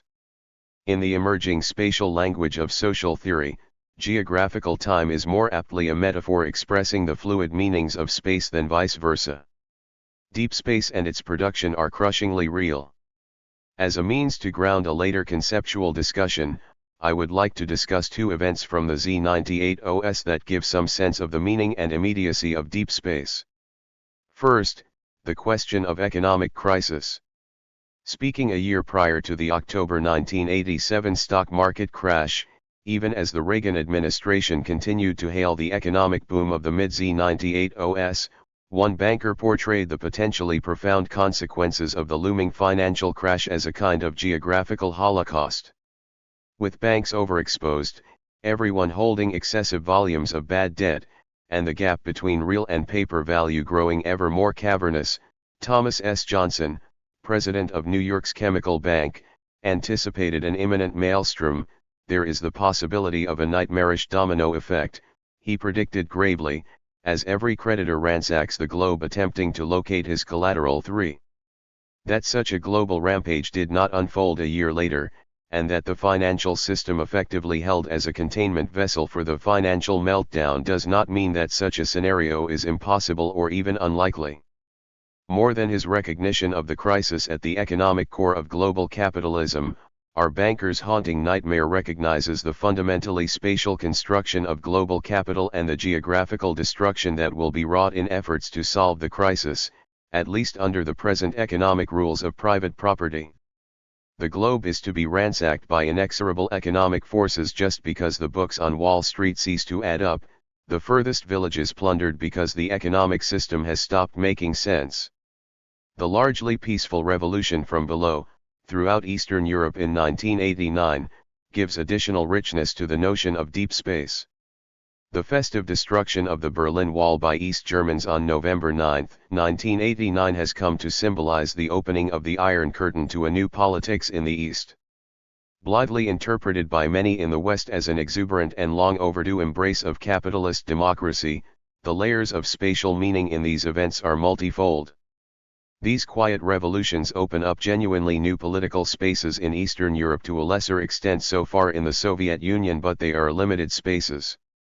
To the extent that it was mass struggle with only embryonic organization, virtually everywhere outside Poland, that tore down the walls from the east, the limits on these new political spaces are circumscribed only by the imagination and organizational effectiveness of new democratic forms of governance and presumably continued struggle. But to the extent that these revolutions were enabled in part through the non-intervention of the Warsaw Pact and various national armies, or indeed their active intervention on behalf of the opposition, the limits of the new political spaces are also in part established by the way in which the military hierarchies are reconstructed, permitted to participate in social reconstruction, or indeed force a central role for themselves. In fact, the premature closure of the revolutions throughout much of Eastern Europe in early 1990 suggests that neither the political limits of the popular imagination nor the military limits of intervention are likely to be the decisive constraints, at least in the short term. Whereas Czechoslovakia moves toward a social democratic posture, more conservative regimes have been elected in Hungary and East Germany amidst widespread signs that unemployment and homelessness come hand in hand with the capitalist market. Poland's is the most aggressive conservatism as an erstwhile labor union. Solidarity pursues the most unabashed embrace of capital. Is this all there is? Very soon became the common grumble throughout most of Eastern Europe. the political results of the 1989 revolts are not simply regional. While they potentially affect every facet of everyday life in every home, factory, and street in Eastern Europe, the results are at the same time resoundingly global. Within hours of the astonishing broadcast of film footage from Berlin, the Bush administration and the Defense Department faced a clamor of congressional demands that the extraordinary $300 billion defense budget be substantially reduced. The endangerment of jobs for American workers in defense plants across the country comprised the first cynical and hardly sustainable line of ideological defense. As ever, jobs for American workers should be decoded as profits for American companies. The end of the Cold War in geopolitical terms was hailed around the world as a stunned Washington administration squirmed in search of new global enemies, finally alighting on Panama. Margaret Thatcher, herself no friend of the defeated regimes of official communism, revealed her class colors admirably with an extraordinary paean to the Secretary General of the Soviet Community Party, Mikhail Gorbachev, while at the same time admonishing the masses in Eastern Europe to take it slowly for goodness sake lest national and global stability be disrupted. The prospect of a reunited Germany has resurrected an obsolete national and geopolitical essentialism, partly within Germany, but also among the ruling classes of France, Britain, and especially the United States. But German reunification today, in reality, has little to do with geopolitics. Simple spatial propinquity is of limited consequence in the age of IBMs and ICBMs. It is an economic question. The fading of the American century, to use Henry Luce's phrase of 1942, would progress that much faster with a reunited Germany, doubling with the already prevalent competition from Japan. And yet, in the context of the globalization of production, capital, labor, and commodity markets, and financial capital, an open Eastern Europe becomes a virtual vacuum into which crisis-ridden capitals may willingly be sucked. The seesaw of capital takes a definitive lurch to the east. In the eyes of many optimistic businessmen, the opening of Eastern Europe could be a shot of economic adrenaline to global capital, a new world to conquer, one more spatial fix, a new and empty economic space divined from outside the previously resistant geo-economic boundaries of global capital. With cheap labor and expanding markets, Hungary in particular is widely equated to a gold mine. And just in time. Their hope would be that substantial investment in and for Eastern Europe might provide sufficient opportunities to resolve or at least attenuate the crises of overproduction and financial indebtedness that Mr. Johnson of Chemical Bank so accurately feared. But there are many other scenarios. The techniques of integrating non-hard currencies, different wage rates, market prices, and conditions of labor into the European and global political economies are formidable. However these arrangements are worked out, it seems indisputable that even if specific states re-erect comparatively closed economic and political boundaries, Eastern Europe will become far more closely integrated into the global market. In this respect, the Marxist analysis that has traditionally diagnosed Eastern European and Soviet societies and their histories as itinerant toward state capitalism, may well prove prophetic. And yet, after 1989, this would be the pessimistic argument. Grassroots working class and popular resistance bear the true authorship of the Eastern European revolt, which certainly anticipates political and economic alternatives to an oppressive state and economy. But as E.P. Thompson has so forcefully put it, East Berliners did not break down the Berlin Wall just to instigate privatized housing or privatized healthcare, British or American style. Point 4 At the present conjuncture in Eastern Europe, therefore, it is still not an economic logic that orchestrates the production of space, but quotidian political struggles, at one and the same time separate and yet more and more closely connected, struggles over political rights defined in class, ethnic, gender, and national terms, struggles over economic rights of employment, shelter, and consumption, struggles over environmental conditions and social services, and struggles over rural development. Economism is given the lie not so much by philosophical critique as by the practical dramas of uneven development. The world historic importance of the 1989 revolts in Eastern Europe will eventually be measured according to the ways in which the intermeshed political, cultural, and economic struggles reconstruct the local, national, and global spaces of which they are a part. Stephen Kern has argued forcefully that the essential foundations of our experience of space and time were dramatically restructured around the fin de siècle. Today, almost 100 years later, it may not be untoward to suggest that we are undergoing another such shift in which the meaning of space is even more thoroughly imbricated in its social construction. Nor is this simply a global event. Gentrification and homelessness increasingly etch the simultaneously global and local contours of deep space in restructuring urban centers throughout the West. The regional scales of production are equally restructured through both deindustrialization and reinvestment in new industrial spaces from Silicon Valley to Taipei. The agricultural regions of the Great Plains in the United States are being fragmented amidst a tumultuous economic and financial, environmental, and climatic crisis in the production of nature, leading some to advocate a return of the plains to a buffalo commons. And in Europe the advent of I-99Z threatens to dissolve the national scale of social organization. 6. But it may be at the global scale that this reconfiguration of space is most clamorous. And nowhere is this intensified production of space as profoundly destructive as in the so-called Third World. While the 1197 OS, and indeed the R98 OS, witnessed the partial integration of several Third World economies and their strong states into global capitalism, it also attested to the unprecedented destruction of everyday life elsewhere. The Sahel famine of 1968-74, the chronic famine in Sudan and Ethiopia throughout the R98 OS, the local, national, and international wars that rend the post-colonial landscapes of southern and central Africa, Eritrea, and Angola, and the military oppression practiced by the apartheid government of South Africa throughout the subcontinent have been the most apparent signs of the brutal ghettoization of sub-Saharan Africa within this restructuring global space. Even more profound, if less commonly recognized, is the utter redlining of this region by global capital, whereby needed capital is systematically denied.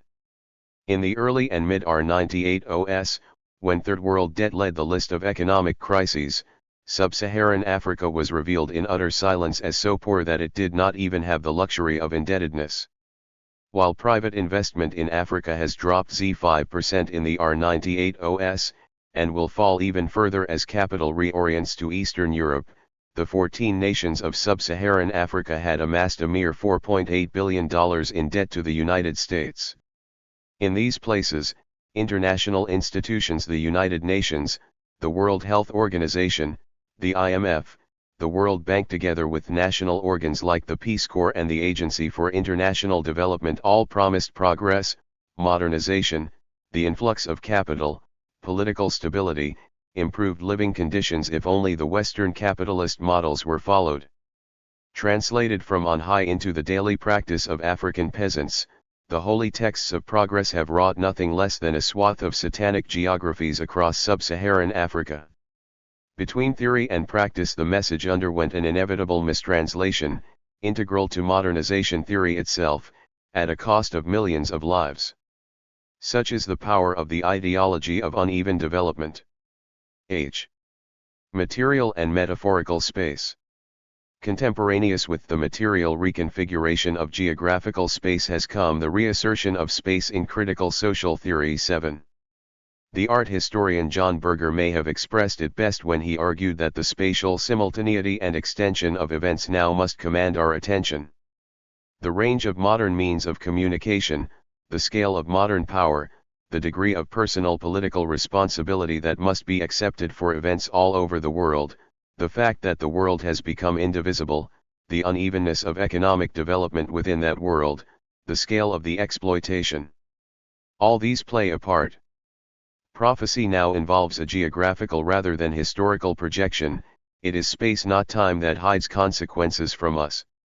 To prophesy today, it is only necessary to know men as they are throughout the whole world in their inequality. In his postmodern geographies, Ed Soja incisively chronicles and illuminates the rediscovery of space in the work of Foucault and Poulantzas, Sartre, and Althusser, Giddens and Habermas to name only a few. With Foucault he asks, did it start with Bergson or before? Space was treated as the dead, the fixed, the undialectical, the immobile. Time, on the contrary, was richness, fecundity, life, dialectic. And he follows Foucault's recognition of space. The present epoch will perhaps be above all the epoch of space. We are in the epoch of simultaneity, we are in the epoch of juxtaposition, the epoch of the near and far, of the side by side, of the dispersed. Pointing out the ingrained historicism of social theory on the one hand, Soja also indicts the inward-looking isolation of most 20th-century geography on the other.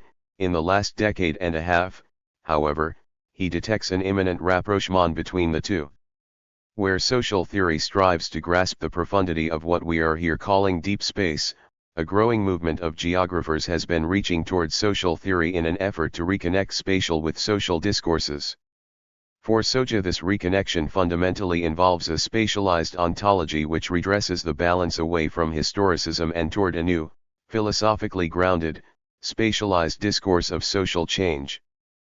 Perhaps the most dramatic recentering of space from outside the geographical discourse has come from Frederick Jameson, who argued in 1984 that a model of political culture appropriate to our own situation will necessarily have to raise spatial issues as its fundamental organizing concern. Crediting the unlikely source of Kevin Lynch, he goes on to suggest that an aesthetic of cognitive mapping is the appropriate focus for this cultural politics. From within geography, David Harvey's work has undoubtedly had the greatest influence. Throughout the 198 OS, Harvey has sought to establish a geographical historical materialism. If there is a new spatiality implicit in the postmodern, as Jameson suggests, this may account for the broad-based excitement generated by Harvey's The Condition of Postmodernity, which seeks to connect the cultural lexicon in which postmodernism has been played out with a sense of the political, economic, and social shifts accompanying the restructuring of late capitalism. The parallels between Jameson and Harvey, coming from different sides of the reassertion of space, are unmistakable. But let us pause for a moment, that the full import of some of these statements does not escape us. The present epoch will perhaps be above all the epoch of space. Foucault. Prophecy now involves a geographical rather than historical projection. Berger. A model of political culture appropriate to our own situation will necessarily have to raise spatial issues as its fundamental organizing concern. Jameson. If Soja is correct about the dominance of historicism, and so many others have made the point that on its own it seems incontrovertible, then the shift toward space and geography announced by this array of authors, and numerous others, is no minor event. What could this reassertion of space actually mean? And what are we to make of the comparative silence with which such a far-reaching historical and intellectual realization seems to have been met? Who has taken Foucault at his word and explicated the present for us as the epoch of space? Where are the geographical prophecies required by Berger? And who has developed a fundamentally spatial strategy for political struggles based on class, race, and gender? Where are the breathtaking dissertations announcing the spatial and political substance of cognitive mapping, or for that matter geographical historical materialism? In the introductory discussion of deep time, we found Gould and others visualizing time as geography. Space was the metaphorical mirror that imbued time with meaning. And here, I think, is a clue to the silence with which the reassertion of space has been greeted. Whatever the reality of a political and intellectual reassertion of space in social theoretical discourse, it is clear that there are very different understandings of space afoot. For those of us trained in geography, the materiality of space is such a central assumption, an assumption made throughout this book, that it goes virtually unchallenged. This is by no means to exclude alternative understandings of space, but rather to highlight the priority accorded material space. For those trained in social and especially literary theory, however, space intervenes largely as metaphor. It is not that material space ceases to exist in these discourses, rather its materiality is, for them, so unproblematic that it raises few if any worthwhile questions. The interesting questions emerge instead from a gamut of personal, psychological, social, and conceptual spaces, arenas, realms, contexts, fields, conjectures in which the dramas of human thought and interpersonal relationships are played out. Certainly the post-structuralist and postmodernist language of subject positions, conceptual space, theoretical space, contested spaces, space of negotiation, spaces of signification, ideological space, and so forth makes fruitful reference to space in purely metaphorical tones. Mapping seems to cover virtually every kind of plausible translation from one text to another. Why should this be a problem? Here Jameson inadvertently hints at an answer when he admits his own spatial metaphors, cognitive mapping, he tells us, was in reality nothing but a code word for class consciousness. Is the commitment to a spatialized politics really only metaphoric, then? And if this is possible for an explicitly political thinker such as Jameson, how much greater might the dangers be that with literary and cultural discourses arguably coming to lead in its reassertion, and with some social and spatial theorists eagerly adopting such discourses as a retreat from an explicitly oppositional politics, space will be reduced to metaphor, its materiality still unrealized. Point 10. And yet I prefer to think that the project is indeed coherent, not merely metaphorical, and that perhaps despite the erudite metaphors announcing geographical space on the intellectual and political agenda, we nonetheless remained confused about the richness of possibilities. There is indeed a nascent commitment to a spatialized politics, but largely because of a lost discourse on space it is difficult to see clearly through a powerful mask of spatial metaphors, difficult to understand the mutuality of material and metaphorical space. In part I am convinced of this from Jameson's own work. The insight and thrill of Jameson's analysis for me lay in his broad decoding of the spatial vista of the city as an expression of the cultural, social, political, and economic upheavals of late capitalism.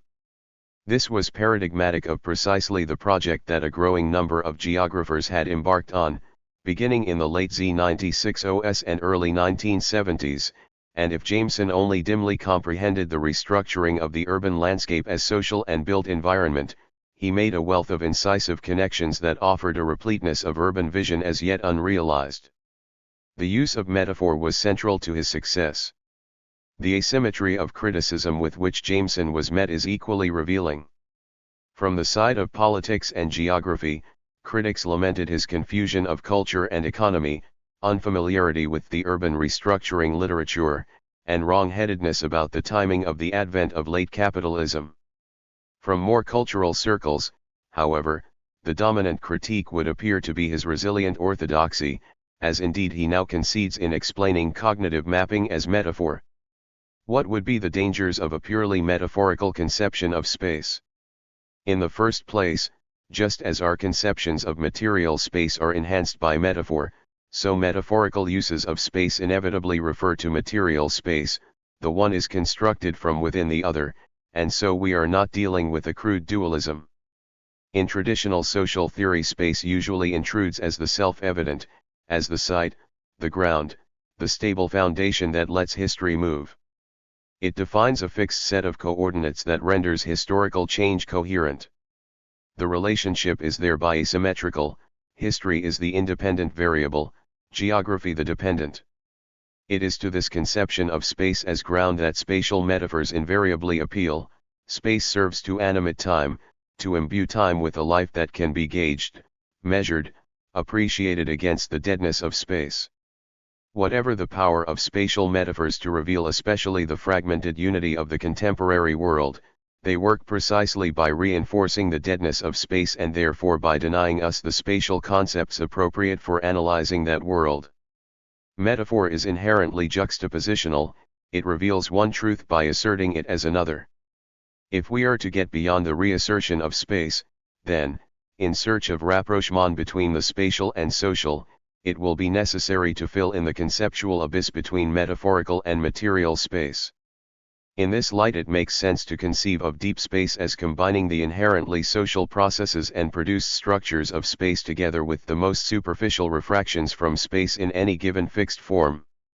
Metaphorical and material are thus inseparable in deep space yet remain distinct. To the extent that metaphor dominates our conceptions of space, it is the latter refraction of fixed form that informs us. Metaphorical appropriations of space are real enough, but they conceal the life of deep space as effectively as a mirror hides the world behind it. The question that confronts us then is this: what are the translation rules between the material and metaphorical meanings of space, and how can we unearth them in such a way as to further the development of a spatialized politics? 3. The production of scale. Henry Lefebvre tackles some of these questions in his definitive and highly original work, The Production of Space, which provides the most sophisticated exploration of our knowledge and understanding of concepts of space. If in his earlier work, metaphorical and material conceptions of space were at times unself-consciously intermixed, there is here a more explicit effort to separate out three kinds of space: real or social space, ideal or mental space, and metaphorical space. He chides Foucault and others for eliding theoretical space and practical space, mental space and real space. He defends mental space insofar as he posits ideal and real space as mutually presupposive, and yet he keenly perceives the self-flattery in which mental space can indulge. Most if not all authors ensconce themselves comfortably enough within the terms of mental space, thereby demonstrating that theoretical practice is already nothing more than the egocentric thinking of specialized Western intellectuals, and indeed may soon be nothing more than an entirely separated, schizoid consciousness. Likewise, spatial metaphor is mutually implicated within conceptions of material space. They are unavoidable means of constituting meaning, but succeed only insofar as they assimilate space to things and thus relegate its concept to the realm of abstraction. Spatial metaphors thrive on fetishism, in Marx's sense, and reaffirm abstract space. There is in Lefebvre a sense that the contemporary space of capitalism is metaphor. Borrowing the phrase with which Habermas describes modernism, we might say that with the advent of 20th century capitalism, space becomes dominant but dead, for Lefebvre. The death of space is brought about by its being rendered abstract at the hands of capitalism. The world of commodity production and exchange, the logic and strategies of accumulation, the oppressive rule of the state, the extension of transportation and communication networks, these all bring about an abstract space that is simultaneously disconnected from the landscapes of everyday lives, and at the same time crushes existing difference and differences. Space is run into the ground. The state crushes time by reducing differences to repetitions or circularities. Space in its Hegelian form comes back into its own. Hegelian space is indeed dead insofar as it is a purely conceptual imposition through the state, but by the same token it is dominant. Space dominates in the dual sense that it is a primary producer and reproducer of social relations and simultaneously a source of oppressive violence. One facet of the production of abstract space is a general metaphorization which, applied to the historical and cumulative spheres, transfers them into that space where violence is cloaked in rationality and a rationality of unification is used to justify violence. 13. For Lefebvre, the capitalist trinity of land, labor, and capital are made concrete in a trifaceted institutional space. Space is global, the space of sovereignty, homogeneity, fetishism, and the reduction of difference. Fragmented, which separates, disjoints, and establishes localities to facilitate control or negotiation. Hierarchical, in terms of power and symbolism. The compulsive homogeneity and violence of abstract space is never total for Lefebvre. If space has undergone a kind of grand fall from absolutism to abstraction, historical spaces do not disappear but are continually recycled. A constant struggle shapes the production of space, and the purpose of this struggle, the strategic hypothesis as Lefebvre calls it, is to defeat those ideologies that promote abstract space, to reverse the abstraction of space, and to produce spatial difference that is not at the same time fragmentation. Today more than ever, the class struggle is inscribed in space. Indeed, it is that struggle alone which prevents abstract space from taking over the whole planet and papering over all differences. Only the class struggle has the capacity to differentiate, to generate differences which are not intrinsic to economic growth qua strategy, logic, or system, that is to say, differences which are not either induced by or acceptable to that growth. The forms of the class struggle are now more varied than formerly. Naturally, they include the political action of minorities. The strategic hypothesis based on space excludes neither the role of the so-called underdeveloped countries nor that of the industrialized nations and their working classes. To the contrary, its basic principle and objective is the bringing together of dissociated aspects, the unification of disparate tendencies and factors. It implies the mobilization of differences in a single moment, differences of regime, country, location, ethnic group, natural resources, and so on. A new theoretical code is required which would reconstruct and assemble oppositional differences as systems of knowledge connected to, but distinct from, political practices. 14 Alternative concepts of space will be circumscribed until space can be produced differently, difference worked into space as the deliberate strategy guiding a liberatory production of space. Although first written nearly 2 decades ago, Lefebvre's focus on difference as the crux of political strategy and his inclusion and affirmation of what we would now call different subject positions is in broad sympathy with contemporary political theories built around the social construction of difference, notwithstanding the fact that much of this work has abandoned a Marxist framework, which Lefebvre clearly retains, in favor of a post-Marxism/structuralism/modernism. If the central arguments in this recent work revolve around the integration of class, race, and gender, the negotiation of different subject positions, the theorization of multi-positionality that avoids paralyzing relativism, all this in an analytical framework that remains open, provides spaces of intervention, avoids totalization, and nurtures political empowerment. If these are the central issues, then it seems clear that Lefebvre's conception of the production of space might provide some possible signposts. Space is a means by which to bind as well as separate, to include as well as exclude, and precisely by bringing to life a critical conception of space, he provides some of the tools for decoding the spatial metaphors that script our efforts to integrate, negotiate, and theorize different positions. This is the brilliance of the production of space. It mandates the critique of metaphor, but at the same time provides a basis for connecting very different experiences, themselves understood in part through metaphor. More concretely, it is the gravest of errors in the critique of Marxism to throw out, as so many now want to do, Marx's argument privileging the working class because of their direct experience of exploitation. We can admit that other subject positions are unique and in that sense privileged, but they are privileged in different ways. The particular privilege of the working class, Marx said, was to be able to understand exploitation from both sides.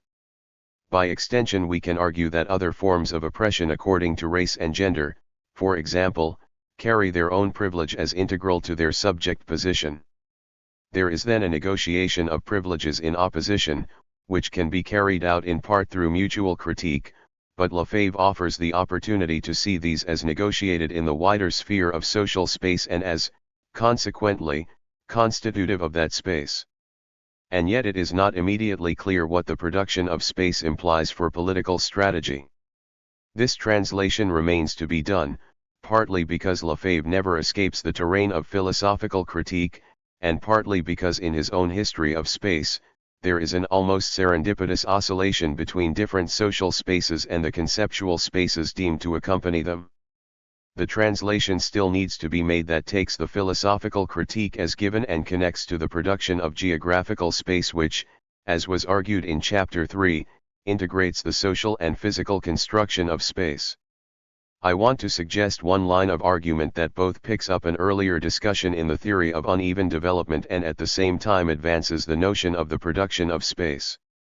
As a crucial plank in deriving the theory of uneven development in Chapter 5, it was found necessary to establish a geographical framework through which the opposing tendencies of equalization and differentiation could take and make place. It was argued that 3 primary scales emerge in the capitalist production of space, namely the urban 15 national and global, and the different means by which these scales were internally subdivided were discussed. Although in general, geographical scale was conceived as a kind of momentary geographical fixation of the dialectic between competition and cooperation, nonetheless, this dialectic was theorized as virtually internal to capital, and while these arguments probably still stand at an appropriate level of abstraction, the production of scale and the politics of scale are more complex than such a theorization would suggest. For scale is as much the project of opposition as it is the project of capital. Different societies produce geographical scale integral with the production of space. 16. Whereas we have a modest set of languages for discussing historical difference, we are concept poor when it comes to geographical differences. Scale, in fact, is the most elemental form of spatial differentiation, from the demarcation of the home to that of the globe. If at one end, global space is the product of the economic relations of the market and political struggles to exclude, attenuate, or encourage the market, the space of the home is the inscription primarily of the reproduction of social relations in which sexual difference and gender-based struggles predominate.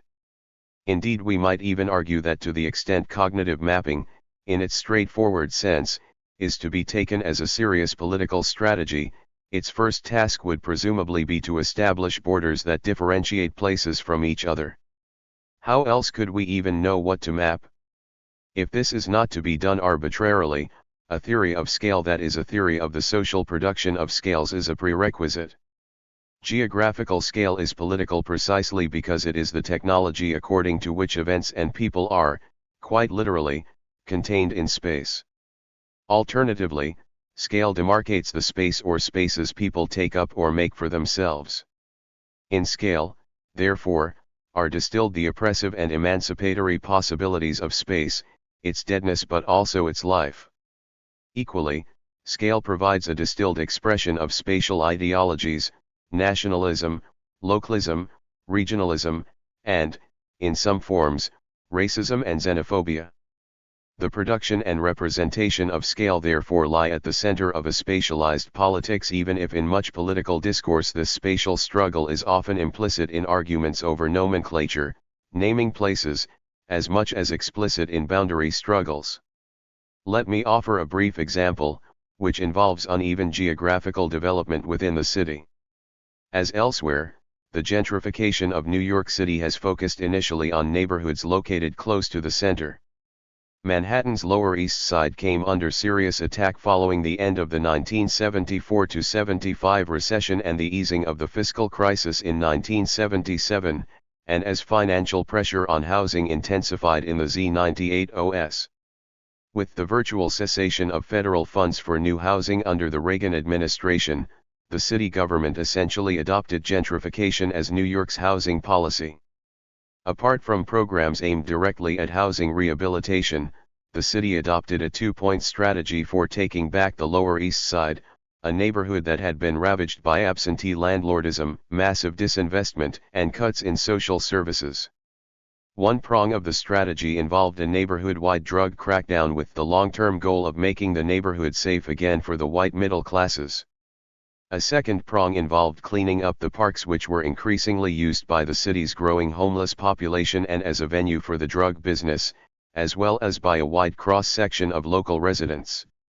The city felt it had lost control of these spaces, especially Tompkins Square Park, and said so explicitly. Various neighborhood groups organized against the threatened police curfew designed to retake the park its return to state-controlled abstract space, in Lefebvre's terms, and the struggle culminated in August 1988 when a force of 400 police rioted against demonstrators. Whose park is it? It's our fucking park, chanted demonstrators. The police conceded the park after several hours of cavalry and baton charges, and this space immediately became the focus of tenant, housing, and homeless organizing in the city. At first the mayor described the park as a cesspool, and he joined the chief of the Patrolmen's Benevolent Association in blaming the riot on anarchists, social parasites, druggies, skinheads, and communists. The New York Times, meanwhile, not generally known for its Marxist language, billed the riot as class struggle on Avenue B. Within days, a number of organizational links were established both within a virtually unorganized homeless population based in the park, and with new and existing tenant and squatter groups and organizations. New rounds of squatting began, spreading out from the park throughout the Lower East Side. Tompkins Square everywhere was one of the new slogans. At first the city moved only gingerly against squatters and housing demonstrators, and the mayor's acrid denunciations had broadened to include the whole Lower East Side, not just the park. New discriminatory park rules were adopted, then hurriedly shelved, and after 16 months of defensive harassment by the police, the park was the site of a shanty town housing between 200 and 300 predominantly African American and Latino homeless people. In December 1989, with temperatures in single figures, and on the pretext that the presence of the homeless was preventing anyone else from using the park, police in full riot gear moved in, dispersed homeless residents from the park, discarded people's shanties along with any unrescued private belongings, and dumped the lot in 10 garbage trucks. The attack on surrounding squats was also intensified.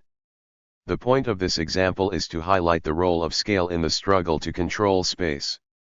It began as a struggle over the park, but its scale expanded geographically until it defined the whole neighborhood as part of the political expansion of the struggle to include different groups and kinds of organizing as well as different locations.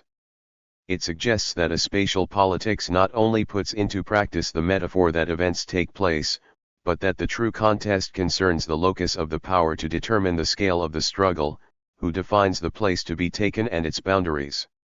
It also suggests that successful struggles against abstract space proceed by jumping scales. By organizing the fractal spaces at one scale into a coherent, connected place, struggles elevate themselves to the next scale up the hierarchy. Hence the importance of understanding the production of space as the production of a nested hierarchy of scales within the global scale, and how these hierarchies are constructed. There are also questions.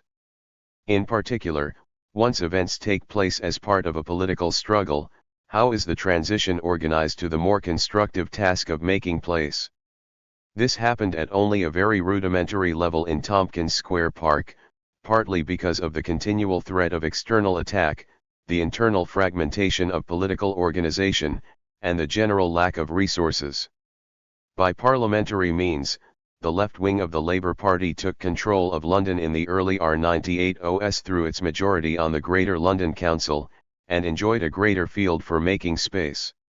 It vigorously reformed some of the institutions responsible for reproducing London as an urban space, increased the provision of dispersed childcare facilities, increased services and access to Afro-Caribbean and Black British households and neighbourhoods, slashed transport costs, and so on. It was deemed sufficiently threatening to the Thatcher government's class strategy for Britain that the National Parliament abolished an entire scale of abstract space. For the end of history or the beginning of geography? With presidents and prime ministers and football coaches seeming to use every press conference to announce that humanity, or at least the nation, is on the edge of a new stage in this or that realm of history, it may have been refreshing to have a State Department bureaucrat announce amidst the tumult of 1989 that actually, history has ended. According to Francis Fukuyama, the dismantling of official communism in Eastern Europe and the consequent end of the ideological struggle between East and West marked the universalization of Western liberal democracy and the fruition of Hegel's concept of history in its own negation. Struggles would undoubtedly continue, but they would be localized and peripheral. The future promised little but boredom, history-wise. More interesting perhaps than the article itself, which, in its fidelity to Hegel, reveals for all to see the political opportunism of that philosopher, is the extraordinary currency that the end of history received. From the point of view of the reassertion of space, it may not be difficult to uncover the rationale behind the apparent desperation with which Fukuyama has been put at the center of efforts to explain Eastern Europe. The claim of the end of history is outwardly silly. An anti-Stalinist joke in East Germany records that history will never stand still. The history of the future, everyone knows, is set. It is the history of the past that keeps changing. Put another way, the revolts of 1989 open up for the first time in 4 decades at least the possibility that history might be made by the people. It represents the beginning of history again for millions of East Europeans.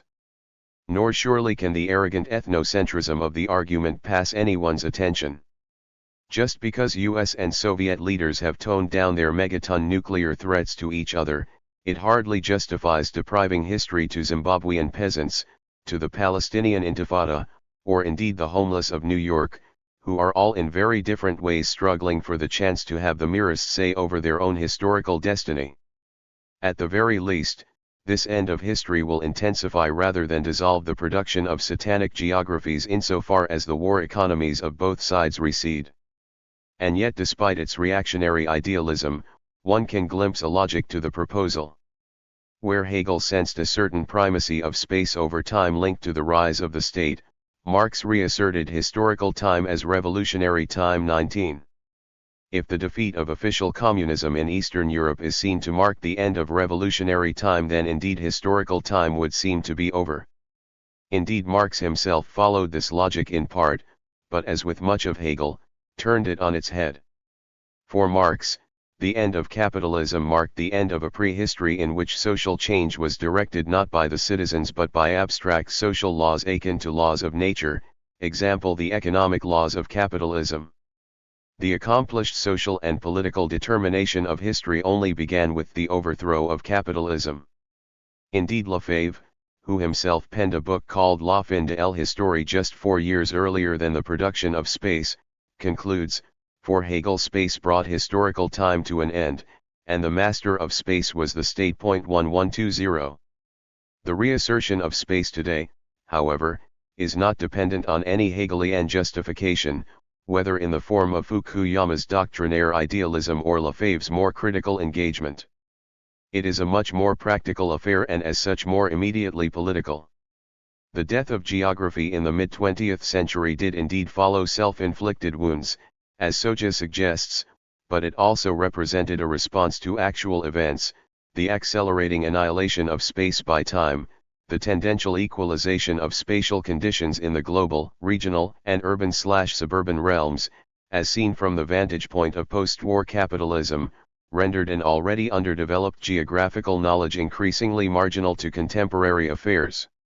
Modern capitalism, as Marshall Berman tells us, is attended by a certain nihilism of the bottom line which incorporates a geographical nihilism, in the construction of space as much as in its destruction. 21. It is not at all accidental, therefore, that the contemporary reassertion of space in social theory is historically consonant with the reconfiguration and reproblematization of geographical space in the post-war world. Nor is this the merely esoteric recognition of a few social theorists. The U.S. Congress, in 1987, resolved to celebrate Geographical Awareness Week as a means to encourage geographical education which was deemed vital to the economic and military interests of the nation. Less tokenistic but potentially much more influential, ex-Secretary of Defense Caspar Weinberger penned an end-of-decade editorial in Forbes magazine urging Harvard and other American universities to bring back geography on the grounds that we can profit in every sense of the word from these amazing changes taking place in global affairs. All of this starts with geography. 1122. The revival of space in social theory is hardly unproblematic, then. It involves basic political oppositions over who controls geographical knowledge, who uses it and how is it produced and for whom. Others who might have been supportive will simply not comprehend the subversiveness of a spatialized politics. But in part, also, opposition can be expected from more progressive quarters among those determined to open up a universe of diverse subject positions in which the white male, the working class, and economics are forever vanquished in favor of a Heraclitean world with everything in flux. The only thing that prevents this stance from falling forward in time from Heraclitus' dilemma to Dante's Inferno, in which subjects are condemned to pursue eternally shifting and ultimately unattainable positionalities, no vestige of an origin, no prospect of a destination, is the ground guaranteed by a fecundity of spatial metaphors. 23. It was Heraclitus, after all, who demanded amidst the flux a place to stand. But if, as is claimed here, spatial metaphors can no longer be used innocently, if space is no longer unproblematic, then there is no pre-given spatial ground on which to stand, no automatic geographical recourse for anchoring or disguising subject positions. Geography too flows. The subversiveness of space is too precious to be sacrificed blindly in this way, the solution to multipositionality must be sought in a more directly political fashion rather than smuggled in as unexamined metaphor among the dead. From the most popular to the most philosophical discourse, then, the struggle for space is acutely political. The stakes are anything but academic. In the epic movie Fitzcarraldo, set in turn-of-the-century Peru and Brazil, the director Werner Herzog draws on actual events to depict early European efforts to open up Amazonia, extract its resources, and settle the interior in the image of upper-class European society. The cultural production of nature was awesome. The movie begins with the 1896 opening of the Teatro Amazonas, an opera house in Manaus, 1,000 miles into the Amazonian jungle. Enrico Caruso and Sarah Bernhardt are brought in to perform at the opening. Because the river water is impure, the gentlemen of Manaus send their shirts and collars to Lisbon for starching. At the opera their horses are watered down with the best champagne. Fitzcarraldo, the protagonist, is a rough-cut Irish adventurer whose name comes from the local pronunciation of Fitzgerald. His love is opera, and he paddles Izu miles down the Amazon from Iquitos to see Caruso. It'll be the best opera in the jungle. Fitzcarraldo is driven by the physical as well as cultural production of nature. On a rare map that comes into his possession he notices that two north-flowing tributaries of the Amazon, the Ucayali and the Pachiti, flow so close that they almost converge, only a narrow neck of land separates them. The Ucayali reaches well south into the uncharted Amazonian jungles of Peru, but is impenetrable because of a series of rapids Pongo de Morts leaving thousands of square miles unexploited. But the Pachiti is navigable. Fitzcarraldo, whose previous failures include a Trans-Andean railway, is obsessed with the ambition to traverse the neck of land and open up a river route into Peruvian Amazonia for rubber exploitation. "I shall move a mountain," he promises.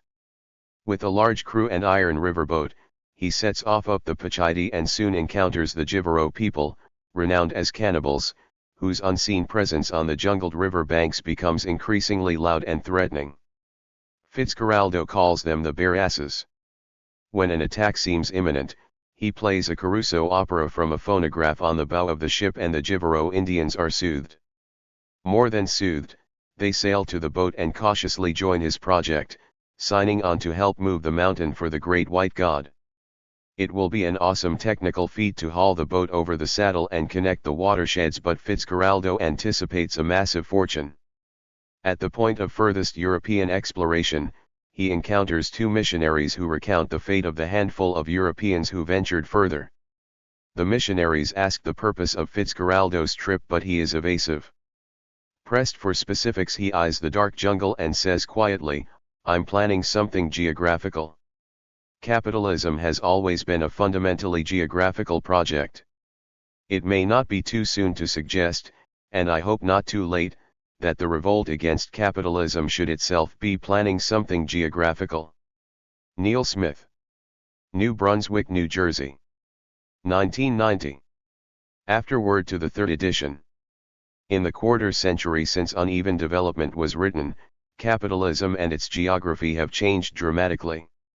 Globalization, the computerization of everyday life for many, the implosion of state socialism in the Soviet Union and Eastern Europe, reassertion of religion in world politics, the unprecedented industrial revolution in East Asia and the accompanying capitalization of China, the anti-globalization and world social justice movements, global warming, the generalization of gentrification as global urban policy, the rise of biotechnology, the neoliberal state, U.S.-led war for global hegemony.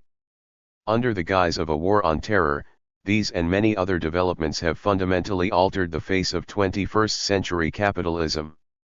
Apart from anything else, the comparatively stable post-war division between a first, second, and third world, already suspect by the R98 OS, not only lacks any coherence today but seems quaint, so 1970s.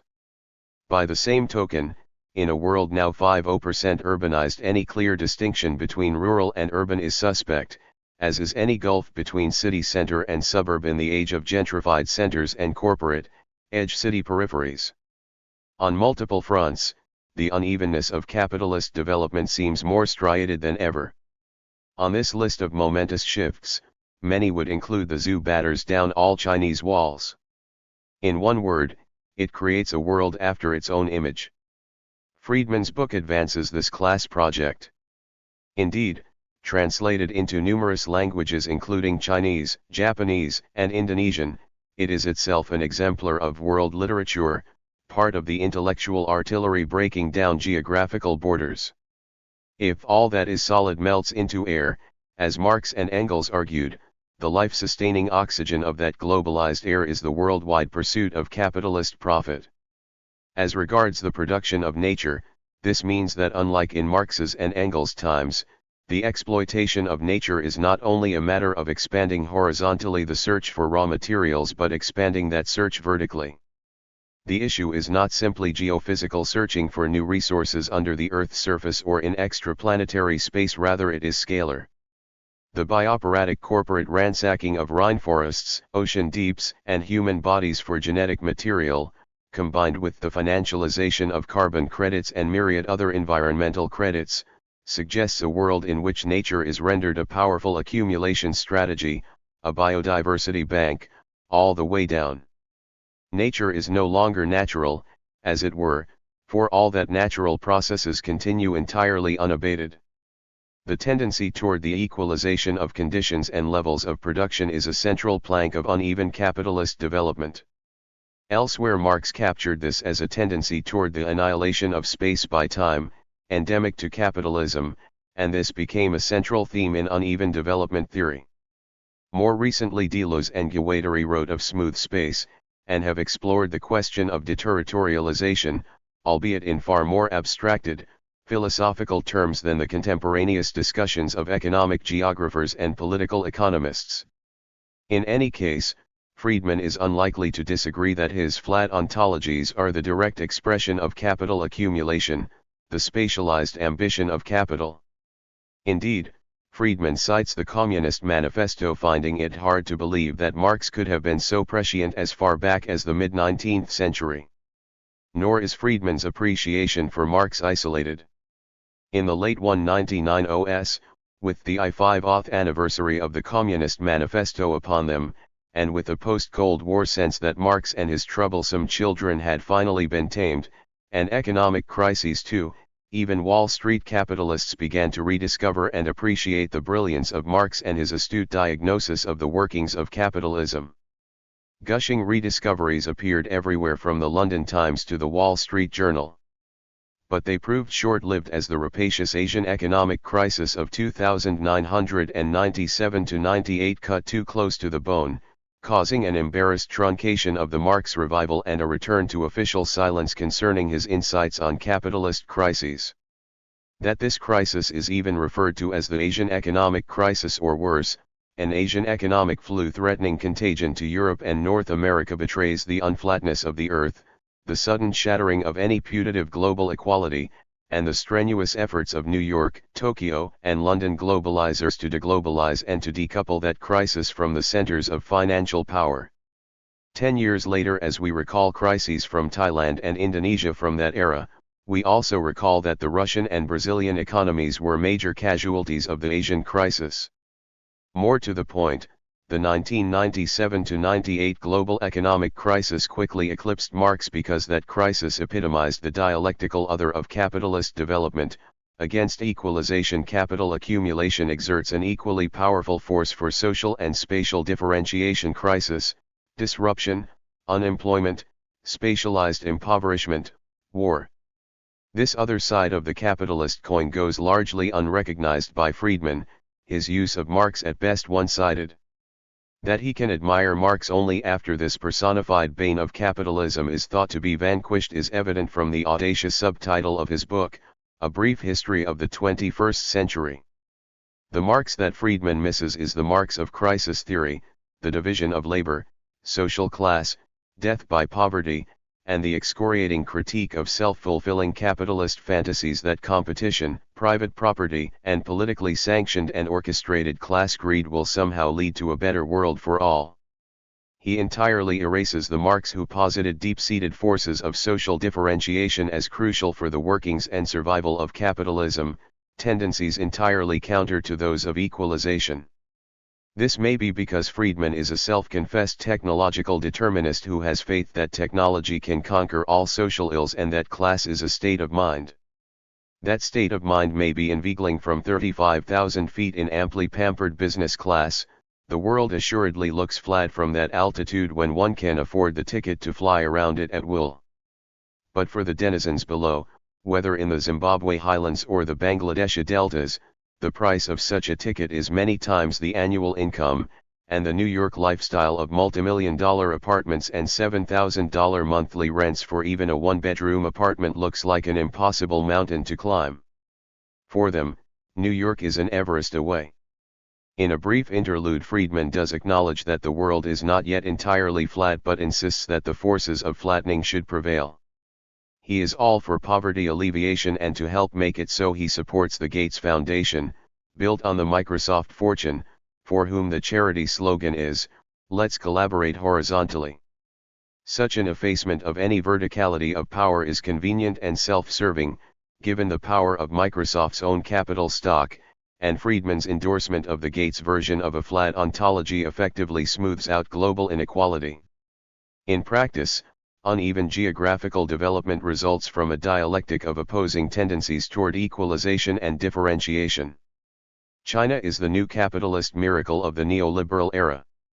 That the nation which many conservatives insist on calling Communist China is already beating out capitalist America at its own game has brought a lot of hand-wringing. Nowhere are the dynamics of uneven development more visible. Indisputably a third-world country in the language of the 1970s, China by zoos was the fourth largest economy in the world and is poised to supersede Germany for third place. Between 1980 and zoos its gross domestic product increased by a factor of 10 from $187 billion to $1.938 trillion. At the global scale there could not be any better example of how previously underdeveloped economies can catapult themselves into the forefront of capitalist development. The immediate cause of China's massive economic expansion lies in the 1978 neoliberal reforms applied to the economy by Deng Xiaoping. These reforms were all-embracing, covering agriculture, industry, science, education, and defense, and they opened many state enterprises to competition, market pricing, and eventually private ownership. Land and housing markets were also created, while the state continued to steer infrastructural development, and a massive expansion of industrial exports was paralleled by the creation of a vast and growing domestic market. In addition to internal reforms, the emergence of China as a global economic power was encouraged by the simultaneous neoliberalization of the US and UK economies, and by the industrial expansion that had been sweeping East and Southeast Asia since the late 1960s. In addition to Japan and China, South Korea now figures among the top 12 economies in the world. China is increasingly a destination for global finance capital investment, while Chinese investors hold more than $1 trillion of U.S. government debt. It is becoming increasingly evident that, taken together, the East Asian Industrial Revolution since the Z96OS dwarfs all such preceding revolutions. In this respect at least, the rise of these economies represents a considerable equalization of conditions and levels of development, especially between East Asia and the older economic powerhouses of Europe and North America. And yet this economic expansion has been costly as the level of internal inequality has exploded. Whereas inequality in China in 1980 was comparable to that of Social Democratic Germany, by zoos it was less equal than Russia. The wealthiest ZO% of the Chinese population earned 7 times that of the poorest ZO% in the 1980s, but by zoos that inequality had risen to a factor of R8.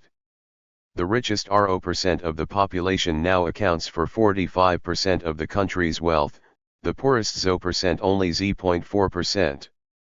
This widened socio-economic differentiation, attendant on the intensified capitalization of the economy, is expressed in geographical inequality at various scales: intra-urban, urban-rural, and regional. In keeping with its socialist commitment to equality, the Maoist revolution of 1949 placed a high premium on encouraging even development, going so far as to dismantle machinery in Shanghai and other cities and re-establish it in the countryside, but that is now ancient history.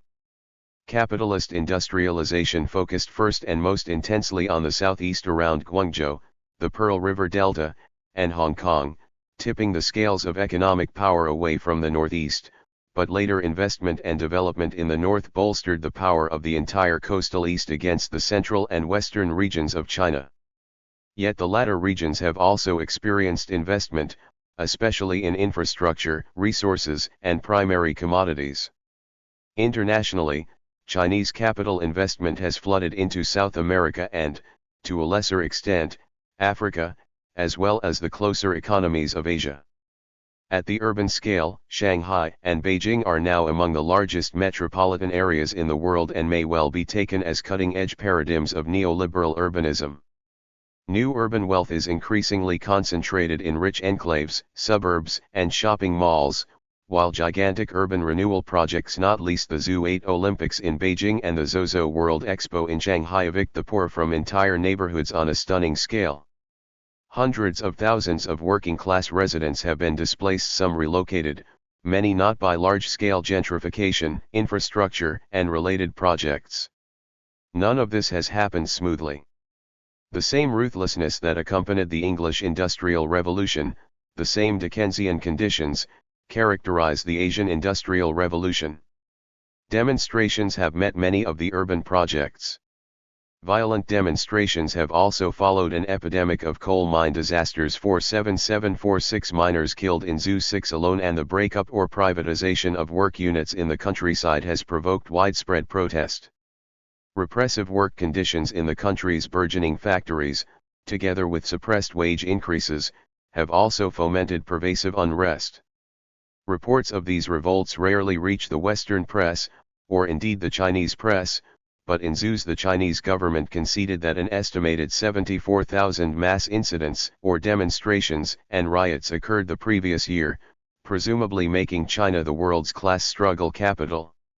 China's new ruling class, comprising new entrepreneurs as well as old party leaders, has a powerful hand on the tiller of state and economy alike, careening toward the predictable rescripting of Lenin, namely that capitalism is the highest stage of communism. The situation as regards India is the same and yet very different. The neoliberalization of the Indian economy did not come until the mid-T1990s, and it has not enjoyed quite the extreme growth of China, but it has nevertheless averaged more than 6% growth in GDP per annum over the last 2 decades, growing to almost 9% between zoo and zoos. India has now superseded South Korea in terms of total GDP. Much of the growth has focused on the globally connected financial hub of Mumbai, which now hosts major corporate offices for all of the world's largest banks, securities firms, and financial corporations. But it also focuses on the high-tech center of Bangalore, and the administrative center of Delhi, and industrial production in these and other metropolitan regions is also being dispersed into surrounding countrysides. There are many reasons for the rapid expansion of the Indian as well as the Chinese economy, and traditional accounts place emphasis on telecommunications, cheapening transportation, and computer technology. These have all undoubtedly facilitated the movement of goods, capital, ideas, images, even labor across previously unassailable distances, but Asian development since the Z96OS is fundamentally premised on the disparity of wage rates vis-a-vis Japan, North America, and Europe. With an education system that for many recipients is superior to that of public schooling in New York or Los Angeles, a city like Bangalore, now 6 million strong, offered a plentiful supply of English-speaking, scientifically literate, business-savvy workers at far lower wages. Once captured by the British not coincidentally at the high point of the Industrial Revolution at home, Bangalore's current growth was spurred in part by post-independence governmental decisions to centralize aircraft and electronic industries in the city during the 195OS and R96OS. With further investment, it was poised uniquely to make the best of the neoliberal reforms of the 199OS. By 2007, a science graduate looking for a beginning software engineering job at the sprawling corporate campus of Infosys, India's largest IT company, could expect an annual salary approaching 300,000 rupees per year, a huge sum in India but a small fraction of the Silicon Valley wage rate. Infosys co-chairman Nandan Nilekani was the golf partner who by all accounts prompted Friedman's flat earth revelation. India boasts more billionaires than any other Asian country. Its richest IO% commands almost 30% of the national income, and the wealthiest O.I% are the major beneficiaries of the 199 OS neoliberalization. But poverty in India is also arguably deeper and broader than in China. More than a third of the population lives on less than $1 per day and 80% on less than $2. Many workers making expensive fashion items for the European and North American markets or food products for the same, supplying the Gap and Marks & Spencer, Walmart, and Tesco, are earning barely 25 cents an hour while their employers abrogate international labor laws. This has led to widespread labor revolt, albeit not on the scale of China, a labor unrest that has spilled into the burgeoning domestic consumption market. Thus the anti-Walmart campaign, becoming as global as its nemesis, is actively trying to prevent the expansion of the Arkansas-based firm into 15 new store sites throughout India. While Bangalore, at the cutting edge of the global high-tech economy, has not been a hotbed of labor revolt, protests have broken out around the country not just about work conditions but about environmental issues, state repression, and urban displacement resulting from slum clearance, gentrification, and informal settlement removal. In the countryside, where a concatenation of market, political, and environmental conditions have ruined many agricultural workers, tens of thousands of small farmers have committed suicide. In more isolated indigenous areas throughout much of the country, widespread Maoist agitation has displaced the authority of the Indian state. Economic crisis is an integral part of uneven capitalist development.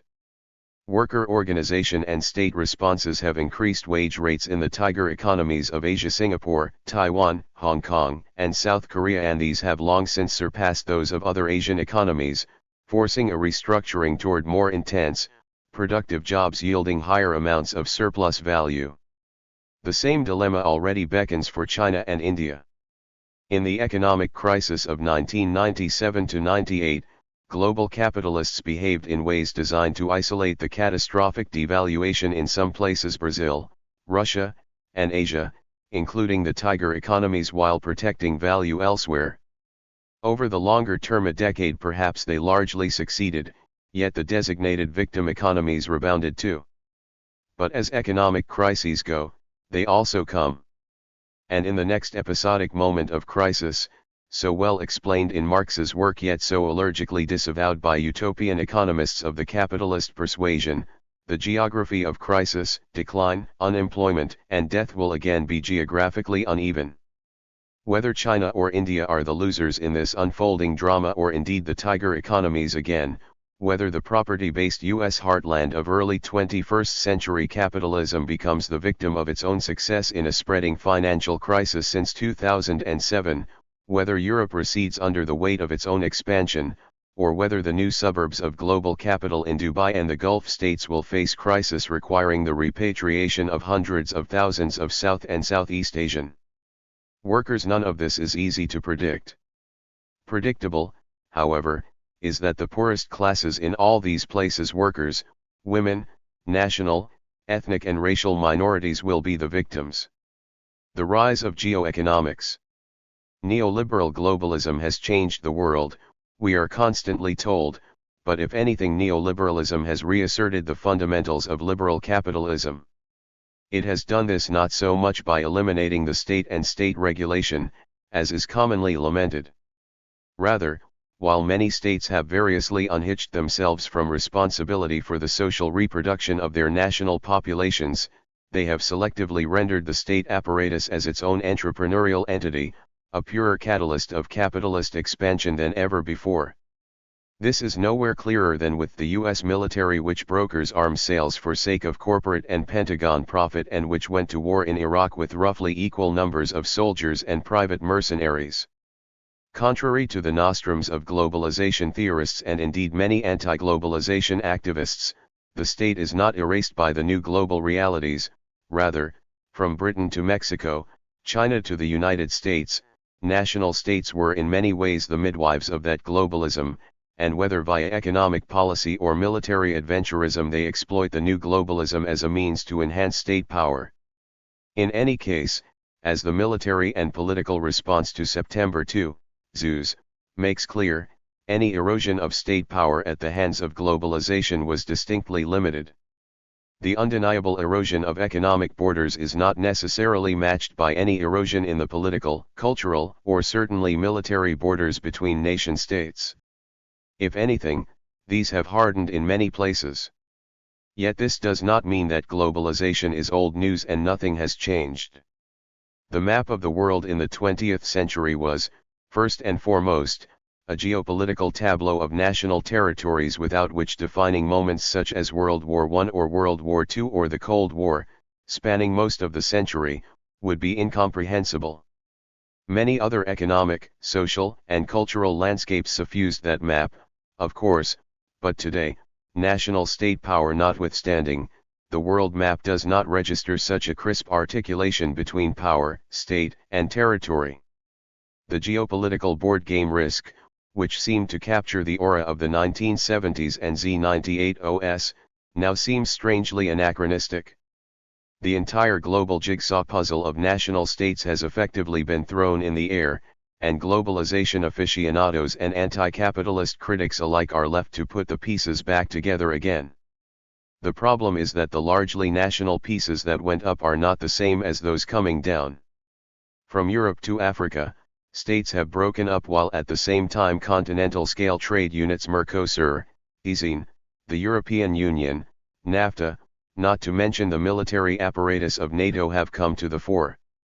Today's world map is more one of environmental and religious difference, migration patterns and economic flows, local eruptions and post-colonial wars than a stable mosaic of national states.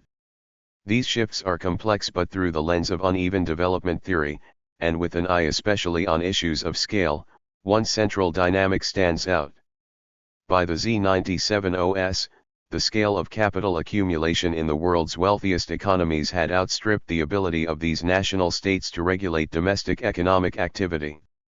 Economic activity increasingly spilled over and across national boundaries, calling for national deregulation and international regulation. By the Z98OS, the vast majority of economic trade across national borders was intrafirm, that is, it took place within corporations. The very idea of distinct national economies was increasingly a misnomer. The possibility of a globally integrated capitalism had certainly been anticipated before. Woodrow Wilson's proposal of a global Monroe Doctrine after World War I probably marked the first viable statement of a U.S. global ambition, but it was defeated by domestic and foreign opposition and by reactionary nationalism at home. A second attempt came with the establishment of the United Nations and especially the World Bank, International Monetary Fund, and GATT at the end of World War II, but it was frustrated in turn by a Cold War that also drew on a regressive and self-defeating nationalism. Long dormant, those World War II institutions sprang to life after the Z97OS as a third moment of U.S. global ambition loomed. Reinvented as neoliberalism, and as a solution to the crises of the 1970s that were featured in the first edition of this book, this new U.S. gambit for global power received a significant fillip from the end of the Cold War, but was by no means coterminous with an Americanization project. It was a class project which tied ruling groups from Washington to Pretoria, Shanghai to Mexico City into a common interest, even as they squabbled over how to compete with each other. By the same token, it increasingly linked textile workers in Dhaka, Bangladesh, with those in New York, banana pickers in the Caribbean with unions in Europe.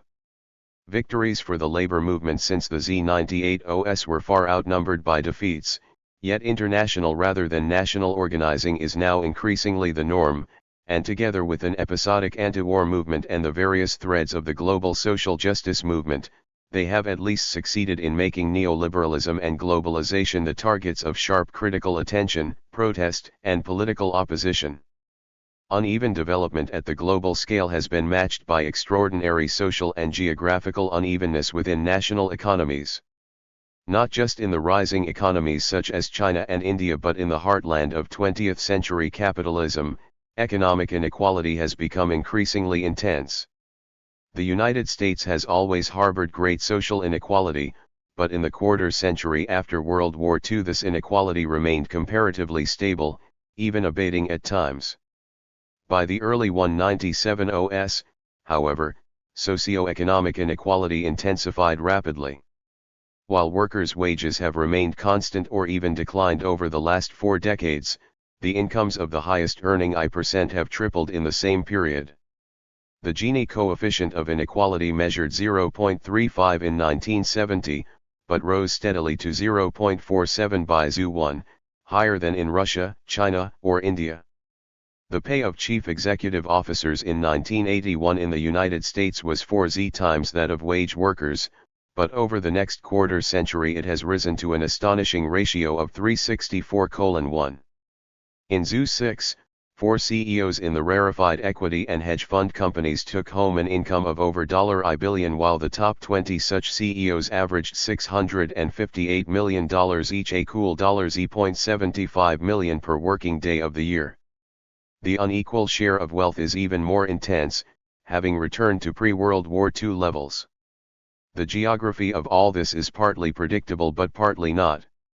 While the southern tier from Texas to Florida has the highest levels of inequality, these states are joined by California and the Northeast, and it is in these latter areas, together with parts of the Midwest, that inequality is growing most intensely.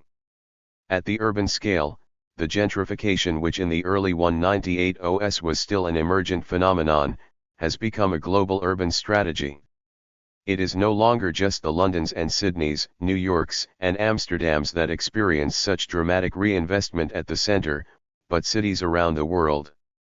Gentrification has burgeoned horizontally, affecting cities on all continents, but also vertically, reaching into cities further down the urban hierarchy. Gentrification has moved from an isolated event in select housing markets to a pervasive plank of urban planning policy. When combined with the global suburbanization of cities, this makes Henry Lefebvre's prognostication of 1970 that urbanization now supplants industrialization as the engine of social change look prescient. City building has become a motive geographical force of capital accumulation, a source of massive surplus value production. The financial command and control functions of the global economy may still be concentrated in New York, Tokyo, and London, but the new global cities of Asia and Latin America and now increasingly Africa are very much the workshops of global capital. Global urbanism is a highly contradictory process, also centrally fueled by rural-urban migration sustaining the industrialization, and according to the United Nations ZU6 became the first year in which the world's urban population exceeded 50%. Gentrification centralizes the city, suburbanization decentralizes it, rural-urban migration recentralizes the metropolis. All of this calls out for a scaled analysis of uneven urban development in a global world. In a scale-bending mode, it is worth contrasting worlds that are not usually cast up for comparison. It is stunning to discover, for example, that the endowment of a single U.S. university, not their operating budget but the money they have in the bank, equaled more than $35 billion in 2007. Indeed, the university's highest paid employee, by far, was neither the president nor the football coach but the endowment manager, whose salary topped $8 million. The endowment does not even begin to capture the university's true worth insofar as it excludes assets, such as land and buildings, as well as its capital and operating budgets. Yet by latest count, the endowment alone exceeds the GDP of some 39 countries. It would be sufficient to pay off the entire national debt of South Africa or Peru. As anti-gentrification activists claimed of Columbia University in the Z98 OS, major U.S. universities are actually now multibillion-dollar, multinational corporations with major interests in the global equity markets and in local real estate development, which also happen to give out degrees every May. To take another example, the U.S. military, with a ZU-8 budget approaching $75 billion, vies with Australia as the 15th largest economy in the world. If taken over by right-wing commentators such as Edward Luttwak by 1990, the language of geoeconomics seems first to have been coined by a French regional geographer in the 1950s, and it was current among Marxist geographers looking at the 1970s restructuring of global political economics. It was a prescient insight.